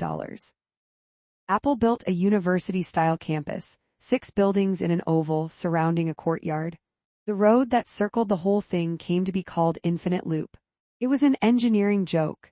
An infinite loop is a programming sequence where the computer instructions call on each other recursively, intentionally or not, so that the code runs forever. Infinite Loop became a 32-acre, 785,000 square foot complex, offices, shops, auditorium, gym, cafeteria, and outdoor seating, that could hold 2,600 employees. Each of the 6 buildings had its own character and scale between 2 and 4 stories to avoid looking mass-produced. A third of the parking spaces were underground, the rest were wrapped around the complex. Construction costs were around $200 million. Building 1 held the executive suites and the advanced technology group. IL2 was software. IL3 was developer relations, tech support, and product marketing. IL4 was a glorious library in the cafeteria. IL5 was dedicated to peripherals, and IL6 was hardware. There was also a bar across the parking lot, the Peppermill Lounge, later BJ's, which Apple employees jokingly referred to as Infinite Loop 7. I'll meet you in IL7 was code for Let's Go Drinking. In the Banley and Mariani buildings, everyone worked in open-plan cubicles. In IL, every person would have an office. Everybody wanted to move into Infinite Loop. Infinite Loop was intended to house Apple's entire R&D organization. But by the time it was finished in late 1992, R&D had already outgrown it. Only once did these buildings manage to contain the entire R&D operation. In the dark years of Jobs' absence from the company, when the company's steady stream of layoffs reduced its workforce by 40%. The PowerBooks won more design awards than any product in Apple's history. Fortune, Time, and Businessweek all hailed them as products of the year. Even a decade later, the honors would still be raining down. PC World named the PowerBook the 10th greatest PC of all time, and Mobile PC hailed the PowerBook 100 as the greatest gadget in history. Over the next 4 years, Apple introduced more PowerBooks. The 145, 145B, 150, 160, 165, 180, and 190. Along the way, the screens went color, the hard drives got bigger, and the expansion options expanded. In 1994, the PowerBook 52540 introduced a built-in microphone and speaker, and for the first time on any laptop, a clickable trackpad instead of a trackball. No more having to pop the ball out to clean out the lint and dust. In 1995, the PowerPC processor came to PowerBooks, which now sprouted 4-digit model numbers to differentiate them from their older Motorola predecessors. PowerBook Duo, the wildest, weirdest laptop Apple ever brought to market, though, was the PowerBook Duo in October 1992. The idea was ultimate portability, 3 pounds lighter than the regular PowerBooks, by leaving behind everything but the bare minimum. No floppy drive, very few jacks. The screen was only 9 inches diagonal, the trackball was more of a track marble, and the keyboard keys were about 88% of the standard size. These are not computers for the ham-handed, noted Macworld. But the name Duo hinted at the coolest part. Once you were back at your desk, small and light didn't matter. You could slide the closed laptop like a VHS tape into the motorized opening of the Duo dock, a sort of laptop garage. It connected you to the rest of your computer system. Big color screen, floppy drive, full-size keyboard, real mouse, full set of connectors, expansion slots, optional second hard drive, more video memory. Now you had yourself a full-blown desktop system. The Duo on the road left and as part of a full desktop system in the Duo dock. When it was time to head back out on the road, an eject button pushed out the laptop and off you went. It was, Apple asserted, the best of both worlds, laptop and desktop. The Duo's codename was Bob W. The Duo dock was a two-toned affair, PowerBook dark on the bottom, platinum gray on top to match Apple's monitors. It was, Brunner says, this Frankenstein thing. In retrospect, it was a design failure. But for those who had smallish hands and biggish bank accounts, the Duos really were the best of both worlds. Mac-like things through the early 90s, Scully's commitment of money and talent to the Newton project, seemed to suggest that consumer electronics might be Apple's next realm. Small engineering groups began exploring audio gear, cameras, touchscreens, and handheld CD-ROMs. Marketing exec Sachiv Chahil felt that these motley projects ought to be more officially assessed and developed. The result was an informal group called Mac-like Things, whose mission was to identify the next big product category and develop it before competitors did. Projects involving touchscreens, stylus interfaces, and CDs popped up in various combinations. Some creations never saw the light of day. The Paladin project, for example, combined a Mac with a speakerphone, fax machine, answering machine, and inkjet printer in a single unit on a swiveling base, complete with a slide-out keyboard and trackball. That is correct, Apple once built a fax machine. It got as far as being designed and tested before being cut from the lineup. I was told that the company would not fund it and that I should stay focused on driving the multimedia market, Chahil says. There was also an Apple TV years before the Apple TV, the interactive television box. It was a subscription TV service with fast-forward, pause, and rewind features in 1993. It was nearly complete, FCC certification cleared, manuals written, test runs in 2,500 British households before Michael Spindler shut it down. Penlight, the tablet Mac. Apple has never produced a touchscreen Mac, but in 1993 it got very close. Tom Gilly of Apple's ATG became a champion of the Penlight project, as it was called. Penlight was essentially a PowerBook Duo with a touchscreen flipped to face outward, so it didn't cost much to develop. In fact, it could slip neatly into the standard Duo dock. If you open up the Penlight, there's a lot of air space in that unit, says Gilly. We kept it thicker than it needed to be so that it would fit into the Duo dock. The Newton's Rosetta handwriting software worked brilliantly. You could start writing anywhere on the screen, and wherever the cursor was blinking, it would insert the text. Logitech did the manufacturing. Manuals and packaging were complete, FCC and UL approvals secured, optional keyboard and carrying case designed. The first 500 units were packaged up for shipping to Japan when Larry Tesler found out about the project. His group had just spent years developing the Newton. Why, he wondered, would Apple need two pen computing devices? Gilly was asked to appear before the Apple board to explain how Penlight and Newton were different. I was so young, I really didn't know how to present it to board of director level people, he says now. If I had presented it in a different way, more clearly and concisely, and disassociated itself from it being just a tablet and being more of an extension of your desktop, it would have seen the light of day. Well, maybe, at $3,500, Penlight would have cost more than twice as much as a Duo, and 5 times as much as a Newton. The Penlight team was devastated at the cancellation, especially when they learned that most of the 500 existing Penlights would be pulverized by a commercial disposal company. As with the Lisa before it, Apple sought a tax write-off. In hopes of cheering up the team, Gilly proposed one last engineering assessment, a drop test. He climbed to the rooftop of Apple's 8-story city center building. As the team watched from the windows, he let a sacrificial Penlight plummet to the pavement below. The screen cracked, but incredibly the machine still started up. And yeah, I did get in trouble for that, he says. A few Mac-like things, though, did become products. The battery-powered Apple Power CD, 1993, a rebranded Philips player of music and data CDs, made a perfect portable partner to PowerBooks, which didn't yet have CD drives. The Apple-designed powered speakers, 1993, Apple's first computer speakers, had a subwoofer jack and a headphone jack on the front. They were popular enough that Apple introduced a smaller, darker II version the following year. To insert the paper into Apple's Combo Mac fax machine, you slipped it vertically behind the screen. It's tempting to cluck at the time and effort spent on these go-nowhere projects of the early 90s. But experimentation has always been part of Apple's culture. Getting an invention to the manufacturing stage is always a long, difficult road, but building a prototype is always the first step. Without concepts and trials, the winners would never have a chance to rise to the top. In other words, there are more Apple products you've never heard of than those you have. The Power CD left and Apple Design powered speakers right were actual Apple products. 23. Spindler. On June 17, 1993, the Apple board fired John Sculley. From a historical perspective, his firing might seem surprising. In his 10 years as CEO, Apple's stock valuation soared from $600 million to $5.6 billion. Its revenues had ballooned from $1 billion a year to $8 billion. Sculley had successfully moved the Mac onto RISC processors. He'd halted the market share slide and brought it from 7.5% up to 8.5%. The company had $2 billion in cash, a record. It celebrated selling its 10 millionth Mac. And yet in 1993, Sculley's departure surprised nobody. It was the climax of 5 simultaneous storylines. First, there was his book. In August 1987, Sculley published Odyssey, Pepsi to Apple, a memoir about his first years at Apple. Even with a co-author, it was a time-consuming project.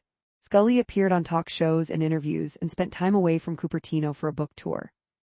Second, his involvement with Bill Clinton's campaign for president made things even more complicated. "I am still a Republican, but I am voting for Bill Clinton," he told reporters, "because I don't believe America's industries can survive 4 more years of President Bush." Sculley and Hillary Clinton and Alan Greenspan at the State of the Union address. After Clinton won the election, Sculley made frequent visits to the White House and was even offered a job as Secretary of Commerce. He turned it down, but Apple's board members, all Republicans, were growing increasingly annoyed, especially when Sculley sat next to Hillary at Clinton's first State of the Union address. To them, that nationally televised moment seemed to symbolize Sculley's detachment from Apple. He was running back and forth to New York and Washington, D.C. He just wasn't paying attention to the company, Mike Markula says. The third factor in Sculley's ouster was his failure to orchestrate a merger. By 1992, the dominance of the Wintel Alliance had become so extreme that the board couldn't see how Apple could survive by itself. Apple, they believed, would have to merge with another company. The thought of Apple subsumed into some bland corporate Borg was shocking and depressing for Apple's fans. "What do you get when you cross Apple with IBM?" went one joke. Answer: IBM. But Markula was emphatic. "Every day and week and month that goes by without a challenge brings the folks in Redmond closer to controlling our fates," he said.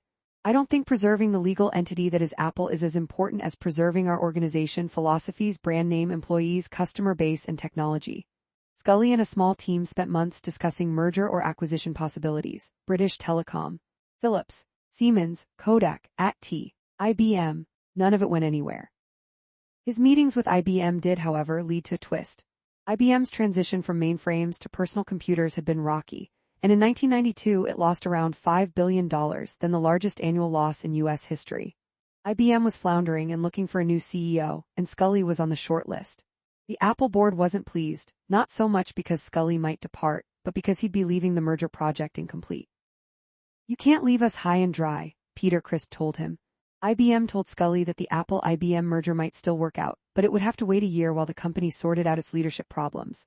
When the Apple board emphasized to Sculley that those priorities were backward, Sculley took himself out of the running. "I am not available or interested in being CEO of IBM," he told the Wall Street Journal in March. There was a fourth strike against Sculley too, the Newton. For over a year, he'd given talks and interviews about how the message pad and its descendants would change education, business, and computing. He'd spent over $500 million to bring it about, and then it flopped.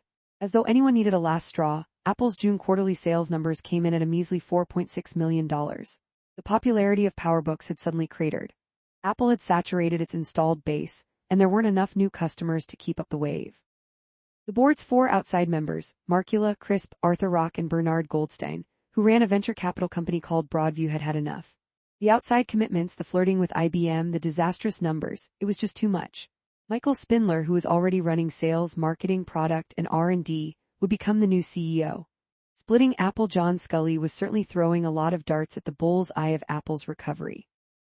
But one of the strangest, yet most intriguing, was his initiative in the early summer of 1993 to break Apple into 2 separate businesses. One, called the Macintosh Company, would sell Macs directly to consumers, as Dell and Compaq were doing. The Mac business could be leaner, more efficient, and more responsive to changing trends. Then there would be the Apple Company, which would work on software and new technologies. It would be a Silicon Valley R&D lab that could license its innovations to other companies. Separate hardware and software entities, wasn't that the essence of the Wintle dynasty? These two companies, Scully felt sure, would be more valuable than one. Scully would become the head of the Apple company. Michael Spindler could run the Macintosh company. It was a dramatic and risky proposal, but Apple had no options left that weren't dramatic and risky. The board approved the plan and Scully hired Goldman Sachs to start working on the restructuring. The executive team, however, was aghast and against it. In the end, nothing came of the idea, because Scully, its principal architect, had left Cupertino. Scully's executive team.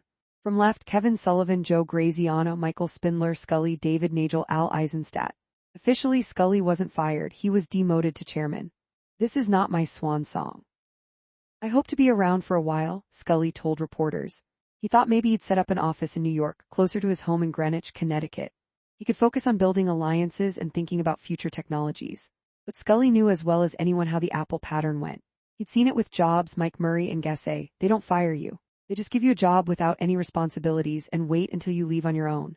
After a 2-month sabbatical, he resigned. His replacement as chairman of the board was its longtime leadership understudy, Mike Markula.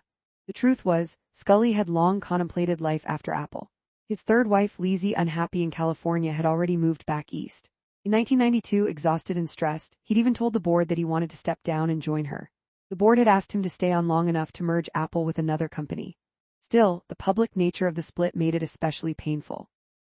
I had to fail in front of the whole world, Scully says.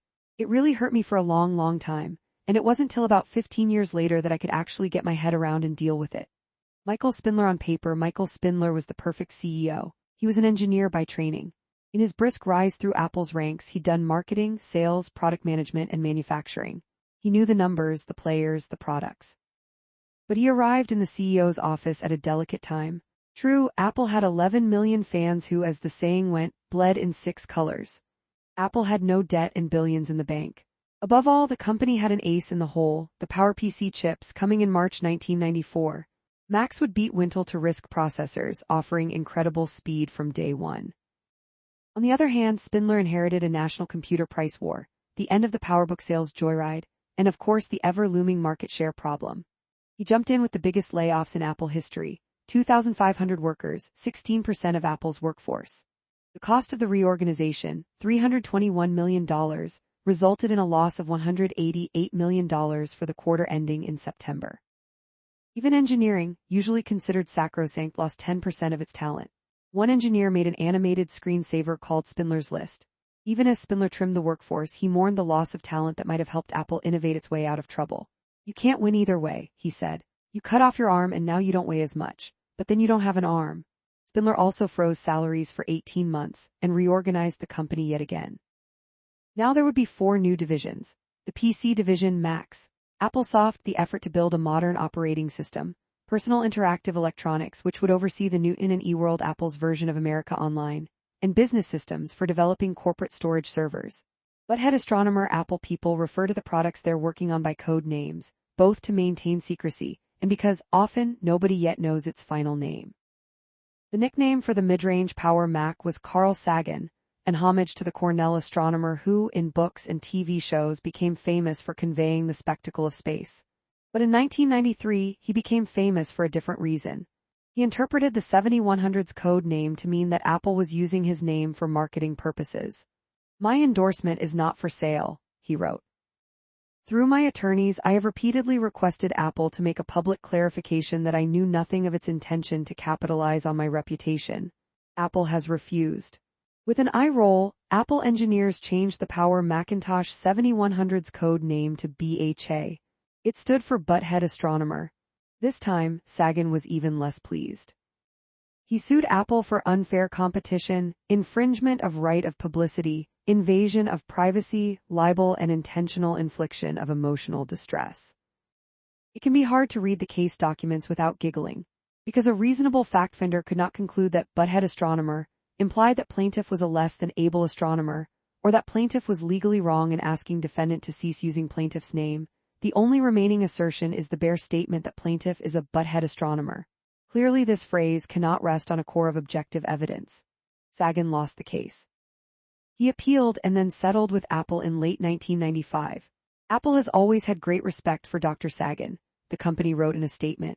It was never Apple's intention to cause Dr. Sagan or his family any embarrassment or concern.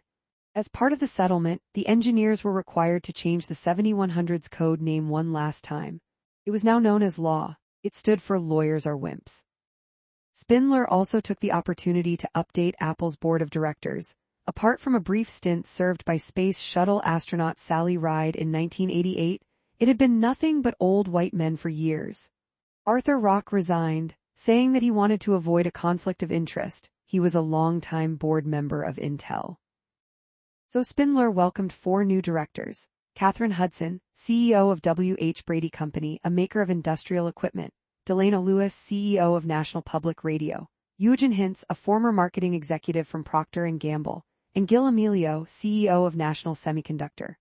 Markula, Peter Crisp, and Bernard Goldstein remained on the board, along with Chief Financial Officer Joe Graziano.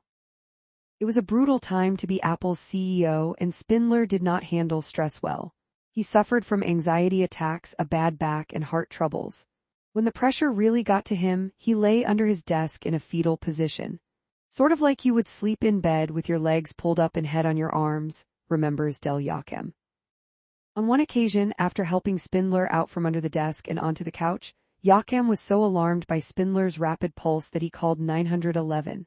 Scully had enjoyed being Apple's public face. Spindler, on the other hand, hated the spotlight. In his first 4 months on the job, he didn't make a single appearance. Fortunately, Apple's new RISC Macs did much of their own publicity. PowerPC in the spring of 1994, Schindler's List won the Best Picture Oscar. The first planets beyond our solar system were confirmed, and Richard Nixon died. But at New York's Lincoln Center on March 14, 700 reporters and analysts settled in to watch a most unusual performance. Today, we make a quantum leap forward, Spindler told the crowd. He unveiled 3 new computers, each faster, bigger, and more expandable than the last. The Power Mac 6100, 7100, and 8100. The first 3 Macs with PowerPC chips were the Power Mac 6100, 7100, and 8100. OpenDoc in 1991, the software buzzword was component software. You'd start with a single blank page and add only the features you needed. Small, self-contained, reusable modules that can be easily assembled into seamless solutions. As the narrator of a 1991 Apple video explained, Apple's version, created with partners like IBM, WordPerfect, and Oracle, was OpenDoc. In theory, it let you drop individual features, a chart editor, a spreadsheet, a text editor, into a container document. When you clicked on the inserted chunk, the menus changed accordingly. Text formatting commands, chart-making commands, or whatever. Big software companies wouldn't have to create monolithic new versions of their programs every year. Small ones would be able to sell individual features, not whole big apps. Customers would no longer have to pay for clunky apps with features they'd never use. Microsoft had its own component software system called Object Linking and Embedding, OLE. Microsoft wanted Apple to adopt OLE. Apple wanted Microsoft to adopt OpenDoc.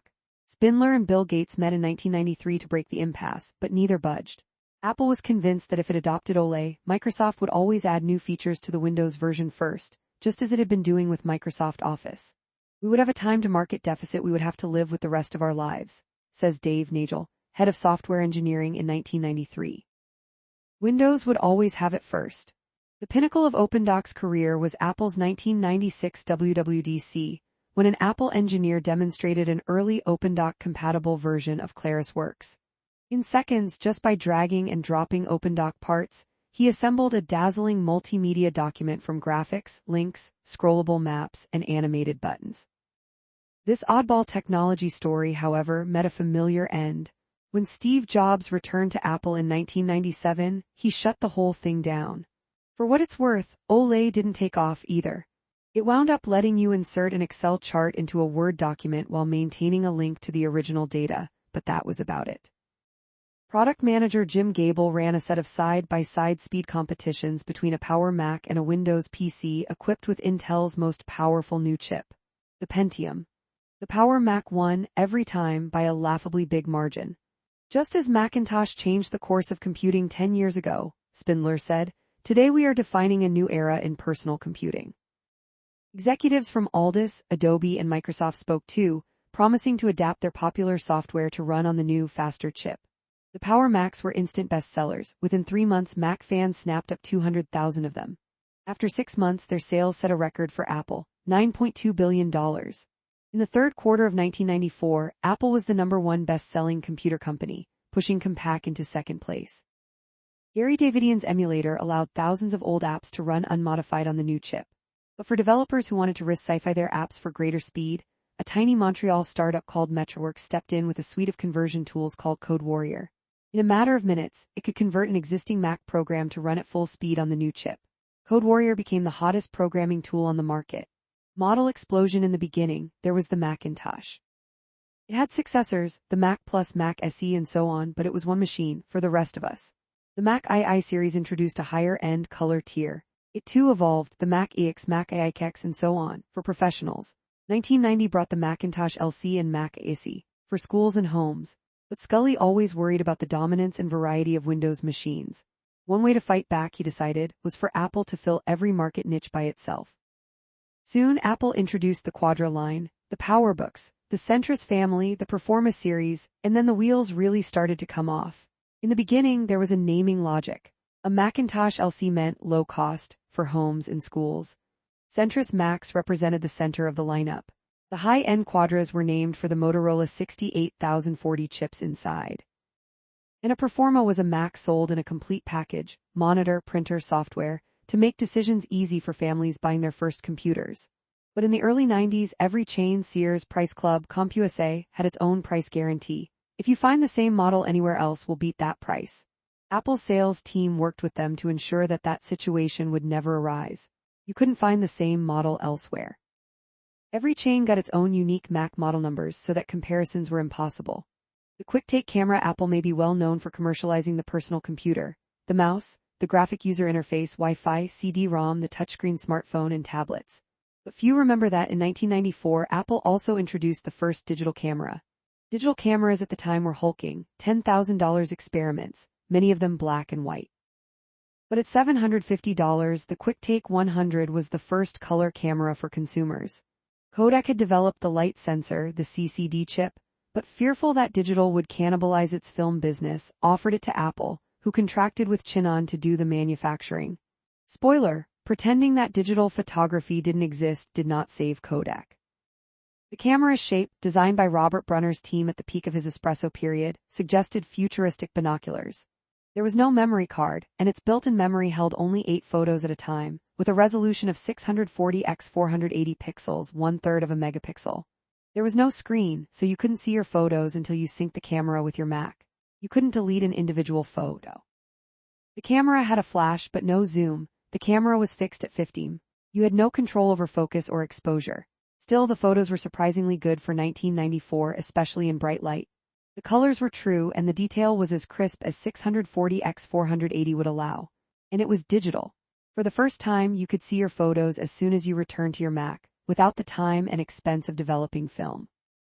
The QuickTake 150 1995 doubled the storage and added a snap-on close-up lens, which could focus a foot away from your subject. 1996 brought the QuickTake 200 $600, made for Apple by Fujifilm. This model was shaped more traditionally, with a screen, focus and aperture controls, and a memory card. Apple's digital cameras sold briskly to schools and small businesses. But by 1997, Apple had increasing competition from Canon, Nikon, Fuji, and even Kodak. When Steve Jobs returned to Apple, he quickly took down the QuickTake. Under Spindler, that system devolved into an explosion of models. The Macintosh LC 475, the Quadra 605, and the Performa 476, for example, were all the same computer. At one point, Apple introduced 7 different Performas in the 6200 family, differentiated only by details like modem speed or software bundle. All told, in the 5 years from 1992 to 1997, Apple introduced 10 Quadras, 28 PowerBooks, and 45 Performas.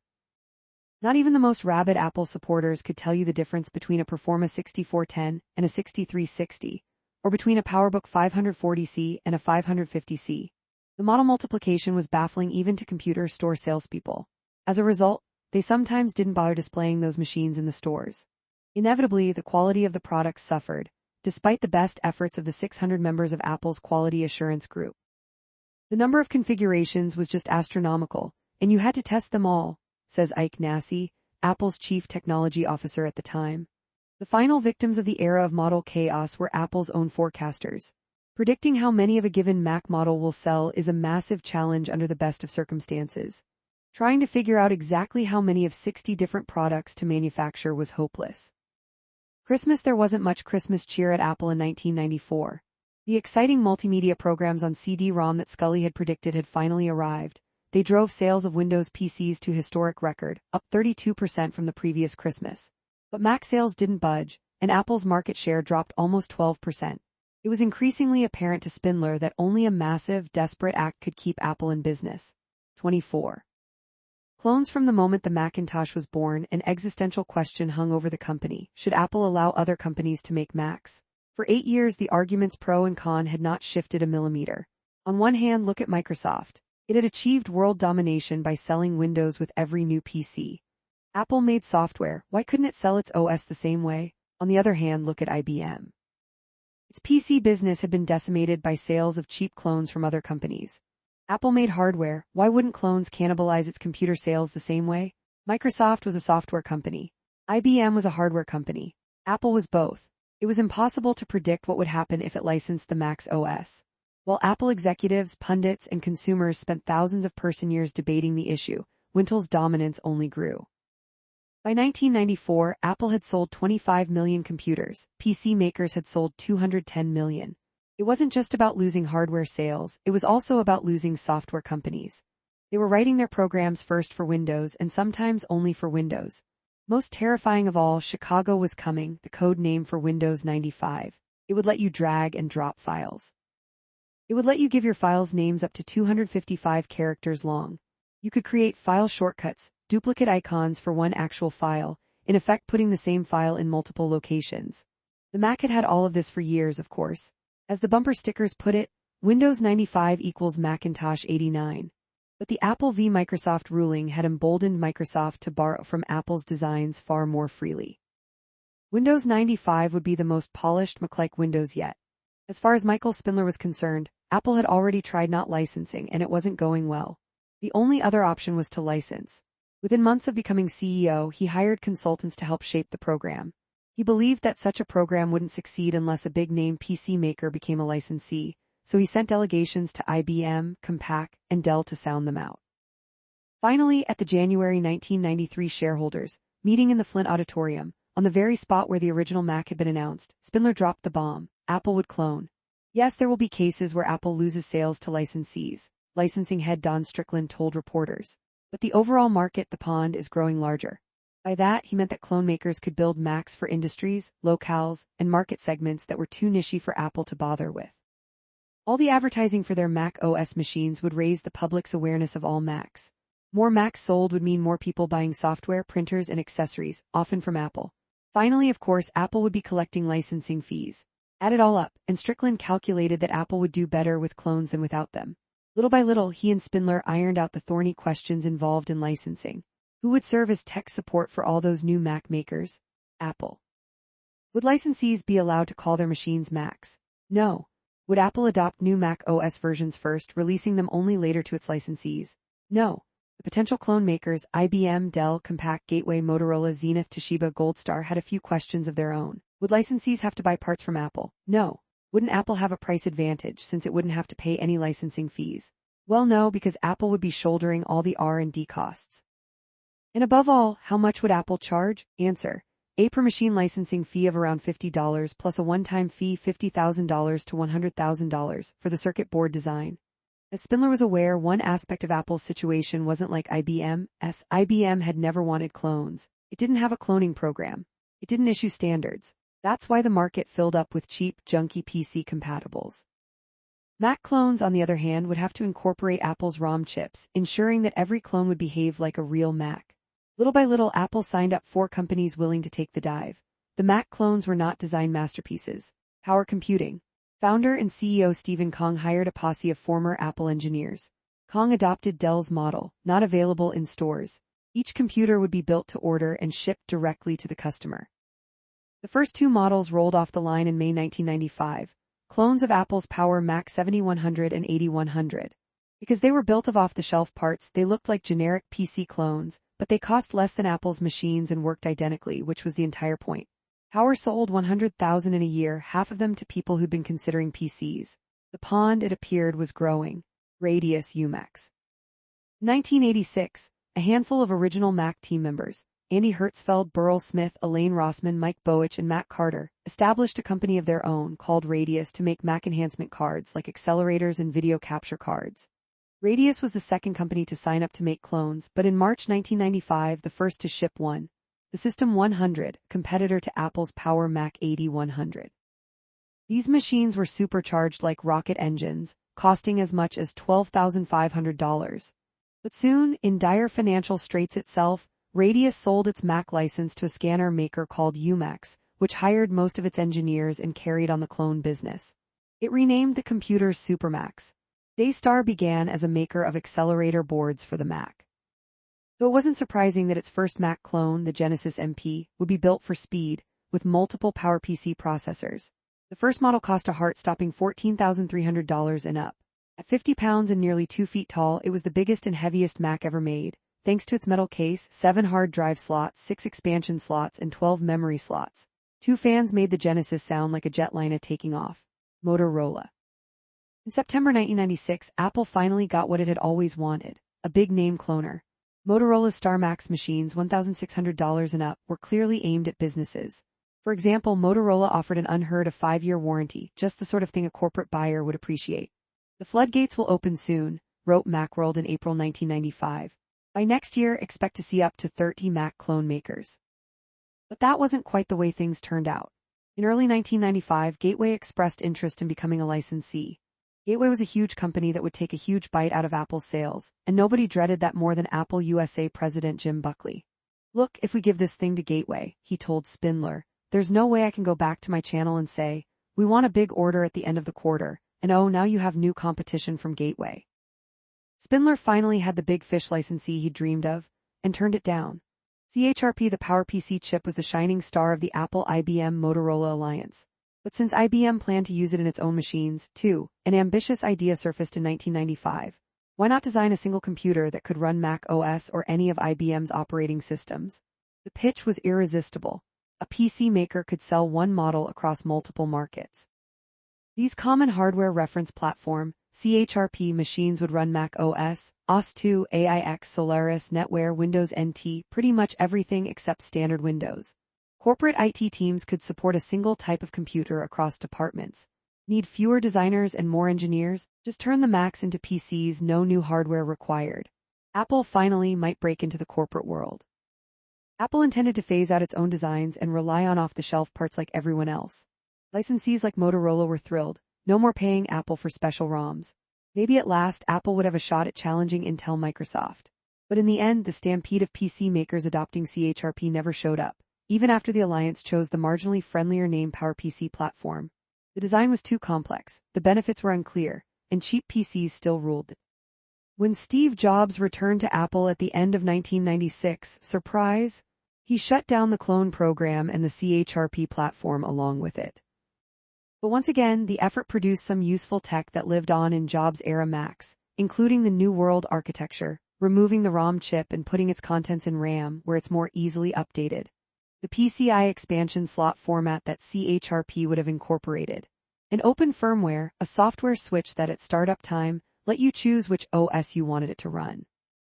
The IBM plus Apple plan in the fall of 1993, after months of frustrating meetings with IBM about CHRP, Spindler rekindled a shocking but sensible idea. IBM and Apple should merge. IBM, the world's biggest computer company, could finally bring the Mac OS into businesses. Apple, meanwhile, was strongest where IBM was weakest, in homes and education.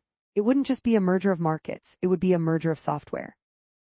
Mac OS was gorgeous and fluid, but did not have a kernel, the OS core that sits between the hardware and software to prevent crashes. IBM's OS2 had a kernel, so it rarely bombed but wasn't as elegant as the Mac. "I thought it could be as helpful to IBM as it could be to Apple," says Mike Markula.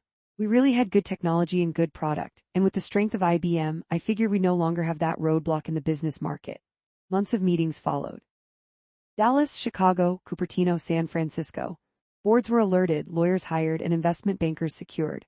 The stakes were high. The combined company would have 17% market share and sales of $74 billion a year.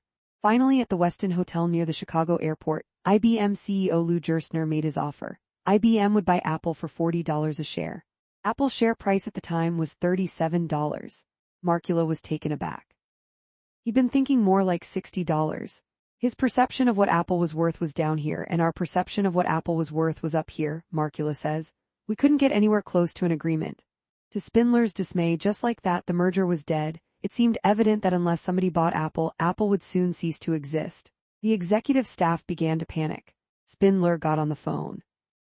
He spoke to all the logical candidates, HP, Compaq, Sony, Toshiba, Philips. The talks went nowhere. For better or worse, Apple was on its own. Diesel out for Apple in the mid-90s, even good news was bad news. The top-of-the-line Power Mac 8100, Apple's most profitable model, was so popular that you couldn't find one to buy. Apple was sitting on $1 billion worth of orders for high-end Macs that it couldn't fill, and $1.95 billion of low-end Macs it couldn't sell. The new PowerBook 5300 should have been cause for celebration, too, the first laptop with a PowerPC chip. Its new lithium-ion battery technology lasted 4 hours on a charge, triple the duration of the old nickel-metal hydride ones. And you could fill the swappable accessory bays on each side of the laptop with whatever you wanted, 2 batteries, a battery and a floppy, and so on. But just as the marketing blitz was about to begin, 2 early 5300 units caught fire, one at an Apple employee's home and one at the factory. Sony's lithium-ion batteries had overheated. The computer press had a field day, mocking up pictures of exploding PowerBooks. PowerBook 5300 sold, August 1995, October 1996 price, $2,700, $7,000 processor. PowerPC 603E at 100 or 117 MHz memory. 8 MB, expandable to 32 MB equipment. Grayscale or color screens, passive or active. 2 PC card slots, 500 MB hard drive. Pop-out feet. The infrared port let you beam files wirelessly to other PowerBooks in the same family. PowerBook 190, for example. Morale was at rock bottom. Spindler and Markula started selling their Apple stock. Great engineers were taking jobs at other companies. Fiefdoms had emerged among different departments. An exciting idea supported by a group of engineers could be shut down by one short-sighted middle manager, or, as the saying went, at Apple, a vote can be 15,000 to 1 and still be a tie. The running joke was that the media had renamed the company Beleaguered Apple. The Beleaguered Apple announces layoffs. The Beleaguered Apple announces a decline in sales. The Beleaguered Apple loses a key executive. CFO Joe Graziano was growing increasingly concerned about Apple's finances. In 1994, Apple had $1.2 billion in the bank. But as the third quarter ended in 1995, the stash was down to $756 million. When he made an emphatic case to the board that Spindler was taking the company off a cliff, the directors were appalled by his lack of support and fired him. On top of everything else, Apple now had no chief financial officer. Apple's 1995 holiday season was devastating. Analysts had forecast that Apple would earn $87 million for the quarter. It wound up losing $69 million. Apple had never before lost money during the holidays, the busiest time of year. The stock plunged 16%. Another 1,300 people lost their jobs. Spindler, crushed by stress, checked into Stanford Hospital with heart palpitations. The San Francisco Macworld Expo, the biggest gathering of Apple fans on Earth, would begin the next day. He didn't attend. The timing of the 1996 Apple shareholders meeting 2 weeks later, January 23, could not have been worse. The stockholders practically carried pitchforks and torches. "You have brought a great company to its knees," said one angry investor. "Mr. Spindler, it is time to go," said another. Snapple, but Spindler had one last idea up his sleeve. During the fall of 1995, he'd been meeting with Sun, maker of powerful corporate workstations.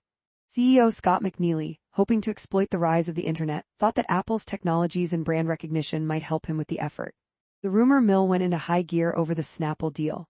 After the shareholders' meeting, Apple's board convened in a City Center 3 conference room to hear McNealy's pitch to buy Apple. His offer, $23 a share, far below the current price of about $31. The board was shocked. You didn't buy a company for less than its current share price. Apple was a company with $11 billion in annual sales and $300 million profit for the previous year, and 20 million superfans. Apple was one of the most recognizable brands on Earth. Had it come to this, the board told McNealy they'd think about it. The lowball Sun offer cratered Apple's stock. Stock rating companies like Moody's and Standard & Poor's downgraded AAPL to junk bond status. This moment had to be either the end of something or the beginning. For the next few days, board members conferred, trying to figure out how to save the company they loved. On January 31, 1996, they flew to New York to meet in person at the St. Regis Hotel to finalize their decision. They asked Spindler to meet them that afternoon in the 55th floor Rockefeller Center office of Venrock Associates, where board member Peter Crisp was a managing partner. And there, for the third time in Apple's history, Markula removed its leader from power. Spindler felt blindsided, but managed a few dignified words before leaving the room. "I tried the best I could," he said. He flew back to Cupertino, where he and his 2 assistants would spend the weekend packing up his office stuff into boxes. For the rest of the night, the board turned to the matter of his successor. They wanted somebody who knew Apple well, somebody with a technical background, and preferably someone with experience not just running a big tech company, but turning it around. Ordinarily, you'd hire a headhunter firm to search for such a person. But on this night, a guy like that was already sitting in the room. 25.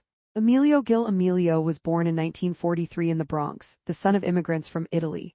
His father had done truck maintenance for General Patton in World War II, and then moved his family to Miami after the war. At the Georgia Institute of Technology, young Gil earned a Master's and a PhD in physics. As a researcher at Bell Labs, he was part of the team that in 1970 developed the first working CCD charge-coupled device, the sensor in early digital cameras. His name wound up on 16 technology patents. He spent about a decade each at Fairchild and Rockwell, and then in 1991 landed at a struggling National Semiconductor. He consolidated plants, laid people off, and focused on the company's chip-making business. By 1994, Nat Semi posted record revenues of $2.3 billion, and Gil Emilio became known as a turnaround artist. Emilio joined Apple's board in January 1995, and exactly 1 year later, near the end of its marathon meeting in New York, the board offered him the CEO job. He wasn't especially surprised. Crisp and Markula had leaked the possibility with him earlier in the week. Gil Emilio in the lobby of the city center building. 2 days later, Friday, February 2, 1996, Spindler sent out a gracious note of farewell to the entire company. "The end of a long voyage. A page in my life has turned," it said. "I take personal responsibility for things that didn't work and should have worked. I tried to give it my best." He concluded the memo, the last one of his 16-year Apple career, like this. "In fading away from the place which I loved and feared, I will become whole again, hopefully renew the father, husband, and self I am." Emilio was well aware that he was Apple's best hope.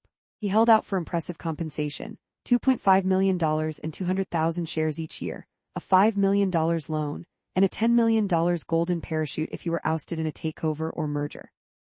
In addition to the CEO job, he also wanted to be chairman of the board, which had been Markula's title since the day Apple was founded. Markula agreed, becoming vice chairman. The announcement finally hit the airwaves at 9 o'clock that night. Gil Emilio would be Apple's new CEO. Dr. Emilio Emilio's first act was to shut down the Sun negotiations for good. "No way did the numbers add up to a desperation sale," he says. He spent the next 2 weeks on a listening tour of executives, managers, and employees. What he learned was terrifying. There were too many divisions, too many fiefdoms. The company had 22 different marketing organizations by product groups and geographies. And the software? Imagine, as a Mac fan, trying to figure out the difference between System 753 and System 7.5 version 753. Or the difference between System 753 revision 2 and System 753 updated to revision 2. Answer: there was no difference. These were different names for exactly the same software. At one point, the lawyers from 2 different Apple divisions showed up in the Patent and Trademark Office, prepared to sue each other. Each wanted the same trademark for a different Apple business. At a time when Apple's finances were in dire shape, the company had no chief financial officer. The job remained unfilled, 5 months after Graziano's departure. Worst of all, a self-perpetuating sales cycle had set in. Nobody wanted to buy computers from a dying company, so sales declined, so the company died a little more. Traditional corporate Mac strongholds like US West, Deloitte and Touche, and Electronic Data Systems began phasing out their Macs. Apple may have chosen a new CEO, but the death spiral didn't seem to care. Software companies were treating their Mac apps as second-class citizens, releasing them long after the Windows versions or in cruddier forms. Microsoft's Office programs opened instantly on Windows, but took 20 seconds on a Mac. And that's if developers continued making Mac programs at all. Quicken, QuickBooks, and CorelDRAW for the Mac disappeared altogether. Then there were the quality problems. 2 Power Mac models and 12 Performa variations began exhibiting random freezes. On the PowerBook 190 and 5300, The hinge plastic was cracking and the AC adapter pin was snapping off, leaving people unable to charge their laptops. Emilio ordered production stopped and the laptops recalled, which created shortages and killed sales. It took 4 months to resolve the PowerBook problems. Everything at Apple felt like bench pressing 500 pounds, he says. Years of overlooked opportunities, flip-flop strategies, and a mind-boggling disregard for market realities have caught up with Apple, when a Businessweek article called The Fall of an American Icon. Management is in near meltdown. Out of 45 vice presidents, 14 have been axed or left in the past year. It concluded that Apple is rapidly becoming a minor player in the computer business. Apple PR tallied up more than 1,000 articles a month about Apple and its troubles. Time: Apple is a chaotic mess without a strategic vision and certainly no future. Fortune: by the time you read this story, the quirky cult company will end its wild ride as an independent enterprise. Forrester Research: Apple as we know it is cooked, it's so classic, it's so sad. And then things got really bad. Businessweek left Apple for dead. $740 million at an April 1996 board meeting, Emilio bore some gut-wrenching news. In a single quarter, the company had lost $740 million. It was the biggest shortfall in Apple's history, before or since. At the rate the company was burning through cash, $50 million a month, it was 6 months away from bankruptcy. Or less, Apple subsidiaries in Japan and the Netherlands held $400 million in loans, with payments coming due within weeks. If they called in their loans, a great American brand would close its doors. Emilio ripped the bandage off hard. He laid off another 1,500 people. Apple had now shed a fifth of its entire workforce. Apple hired Chas Pfister, the master carpenter who'd built the Apple I cases 19 years earlier, to oversee the dismantling of thousands of now empty office cubicles. I never got paid for that, by the way, he says. Emilio cut the advertising budget by a third. He installed a manufacturing quality czar. No product would ship without his blessing. And most important of all, he hired a CFO. The Anderson plan. Fred Anderson seemed to have been born for this moment in Apple's story. He had an MBA from UCLA. He'd learned auditing at Coopers & Lybrand, IPOs and turnarounds at MAI, a mini-computer company, Wall Street and analysts, as CFO of computer services company ADP. Fred Anderson born, 1944, Loma Linda CA schooling. Whittier BA, UCLA MBA before Apple. Air Force Coopers & Lybrand MAI ADP Apple. 1996-2004 after Apple. Elevation Partners Next Equity Partners Anderson and wife Marilyn own a 50-foot sports yacht called Dreamweaver II, which they regularly sail from Catalina Island, San Diego and Santa Barbara. As CFO, Anderson boarded the sinking Apple ship with his eyes wide open. Still, he had 3 reasons to accept the deal. He and his wife were both Mac fans. He felt underchallenged at his previous job, and the offer's stock options meant that if he could turn Apple around, he'd be set. His first day of work was April 1, 1996, Apple's 20th anniversary. It was, he says, like going into an emergency room to keep the patient alive. He tackled the cash crisis from every possible angle. eWorld. By the early 90s, Apple had grown unhappy with Apple Link Personal Edition, a customer support service, which was being run for Apple by a company called Quantum Computer Services. Its CEO was a guy named Steve Case. In 1991, 2 years before the internet became available to the public, Quantum relaunched its own service as America Online. Thanks to its easy-to-use graphic interface, AOL quickly became the world's biggest online service, dwarfing CompuServe and Prodigy. Apple saw its opportunity.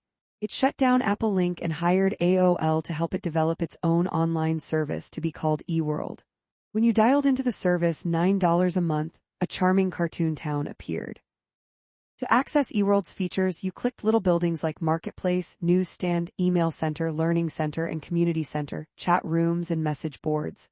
When the internet came along in 1993, eWorld also offered access to early web pages. eWorld had its fans, but it was available only to Mac and Apple IIGS owners. A Windows version never made it out of testing. At its peak, it had only about 115,000 members. AOL was 30 times bigger. No wonder then that when Gil Amelio became CEO, he shut eWorld down. Apple fans got their last glimpse of the cute cartoon town on March 31, 1996. Renegotiate the loans. Those $400 million in loans, mostly from Japanese banks, were the most imminent danger. Anderson flew to Tokyo to meet with the bankers. Through an interpreter, he described his plans to restore Apple's profitability, and assured them that if they could give the company more time to repay, they'd be made whole. I had a hard time because I didn't speak the language, I didn't know the culture, he says. Are they buying in here? I didn't know. A few days later he heard the good news, the banks would give Apple more time, raise some cash. In June, Anderson hired Goldman Sachs to help raise $500 million with a convertible bond, an investment that gives the backers regular interest, and the option to get repaid with stock along the way. If Apple did climb out of its hole, those shares would reward the investors handsomely. The bond was even more successful than Apple had hoped. It raised $661 million, which Anderson used to repay some of its loans. Sell some assets, including Apple's Colorado and Sacramento Macintosh plants. Apple would outsource more of its manufacturing, extend payment terms. Apple had always paid its suppliers within 30 days, which was, for the industry, unusually prompt. Most agreed that Apple could pay them within 45 or 60 days, further easing the cash crunch. Cut expenses. People were flying first class, going to seminars, using consultants that were unnecessary. It was crazy, Anderson says. He clamped down, cash in on ARM. As he pored over Apple's assets, Anderson uncovered a very happy surprise. 6 years earlier, Scully had invested $3 million in ARM, the British RISC chipmaker, to create a low-power processor for the Newton. Now in 1996, that stock was worth a staggering $800 million. It was the best investment the company had ever made, and now was the perfect time to start cashing out. If you think about it, as Scully points out, Newton was actually profitable. The Maglite incident, in an effort to connect with the Apple workforce, Emilio held a series of what he called coffee clutches in early 1996. Small, off-the-record rap sessions with a dozen employees invited at random. At one such meeting he brought 2 flashlights, a $2.98 cheapie and a $20 Maglite. Their flashlights cost more, but you know it's going to be reliable and long-lasting, he told the group. When the electricity goes out, you know the Maglite is going to work. His analogy leaked to Apple's own professional bearer of good news, Guy Kawasaki, who'd returned to Apple in 1995 as an Apple Fellow. He told the story in his daily evangelist newsletter. And on its way to the mainstream media, the story became, Apple intends to go premium. That, of course, had been Gassay's philosophy, and it had bombed. If the premium brand direction is one that Mr. Emilio pursues, wrote John Markoff in the New York Times, it will be a remarkable about-face for Apple. It was just such a strategy, attempting to differentiate the Macintosh from the PC Pack and charging higher prices, that led to the downfall of Apple's former chairman, John Scully. It took Apple PR days to calm the hysteria, explaining over and over again that Mr. Emilio's remarks should not be construed as an all-encompassing strategy statement. Emilio was learning that when it came to press coverage, Apple wasn't like any other company. Stop paying dividends on Apple stock, saving $60 million a year. Shrink the headcount. 2 months after Anderson's arrival, another 3,000 people were let go. In 1995, Apple's revenue had been $11 billion. Anderson's goal was to make Apple small enough to be profitable even at $9 billion. And sure enough, in September 1996, the company eked out a $25 million profit, despite another 23% drop in sales. Anderson had restored the company to profitability 6 months ahead of schedule. The shortest honeymoon, Emilio did what he could to cheer up Apple's depressed workforce. He sent out regular emails called Reach Out, where he spoke frankly about Apple's challenges and what he was doing about them. He directed Sachiv Chahil to send a daily all-company email bearing whatever good news there was. And at his first all-hands meeting on April 19, he spoke so earnestly that the employees gave him a standing ovation. It didn't take long for Apple's workforce to discover, however, that Gil Emilio was no Steve, John, or even Diesel. For one thing, he preferred to be called Dr. Emilio, a reference to his Ph.D. He also wore a suit and tie every day, a far cry from Scully's polo shirts, let alone Jobs' jean cutoffs. And instead of eating lunch with the employees in Caf Max, the corporate cafeteria, he had his lunch brought to his office on china plates. The press wasn't impressed.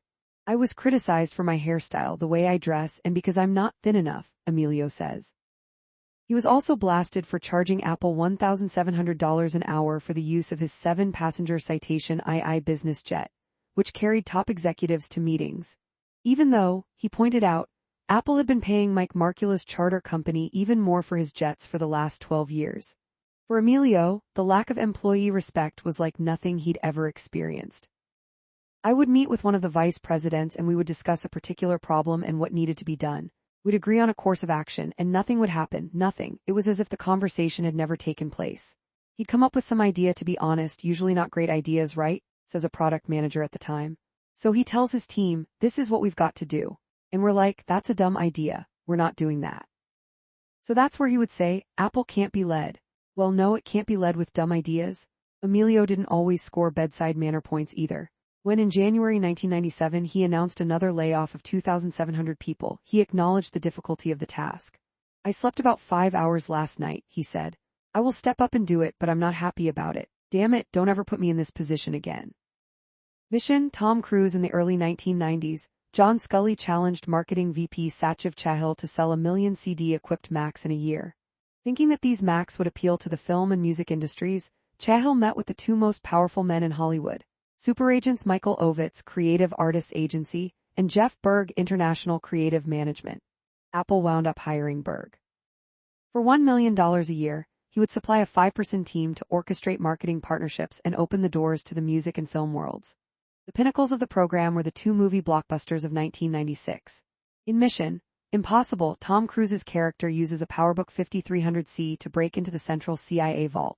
And in Independence Day, Jeff Goldblum uses a PowerBook to destroy an alien spaceship and literally save the Earth. Chahil proposed to the movie studios a tie-in promotional campaign. Apple would run PowerBook ads that simultaneously plugged the movies. In one of the resulting TV ads, we hear the famous Mission: Impossible theme. We see the most thrilling sequences from the film, and then a narrator says, after you see the movie, you may want to pick up the book. In the end, the $8.5 million campaign didn't sell many PowerBooks because there were very few PowerBooks to buy. It was the summer of quality-related recalls. But it worked wonders for Apple's image. For years to come, Macs were the darlings of product placement. In movies like Batman and Robin 1997, Volcano 1997, Wag the Dog 1997, and TV shows like Friends 1994-2004, Seinfeld 1990-1998, News Radio 1995-1999, and Home Improvement 1991-1999. At least among TV, movie, and music people, Apple's market share rose to nearly 70%. The employees were aghast. He's blaming the employee base, says the product manager. On May 13, 1996, Emilio took the stage in San Jose to deliver the opening address for the annual Worldwide Developers Conference. Many of the 4,000 software engineers believed that it might be the last WWDC ever. But Emilio announced a reasonable plan. He'd have the insane proliferation of Mac models. And to help mend Apple's relationship with them, the developers, he would allot $20 million to the efforts of former software company CEO Heidi Roizen, who had just become Apple's head of developer relations. He concluded his speech by playing Apple's Mission: Impossible ad on the big screens. In general, what Emilio said reassured the WWDC audience. What worried them, however, was what he didn't say, that they could now pick up an early copy of Copland. Copland, as Gil Emilio took charge of Apple, the Mac OS was 12 years old and still crashing. Over the years, Apple's engineers had taken to dropping little patch files to it, each designed for compatibility with some new feature. 752 printing fix, 40 VM update, 630 SCSI update, serial update 406, and so on. The system folder became a sprawling mess. These extensions and inits, as they were known, interfered with each other so often that Conflict Catcher, a third-party program whose sole function was to help you figure out which extensions were causing your Mac's crashes, became a bestseller. Its author Jeff Robin would go on to write an even bigger bestseller, iTunes. Apple desperately needed to write a modern, clean, and stable new operating system. So in March 1994, a massive project called Copland was born, named after composer Aaron Copland. Ordinary non-nerds may not know or care about the buzzwords of operating system plumbing, but inside Apple, everybody knew what Copland needed: real multitasking. Since 1985, the Mac had only cooperative multitasking. The program you were using got to decide when other apps could use the processor. If a program was greedy, it could hog the Mac's power. If it froze, everything froze and you'd have to restart the computer. What the Mac needed instead was preemptive multitasking, where the operating system directs the use of the processor and can take away control from an obnoxiously written or frozen app at any time. The Lisa had preemptive multitasking in 1983. Windows 95 had preemptive multitasking in 1995. But a full decade after its release, the Macintosh was still crashing away. A kernel. At the core of a modern OS is the kernel, a sort of air traffic controller that oversees how apps share the processor and memory. It's the key to preemptive multitasking, multi-threading. A software program often has a lot going on at once. A web browser, for example, may have to detect your mouse clicks, download text, and play video all at once. In a modern operating system, these various threads can be running simultaneously. No wristwatch or hourglass cursor appears to make you wait for one to finish. Platform independence. The Coplan kernel, codenamed New Kernel, would be independent of Apple hardware, making it ready to run on CHRP machines. Native code. Coplan would be designed exclusively for the PowerPC chip, with almost every key component written in PowerPC code. Why not harness all that processor speed where possible? Protected memory is a scheme in which each app runs in its own carbon fiber line memory compartment. One app bombing doesn't bring down the rest. But to preserve backward compatibility with existing apps, Coplan would have only partially protected memory. The OS would live in one bubble, but all other apps would live in another, an arrangement that Emilio says left the problem basically uncorrected. Full memory protection would not arrive until the next planned OS version, nicknamed Gershwin, which never made it past the codename stage. Coplan could find words inside your files, a feature that arrived in Mac OS X 9 years later. Pippin. In April 1996, Apple introduced a video game console. This isn't a misprint or an April Fool's story, noted Macworld. The Pippin ran Mac OS, contained a PowerPC chip, and played games on CD. The idea was to license it to other companies, a strategy to increase the Mac OS's market share. Only one company took the bait: Bandai, the Japanese toy maker best known in the West for the Mighty Morphin Power Rangers franchise. The result, called the Bandai World, cost $600, came with 4 games on CD, and could get onto the internet for $25 a month. About 60 titles were produced for Pippins, including such immortal classics as Tetsuman Gaiden, Ambition of Great Game, and Mr. Potato Head Saves Veggie Valley. In the end, though, the Pippin bombed hard. Bandai sold about 25,000 in Japan and almost none in the US. It was too expensive for a game machine. A Sega cost $200 at the time, and too cheap to be a real computer. Pippin could have been the first, best, and least expensive internet computer on the market, Emilio says, making its demise surely the saddest of all the Apple stories. In addition to all of that plumbing work, Coplan would be bursting with more visible goodies: interior design. Coplan's windows had realistic-looking 3D shading. You could customize the desktop pattern, screensaver, text highlighting color, and the font for dialog boxes and window titles. What we call dark mode today, white type against dark windows, made its debut here. For kids, a choice of window designs like one with wiggly yellow borders and windows and menus that made sounds. Window tabs. If you wanted easy access to a frequently used window, but didn't want it taking up space on your screen, you could drag it to the bottom of the screen, where it turned into a tab, an idea that had been kicking around since Bill Atkinson's work on the Lisa. You could pop them open or closed as needed without cluttering up your screen. Spring-loaded folders. To move a file into a deeply nested folder, you didn't have to open a bunch of windows. In one continuous drag, you could move the icon onto the first folder, pause until its window opened, move on to the next nested folder, and so on. When you finally reached the destination folder, all of the windows you'd opened along the way closed automatically. Global search. A new Find window could search for your files by name and could even search for the words inside them. User profiles. When you turned the computer on, you could choose your name from a list of people who used this Mac. You'd arrive at a desktop designed to match your level of technical sophistication. Big, simple icons if you were a newbie, longer menus, and password protection if you were a power user. Iguana. Even in Apple's darkest times, the company's engineers never lost their sense of humor. Well, not entirely. Thanks to the internet, it was more fun than ever for Mac fans to pass along the secrets of Mac Easter eggs they found. In System 7.5, if you typed "secret about box" into the Notepad app and dragged that phrase onto the desktop, the notepad turned into a full-fledged game of Breakout. Each brick bore the name of an Apple engineer. In System 7.5.2, that same technique produced a video of the Infinite Loop Courtyard, complete with an animated flag bearing the legend Iguana Power Sergius. It was a reference to Herman, System 7.5.2's mascot, a 3.5-foot iguana who lived in the cubicle of OS engineer Dave Evans. Power Surge was the second-generation Power Mac code name. By moving the mouse, you could change the direction of the waving flag, or if you whipped the mouse hard enough, you could break it off the flagpole entirely, fluttering it off the screen. If you waited long enough, the picture on the flag changed to show the development team. The text beneath the flag scrolled by, "Watch out for low-flying iguanas." The Great Cupertino iguana flag flapped proudly all the way through System 7.6.1, a universal inbox for email, faxes, and online messages. The world still awaits this feature.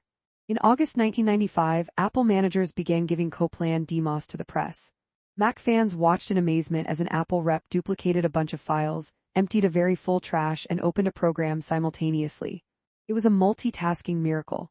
Coplan's 1996 budget, $250 million, funded an army of 500 engineers. But by WWDC in May, the whole thing was sinking under its own weight. As various departments bombarded software VP Dave Nagel with feature requests, Coplan began to look unfinishable. Coplan was still just a collection of separate pieces, each being worked on by a different team, with what appeared to be an innocent expectation that it would all somehow miraculously come together, Emilio says. But it wasn't, and it wouldn't. Shortly after WWDC, Emilio announced another corporate restructuring. Now Apple would focus on 4 product groups: Macintosh, information appliance products, printers and monitors, and alternative platforms like CHRP. In July, Emilio found his permanent CTO, Ellen Hancock, who'd worked with him at National Semiconductor and had spent 28 years at IBM before that. Her first assignment, solving Copland. Product managers spent several hours showing her what they had. Hancock was stunned to discover that Copland wouldn't even offer the holy grail full memory protection. Continuing with the project seemed nuts. It was time for a mercy killing.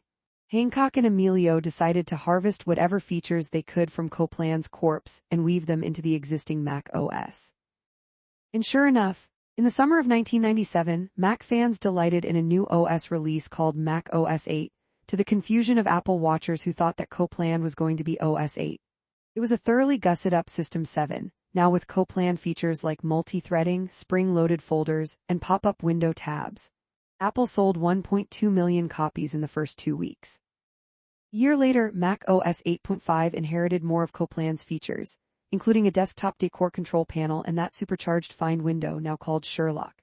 In 1999, Mac OS 9 would get those user accounts where you logged in with a name and password. But in 1996, Hancock and Emilio were no closer to fixing the fundamental problem. The Mac didn't have a stable OS, and they were running out of time and options. Starting over, writing a new OS from scratch would take years. Licensing an existing OS and trying to make it run on the Mac Sun Solaris, for example, would be a technical nightmare. Emilio even called Bill Gates about adapting Windows NT, Microsoft's corporate OS, for the Mac. Gates was thrilled and vowed to put hundreds of engineers on the project. But Apple's engineers didn't just find the proposal distasteful. The technical contortions needed to get Windows to run on the Mac were too daunting to be practical.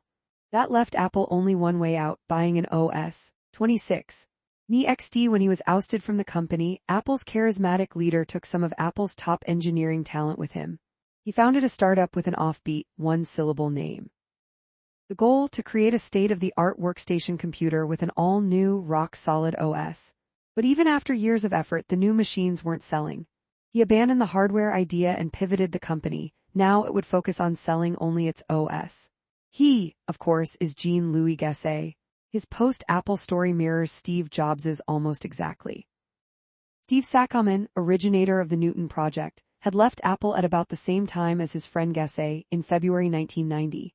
Over the summer, they discussed how unhappy they'd become with the complicated layers of hardware and software silt the Mac had accumulated. As Gasset puts it, "Surely we could come up with a simpler, cleaner architecture, a more agile personal computer." They decided to go into business together. Gasset proposed calling their new venture United Technoids Inc., UT for short.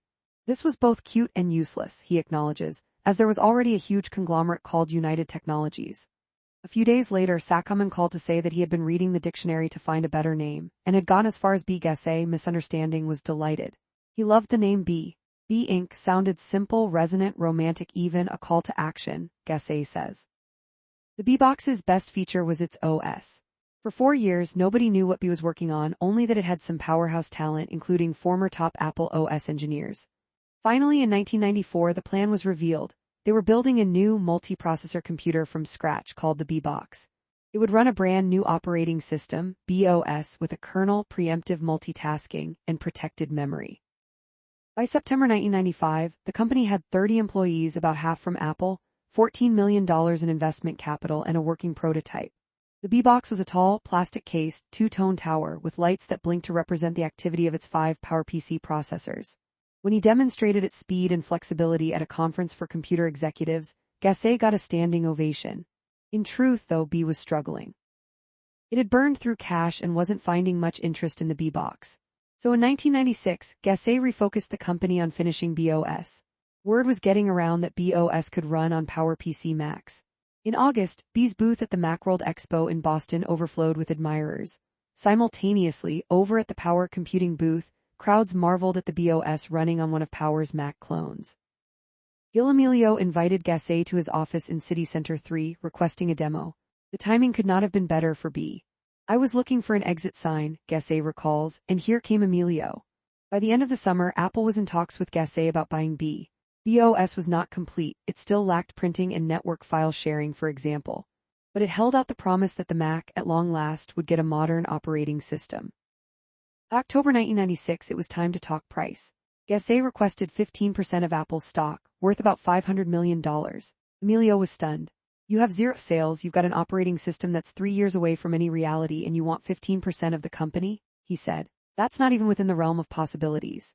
Gassé's price dropped to $300 million. Amelio's offer went up to $125 million. Rumors swirled. The press went nuts. Gassé countered with $275 million. Amelio came up to $200 million. And as December approached, that's where the deal stood. NeXT calls when Steve Jobs founded NeXT in 1985, he had no baggage. He could operate without interference from executives who had no taste. He could handpick his engineers, executives, and designers. He hired Hartmut Esslinger to design NeXT's first computer, a striking black cube, 1 foot on a side.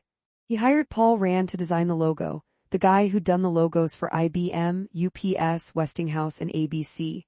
Rand charged $100,000, no changes permitted. But starting from scratch was a more massive project than anyone had imagined.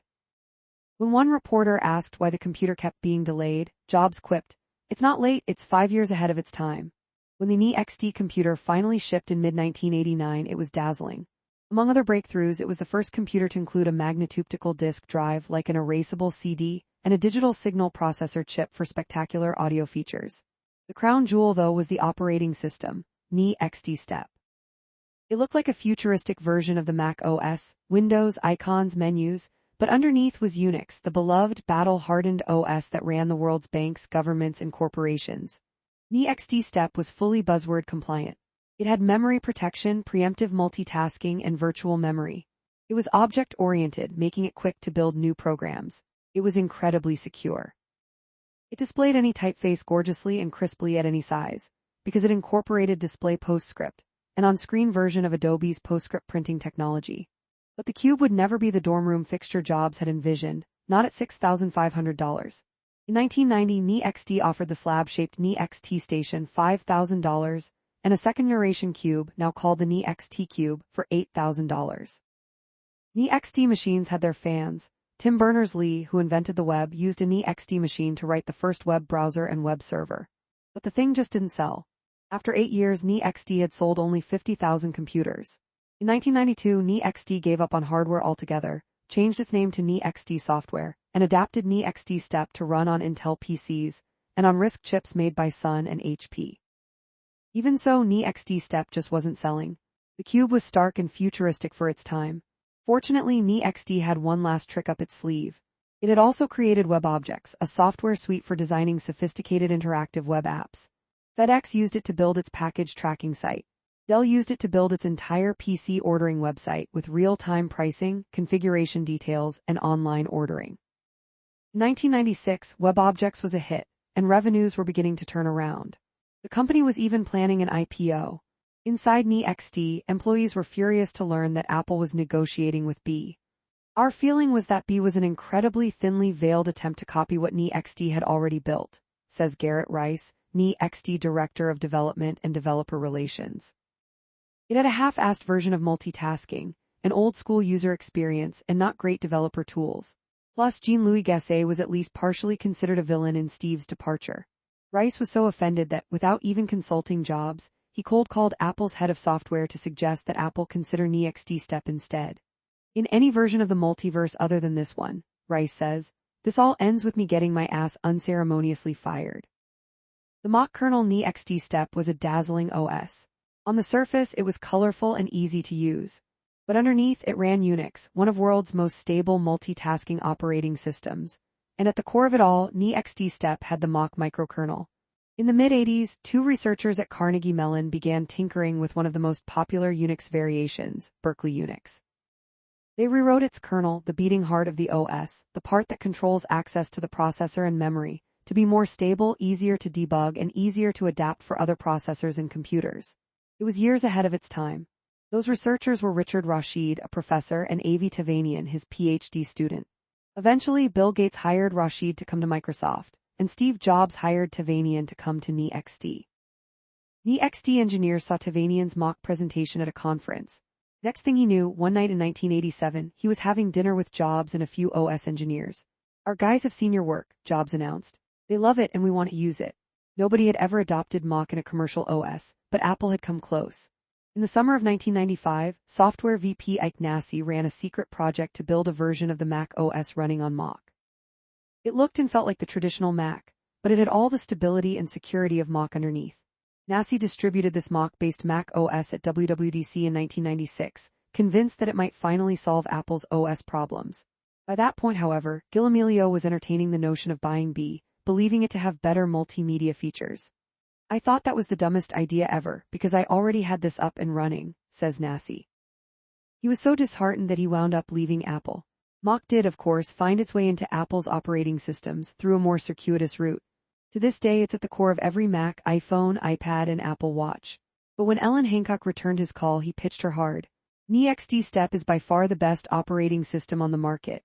It's multitasking, multi-user. It has a user experience built by ex-Apple people.